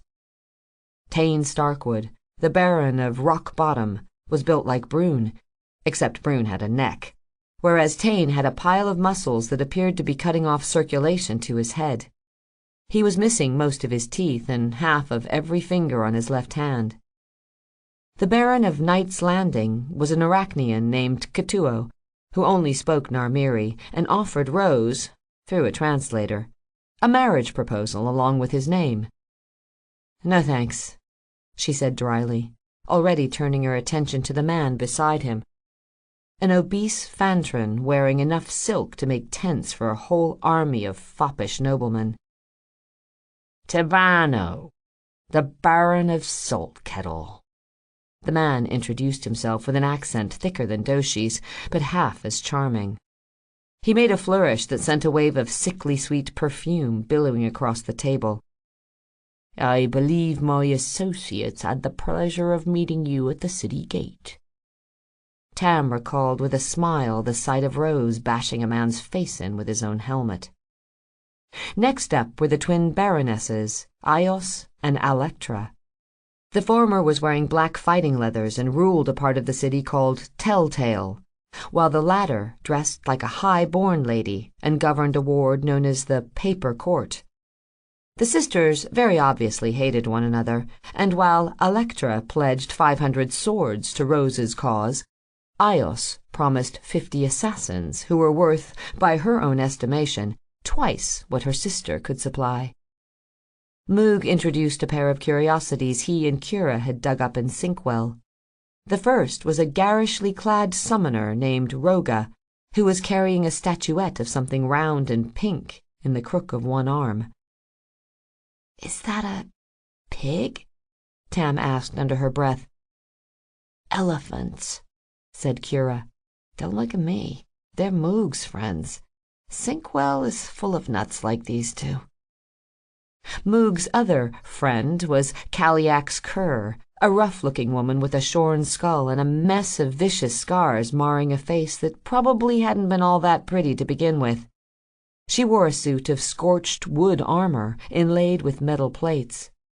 What appeared to be the ring of a tidal engine was strapped to her back, attached by looping copper wire to a lance she leaned on like a staff. "What's her deal?" Tam asked.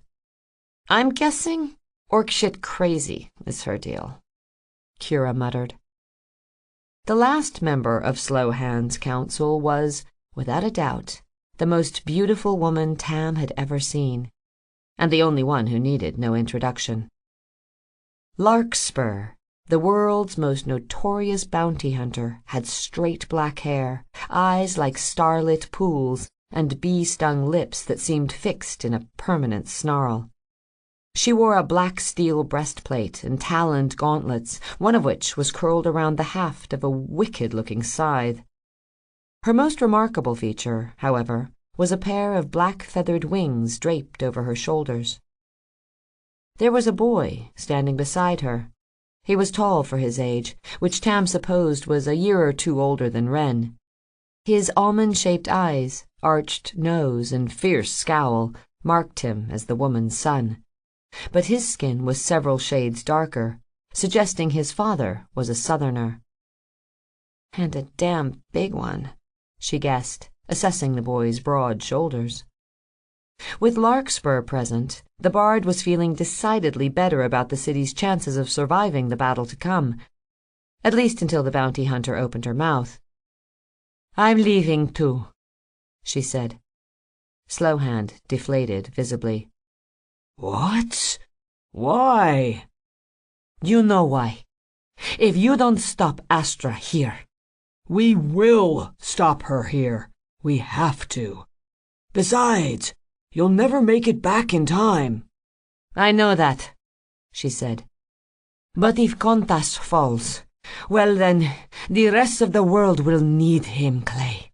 More than it ever has." "Him?" Tam whispered, but Kira only shook her head. Slowhand and Larkspur locked eyes for a long moment. "Good luck," he said finally. The Agrian commander wore a satisfied smirk. "Perhaps you should consider abandoning the city as well," he said to Clay. "We're not abandoning the city," Rose told him. "Every person Astra kills becomes another foot soldier in her army. Assuming she can raise most of the Brumal horde, she has maybe 80,000 monsters under her command, along with every merc they managed to kill at Greyvale." "We beat the horde once," boasted Curran, crossing his arms over the wings inked on his chest. "We will beat it again." "Didn't Freecloud say the same thing?" Tam mused. The difference was this horse-fucking fool actually believed it. "They were panicked," Rose argued. "Confused, desperate to escape a burning forest, and more than likely being attacked by their own dead. This time they'll be relentless, bound to obey Astra's commands. She won't let them run. She won't even let them die. We beat the horde at Castia because we broke their will. But the Winter Queen's army has no will to break. She can't control all of them at once, said the summoner with the elephant in his arm. He looked at Moog. Can she? The old wizard smoothed his white beard against the front of his robe. Maybe, he said. Necromancers draw on their own life force to animate the dead. That is, most of them do. But the Winter Queen, well, she's dead herself, or something like it. However it is she's doing what it is she's doing, Astra believes herself capable of enslaving every soul in Grandule. Moog wrung his bony fingers. I don't see that we have any choice but to take her at her word, or risk the consequences. And those consequences, mused the Baron of Saltkettle. Well, death, said the wizard, as though the answer was evident. The utter annihilation of every living creature in the world. Tam saw Clay Cooper's keg-sized chest rise and fall in a long sigh. This again, he grumbled. Rose stood, addressing the room. We have to stop her. We need to do it here and now, before it's too late. And we can only do that if we work together.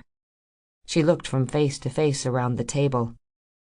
Carteans, Agrians, mercenaries, soldiers, sorcerers, thugs. It doesn't matter what you are, so long as you're willing to fight. The rest of Grandule may not know it. Hell, they probably won't believe us if we live to tell them. But we may be all that stands between them and oblivion. She leveled a pointed stare at the Agrian commander. If we fight this war separately, we die. So either stand with us now, or flee, and face us on the battlefield once we're dead. An ominous silence followed, and then the Baron of Saltkettle cleared his throat. I don't suppose you have a plan, then? Some miraculous scheme to kill the Winter Queen and dispel her horde in one fell swoop? Rose's teeth flashed like a naked blade in the lamplight. As a matter of fact, I do. Chapter 50. Eve of Annihilation. The Agrians left in the night. Tam and the others saw them go from the Starwood's rooftop patio.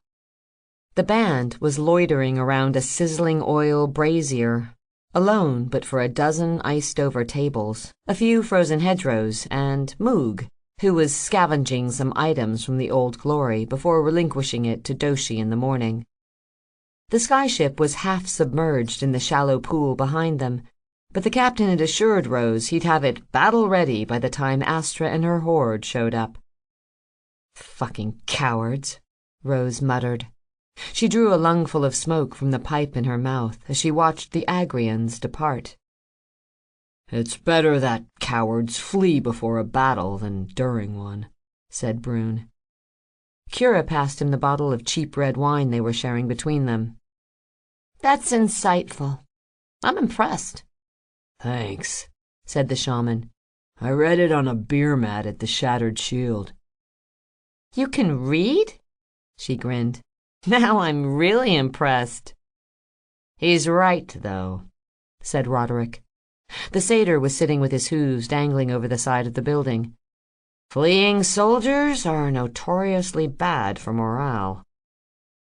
Tam had retrieved Hiraeth from the skyship earlier and braced the sealskin case against her side as she peered over the ledge. I don't think morale is going to be a problem. The street below was a strip of pure bedlam, a riotous river teeming with two sorts of people, those far too drunk to worry about the Winter Queen, and those hell-bent on catching up to the former. The air was filled with shouting and laughter, 100 bards played 100 songs on everything from drums and mandolins to reedy pipes and chiming brass bells. It was hard to tell the dance circles from the fighting rings, and difficult to discern either from the orgies springing up, despite the cold. Tam had lost count of counterfeit roses roaming the crowd. There were Hucknall red heads everywhere, and a few of them looked more like Rose than Rose, since Fable's front woman hadn't dyed her hair since the end of the tour, and her golden roots, along with Tam's plain brown ones, were growing out. Tam was also surprised to see Oscar the merman, who'd been dredged from the city's moat, bobbing along on a sea of hands. His foul mood had given way to wine-fueled glee, as evidenced by the bottle clutched in his webbed fingers. One of the sky ships that Tam had seen earlier, a pot-bellied carrack called the Barracuda, was drifting over the thoroughfare. Revelers on board were pouring streams of sloshing booze into the open mouths and raised cups of the thirsty masses. The ship's captain was nowhere in sight. Instead, a queue of scantily clad women were taking turns at the steering console. Speaking of captains, Tam spotted Dayon Doshi's yellow robe and striped skullcap outside a tavern across the street. He was sucking face with a woman Tam couldn't make out, until the two of them finally decided that breathing was more important than swapping saliva. Kira had been watching the pair as well. Wait, is that Jane? Tam finished. Those two? Makes a lot of sense, actually. The summoner laughed. They kind of do. They can wear each other's clothes, Tam suggested, and rob people blind. Gods, the bard said through a smile. They're made for each other. Agreed. Kira's mirth melted away.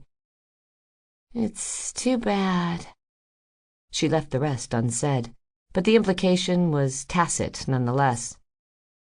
You should go too, Rose said eventually.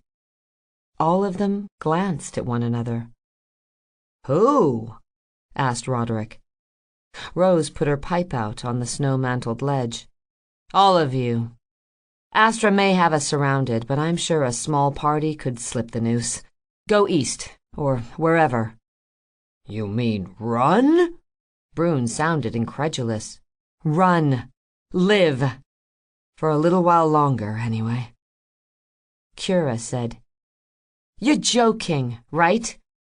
You just called What's-His-Nuts a coward for leaving.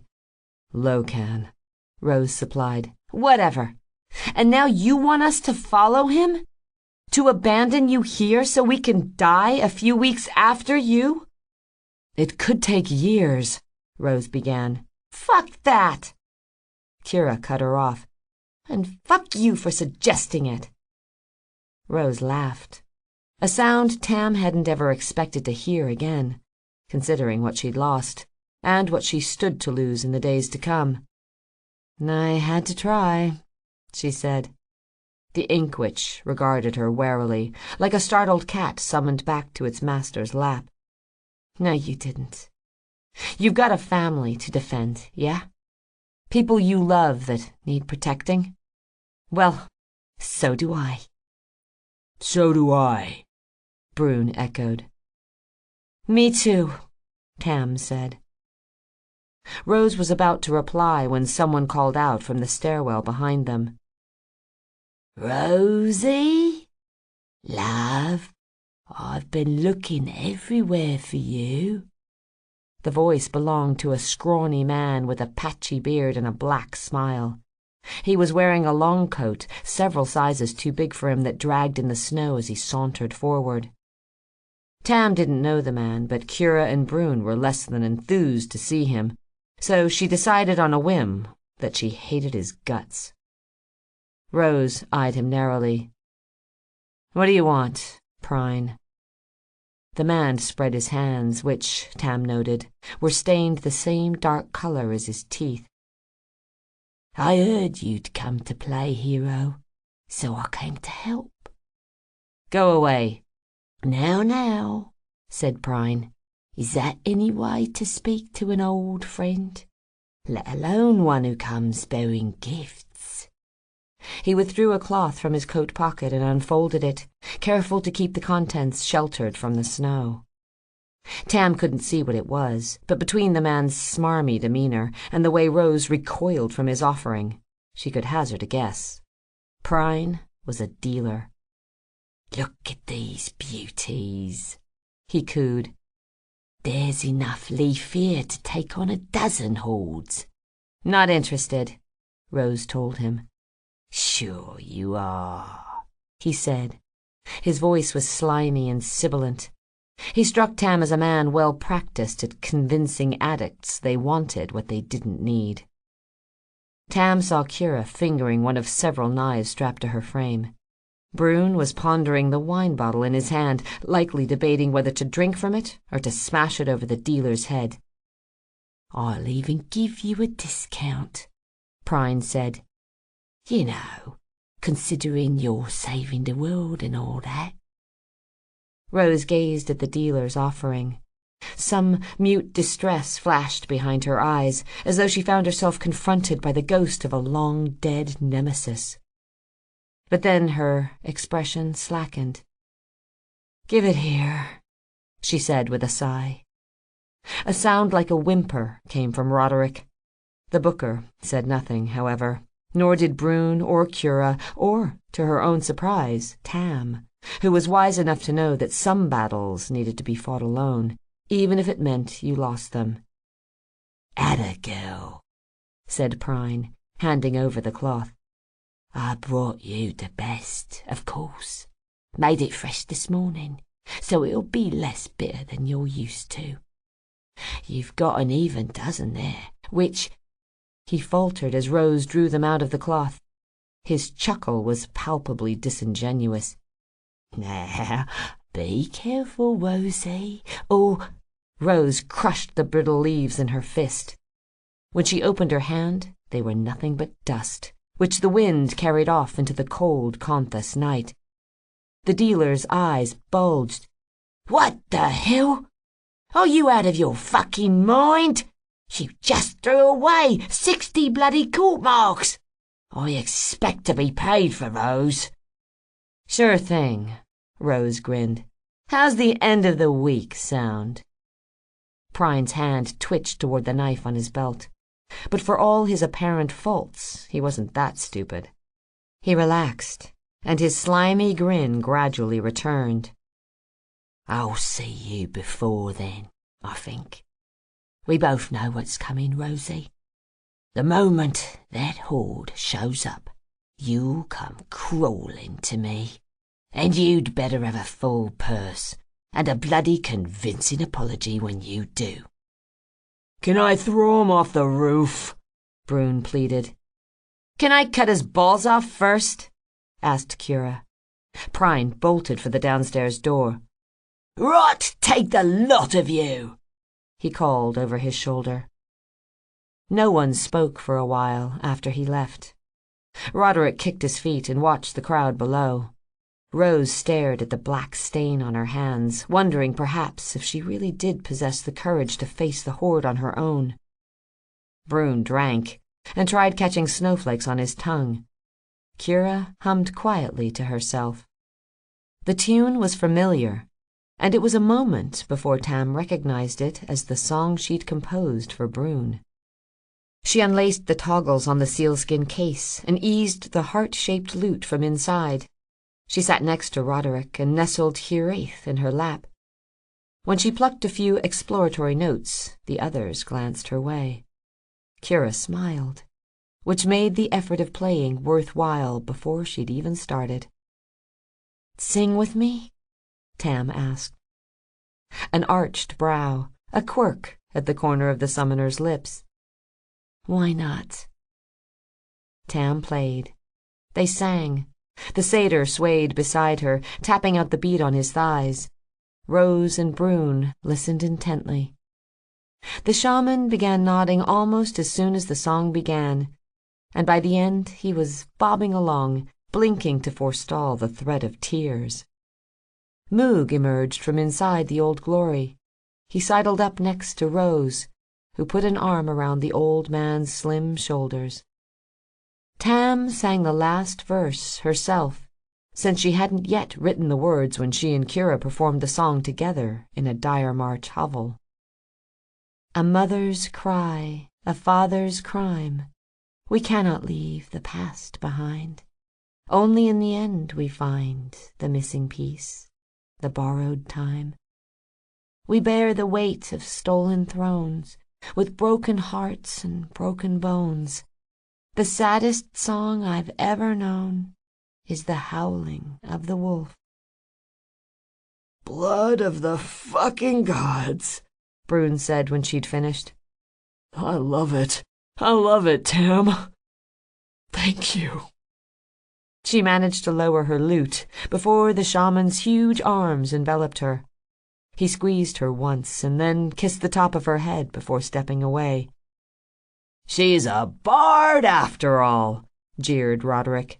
His tone was playful, but the words rankled for some reason Tam couldn't quite put her finger on. Could I make a request? Asked Rose. Tam blew on her fingers to warm them. Anything but Castia. Kira chuckled. Brune, still smiling, looked to Rose like a boy expecting his mom to slap a sibling. I think you know the one, Rose said, and then added, quite unnecessarily, please. She did, as it happened, know which song Rose had in mind. As it began, she thought, so it ends. The bard was a few chords into together when Moog interrupted. Ah, wait! Just a moment. Sorry. The wizard rummaged through the many pockets of his robe for an awkward length of time before finally withdrawing a small leather satchel. He drew a pinch of blue powder from inside and sprinkled it over the flames in the brazier. It sparked and left a smell like cinnamon in the air. He said nothing afterward, only gave her an exaggerated wink and a double thumbs up. When she once again plucked the first note of the song, Tam nearly jumped out of her skin. The sound echoed back to her from everywhere at once, and it wasn't until she pulled another few notes that she realized where it was coming from. Whatever enchantment Moog had cast over the brazier, the music she played was emanating from every torch and bonfire within earshot. The noise in the gutter faltered as the celebrants looked around, bewildered. Up and down the strip, instruments fell silent, and conversations died. Windows were thrown open, and curious faces peered out, no doubt wondering why their fireplaces and candles were playing music. Kira offered Tam an assuring nod. Go on, she whispered. Go on, said the night around them. The bard took a breath, aware that the whole city might hear it, and then she sang. The bards say the Winter Queen herself led the horde against Conthus. They say the city's defenders were outnumbered 3-1, and that monsters fought shoulder to shoulder with men and women against the unrelenting army of the dead. They tell us that Clay Cooper slew the giant Brontide in single combat, or that Bloody Rose did, or that a girl with silver hair killed him with a single arrow, when in fact none of these three are true. Bards, you see, are full of shit. They'll say just about anything if it means a free drink or another copper coin in their hat. But of all the stories told about the days before and after the destruction of Conthus, none is more absurd, more categorically far-fetched than the tale of Tam Hashford and the Singing City. According to the bards, she performed on a rooftop, and her voice, amplified by sorcery, was heard in every corner of Conthus. It said she played her mother's now legendary song on her mother's then legendary lute, and that she sang the first verse all by herself, timid and tremulous, until a second voice, lower but also female, joined in. During the chorus, we're told, she was accompanied by her remaining bandmates, including none other than Bloody Rose herself. The stories would have us believe that war-weary mercs wept at the sound of Rose's voice. She might have made a magnificent bard, some claimed, had the world not made her a killer instead. Hundreds more joined in for the next verse. Most people know that song by heart, and there's not a drunk in the world who doesn't consider themselves an exceptionally gifted singer. When the chorus rolled around once again, it said that even the soberest citizen of Conthus shrugged off their inhibition and sang along.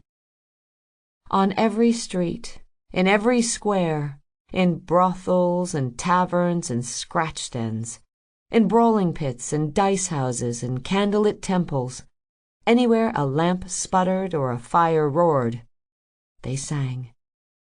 Thieves crooned it while they rifled pockets. Harlots hummed it in their lovers' ears. Wranglers serenaded the monsters in their pens and pits and cages. Mercenaries, for all their pomp and pageantry, are a sentimental lot.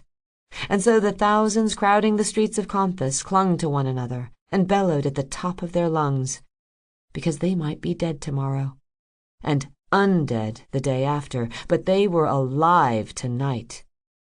Even the musicians chimed in, drumming and strumming and plucking along, each one adding their own flavor to the stew pot of simmering melody. The most fanciful accounts of the night tell of a Druid standing on a dark hillside, gazing with an immortal's bone-deep melancholy on the spectacle below. Others float the outlandish notion that the singing city could be heard even by the approaching horde. They imagine a host of shuffling corpses, cocking their heads and listening to that distant, defiant song, the flames in their eyes guttering as some lingering spark of their humanity drew breath. You will know, of course, that Lily Hashford's masterpiece ends unaccompanied by music. During its final verse, the citywide chorus faded as well, shedding voice after voice as an oak sheds its leaves at the onset of winter, until the only one singing was the girl who'd started it all. Her voice, bolstered by the courage of 60,000 souls, was no longer the timorous thing of minutes earlier. Now it was strident, steady, clear as a starry summer night. In fact, there are some who swear it was Lily Hashford herself who sang that final verse. And when she, too, fell silent, it was several heartbeats before the applause began in earnest. At which point, the bards unanimously agree, the strangest thing occurred. Tam Hashford stood. She grazed her fingers over the whitewood face of her mother's lute and whispered some secret message into the instrument's heart-shaped bowl. And then she gripped its slender neck with both hands and smashed it to splinters on the ledge before her. Chapter 51. Friends and Foes. Tam stared at the ruin of her mother's lute. She waited for remorse to storm in, throw its hands in the air and yell, "Fool, girl! What have you done?" In the space of a few heartbeats, she'd managed to wreck a beautiful instrument, destroy her livelihood as a bard, and break the last material bond she shared with her mother. This last, she knew, should have gutted her. It would have, mere months ago.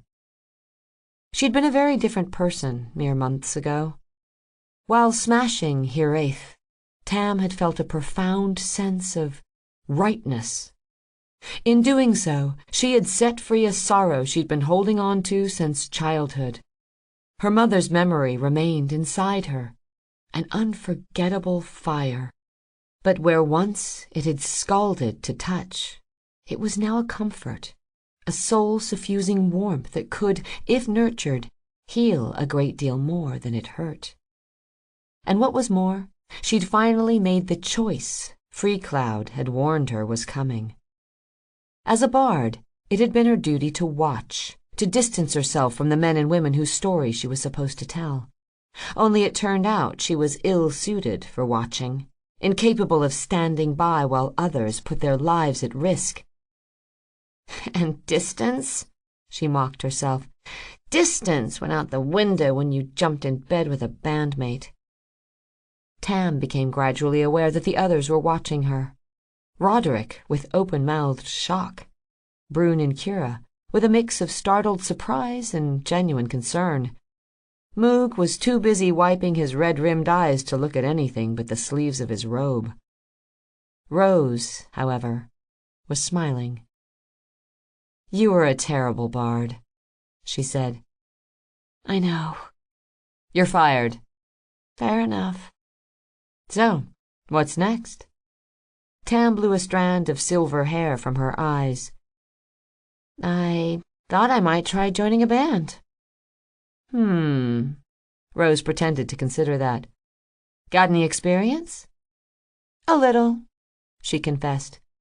"I once killed a cyclops with a single arrow." "Is that so?" Tam nodded. "Ask anyone." Rose's smirk grew wider still.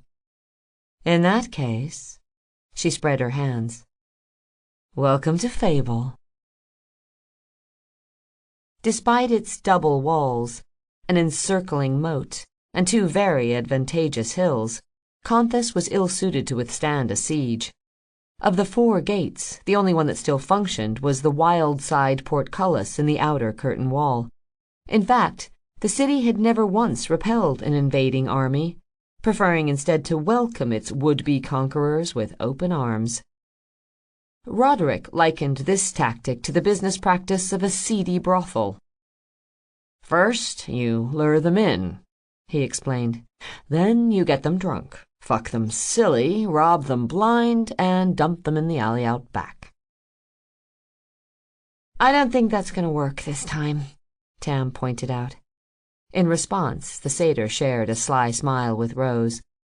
"We'll see about that," he said. Fortunately for Conthas, both Rose and Slowhand were veterans of siege warfare. Rose had been trapped in Castia for months while the Heartwild horde festered beyond its walls. When plague decimated the Republic's commanding officers, she had assumed control of the city's defenses and had personally led its remaining soldiers out of the gate during the Battle of the Bands. As for Slowhand, well, everyone and their dog's barber knew what Saga had endured at Hollow Hill. Clay's shield, Blackheart, was testament to what became of those who attempted to kill him. Tam doubted the Winter Queen's hide would make for a very stout shield, but a pair of supple leather gloves probably wasn't out of the question. If anyone could save Conthas, and quite honestly, Tam wasn't sure anyone could, it was these two. Come morning, Slowhand turned the Starwood into an improvised command center. From here, he plotted the city's defense and hosted an endless stream of mercenaries, gangsters, and alchemist types he hoped could help implement Rose's plan. A plan even Moog referred to as orc shit insane. Don't get me wrong, he was quick to clarify. I love it, but it's crazy as socks on a centipede. Rose took to the streets, overseeing the effort to turn Conthas into a killing ground. Avenues were cleared or cluttered or barricaded in order to create blind alleys and funnel Astra's horde toward defensible choke points. Buildings were burned or demolished as Rose saw fit. Argosies were retrofitted or disassembled or turned into bombs and towed up the sloping hillsides. The sanctuary on the southern heights, known to the locals as Chapel Hill, was designated as both a field hospital and the inevitable site of a last stand, should things go sideways. "Hills," her Uncle Bran had pointed out with characteristic cheer, "make excellent places to die." Along with Alkane Tor and Mad Mackie, the leaders of Giantsbane and Flashbang, respectively, Brannigan was put in charge of organizing the mercenary bands into 3 companies that could move and operate independently of one another. One would lie in ambush, while the others made it look like they were putting up a fight and losing. Bran's company was comprised almost entirely of old campaigners, veterans of the Heartwild who jokingly dubbed themselves the Rusted Blades. Bruin was entrusted with making sure every pit fighter and street tough was armored and equipped for war, while Kira set up shop in a low-ceilinged pub called The Cavern and began the long, tedious process of executing the most critical part of Rose's plan. At one point, the queue of women waiting outside the pub was more than a mile long. Oscar, the merman, suffering from a hangover that made him even grumpier than he'd been the day before, was appointed Lord Commander of the Moat and presented with a ceremonial silver trident. He saluted Rose and swam away, vowing to kill, as he put it, every dead-eyed bugger who swims on my turf. Tam and Roderick accompanied Rose on a tour of the city's various wards, from the sordid squalor of Rock Bottom and the smog-ridden streets of Salt Kettle to the decadent dens of the Paper Court, whose Baroness Electra offered them iced cakes and white tea from the Fantrin coast, which Rose quaffed like it was a shot of strong whiskey. "Where are these 500 swords you promised me?" she asked of Electra. The Baroness smiled. "Running an errand," she said cryptically, and then waved over a servant. "More tea?" Electra's errand turned out to be a full-scale assault on her twin sister's neighboring territory. Hoping to catch Ios unprepared, the Baroness's men raided the warrens of Telltale shortly before noon. They met no resistance whatsoever, though, since Ios, anticipating her sister's treachery, had arranged an attack of her own. While Electra's men were looting Telltale, Ios and her assassins stormed the Paper Court. When next Tam saw the Baroness of Telltale, she was leading her sister around on a silver leash. Rose met briefly with Curran, the High Hand's bodyguard, whose scouts reported that the horde was moving more slowly than anticipated and wouldn't arrive until the following day. Before they parted, Rose told Curran to pay Kira a visit at the cavern. "Skip the line," she said, "and tell her I sent you." The Raven Guard warrior looked confused, but nodded anyway and trotted off. Their next stop was the Monster Market, where Rose gathered the hunters and wranglers together and explained their part in her plan. One of them, a swarthy wrangler wearing a hat decorated with griffin feathers, refused to comply with her demands, and a few of his associates rallied behind him. Since she didn't have time to negotiate, and wasn't very good at it anyway, Rose dangled him over the goblin pit until he saw the wisdom in her plan. In the meantime, Roderick, who was, in fact, a brilliant negotiator, made a circuit of the forum. Fable's Booker talked to trolls, bargained with bugbears, conferred with kobold chieftains, offering every single prisoner in the square a simple choice: freedom or death. Those who chose freedom were informed of their role in the battle to come, while the few who refused were granted something the Wranglers begrudged immensely: a quick and merciful end.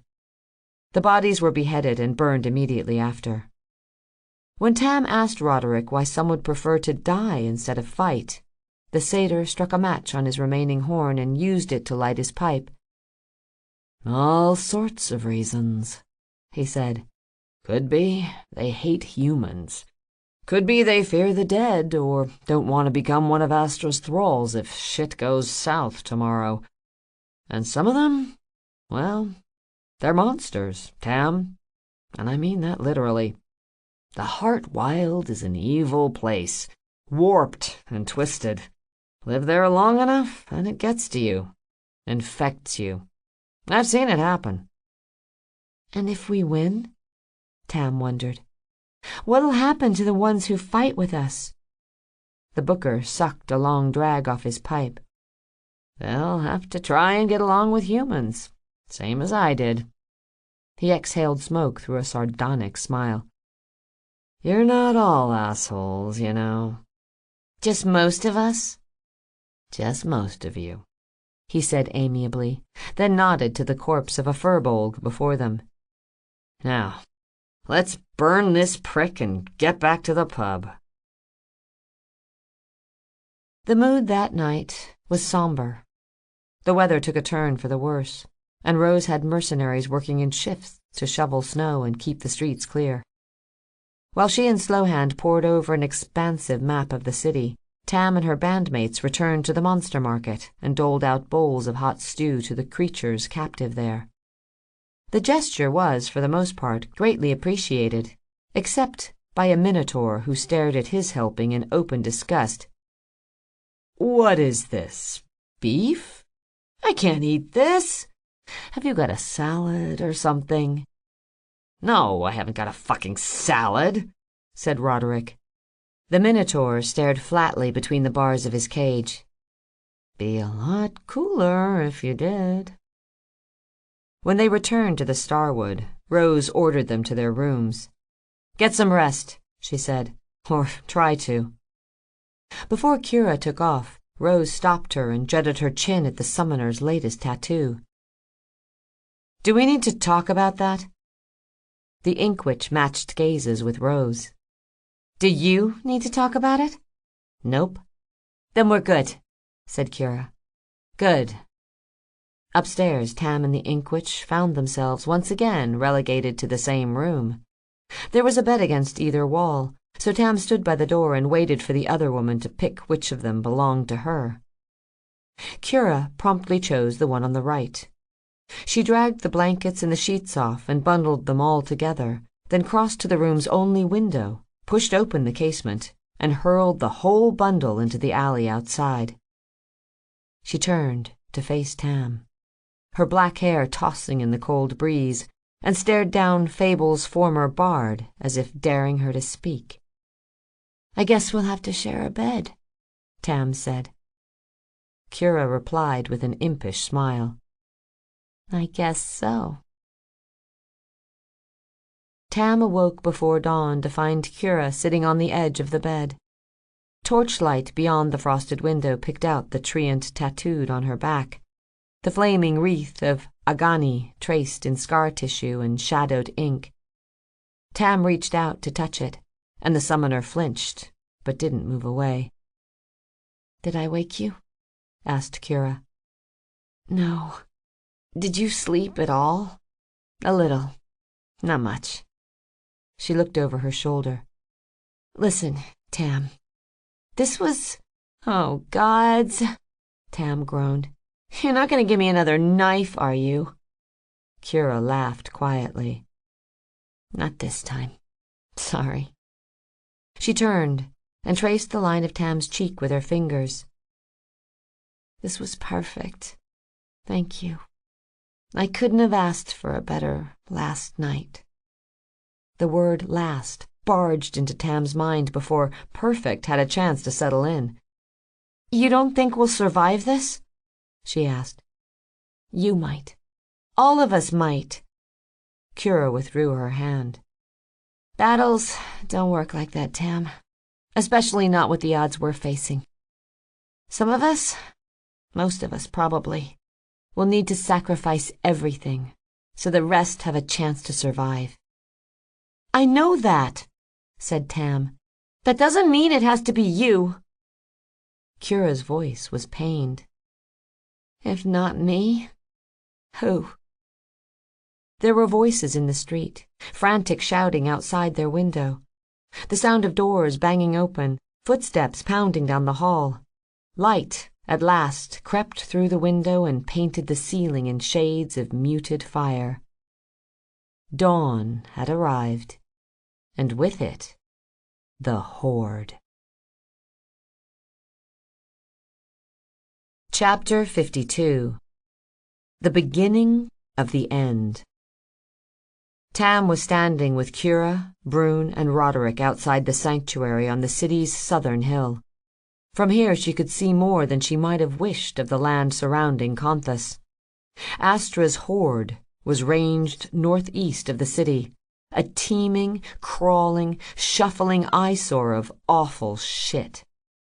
Her mind unhelpfully picked out a few recognizable monsters among the masses. Brontide was easy enough to spot, since he was leading the way and carrying the ram's head maul she'd overheard the other mercenaries refer to as Wham. The giant's flesh had turned a pallid blue, while his long hair and beard had gone the yellow-white of curdled milk. His head sagged sideways because the Simurgh had savaged his throat so terribly. According to Moog, killing the undead required burning them, decapitating them, or destroying the rotten organ that passed for their brain. If only the Dragon Eater had bit a little harder, Tam mused. We wouldn't have a rampaging giant to deal with. What about skeletons? Kira had pressed the wizard. They don't have brains. Raising skeletons isn't necromancy, the wizard insisted. It's puppetry, and I'd suggest avoiding those who practice either. The Horde also boasted a great many things that resembled giants but weren't, like two-headed Ettins, humpbacked Formorians, and rock hulks, whose long, stone-riddled arms dragged furrows in the mud.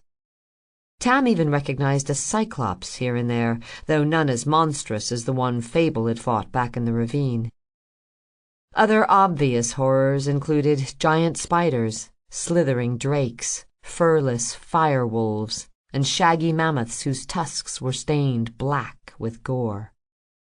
She saw a gelatinous blob covered with bloodshot eyes, an impossibly huge tortoise with what looked like a small castle teetering on its back, and the four-headed hydrake she'd stepped over on the battlefield just days ago. Around these, in numbers beyond counting, were what Roderick blithely referred to as the meat and potatoes of the Horde. Orcs, imps, goblins, trolls, ogres, ixil, and rat-faced kobolds. There were packs of loping wargs, herds of limping centaurs, knots of hooded snake men, and scuttling colonies of horse-sized insects, alongside hundreds of other creatures she didn't know and couldn't name. What made Astra's host truly frightening, aside from their burning eyes, putrid flesh, and their eclectic variety of grievous injuries, was their silence. In life, they would have snarled, screeched, roared, and hissed as they closed on the city. But in death, they were voiceless, vacuous husks, a dreadful reminder of what awaited every soul in Compass should they fail to stop the Horde here and now. Gee, said Kira dryly. I wonder where Astra's hiding out. Further study of the approaching host revealed that Astra wasn't hiding at all, unless the tented palanquin borne by a half-a-dozen gargantuan furbolgs, each of which looked like a miniature Brontide with a horn instead of a proper nose, belonged to someone other than the Winter Queen. But Tam guessed probably not. Oh, shit, Roderick swore. Tam followed the Booker's bleak gaze and saw another army approaching from the west. This one, so far as she could see through the haze of blowing snow, was made up entirely of humans.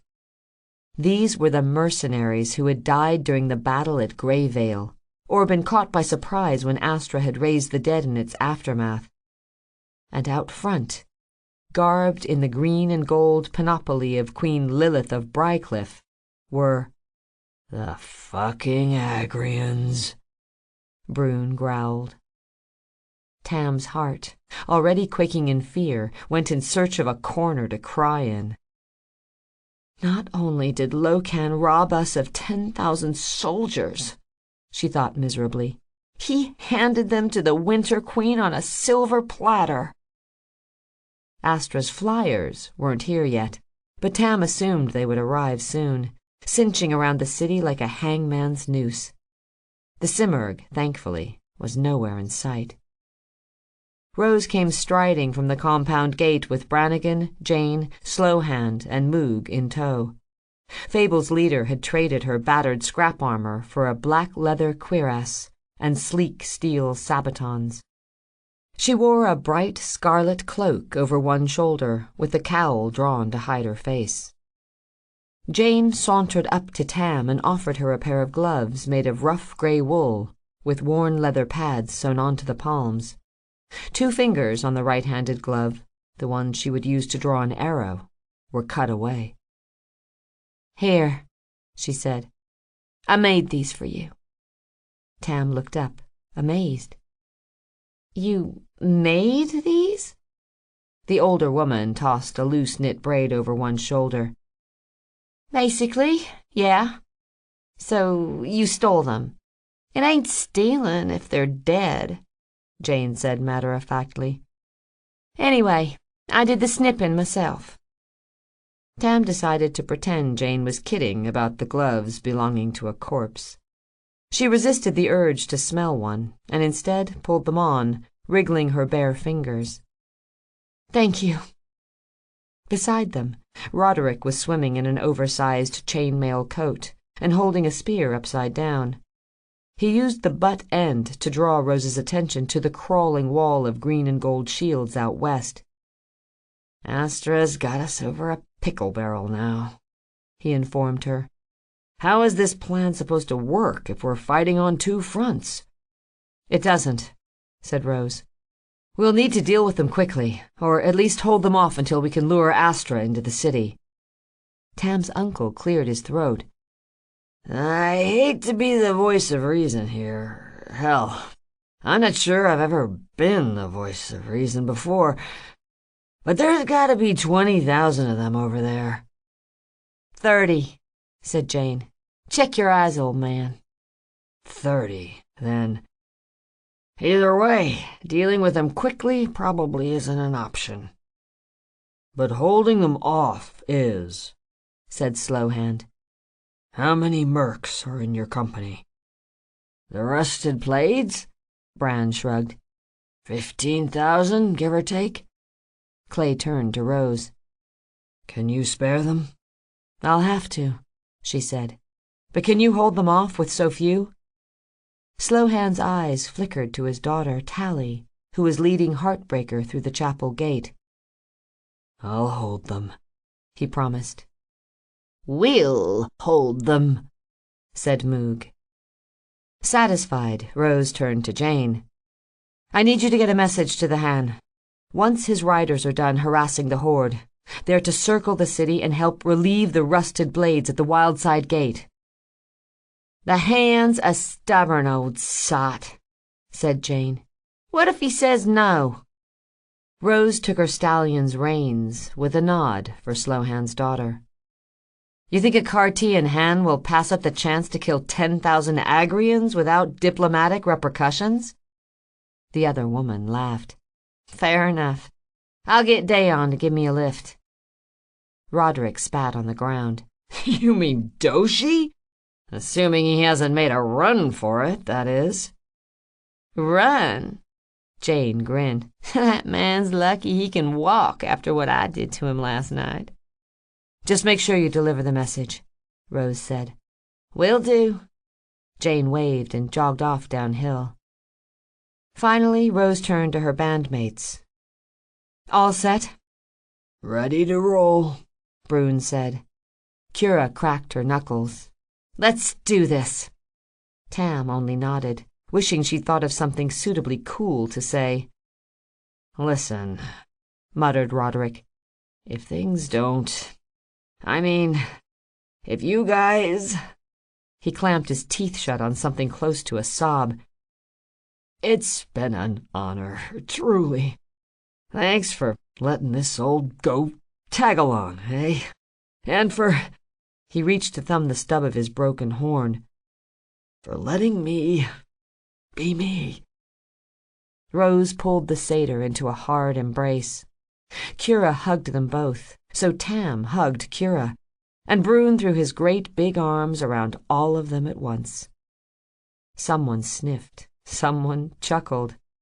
Tam closed her eyes, overcome by the sense of having woken in the gray watch before sunrise, and wishing each second could last an eternity. But it doesn't. It can't, of course. The sun always rises.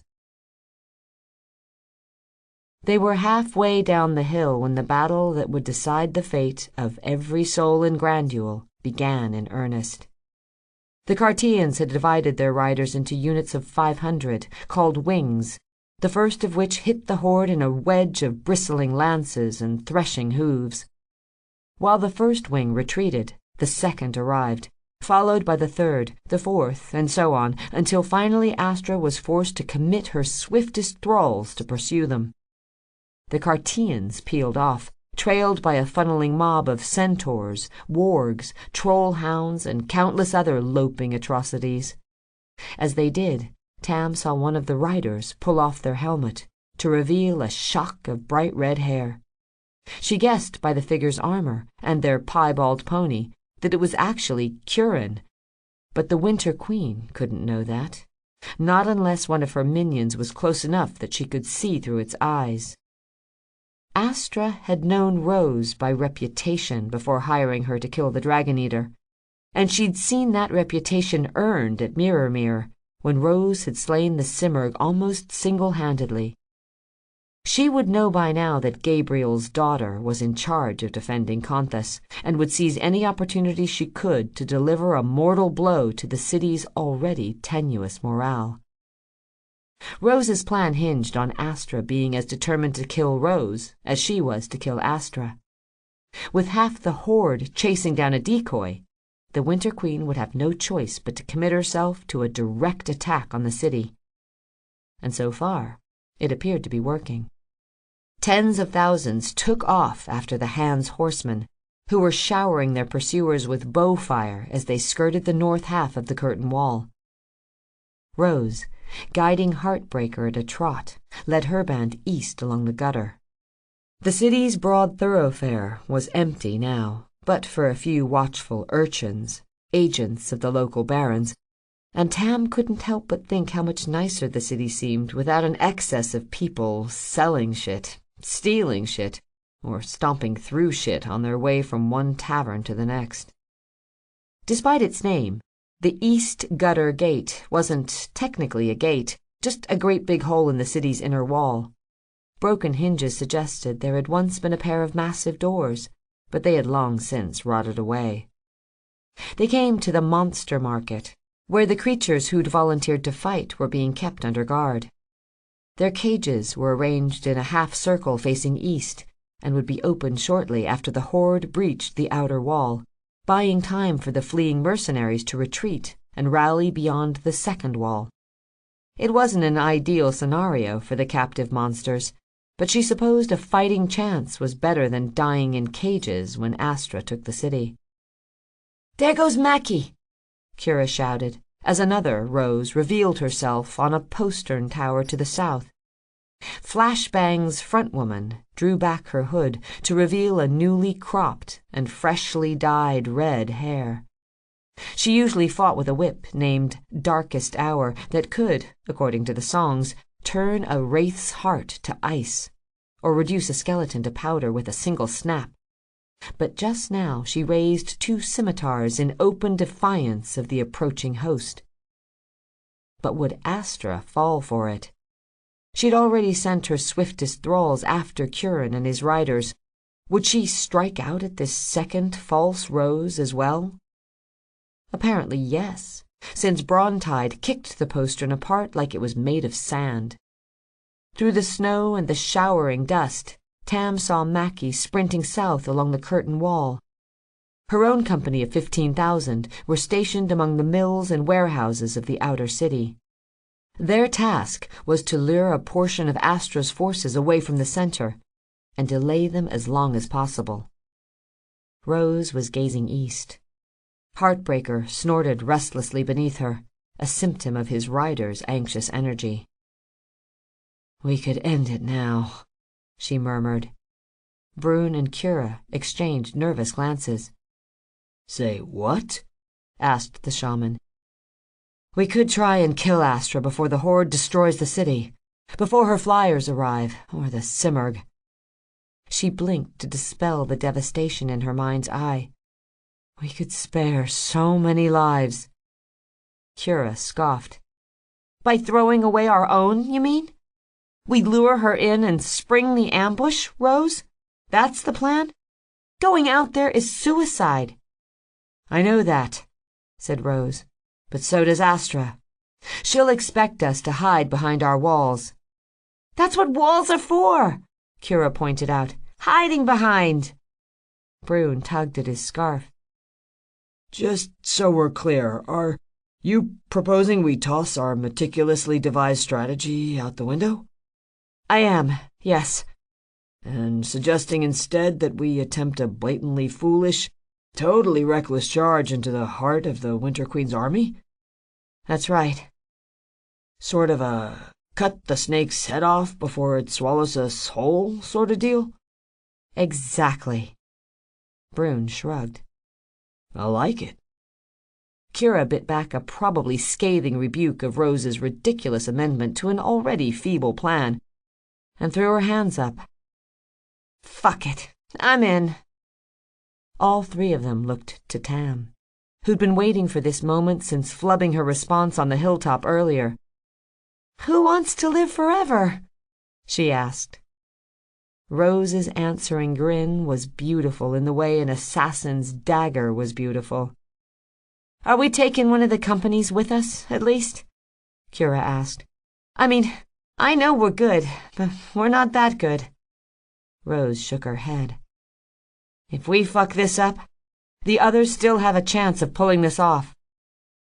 The summoner's derisive snort suggested she didn't think much of the city's chances of winning this contest once Fable was playing for the other team.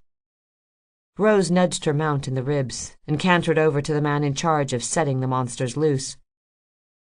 "Let them out," she ordered. The man, a heart-wild huntsman, Tam guessed, took a long drag from his pipe before answering. "I'm not to open the cages till Bloody Rose tells me to." Rose kept her hood drawn, but pushed back her cloak to reveal the scimitars strapped to her hip. "I am Bloody Rose," she said, "and I'm telling you to." The huntsman squinted into the shadows of her cowl, as though reluctant to believe her without a glimpse of her namesake red hair, but the steel in her eyes convinced him just as well. "Yes, of course." He tapped out his pipe and went to relay her command to his fellow guards. Rose urged her mount toward the half-circle of cages. There were some 3,000 prisoners in total, including the pint-sized cave-dwellers chittering excitedly in the pits to either side. "I've been fighting monsters my whole life," Rose shouted at them. "If you and I had met on an arena floor, I'd have killed you. And if you'd managed to catch me alone in the wild, well, I'd have killed you then too." A pair of hyena-faced gnolls in one of the cages laughed hysterically at that, but none of the others found it particularly funny. "I never hated your kind," Rose went on as the guards pulled the keys off their belts and set out for the cages. "But I was taught to believe we were enemies, just as you were raised to believe I was yours.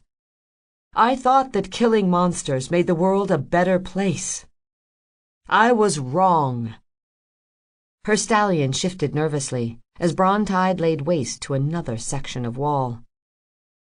"I can't erase the past, and I can't promise you a future, because now, too late, we find ourselves threatened by a common enemy, one whose aim is to exterminate every single one of us."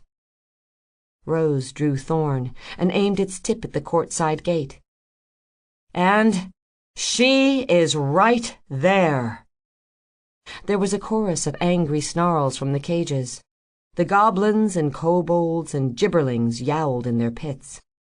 Tam saw hunched Goriliath grip the bars of her cell and shriek in fury, while a copse of chain-linked treants shook so violently that their leaves rained down.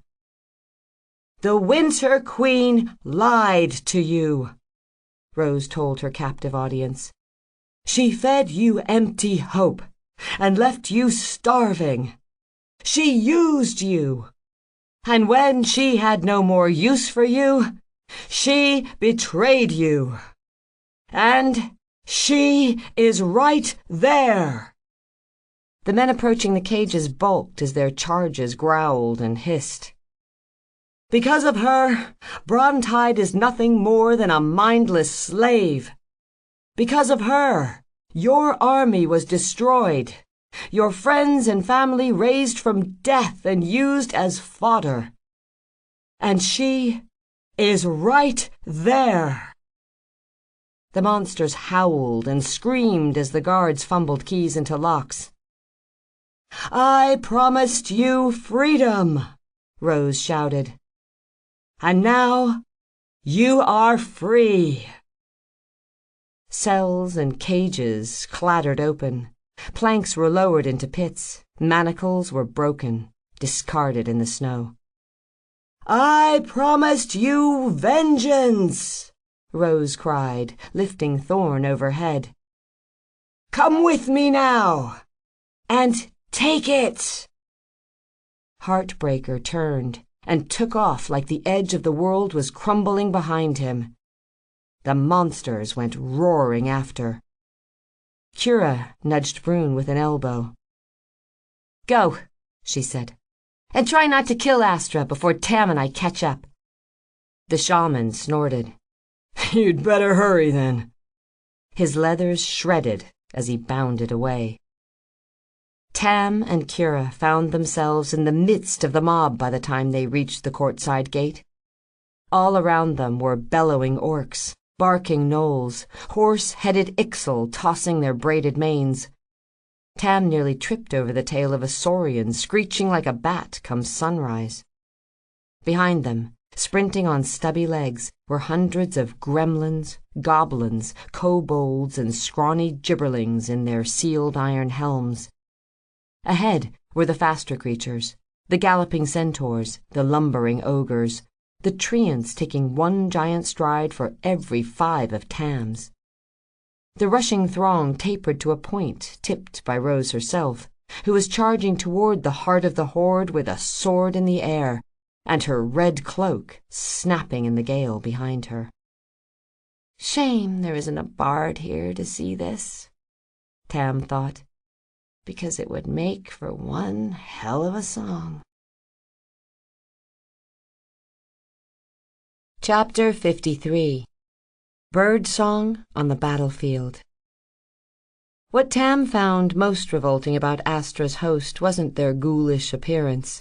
It wasn't their bloodless pallor, their slackened mouths, or the sorcerous fire blazing in the crow-pecked hollows of their eyes.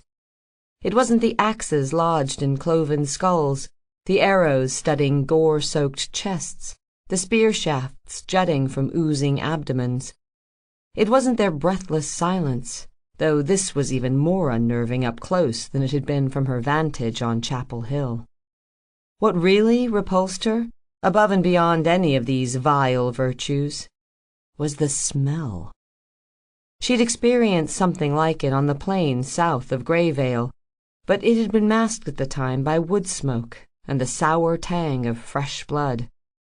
Since then, however, the horde had ripened considerably. Their myriad mortal wounds had festered from neglect. Their flesh had putrefied so that it sloughed like thick cream when struck, and their clot-strangled limbs bloated like wineskins heavy with septic pus. The stink, as they closed with the rancid ranks of the Winter Queen's horde, turned Tam's stomach and threatened to buckle her knees. She was grateful for the cold, which went some way toward quelling the reek, and was glad she had nothing but a heel of hard bread and a swig of water for breakfast. Astra's monsters, it turned out, weren't quite a match for their living counterparts. They fought without guile, driven only by a senseless desire to kill, while Rose's rampaging thousands attacked with a ferocity rivaling the mercenary herself. They ripped and tore and slashed their way through the ranks of white-eyed dead, piercing Astra's depleted center like a spear, driving straight for the tented palanquin ahead. Tam fought side by side with Kira, who hadn't yet summoned one of her inklings to help. The Inkwitch fought with a pair of serrated knives, occasionally clenching one in her teeth so she could hurl a dagger into something's eye. Though Tam managed to get a few arrows off before the fighting got thick, it soon seemed a bad idea to press on with nothing but a spar of ashwood to protect herself. Tam was wearing armor, a suit of sleek gorgon scale, beneath her red leather longcoat, and Moog had furnished her with a sword called Nightbird from the chapel's armory, which the wizard claimed was home to all sorts of ancient relics. Reaching across, she drew the weapon from its scabbard, then swore loudly. Glass? That daft old bugger gave me a glass fucking sword? The blade looked sharp, certainly, and was so light it felt as though she were holding nothing at all, but Tam could see right through its clouded, blue-black blade. She doubted it could survive a fall to the ground, much less a strike against an enemy's armor. Had Moog even bothered to examine it first? Or had he simply grabbed the first scabbard he saw? Tam! Kira snapped, and she looked up to see a Bogart bearing down on her. It resembled a naked fat man with tufts of mold and fungal scales growing all over its body. Someone had opened a gash in its belly from which its innards dangled in shriveled ropes. Here goes nothing, she thought, ducking the Bogart's pudgy grasp and chopping at its head with her stupid glass sword. Her stupid glass sword went right through its skull. The blow barely jarred her arm, and Tam wondered if this was what it felt like to wield Madrigal. Needless to say, by the time she'd cut a Rask in half and sheared through the neck of a zombified Sinu, Tam found it in her heart to forgive Moog for giving her what looked like a mantelpiece ornament to fight with. Later, as she and Kira fought back-to-back amidst a crowd of greasy frogmen, the Inkwitch shot her a wry but weary grin. Guess those lessons with Rose paid off, huh? Tam ducked an incoming tongue punch and fed Nightbird into the Erskine's open mouth. I've got some moves, she admitted, and was rewarded with a clipped laugh. They saw Rose's red cowl just ahead. Fable's leader was still on horseback, urging her stallion on as though charging headlong into ocean surf. Thistle and Thorn blazed blue and green as she hacked her way through. When something like a spine-covered stork loomed ahead of her, Rose sent Thistle spinning sideways to hew through one spindly leg. The huge bird fell awkwardly, and Heartbreaker threshed it beneath his hooves. Kira got shouldered by an orc impaled by the haft of a spear. The summoner crashed into Tam, and both of them went down in the slush. From her back, Tam swung the bow in her left hand. Duchess cracked across the orc's jaw and snapped one of the yellowed tusks jutting from his bottom lip. "Summon something!" she hissed at Kira. The Inkwitch threw a dagger instead. It opened a gash in the brute's throat, but didn't kill him. He carried a tooth-studded club in his remaining hand and raised it to strike. "Fuck!" Kira swore. She pawed at her sleeve, took a breath with which to scream an Inkling's name. Brune leapt over them both and slammed into the thrall. Orc and wolf went tumbling through the muck. The shaman recovered first, but one of Rose's recently liberated treants saved him the trouble of killing the orc by stomping its skull with a gnarled foot. Tam offered the treant a grateful wave. It waved back, but then shrieked in panic as a wyvern seized its branches and hauled it into the air. Looking up, Tam found the sky swarming with flyers, from bare-breasted harpies and bloodshot eye-wings to whole packs of wolf-bats and flying monkeys, which she hadn't believed were really a thing until just now. Falling gargoyles pummeled through head and helm, blowing skulls apart like hammer-struck melons. Swooping plague hawks left corrosive clouds in their wake that reminded Tam of the spray thrown off by tidal engines, except an engine's mist didn't rust your armor and melt your goddamn face off. Tam and Kira crouched low as they ran. Brune barged a path ahead of them. With her bandmates to protect her, Tam sheathed her sword and resumed shooting arrows at any target she could find, including the bulging venom sac of a rot sylph. The sac burst, showering a cluster of thralls with a sizzling green ooze that disintegrated them almost instantly. By the time they caught up to Rose, she was almost to the Winter Queen's litter. The horn-nosed Goliaths bearing it set their burden down and started forward. Tam forced herself to look past them, to the figure seated behind the wind-blown veils of diaphanous black silk. "Can you see us, Astra? Have you realized yet who's coming for you?" Tam considered launching an arrow at the Winter Queen right now, but decided against it. Even if her aim was true, if the wind didn't blow it astray or a furbolg didn't lurch into its path, Astra was still a Druin, and the prescience would warn her it was coming anyway. Rose charged the litter-bearers without slowing, flanked by Tam, Kira, Brune, and a handful of hardy monsters. A lion-maned Raga was among that lot, as was the Minotaur who'd refused beef stew last night. His horns were strung with gore, and he howled a colorful litany of obscenities as he trundled alongside them. The pair of gnolls who'd found Rose so amusing back in the square were present as well. Their identical stripes gave Tam the impression they were brothers. One was laying about with a battle-axe, while the other had appropriated something's femur and was wielding it like a club. 3 of Astra's furbolgs were down, then 4. Tam tried to put an arrow between one's eyes, but the shaft glanced off its nose horn. Kira planted a knife in the back of another's knee. When it dropped, the Raga put a fist through its eye and withdrew an apparently necessary part of its brain, since it died almost immediately. The Winter Queen stood as the last of her bodyguards fell. She stepped to the front of the gilded platform, lifting some bulky apparatus in one hand. "It's not her," Tam realized, even as the figure, stoop-shouldered beneath a tattered black straw cape, tore the curtain aside and leveled his double-decked crossbow at Rose's chest.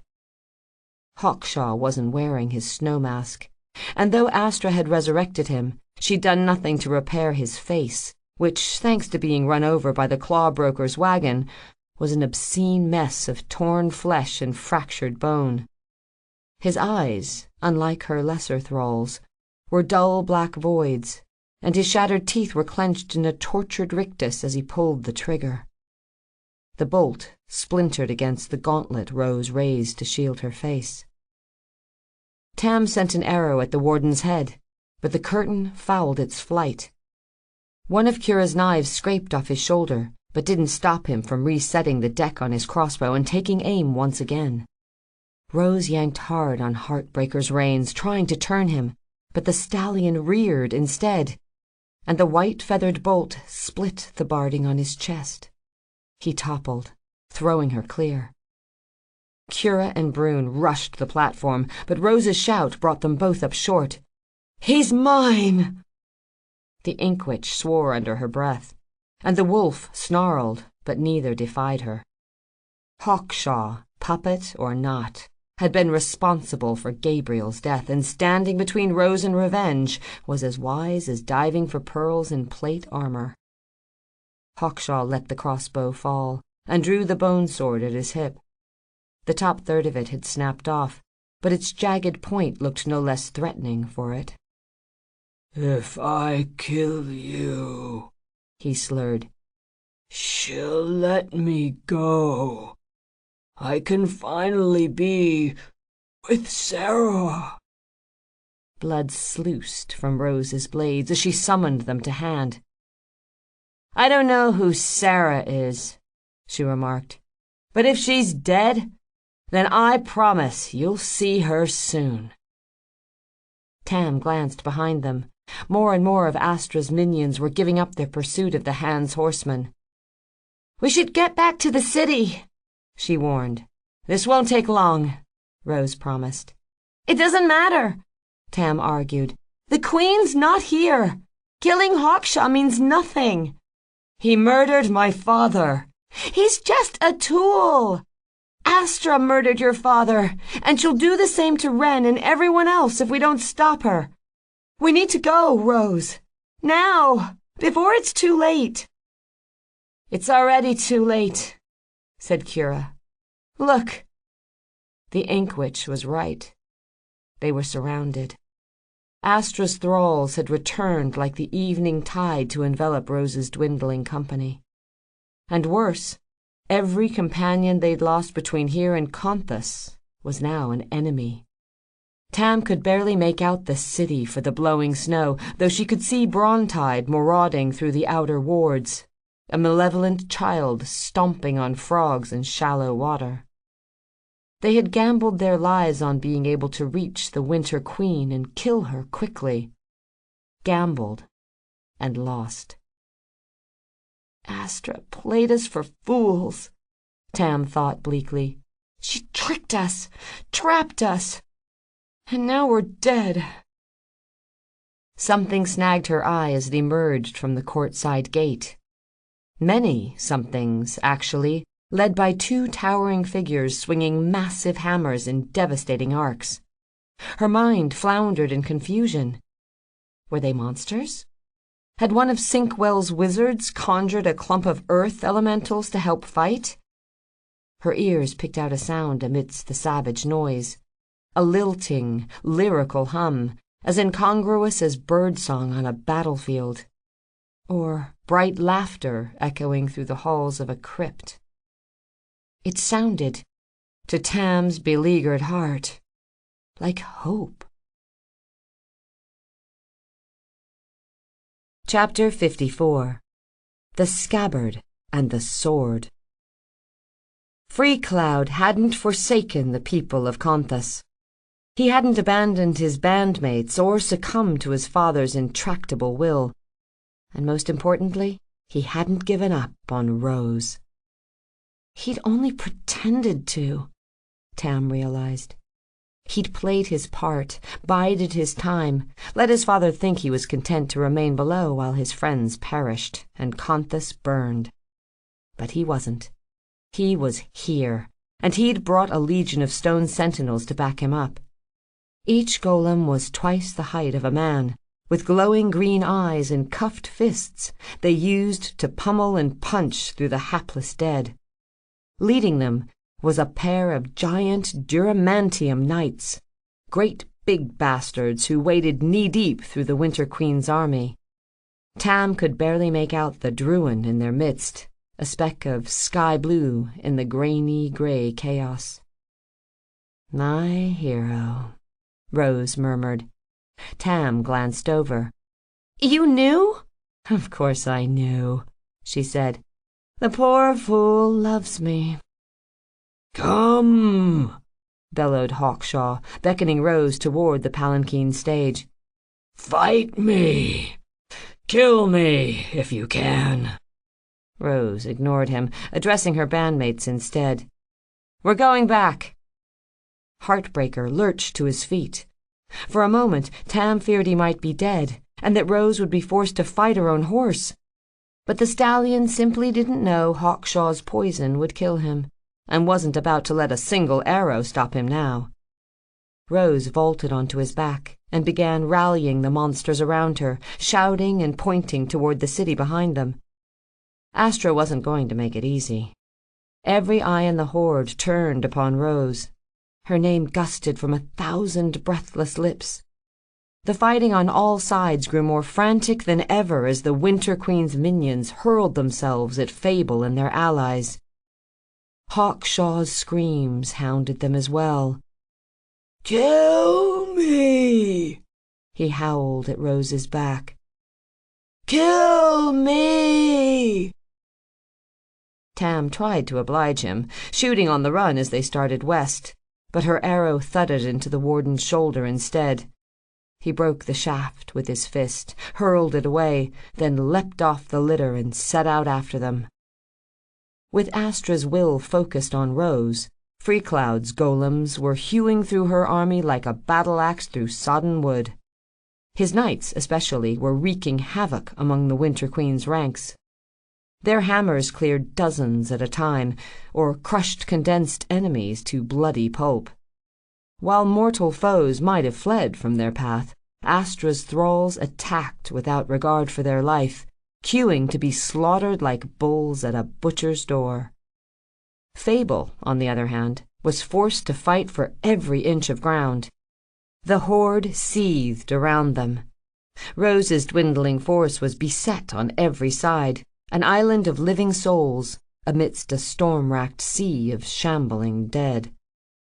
Everywhere Tam looked were grasping claws, raking talons, gnashing teeth, snapping mandibles, coiling tentacles, and ghastly ghost-fire eyes. Brune had a snake woman's tail in his teeth, while Kira, who still hadn't summoned a fucking thing for some reason, pulled a hatchet from a saurian's head and then put it back in, with feeling this time. A gorillioth striped red and gold was wrestling with a skeletal wyvern. The great ape cracked the creature's neck apart and used its spine to beat one of Astra's hobgoblins to death. Others among Rose's company weren't faring so well. An orc went down when a harpy tore his throat out, then lurched back to life a moment later and attacked the bloody-fisted Raga who'd been defending his flank. One of the Knoll brothers had died earlier and was harassing his sibling, who was holding his brother at bay with an axe. The Minotaur charged a knot of Astra's kobolds. A few of the critters were trampled, but the rest quickly overwhelmed him. One of Kira's knives got snagged under the helmet of a scrawny gibberling. The bugger didn't have the courtesy to die, and instead got its long fingers around the summoner's throat. Tam lashed out with Nightbird, severing its arm, and pulled Kira from its reach. My knife! I owe you one anyway, Tam yelled, dragging her on. Heartbreaker went down again, pierced through the neck by a barbed javelin. The stallion tried to stand, but was bleeding out, and couldn't find the strength to rise. Brune hovered over Rose as she straddled the dying animal and pushed both swords into his neck. When she'd put an end to his misery, she wrenched the weapons in opposite directions, making damn sure Astra couldn't bring him back from the dead. The delay allowed Hawkshaw to gain on them. He was shouting at Rose, demanding she turn and face him. The warden was so determined to catch up that he all but ignored the monsters around them. The gorillioth seized him with both hands and hurled him into a crowd of dead gremlins. Tam could see Freecloud clearly now. The Druin moved like a spectre across the battlefield, evading clubs and swords and sailing arrows with such ease as to seem incorporeal. He dodged blows before his opponents thought to deal them, retaliating with ruthless efficiency. Madrigal sang in his hands, and a rune-etched torque on his arm glowed the emerald green of a golem's eyes. Where Freecloud fought with cool precision, Rose attacked with wild abandon. She assailed each new enemy like she bore it some personal vendetta. What she couldn't hack, slash, or stab, she elbowed, kicked, or shouldered aside. Tam had seen Kaskar berserkers fight with more careful consideration than bloody Rose in the heat of battle. Step by brutal step, she and Freecloud carved a path toward one another. In a moment of uncanny clarity, between dodging a plant monster's swiping vine and cutting through its pulsing stem, Tam found herself wondering why Astra even bothered trying to keep the two of them apart. Didn't she know? Couldn't she see? This was Rose and fucking Freecloud. The Winter Queen could have placed a mountain between them, or a sea, or the whole black ocean of night. It didn't matter. They would scale it, or swim it. They would scour every star until they found one another. Freecloud had once compared Rose to a flame to which he was inescapably drawn. But in truth, they were both of them burning. He with a candle's slow and steady light, she like a flaring match. Rose was attracted to the Druin just as he was to her, and might have extinguished herself 1,000 times were it not for his guiding light. He's the scabbard, mused the part of Tam's mind that still thought itself a bard. And she's the sword. They belong together, and they're so close now. Freecloud sliced through a half-eaten ogre. Rose chopped down a white-eyed werewolf. Freecloud split a galloping centaur down the middle. Rose cut a troll's head into halves. He thrust his sword through a scuttling rust-eater and left it there. She buried hers in a soaring plague-hawk and didn't bother watching it fall. They lunged at one another next, crashing into an embrace that became an epically perilous kiss, considering they were in the midst of a raging battlefield. Rose's hands clawed at Freecloud's hair, and the Druins swept her into a dip, which Tam felt was a bit grandiose, until she saw the dead Minotaur charging her. The bull-headed brute tripped over Rose's boots and ran down Hawkshaw instead. Its horns punched through the warden's chest, and the beast's momentum carried them both into the frenzied crowd. "Our daughter?" Rose asked. "Safe," Freecloud told her. "She's with Orbison, somewhere deep in Cadabra by now." "Orbison? Won't your father just order him back?" The Druin's long ears signaled no. "I fixed him. Or broke him, rather. He'll meet us at Turnstone when we're finished here. Anyway, I think my father will be too preoccupied with his missing golems to worry about the two of them. And speaking of Kantha..." Freecloud's hand strayed to a rune-inscribed rod tucked into the sash at his waist. "We should get back to the city before he overrides my control." The stone sentinels had formed a circling cordon around them. The towering knights stood on opposite sides of the protective ring, using their hammers to deter Astra's horde from overrunning them. Rose frowned. "Your father can do that?" "He can." "But would he?" said Kira. "Is he really that callous?" Freecloud paused before answering, but Tam and Rose said, "Yes," as one. The Inkwitch arched an eyebrow at the Druid. "Your dad sounds like a dick." "He really is," said Freecloud, then turned to Rose. "I assume you had a plan in place before you cast it aside in favor of charging recklessly into certain death?" Rose and Brune shared a look. The wolf gave a small whine, and Rose shrugged. "That's right," she said. "Would I have disapproved of it, had I been there at the time?" "Probably," she admitted. "Does it involve luring Astra into a trap, using yourself as bait?" "Basically, yeah." "Well then," Freecloud wrenched Madrigal from the Rust-Eater's carapace. "Let's go bait the trap."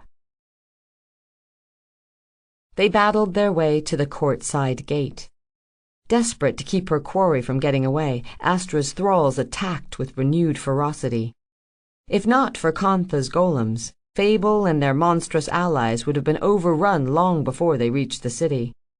There were several hundred of the hulking sentinels, scarcely a fraction of the army she and Rose had discovered on their way out of the Exarch's citadel, each with an S-shaped sigil engraved in the sockets of its eyes.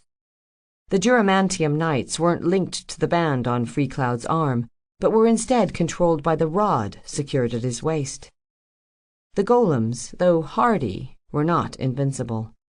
Now and then one of the Winter Queen's minions, one of the bigger ones usually, would tear the head or arms off one or knock it over and shatter it to rubble. Each sentinel had a glowing grilled vent where its mouth might have been, and Tam saw a mob of dead kobolds climb one of the constructs, pry off the grate, then ram a barbed spear into the socket until the golem's eyes flickered and it collapsed in a heap. A wyvern came plummeting down with its wings and talons outstretched. Tam raised her bow, but one of the knights caught the creature dead on with a hammer blow that sent it soaring out of sight. Tam briefly imagined some grizzled Brycliff farmer 100 miles away braving the snow to feed his cows, and finding a twice-dead wyvern lying broken in his yard. Astra, wherever the hell she was hiding, threw everything she had at them, overwhelming the sentinels with sheer numbers. As Fable passed beneath the courtside gate, every one of the defenders who'd been killed by the Winter Queen's thralls, or by Brontide's rampage, came to life and converged upon them. Brune yowled as a stray arrow thudded into his flank. Freecloud narrowly missed being dive-bombed by a gargoyle. The surviving Knoll, who'd managed to dispatch his undead brother, got his leg lashed by a coiling tentacle. Tam leapt to his defense, whipping Nightbird from its scabbard and slicing through the leafy limb before it could drag him away. He cuffed her shoulder and muttered, "Kaish," which she assumed was hyena for thank you. And now, to Tam's horror, Brontide himself came plodding toward them. His maul dragged through the outer city, plowing through shabby tenements and grinding unlucky fighters into bloody smears. But reinforcements were coming from Conthus as well. The trio of battle-ready skyships were flying to their aid, though one was barely airborne when a hail of wolf-bats blew across its deck like a tempest. The vessel tipped sideways, spilling its crew overboard, and went spiraling into the gutter. The bats took a run at the Barracuda next, but were skewered by a broadside of spear-length crossbow bolts. Freecloud grazed the rod at his waist, directing the Duramantium knights to head off Brontide. Tam felt the tremor of the giant's footsteps through the soles of her boots, and a sudden pang of fear threatened to choke her. Up close, the Colossus seemed unreal, as indomitable as the Dragon-Eater itself. If Tam had been alone, or among strangers even, she might have fled, or fallen to her knees, helpless in the grip of sheer terror. It was Rose's courage, and Cura's, and Cloud's, and Brune's that kept her moving forward, and she understood, now more than ever, the strength that came from being in a band. When you fought by yourself, you looked after yourself. When your life was in danger, you did whatever you could to preserve it. If you fought for the glory of some noble lord, you were apt to flee the battlefield behind him when the tide turned against you. And when things looked truly hopeless, even bravery pinned to the loftiest ideal was inclined to point out some distant oddity and beat it while your back was turned. But a bond between bandmates was different. It was, as Rose had declared over her father's pyre, something familial. When you fought alongside those whose lives meant more to you than your own, succumbing to fear simply wasn't an option. Because nothing, not a lifeless horde or a vengeful queen or even a staggeringly huge zombified giant, was as scary as the prospect of losing them. Tam's fear evaporated in a flush of swelling pride as she considered, really considered, for the first time since smashing her mother's loot, what being a part of Fable meant to her. A new home, a second family, friends she loved, who loved her in return. They hadn't said so. They didn't need to. They were here beside her, drawing the same inexhaustible courage from her as she was from them. And that was enough. Even when the shadow of the Colossus fell upon them, it was enough. Chapter 55. Sacrifice. As if in mockery of Tam's burgeoning confidence, the haze of cloud and smoke above Conthus billowed as something incomprehensibly vast surged through it. The Simurgh's bulk shared the veil like the hull of some titanic ship. Dusky feathers rained from its wings as it descended toward them. Its talons closed on one of the knights, hoisting the construct off its feet and tearing it apart as though it were nothing more than a straw-stuffed doll. The raptor discarded the Duramantium limbs and turned a ponderous half-circle above the boiling multitudes of the brumal horde. Hurricane winds raked over the band as it landed on the gate behind them, crushing it and dragging down a whole section of the curtain wall. In death, the Dragon-Eater was degrading rapidly. Its tail feathers were gone. Its fanning crest was depleted as well. As it bowed its head, Tam saw a lone figure perched between two of its twilight quills. "Say one thing for the Winter Queen," she thought sardonically. "The woman knows how to make an entrance." All at once, the feverish assault of Astra's thralls relented. They scattered like fish from a grasping hand, dispersing into the ruins north and south. Their mistress had no need for them now, having pincered Rose and her bandmates between her two most potent weapons. Glancing bleakly in either direction, Tam couldn't help but wonder if there was a technical term for when a blacksmith replaced his anvil with a second hammer and just pounded the shit out of some poor tool. Freecloud winced, apparently pondering something similar. "I don't suppose you have a plan for killing the Dragon-Eater a second time?" Rose shook her head. "I don't." "I do," said Kira. She dragged the black feather shawl from her shoulders, pulled loose the sash belting her tunic, and shrugged it off, despite the cold. "What are you doing?" Tam asked. "What I must," said the Inkwitch, sounding distant, disconnected, like a sleepwalker insisting she answer a knock at the door. Rose put a hand on the summoner's bare shoulder. "Kira, I can do this," Kira insisted. "Not alone, you can't." She looked back. Her lip curled, not quite a smile. "I'm not alone." Rose swallowed, nodded, let her hand fall away. "Kurragan!" Brune growled his concern, and Freecloud's ears made his disquiet obvious as he took a step toward the Inkwitch. "Kira, you don't—" "Yomina!" "Stay back!" Rose snapped, as the vulture-necked swordsman and the sea goddess leapt to engage the Simurgh. "Mangu! Haradil! Nansha!" Kira screamed as though stretched on a torturer's rack.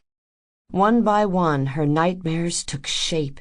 A pale serpent with feathered wings, a hammer-wielding giant wearing a blood-soaked blindfold, an old woman made of soiled junk holding a pair of squirming white goats. "Abraxas!" Kira stumbled as the winged steed kicked free of her arm. Her voice was hoarse. Blood streamed from her nose, trickled from her ears. Rose barred Tam with an arm as she started forward. "Don't! She's killing herself!" "She's not," Rose told her. "She's killing them." Them? Before she could ask, Tam noticed that Kira's tattoos weren't only fading as she called their names, they were disappearing, peeling themselves from her flesh so that not even the scars that defined them remained. Kira wasn't only using her power, she was relinquishing it entirely. "Maliagant!" A spider made entirely of bones scuttled from her abdomen. "Ran!" A cloaked figure swirled into being. 3 pairs of long-nailed hands emerged from either sleeve, and 6 more held its garment closed. "King Kali!" The silver-scaled women, linked by chains, slithered from her calf. What terrors had this woman witnessed? Tam wondered, as the inklings took shape. What trauma had she endured and internalized, and then evoked time and time again in service to her band? From her knees, Kira sobbed, "Agoni!" The monstrous tree clawed from her back, howling as its crown caught fire. The summoner went to all 4s and vomited into the muddied snow. Brune groaned in empathy, and Freecloud looked ready to rush to her aid, regardless of the fact that Rose had warned him not to. The inklings converged on the Simurgh. It managed to snag the winged snake in its teeth and swat the garbage woman so hard she went sprawling, spilling her armful of goats. But it could only defend itself against a few adversaries at once. Abraxas stuck it with a bolt of blue lightning. The giant Haradil cracked his hammer across the Dragon-Eater's skull.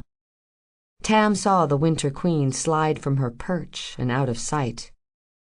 The bone spider, Maliagant, began spewing strands of razor wire webbing at the Simurgh's hind legs.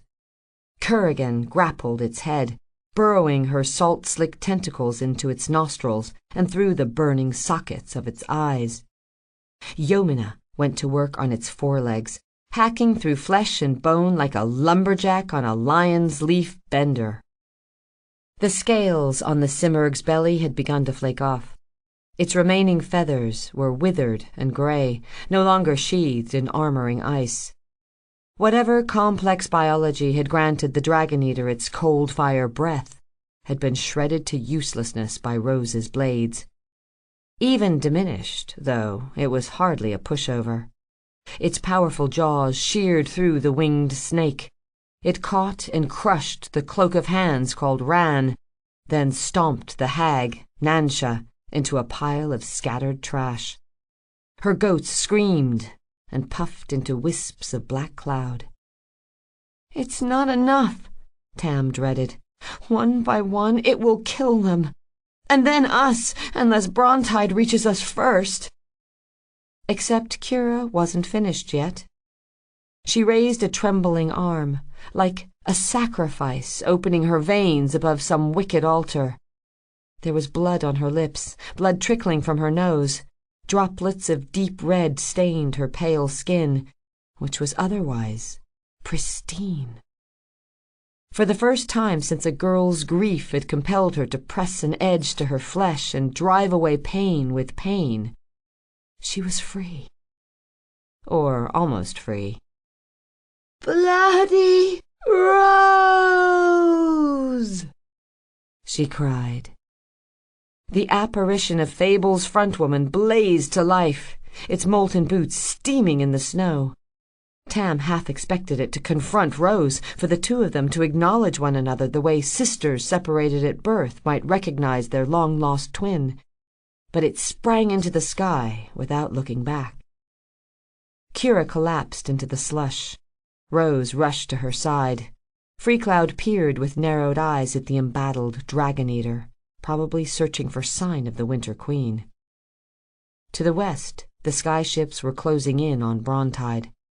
The Barracuda circled beyond his reach, launching another volley of missiles from its portside rail. The bolts stuck and shivered in the giant's head, but couldn't punch through his thick skull. The other ship, a sleek frigate called the Atom Heart, went straight for him, veering sharply aside when Brontide brought his maul swinging in a lazy arc. Someone on board, either a wizard or some madman with a wand, sent a barrage of sizzling magic bolts at the Titan's face. They missed, and forced the deep-bellied Barracuda to swerve from their errant path. A flock of foul things tailed both vessels, so Tam almost didn't notice the smaller skyship bringing up the rear. The Old Glory had been drastically retrofitted since she saw it last. The hull had been nailed over with battered steel plates, and a ridge of spikes bristled down its prow. Faster than either the carrack or the frigate, it soared straight past the giant's nose. Brontide swiped at it with one huge hand, but Doshi cinched the rigging. The cutter dropped steeply, and had almost hit the ground before, with the boom of a faraway thunderclap, its sails fanned open. The giant raised his ram's head maul, and might have smashed the Old Glory to kindling had the remaining knight not swung its hammer hard against Brontide's kneecap, shattering it. The juggernaut went down like a bottle-struck drunk, demolishing a dozen neighborhoods as he crashed to the ground. Looking back to the Simurgh, Tam found Astra's precious pet monster in equally dire straits. It closed its jaws on Agoni, who willingly offered up its burning branches. As Tam had seen it do once before in Ardburg, the tortured treant released its fiery leaves all at once. They went spiraling down the monster's gullet. She could see the glowing torrent through patches in its plumage, and destroyed whatever desiccated organs remained inside the Simurgh's body. Kurrigan Her slick tentacles, straining with effort, tore most of the monster's lower jaw away. Haradil collapsed its eye socket with a violent hammer blow. The silver-scaled twins called Kinkali looped their chains around the Simurgh's neck and began a spirited tug-of-war that threatened to saw its head off. Yomina withdrew his seventh sword, the one sheathed in his heart, and thrust it to the hilt in the monster's breast. The dragon-eater shuddered, sagging beneath the Inkling's onslaught. It tried to rise, but the bone spider's webbing snared its legs. The Winter Queen, who was out of sight but obviously still alive, gave vent to her frustration, shrieking through the Simurgh's shattered jaw. As she did, the flame-enshrouded figure of Bloody Rose came streaking like a comet from on high, so hot that every snowflake in the city became a hissing droplet. It plunged straight into the dragon-eater's open mouth, down its throat, into the charred cavern of its stomach, and exploded. Consumed from within by a mushrooming cloud of indigo fire, the once mighty Simurgh was obliterated in a mile-wide blast of burnt flesh, blackened bones, and burning feathers. Tam, standing half a block away, was blown from her feet and sent tumbling across the ground. She rolled groggily to her knees, reclaiming her bow and fumbling to collect what few arrows remained to her. By the time she returned her attention to the smoking remains of the Simurgh, Kira's Inklings were dissolving one by one into wisps of black cloud. The apparition of her uncle Yomina was the last to go. The vulture-necked swordsman turned to face his niece. His straw hat tilted, a gesture of farewell, perhaps, or of gratitude. And then he vanished. By now, a keening wail was rising all around them as the Winter Queen raged. The sound was drawing closer, growing louder, circling like a cyclone around a flimsy farmhouse. "We need to move," said Rose, looking up from Kira's ashen face. "That could be a problem," said Freecloud. He eyed the torque on his arm. The runes had stopped glowing, and the rod at his waist was no longer giving off light. Looks like Kantha doesn't like others playing with his toys. A moment's glance confirmed Tam's fears. The golems protecting them were standing still, slack-limbed. The sigils in their eyes had gone dormant. Beyond the sprawl of slouching tenements, she saw that a similar fate had befallen the Duramantium Knight. It stood frozen in the midst of a hammer blow that might have ended Brontide's unlife once and for all. Instead, the giant grasped it in two hands and wrenched the knight's head from its body. Though its armor was impenetrable, whatever comprised the golem's core was never intended to withstand the tantrum of a pissed-off giant. "We'll have to run for it," Freecloud declared. And indeed, of the few dozen monsters remaining in their escort, most of them were already dashing for the gate to the inner city. "I think—" Tam squinted west through the slanting snow and the dust thrown up by the giant's collapse. She was searching for the Old Glory but didn't see it anywhere. "You think what?" asked the Druin. "I think Doshi is—" Her words were drowned out as the skyship went roaring above them, hounded by a cluster of harpies screaming with Astra's voice. Tam's hand strayed to her quiver, but the winged women were dropping faster than moths at the mouth of a forge, riddled with arrows streaking from inside the ship. Doshi banked right, turned a slewing circle over the smoking remnants of the Simurgh, and brought the Old Glory to a hovering halt beside them. There was a snarling harpy impaled on one of its forward spikes, and an altogether friendlier face grinning over the rail. "Y'all need a lift?" hollered Lady Jane. Despite having tossed her whole plan out the window less than an hour before, Rose's ill-fated attack on the palanquin managed to serve her strategy perfectly. Incensed that her nemesis had slipped her grasp, and enraged by the Simurgh's demise, the Winter Queen herself led the assault on Conthus. Which wasn't to say Astra did so recklessly, cocooned as she was by an unbreachable maelstrom of monstrous dead. She'd seized absolute control of the sky by now. The barracuda had ventured too close to the ground and was slapped to pieces by the crippled giant, while the Atom Heart was on fire, out of ammunition, and on the run from a clutch of wyverns. Doshi dropped them off inside the east gutter gate. Kira was unconscious still. Her breathing was shallow, her skin slick with cold sweat. Before leaving the ship, Brune crouched beside the summoner, wincing as the wounds he'd suffered as a wolf oozed blood down the muscled breadth of his back. He swept Kira's hair aside and kissed her brow. She stirred, grasping weakly at the shaman's wrist. She murmured. Fight. Brune chuckled. Tam saw him sniff and drag the back of one soiled hand across his cheek. "You've done enough," he told her. "Rest, little sister. We'll take it from here."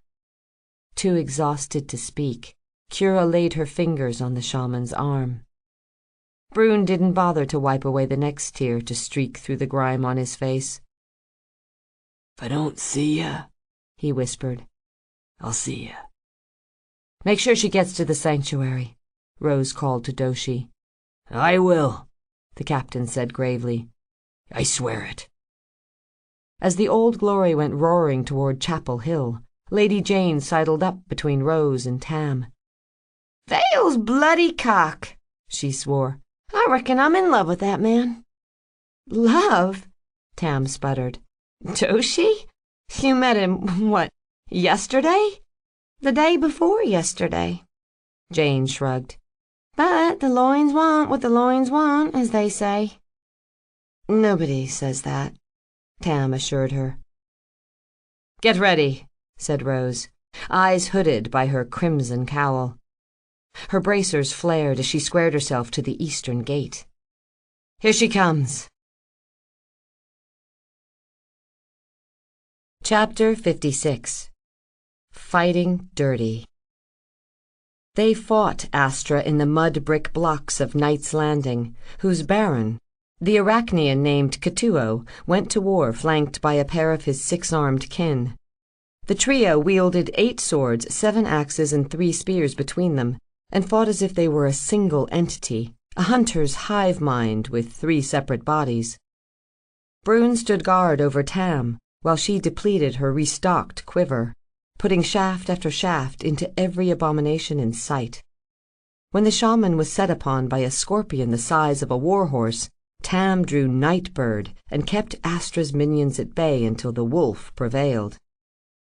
Rose pitted herself against an ogre encased head to toe in steel plate, scrawled with vulgar words in yellow paint.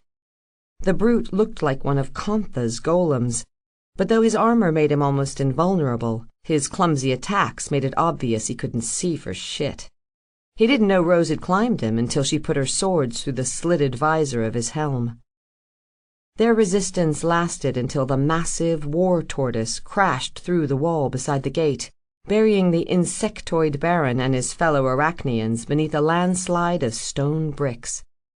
The castle perched atop the tortoise's weathered shell, a precarious structure bristling with sharpened wood palisades, was inhabited by reptilian sags armed with bolas, which the lizard men used to hurl pointed, poison-tipped seashells with deadly accuracy. Rose called the retreat, and the defenders of Knight's Landing melted westward. As they withdrew, Tam saw Astra stride beneath the arch of the gutter gate. Her black metal crown glinted in the ashen light, and the silk strands affixed to her shoulders thrashed in the freezing gale. Straight-backed and imperious, she looked as though she were an empress gracing the hall of admiring courtiers, and not a death-obsessed necromancer bent on eradicating every soul in the city.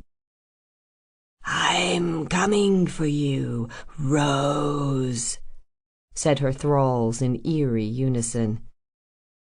Go fuck yourself, Rose shouted over her shoulder. Papery laughter slithered into Tam's ear, making her squirm.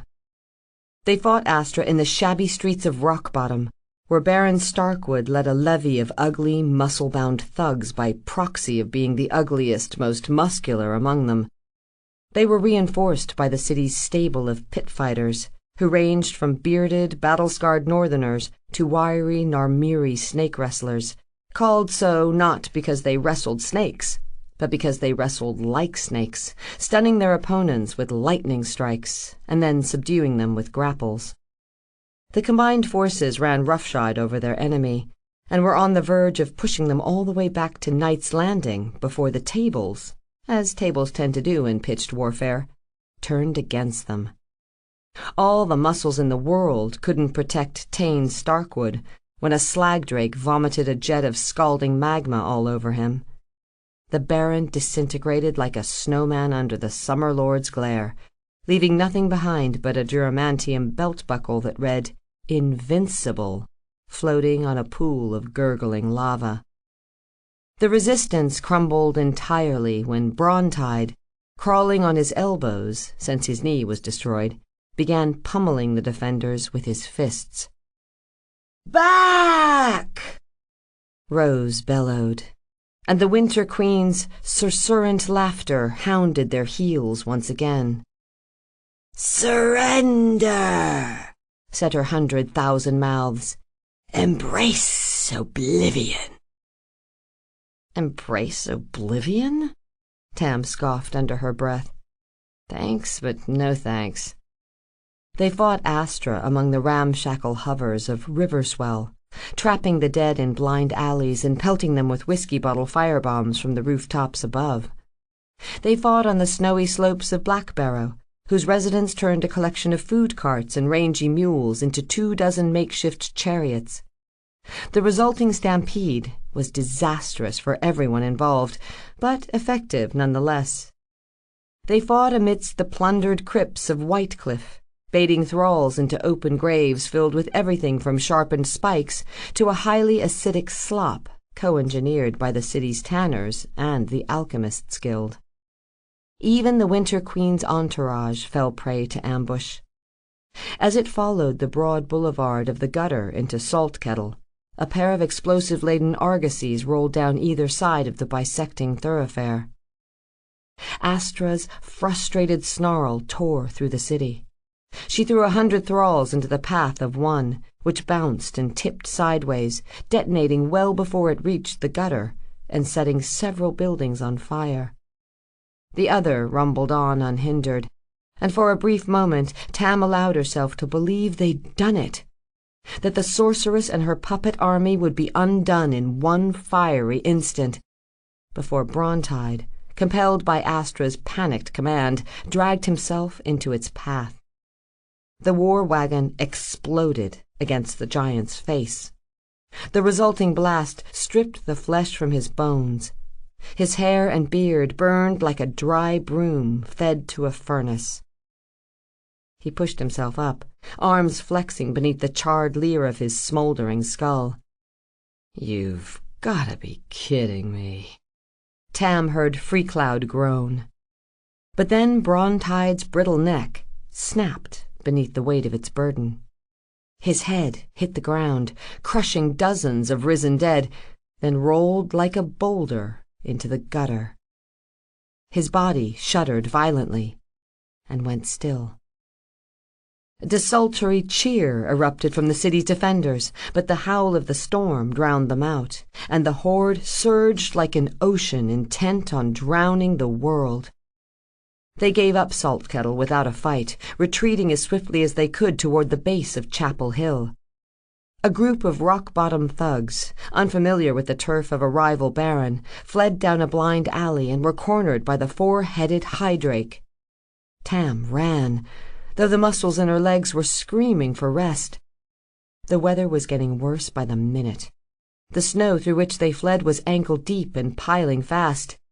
The wind whipped her hair and tugged at the ragged helm of her long coat as she hustled to keep up with Rose and Freecloud. Brune loped off to scout the way ahead. "Vermin!" Astra's voice haunted their retreat. "You scuttle like rats in your warren, but I will root you out," she promised, "and exterminate every one of you."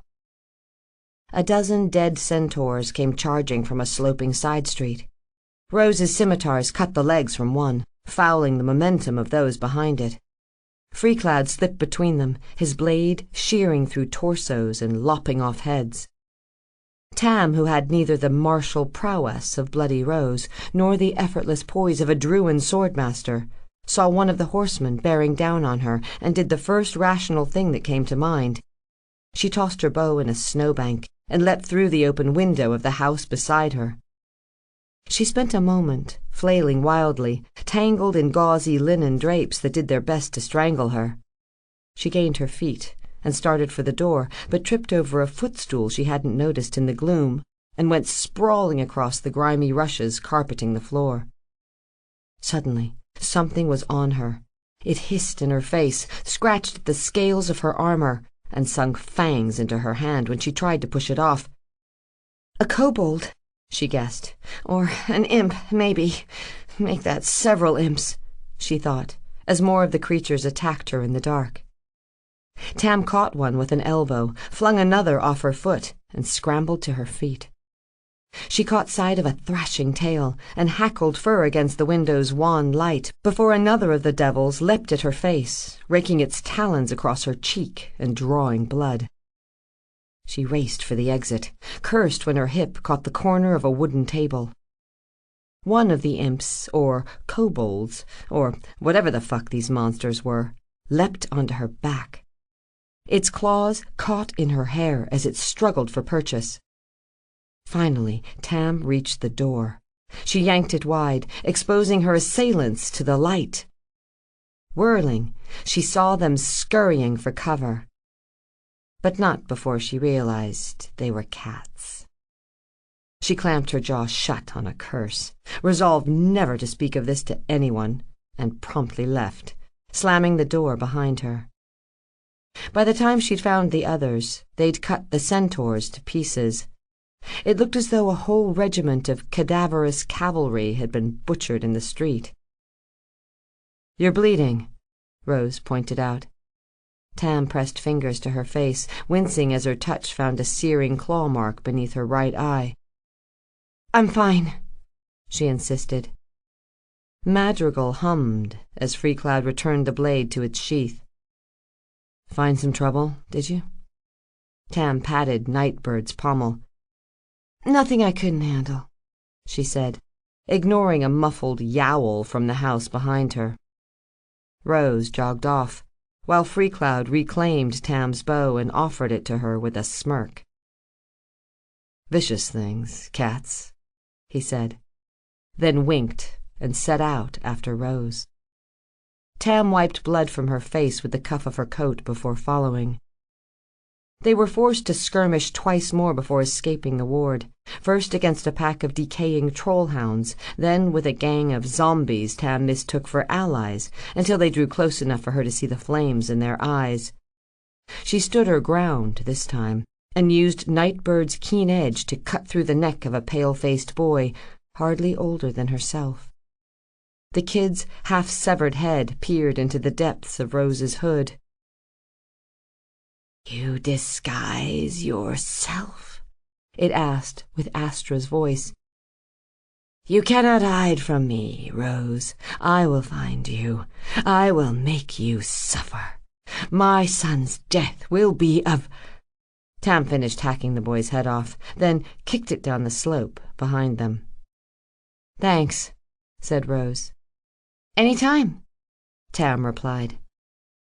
Brune joined them at the boundary between Salt Kettle and the Paper Court, which was very clearly demarcated by the quality of construction between one ward and the next, as the shabby tenements of Tabano's domain gave way to 2- and 3-story buildings of mortared stone. The shaman was panting heavily. Gore slathered his jaws and slicked his once white fur. There were 3 black-fletched arrows studding his hide, one of which he snapped off with his teeth as they arrived. "Are you okay?" Rose asked. The wolf bowed his head, a nod. Tam grimaced as blood speckled the ground beneath his snout. Rose took the shaman's face in both hands, speaking words Tam couldn't hear as Freecloud broke the fletching off the other 2 arrows. Whatever she said, Brune growled quietly in response. "All right," she said. "Lead the way." They hurried on, skirting the eastern flank of Chapel Hill, making their way north and west toward the main thoroughfare, and another confrontation with Astra's main force. Stealing glances across the city, Tam could see that nearly all of Blackbarrow was on fire. The flames were spreading fast, already chewing at the blocks of its bordering wards. The Winter Queen's horde moved west through Conthas, threading the valley floor like a pestilent river overflowing its banks. Its vanguard, the roiling knot inside which Astra was ensconced, found itself embattled on 2 fronts. The sellswords of the Paper Court, who had sold their swords to Ios in the wake of Electra's downfall, charged down the wide avenues of their ward, while the assassins of Telltale struck from the shadowed alleys of theirs. Fable reached the gutter in time to see Ios herself take a very literal stab at the Winter Queen. The assassin fought her way through Astra's vortex of undead defenders, forcing the sorceress to draw her shrieking sword. It became immediately clear, however, that Telltale's Baroness had never tried to kill a Druin. "She doesn't know about the prescience," Tam gathered, as the woman's knife slashed nothing but empty air. "She can't know that Astra can anticipate her every move." Which meant, of course, that the assassin was doomed. Ios threw a dagger that was dodged with ease. She lunged, but her opponent curled like smoke around her blade. The Winter Queen's sword was in and out of the assassin's heart before Ios knew she was dead. The Baroness gaped, stumbled, and would have fallen had the Druin not uttered a word and poured her wine-dark soul into the decanted husk of the woman's corpse. And just like that, Tam thought, watching Ios rise to take her place among the Winter Queen's thralls, another loyal soldier joins the Legion of the Damned. Despite their succession of small victories, killing the Simurgh, stopping Brontide, goading Astra into pursuing Rose, Tam couldn't shake the feeling of being trapped in a coffin as nail after nail after nail was hammered into the lid. It wasn't long before Rose signaled the order to withdraw yet again. She made a spectacle of herself, ensuring her crimson cowl was tantalizingly visible as they fled west around the base of Chapel Hill. Tam was relieved to find Lady Jane at the rear of the retreating crowd. She and her girls put a volley of arrows into the faces of their closest pursuers. Another pair of bomb-laden argosies were cut loose to cover their withdrawal, barreling down the hillside and decimating swathes of fetid foot soldiers. Elsewhere, whole blocks of buildings exploded as Astra's thralls stumbled over hidden tripwires. Bodies and burnt timber leapt skyward on blooms of fire. As they followed the road into Sinkwell, Tam sighted a host of shambling dead clogging the street ahead. She'd already put an arrow to string before recognizing her uncle and Clay Cooper among them, weary but alive. Slowhand, it seemed, was a man of his word. He and the rusted blades had managed to hold the wild side gate against overwhelming odds. As his haggard veterans merged with the exhausted defenders, Tam overheard Clay inform Rose they'd left the Hand's horsemen to mop up what was left of the Agrians, and to make sure the dead stayed dead. The survivors of Mad Mackey's company were trickling in as well. Many of them were wounded, and those unable to fight were taken by cart up the back side of Chapel Hill. Rose ordered Jane and the silk arrows to escort them. Rose assigned Tam to the third-story balcony of a south-facing inn called the White Lion, which provided a clear vantage of the street below. "Clay, Bran," Rose addressed the pair of old mercs as though they were common soldiers and not the heroes of 100 tales, though, to be fair, Uncle Bran was the author of most of his. "Go with her. Watch her back." Her uncle seemed relieved by the appointment, but Clay Cooper was less enthused. "I should stay near you," he insisted. "You should stay alive," Rose told him. "I'm less worried about Astra than I am about Ginny murdering me if I get you killed." Slowhand frowned and fingered the scar angling across his nose. "Fair enough." "Good," Rose nodded. "And I'm serious about needing Tam looked after.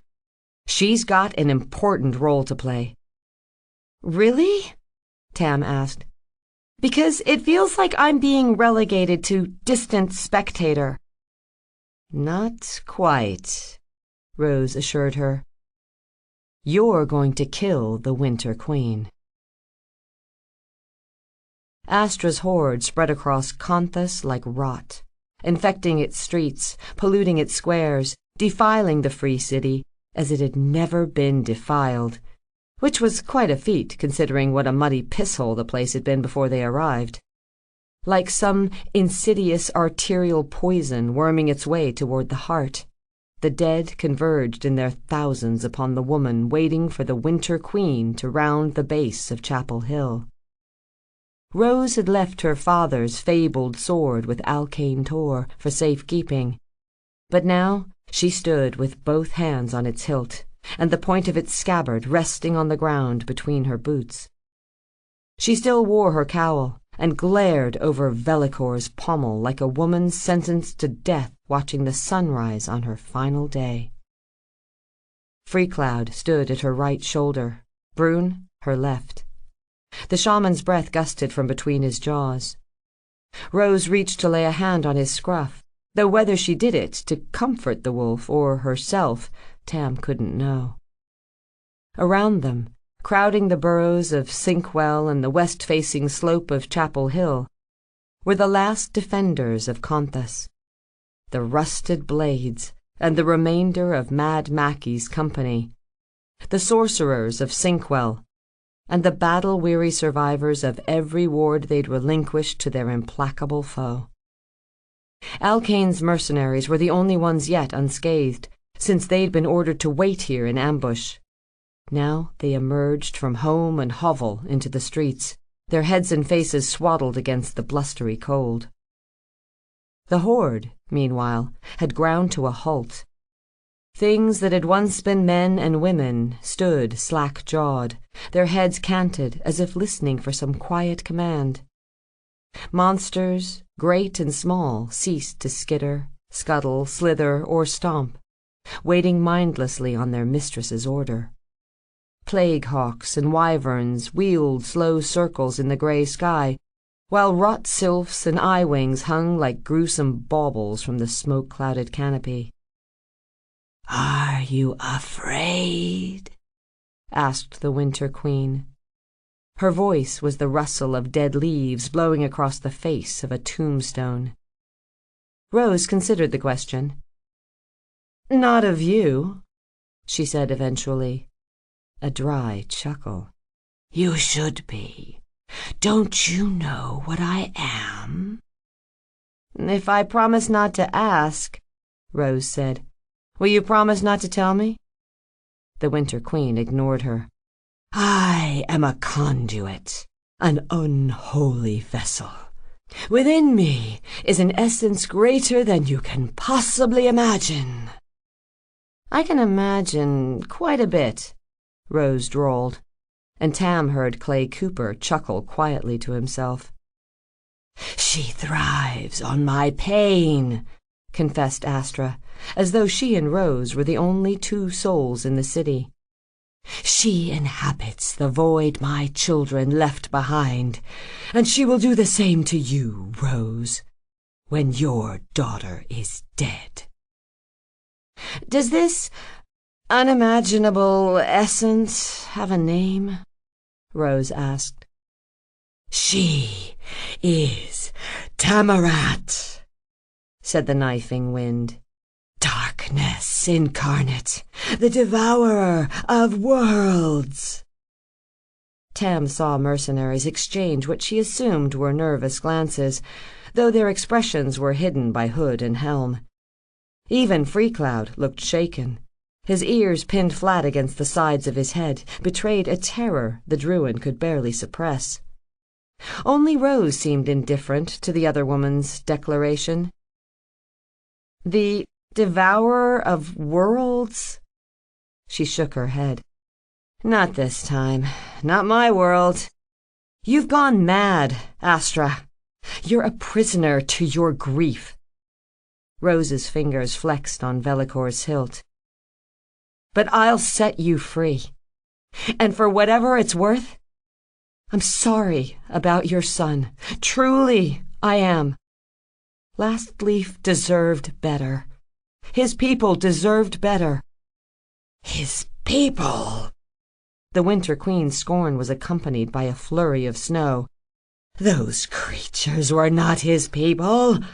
Their kind and yours are as chattel to us. Your existence is pointless, ephemeral, so fleeting as to seem unreal. And you, Rose, are nothing more than the smoke rising from your father's pyre." Rose turned and said something to Alkane Tor, who was standing behind her. "You are the ashes of a—" "Ashes?" Rose cut the sorcerers off, her tone incredulous. "Smoke? I don't think so." All over Sinkwell, mercenaries were pulling back their hoods, tearing off their helmets, uncoiling the scarves swaddling their heads. "I'm the fire." Chapter 57. The War of Roses.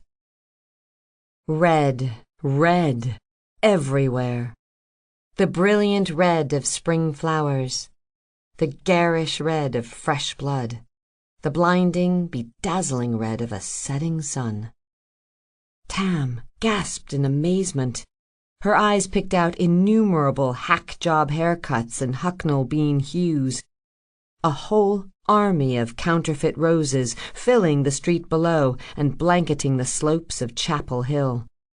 It wasn't just the women, either. Men, too, had chopped their hair and shaved their beards or dyed them red in solidarity. There were thousands of them, tens of thousands, and now they charged, screaming defiance into the varied faces of death itself, roaring like a cleansing fire toward the septic stain of the Winter Queen's horde. And so the rout of Conthas ends, Tam thought, and the War of Roses begins. Rose remained standing as her army surged forward, waiting until her crimson cowl was lost amidst the rush of vivid red. Only then did she unclasp the cloak at her shoulder, pull it free, and let it fall. Tam blinked, and would have tripped over her jaw had she been running along with everyone else. Rose's hair was gone. Or most of it, anyway. She'd cut away all trace of the color for which she was famous. Only a scrub of gold remained, bright as a sun-struck coin. "She looks just like Gabriel," murmured Slowhand, who was leaning against the wall behind her. Brannigan swigged from a bottle he'd looted from the bar inside. "It's uncanny."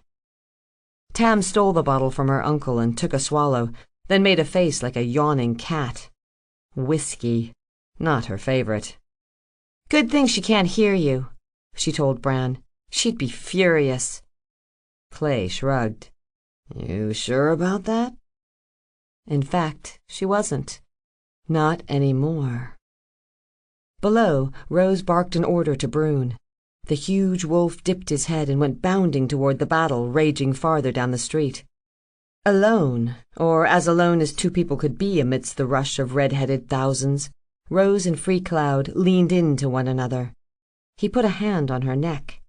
She laid a hand on his chest, and whatever words they shared were lost to the roar and clash of arms. At last they joined the flow of warriors running past, and Tam's breath caught as Rose pulled Velicor from its scabbard. She'd heard bards refer to the Archon's blade as a doorway to another realm, but she hadn't expected the door to be open. Through the flat plane of its surface she caught a glimpse of blue sky and green grass blowing on a rising hill. And now the denizens of Sinkwell, the witches, wizards, and weirdos Moog had convinced to join the fight, threw the Winter Queen a welcoming party of their own. Roga, the summoner they'd met at the Starwood 2 nights earlier, dashed his pink stone elephant on the ground and brought it to life. The thing was enormous, 3 times the size of a Brummel mammoth, and painted all over with whorls of white and yellow. Despite looking to Tam like something used to awe children at a birthday party, it caused a fair bit of havoc as it stormed through the congested ranks of Astra's horde. Kaliak's Kur, the scar-faced psychopath with a tidal engine strapped to her back, powered it on and aimed the lance to which it was attached in the enemy's general direction. Lightning sprayed like water from the weapon's tip. It leapt from foe to foe, leaving corpses blackened like a forest of charred stumps. The woman's wood armor was oozing smoke, and even from so far away she smelled like pork roasting over a campfire. Hundreds of heroes were wading into the fray. Jeremin Kane led the Screaming Eagles against the 4-headed Hydrake, while Claire Cassaber went toe-to-toe with a Sag Raider. The white-eyed reptile fought with a net and a hook-shaped jawbone. It managed to snare Claire in the net and sink its hook into her leg, but she lopped off its head, cast off the net, and limped back into battle. Elsewhere, the men of Giantsbane scaled the war tortoise's shell and began assaulting the fortress. Alkane Tor lobbed a torch over a palisade wall, and before long the whole thing went up in flames. Scanning the battlefield, Tam thought she spied Hawkshaw's blood-slick skull gazing up at her. But when she blinked, the warden was gone, no doubt enduring another painful death his mistress wouldn't let him enjoy. The horde was in disarray.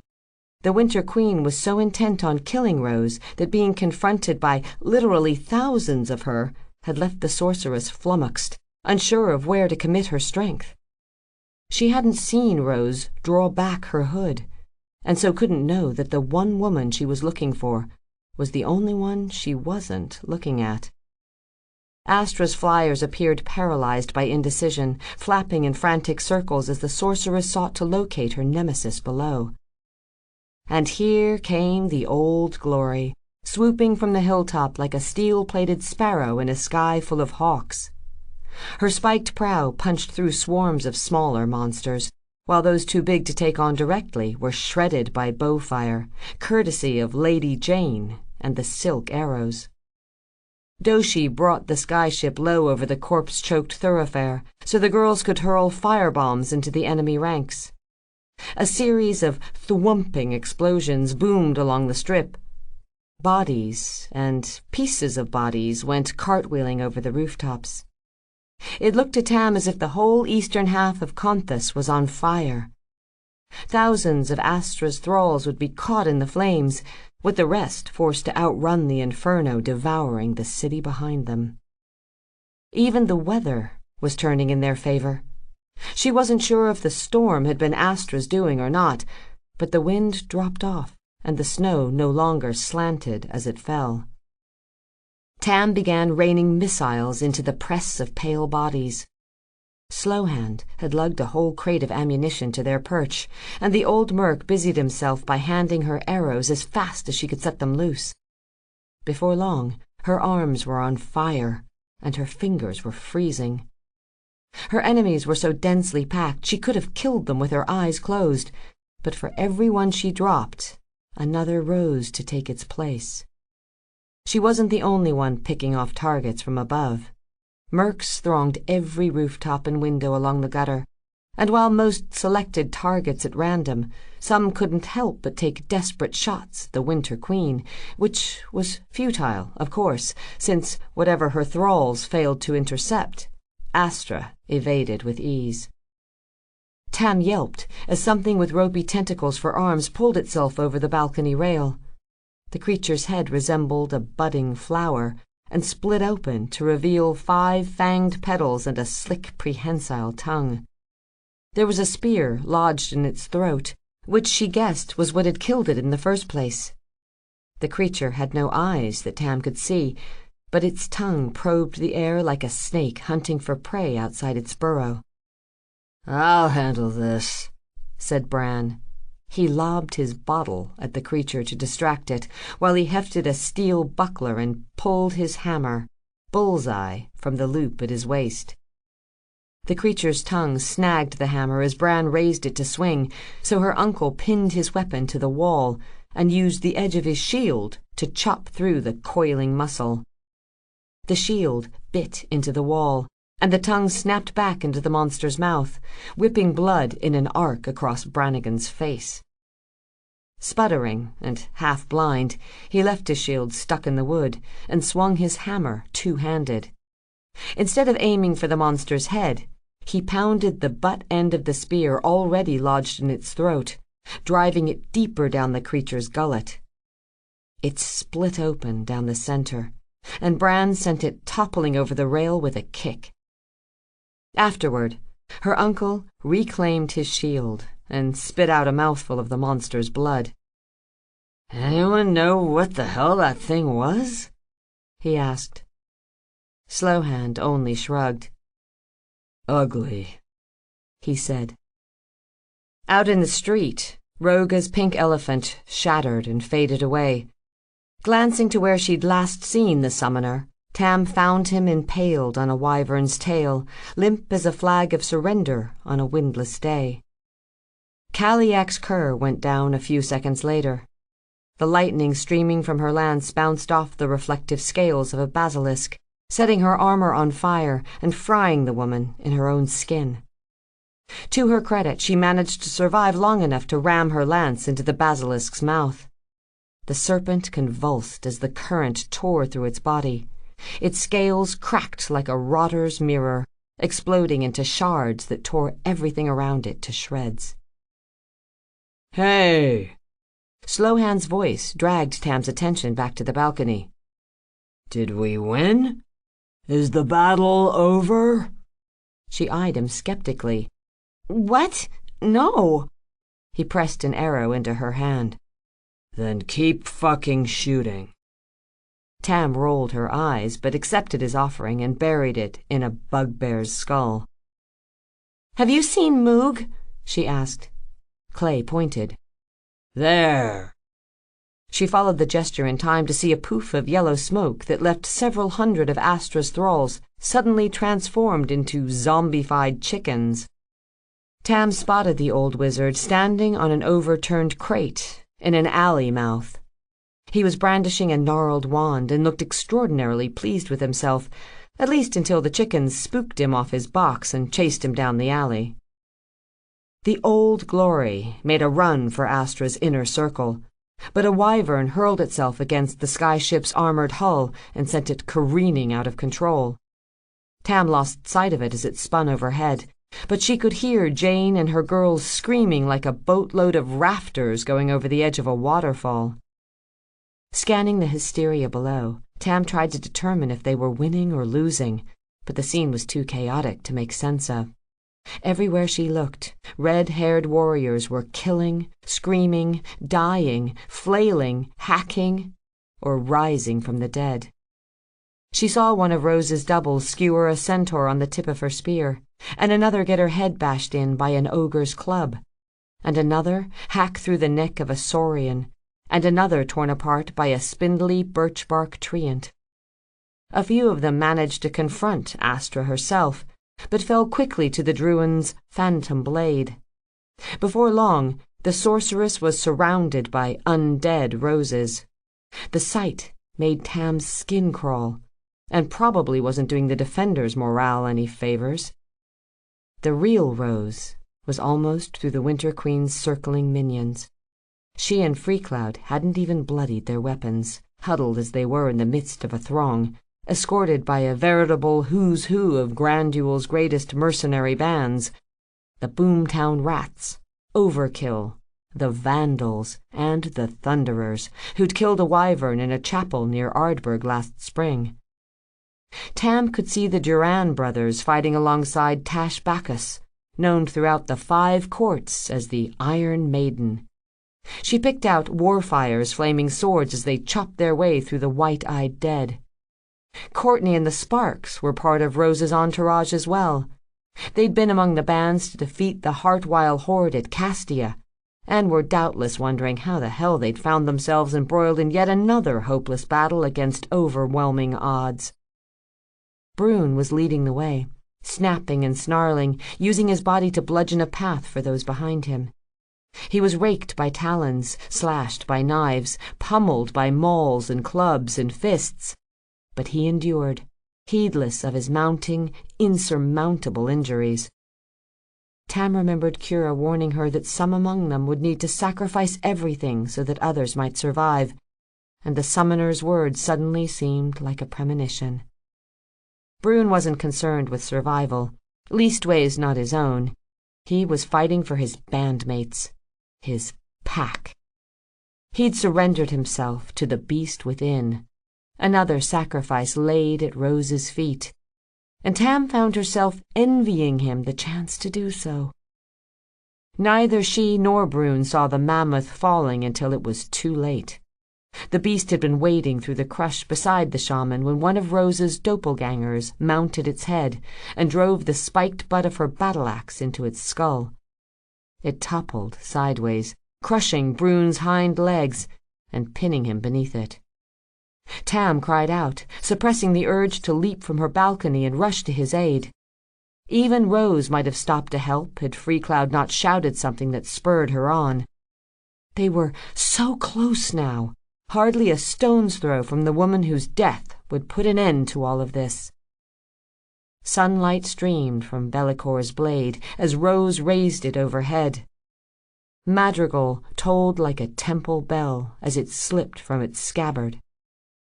Slowhand was so intent on the battle below that he'd neglected to pass Tam another arrow, and Bran was staring dumbstruck at the crude tip of the bone sword jutting from his stomach. Tam turned slowly, as one entombed in freezing water, to see Hawkshaw's nightmare Rictus grinning back at her. "You should have killed me when you had the chance," he grated. She'd been about to reply when something that looked like a fist but felt like a hammer caught her chin, and the dark came swirling down. Chapter 58. The Spark and the Snowflake. Tam! Her mother's voice called from beyond the door. Tam's eyelids twitched. Her mind roused itself from sleep, sluggish as a cat caught in the sun. "Tam, get up." Her father this time, insistent. What time was it? Why was it so damn cold? Had she left the window open? And speaking of cats, she wondered, where is Threnody? Tam turned her head, expecting to feel her pet's fur tickle her neck. Instead, she felt a sharp stab of pain. Pain? That doesn't... "Tam!" The voice was more insistent this time, but it did not belong to her father. It was Uncle Bran. "Tam! Get up!" Her eyes fluttered open. Gray light. A roof, but not her own.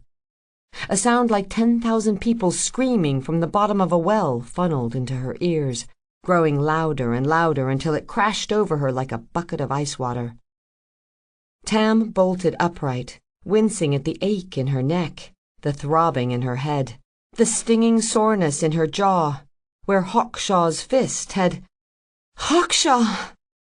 She was looking through the open balcony doors, where two figures were wrestling in the gloom of the White Lion's upper commons. The larger of the two hurled the other over a table before turning to face her. "Are you okay?" asked Slowhand. I am, Tam said, without actually knowing whether she was or not. Bran! "I'm here," her uncle croaked. He was lying on his side, still impaled by the warden's sword. You're alive! Bran grimaced. "For now. I swear on the Summer Lord's beard, though. That fucker's hurt my liver." "Tam!" Slowhand shouted over her uncle's rambling. "You're here to kill the Queen, yes?" She nodded. "So do it. I'll handle this." He winced as a chair flung by Hawkshaw broke across his back. "I'll handle—" He flinched as a spinning bottle struck his shoulder, shattering on impact. "I'll—" A second bottle smashed against the back of his head. "Oh, for fuck's sake!" He swore. "Go save the world, will you?" Right, she said. And Slowhand? She jutted her hand toward Hawkshaw. He's the one who shot Gabe. Something hardened in the old merc's face, and his huge hands curled into fists. He said in a voice freighted with quiet menace, "Did he now?" Tam didn't bother watching what happened next. But if the warden could be killed, she figured that Clay Cooper would find a way. She grabbed her bow and scrambled to Brannigan's side. Uncle, are you okay? The old man's eyes floated a moment before landing on her. "Why wouldn't I be?" There's a sword in you. "Ah, well, there's a sword in all of us," he said, then winked, as though he'd said something profound, which, to be fair, he kind of had. Doing her best to ignore the grunts and thuds behind her, Tam stood to assess the bedlam below. It was almost impossible to tell the living from the dead, since Astra was raising mercenaries as fast as they fell. There were 10,000 battles raging all at once, so it took Tam a few seconds to find the one she was looking for. Rose and Freecloud were on their own now. The company escorting them had dissolved into separate bands, each of them fighting on the fringes to keep the horde at bay. By now, every thrall surrounding Astra was a fallen merc, forcing Rose to hack through several clones of herself as they closed on the sorceress. Madrigal sang like a choir in Freecloud's hands. Velicor seemed light as a feather in Rose's. She and the Druin fought in perfect unison, slashing and spinning like dancers in the midst of a brawl. They were untouchable, unstoppable, possessed of a savage grace that Tam, watching from on high, could define only as elemental. Like a landslide or a tidal wave or a wildfire raging unchecked, Rose and Freecloud crashed through Astra's thralls, gaining momentum with every step. A loud crash yanked her from reverie. Tam glanced over her shoulder to see Hawkshaw rise unsteadily from behind the bar. Shards of glass clung to the warden's skull, glinting like some grisly mosaic as he clambered over the countertop. "Why do I always get the stubborn ones?" she heard Slowhand growl. Beside her, Bran was lying with his eyes closed and his chin slumped on his chest. Uncle! "I'm just resting my eyes." You're not resting your eyes, Bran. You're dying. He blinked, suddenly alert. "Dying? I'm not dying. Why would you even say that?" Then talk to me, she insisted, blowing through her exposed fingers to try and warm them. Sing me a song. "Sing?" His agitation ushered in a fit of violent coughing. "Blood of the gods, girl! Can't you see I'm dying here?" She chose an arrow from the crate, checked to make sure it was straight and sound. Hum, then. I don't care. She knocked the arrow. sided down its length. "Just let me know you're still alive." Tam watched in awe as Rose sheared through two of her undead doubles at once. She pivoted on her heel, plunging Velicor through the chest of another. She let go of the hilt and activated her bracers. Her scimitars leapt from their scabbards, and Rose sent them spinning away. Thistle sank into the chest of a red-bearded merc and carried him off his feet. Thorn cut the wing from a diving harpy. The birdwoman veered wildly and thumped off the roof above Tam. Mere seconds after she put it there, Rose reclaimed Velicor from the thrall in which she'd buried it and whirled away, hewing its head off on the backswing.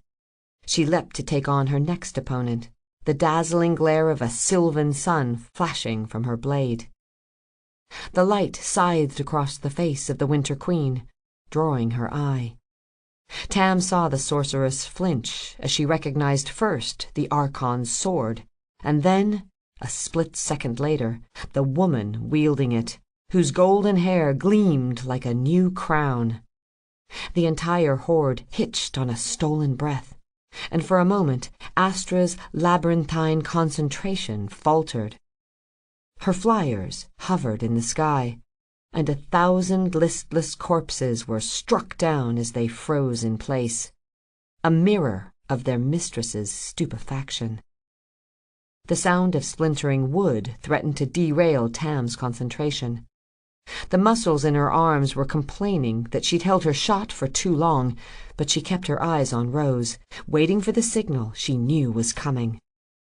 Bran was humoring her, humming a weak, wavering rendition of the song that was his sister's lasting legacy. Freecloud, inexplicably, ignored a thrall's clumsy chop at his ribs as he moved to close the distance between himself and Rose.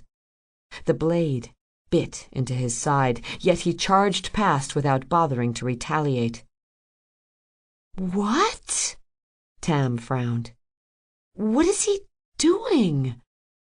The Druin sliced through one enemy while blocking the incoming hammer of another with nothing but an upraised arm. The blow snapped his limb like a twig, but the Druin bowled his opponent over and staggered on. He put Madrigal through the face of another thrall and leapt over its falling corpse without bothering to retrieve his sword. Tam's eyes flickered to Rose, who was too busy fending off phantoms of her former self to see Ios, Telltale's undead baroness, lunge at her from behind. "Oh!"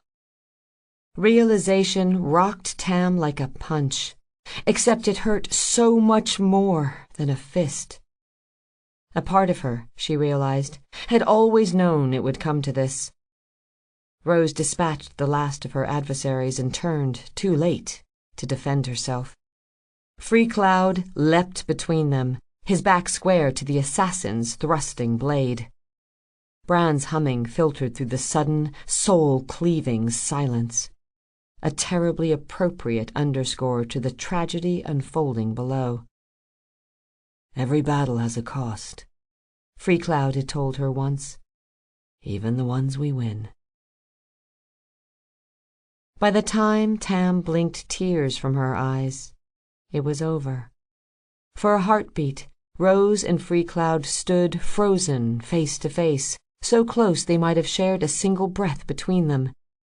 And then Freecloud was falling, dying, dead at her feet. And the assassin was headless, tipping backward as blood fountained from the stump of her neck. Rose didn't stop to mourn, though her heart must be breaking. She didn't scream, though her soul would be crying out loud. She let grief and fury and love drive her onward, lifting her blue sky blade like a pennant as she hurtled toward the Winter Queen.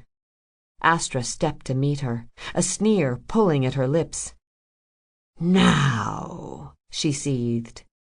Rose summoned Thorn to hand. "You," she hurled the scimitar at Astra's head. "Are." It missed, of course, because you couldn't kill a Druin by attacking it directly. "Mine." Their swords clashed. Sparks and snowflakes dissolved between them. Rose's impetus carried her through the space Astra had occupied a moment earlier. She skidded, spun, lashed out again. The Winter Queen reeled under Rose's assault, and Tam, whose whole world was pinned to the point of an arrow, saw black smoke curl from Astra's lips as the dead began rising around them. Rose attacked and attacked and attacked, unable to overcome the Druin's prescience. A wild swipe knocked the black metal crown from Astra's head, but left Rose hopelessly exposed. The Winter Queen turned an evasive step into a deadly counterstrike. Her banshee blade cut in an inexorable arc toward Rose, who twisted, turned her face toward her bandmate on the balcony above, and nodded. Bran's humming fell silent. The clamor of Slowhand's fight with Hawkshaw ceased to exist. Tam's muscles relaxed, her heart constricted like an hourglass, until the space between one trickling heartbeat and the next stretched on forever. She'd been aiming the arrow already. All that remained was to let it go. She drew a breath. She let it go. "Sorry?" Tam had asked, a short while earlier. Rose stepped closer, lowering her voice. "I said you're going to kill the Winter Queen." "That's impossible." "They said killing the Simurgh was impossible." Rose grinned. "We did it twice." "But she'll see it coming," Tam said. "If I shoot her, she'll just dodge it anyway." Rose put a hand on her shoulder, leaning closer still. "Then shoot me." Tam's aim was true. The arrow went streaking toward Rose, who should have used her sword to parry Astra's strike, but instead she raised it like a shield and angled the blade just so. The steel-tipped shaft deflected off Velikor and tore a ragged hole in the Winter Queen's throat. Astra tried to speak, but could only gasp around the black ichor boiling from her ravaged neck. And Rose, her side split open by the Druin's sword, rammed Velikor through the part of Astra's chest where her heart used to be. The sorceress died that instant. Her glamour faded, pale flesh succumbing to the wrath of centuries as she sagged to the ground. Tam heard a heavy thump behind her and assumed that Hawkshaw, whether or not he deserved it, was finally at peace. The entire horde was collapsing at once. Without Astra's magic to compel them, they slumped like puppets cut from their sorceress strings. Wyverns and wolf bats spiraled from the sky as the fires in their eyes blew out. Rose was still on her feet. The Winter Queen's sword was lodged in her side, and Tam, watching in grief and disbelief past the blurred arc of her bow, winced as Rose pried the blade free with bloodied fingers. She pitched forward, but turned her momentum into a lurching step, then another, stumbling around broken bodies and shattered arms until she stood over Freecloud, lying dead on a bed of bloody roses.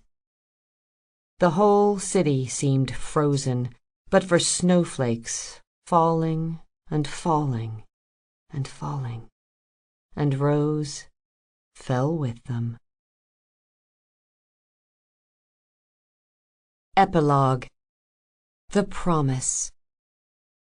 The following is an excerpt from The Wild Heart, the first memoir of Tam Hashford.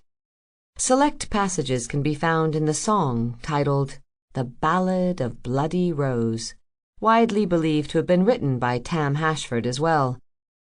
The Wild Heart was later adapted for the stage by Catagra the Undying and retitled Fable, a Love Story.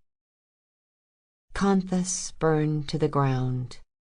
Apparently, this is a regular occurrence. Every few decades or so, a fire goes unchecked and razes the entire city to ash. The locals think of it as a time of renewal, a chance to start over, to sweep away the old and build something new. New taverns, for instance, new pubs, new scratch dens, new gambling holes and fighting pits, new alehouses, dice houses, tap houses, and whorehouses. From what I understand, Conthus is like some drug-addled, sex-crazed, booze-swilling phoenix that refuses to stay dead. But not this time. This time, it died for good. Everyone's got a theory as to why this is. Cura blames the weather. She says that everyone smart enough to skip town before the horde arrived had settled in Brycliffe or Five Court by the time spring rolled around, and couldn't be bothered to return. Roderick thinks that since more monsters are being bred in captivity and less captured in the Heartwild, it was inevitable that Conthus, for decades a staging point for bands brave enough to enter the forest, would eventually outlive its usefulness. I've got a different theory. I think it's haunted. Now, I'm not saying there are ghosts and ghouls kicking through the ashes every night, although there probably are, but something about it just feels off. All told, nearly 200,000 men, women, and monsters died in that valley, and while the fire took care of their bodies, I suspect a part of them lingers still. There's an almost palpable sense of recrimination in the air, an eerie disquiet that begs the question, how did it come to this? There is nothing, I think, so wasteful or so pointlessly tragic as a battle that should never have been fought in the first place. All of us lost something at Conthus. Some more than others, some so much more than others. We waited out the winter at Clay's Inn, which the horde had left untouched as it came south. Coverdale, too, was spared its wrath. Astra didn't care about destroying our homes. It was our souls she was after. Both of Brune's legs were broken when that damn dirty elephant, as he puts it, fell on him, so he spent the following months recuperating by the fire and drinking Clay's whiskey while swapping stories with Roderick and Uncle Bran, whose liver had, in fact, fallen victim to Hawkshaw's blade. Luckily, Moog happened to know a surgeon who successfully replaced Bran's skewered organ with one belonging to a recently deceased orc. If you're interested in the benefits associated with having the liver of an orc, feel free to find my uncle and ask him for yourself. Seriously, he won't shut up about it. Cura wasn't much for company in the weeks after the battle. She would sleep for days, and sometimes stare at nothing for hours at a time. Often, I'd find her touching fingertips to her skin, tracing the scars that were no longer visible. Not to me, anyway.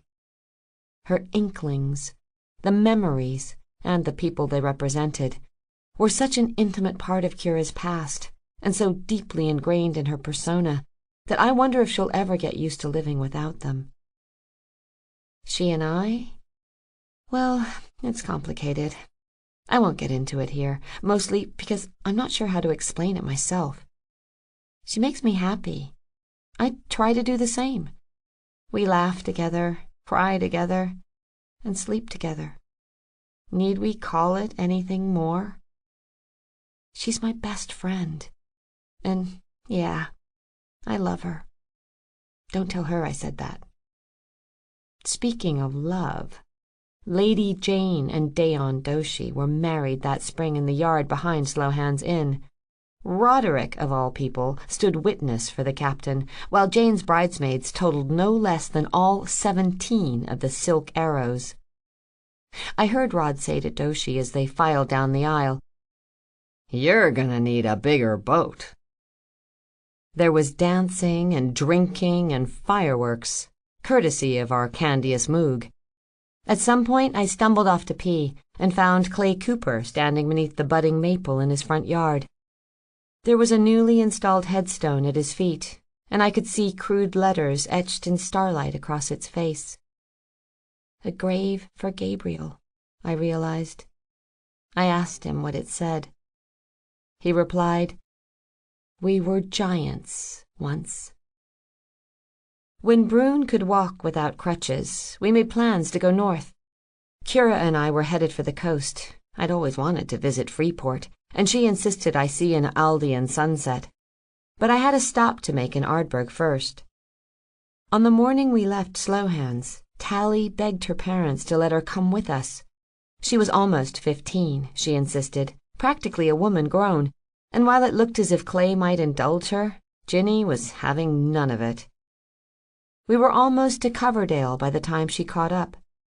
Moog, who was accompanying us as far as Oddsford, made the girl swear up and down she hadn't run away from home.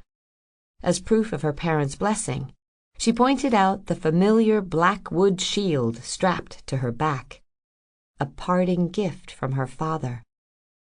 I suspect Tally would have followed us regardless of whether or not she had permission to do so. I was her age once. Hell, I'm practically her age now. And what can I say? The world is big, the young are restless, and girls just want to have fun. On the way to Ardburg, Brune and Roderick began discussing their next venture, one that reflected the change of heart they'd had over the past several months. Starting in Ardburg, they would buy out the contracts of so-called monsters being sold or enslaved for sport in the arena. Those willing to give coexistence a whirl would be found gainful employment as crafters or laborers, while those too feral or embittered would be set free far from any human settlement. There will be kinks, of course, but it's a noble ambition. If our war against the Winter Queen taught us anything, it's that evil thrives on division. It stokes the embers of pride and prejudice until they become an inferno that might one day devour us all. As we journeyed north, it became increasingly clear that although we may have saved the world, we sure as hell hadn't fixed it.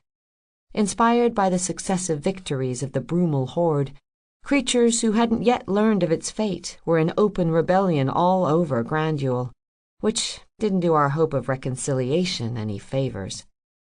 To make matters worse, death cults had begun springing up in each of the 5 courts.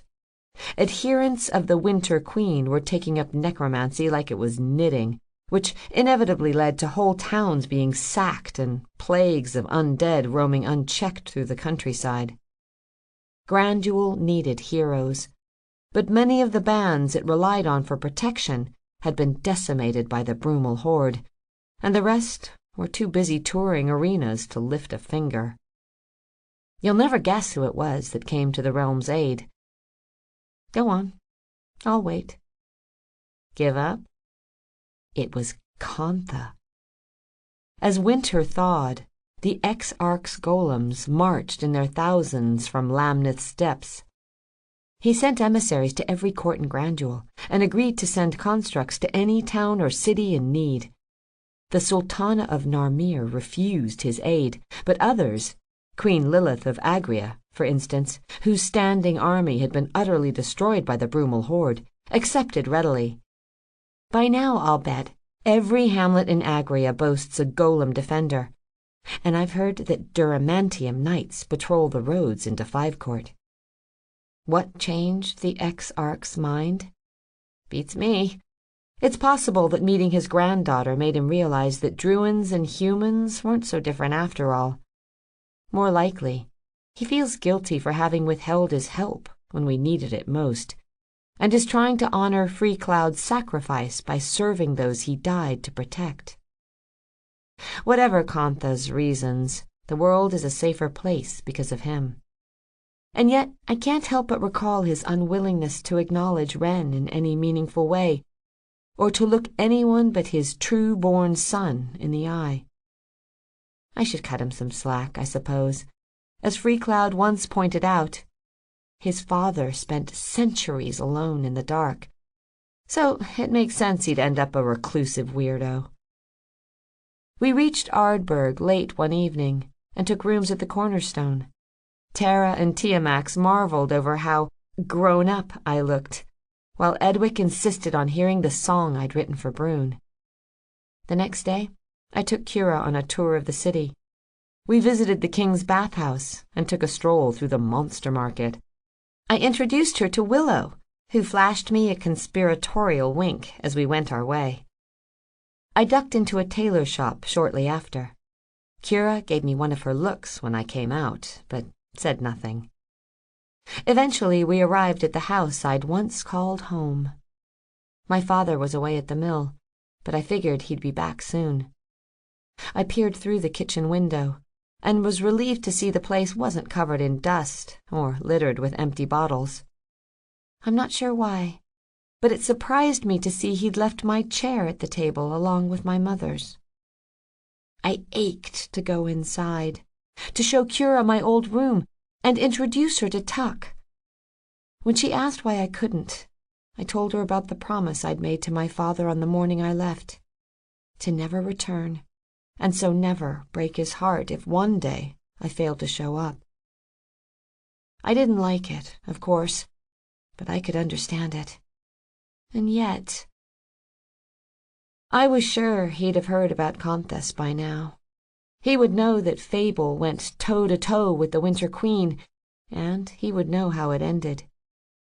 If he never saw me again, my father would almost certainly assume I was dead. He would blame Rose for having lured me away, and himself, of course, for letting me go. I heard a meow, and looked down to find Threnody purring at my feet. I picked her up and gave her a snuggle before Kira and I hurried off. Thren followed us for half a block before doubling back. In the days and nights since then, I have often imagined my father arriving home that afternoon to find Thren waiting on the step. It's possible he unlocked the door and let the cat in without bothering to acknowledge her, but I think he probably picked her up to say hello, at which point he would have noticed the slim yellow ribbon I'd tied around her neck. I hope, in time, he'll forgive me for breaking my promise.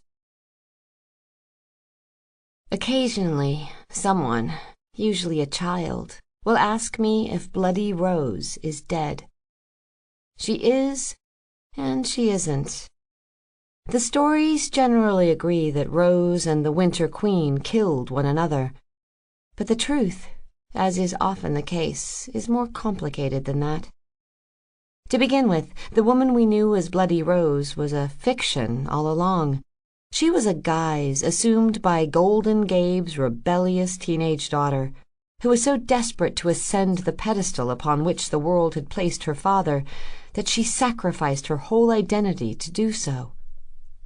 Rose wasn't only a mercenary, she was an actress as well, and had inhabited her role so thoroughly, even she had forgotten it wasn't real.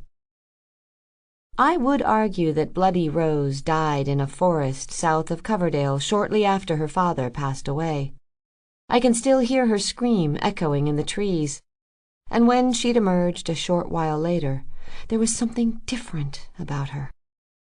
If you'll permit me a none too subtle analogy, when you clip a rose at its stem, nothing about it changes immediately. Its thorns remain sharp, its petals are beautiful still, but little by little its majesty fades. And I believe that when Gabriel died, Bloody Rose was doomed as well. In any event, she did not survive the battle at Conthas. She died a hero, fighting on behalf of people she'd never met for a future she wouldn't be a part of. And because of that, I suspect, she will have finally attained the immortality she'd been after all her life. The bards tell us that we live so long as there are those alive who remember us. In that case, I think it's safe to say that Bloody Rose will live forever. It was growing dark by the time she spied the ruins through the trees ahead. She skirted the battlements until she found the breach where Clay Cooper was said to have stood against 100 bloodthirsty cannibals. Clay used to joke that he'd only counted 99, but she guessed both numbers were largely inflated. Saga's bard hadn't survived the battle, so the band themselves were left to tell their tale. The keep's gate was barred. That was good. This was the Heartwild, after all. Fell things lurked in the forest, especially at night. She climbed the pitted stone wall and hauled herself between two mouldering crenellations, wincing as the stitches in her side threatened to tear. She took a running leap over a gap in the ramparts, then came to the crumbling stair that led into the fortress itself. It was dark inside, so she withdrew the spiny shell from her bag and blew into it until its pale pink glow was sufficient to light her way. It had been years since she'd walked these halls, but she knew them well. Saga wasn't the only band that had withstood a siege in this place. While not exactly sure of her destination, she had some idea as where to find what she was looking for, or whom, rather. She heard a sound, a voice, and straight away her hands began to shake. Her mouth went dry, and her heart hammered like a sinner seeking refuge behind a chapel door. She saw a light ahead, and when she turned the next corner, she found two figures seated before a crackling fire. One of them was huge, a burnished bronze construct whose tea-kettle head had tilted as he listened intently to the excited chatter of his companion. The other was Wren, she said. The sylph turned. The fire's light silvered her hair and threw her face into shadow. For a breathless moment, she wondered if the girl would even recognize her. Mommy? She'd forgotten how to breathe, or speak for that matter. So instead, she went to her knees and spread her arms as her daughter hurtled toward her. For so many years she had borne the burden of a name not quite her own. She'd been looking forward to living without it, to being Rose again, after all this time. But now, it seemed, she was destined to live by yet another alias. Mommy. She smiled, breathing in the freshwater scent of her daughter's hair. I like the sound of that. This has been a Hachette audio production of Bloody Rose, written by Nicholas Eames, read by Catherine Fenton. Bloody Rose is also available in print and digital formats from Orbit, a division of Hachette Book Group. For more Hachette audio productions, visit us at hachetteaudio.com. Thank you for listening. Text copyright 2018 by Nicholas Eames. Audio production copyright 2018 by Hachette Audio. All rights reserved. Hachette Book Group supports the right to free expression and the value of copyright. The purpose of copyright is to encourage writers and artists to produce the creative works that enrich our culture. The duplicating, uploading, and distribution of this audiobook without permission is a theft of the author's intellectual property. If you would like permission to use material from the audiobook, other than for review purposes, please contact permissions@hbgusa.com. Thank you for your support of the author's rights. This audiobook is a work of fiction. Names, characters, places, and incidents are either the product of the author's imagination or used fictitiously, and any resemblance to actual persons, living or dead, events or locales, is entirely coincidental. Audible hopes you have enjoyed this program.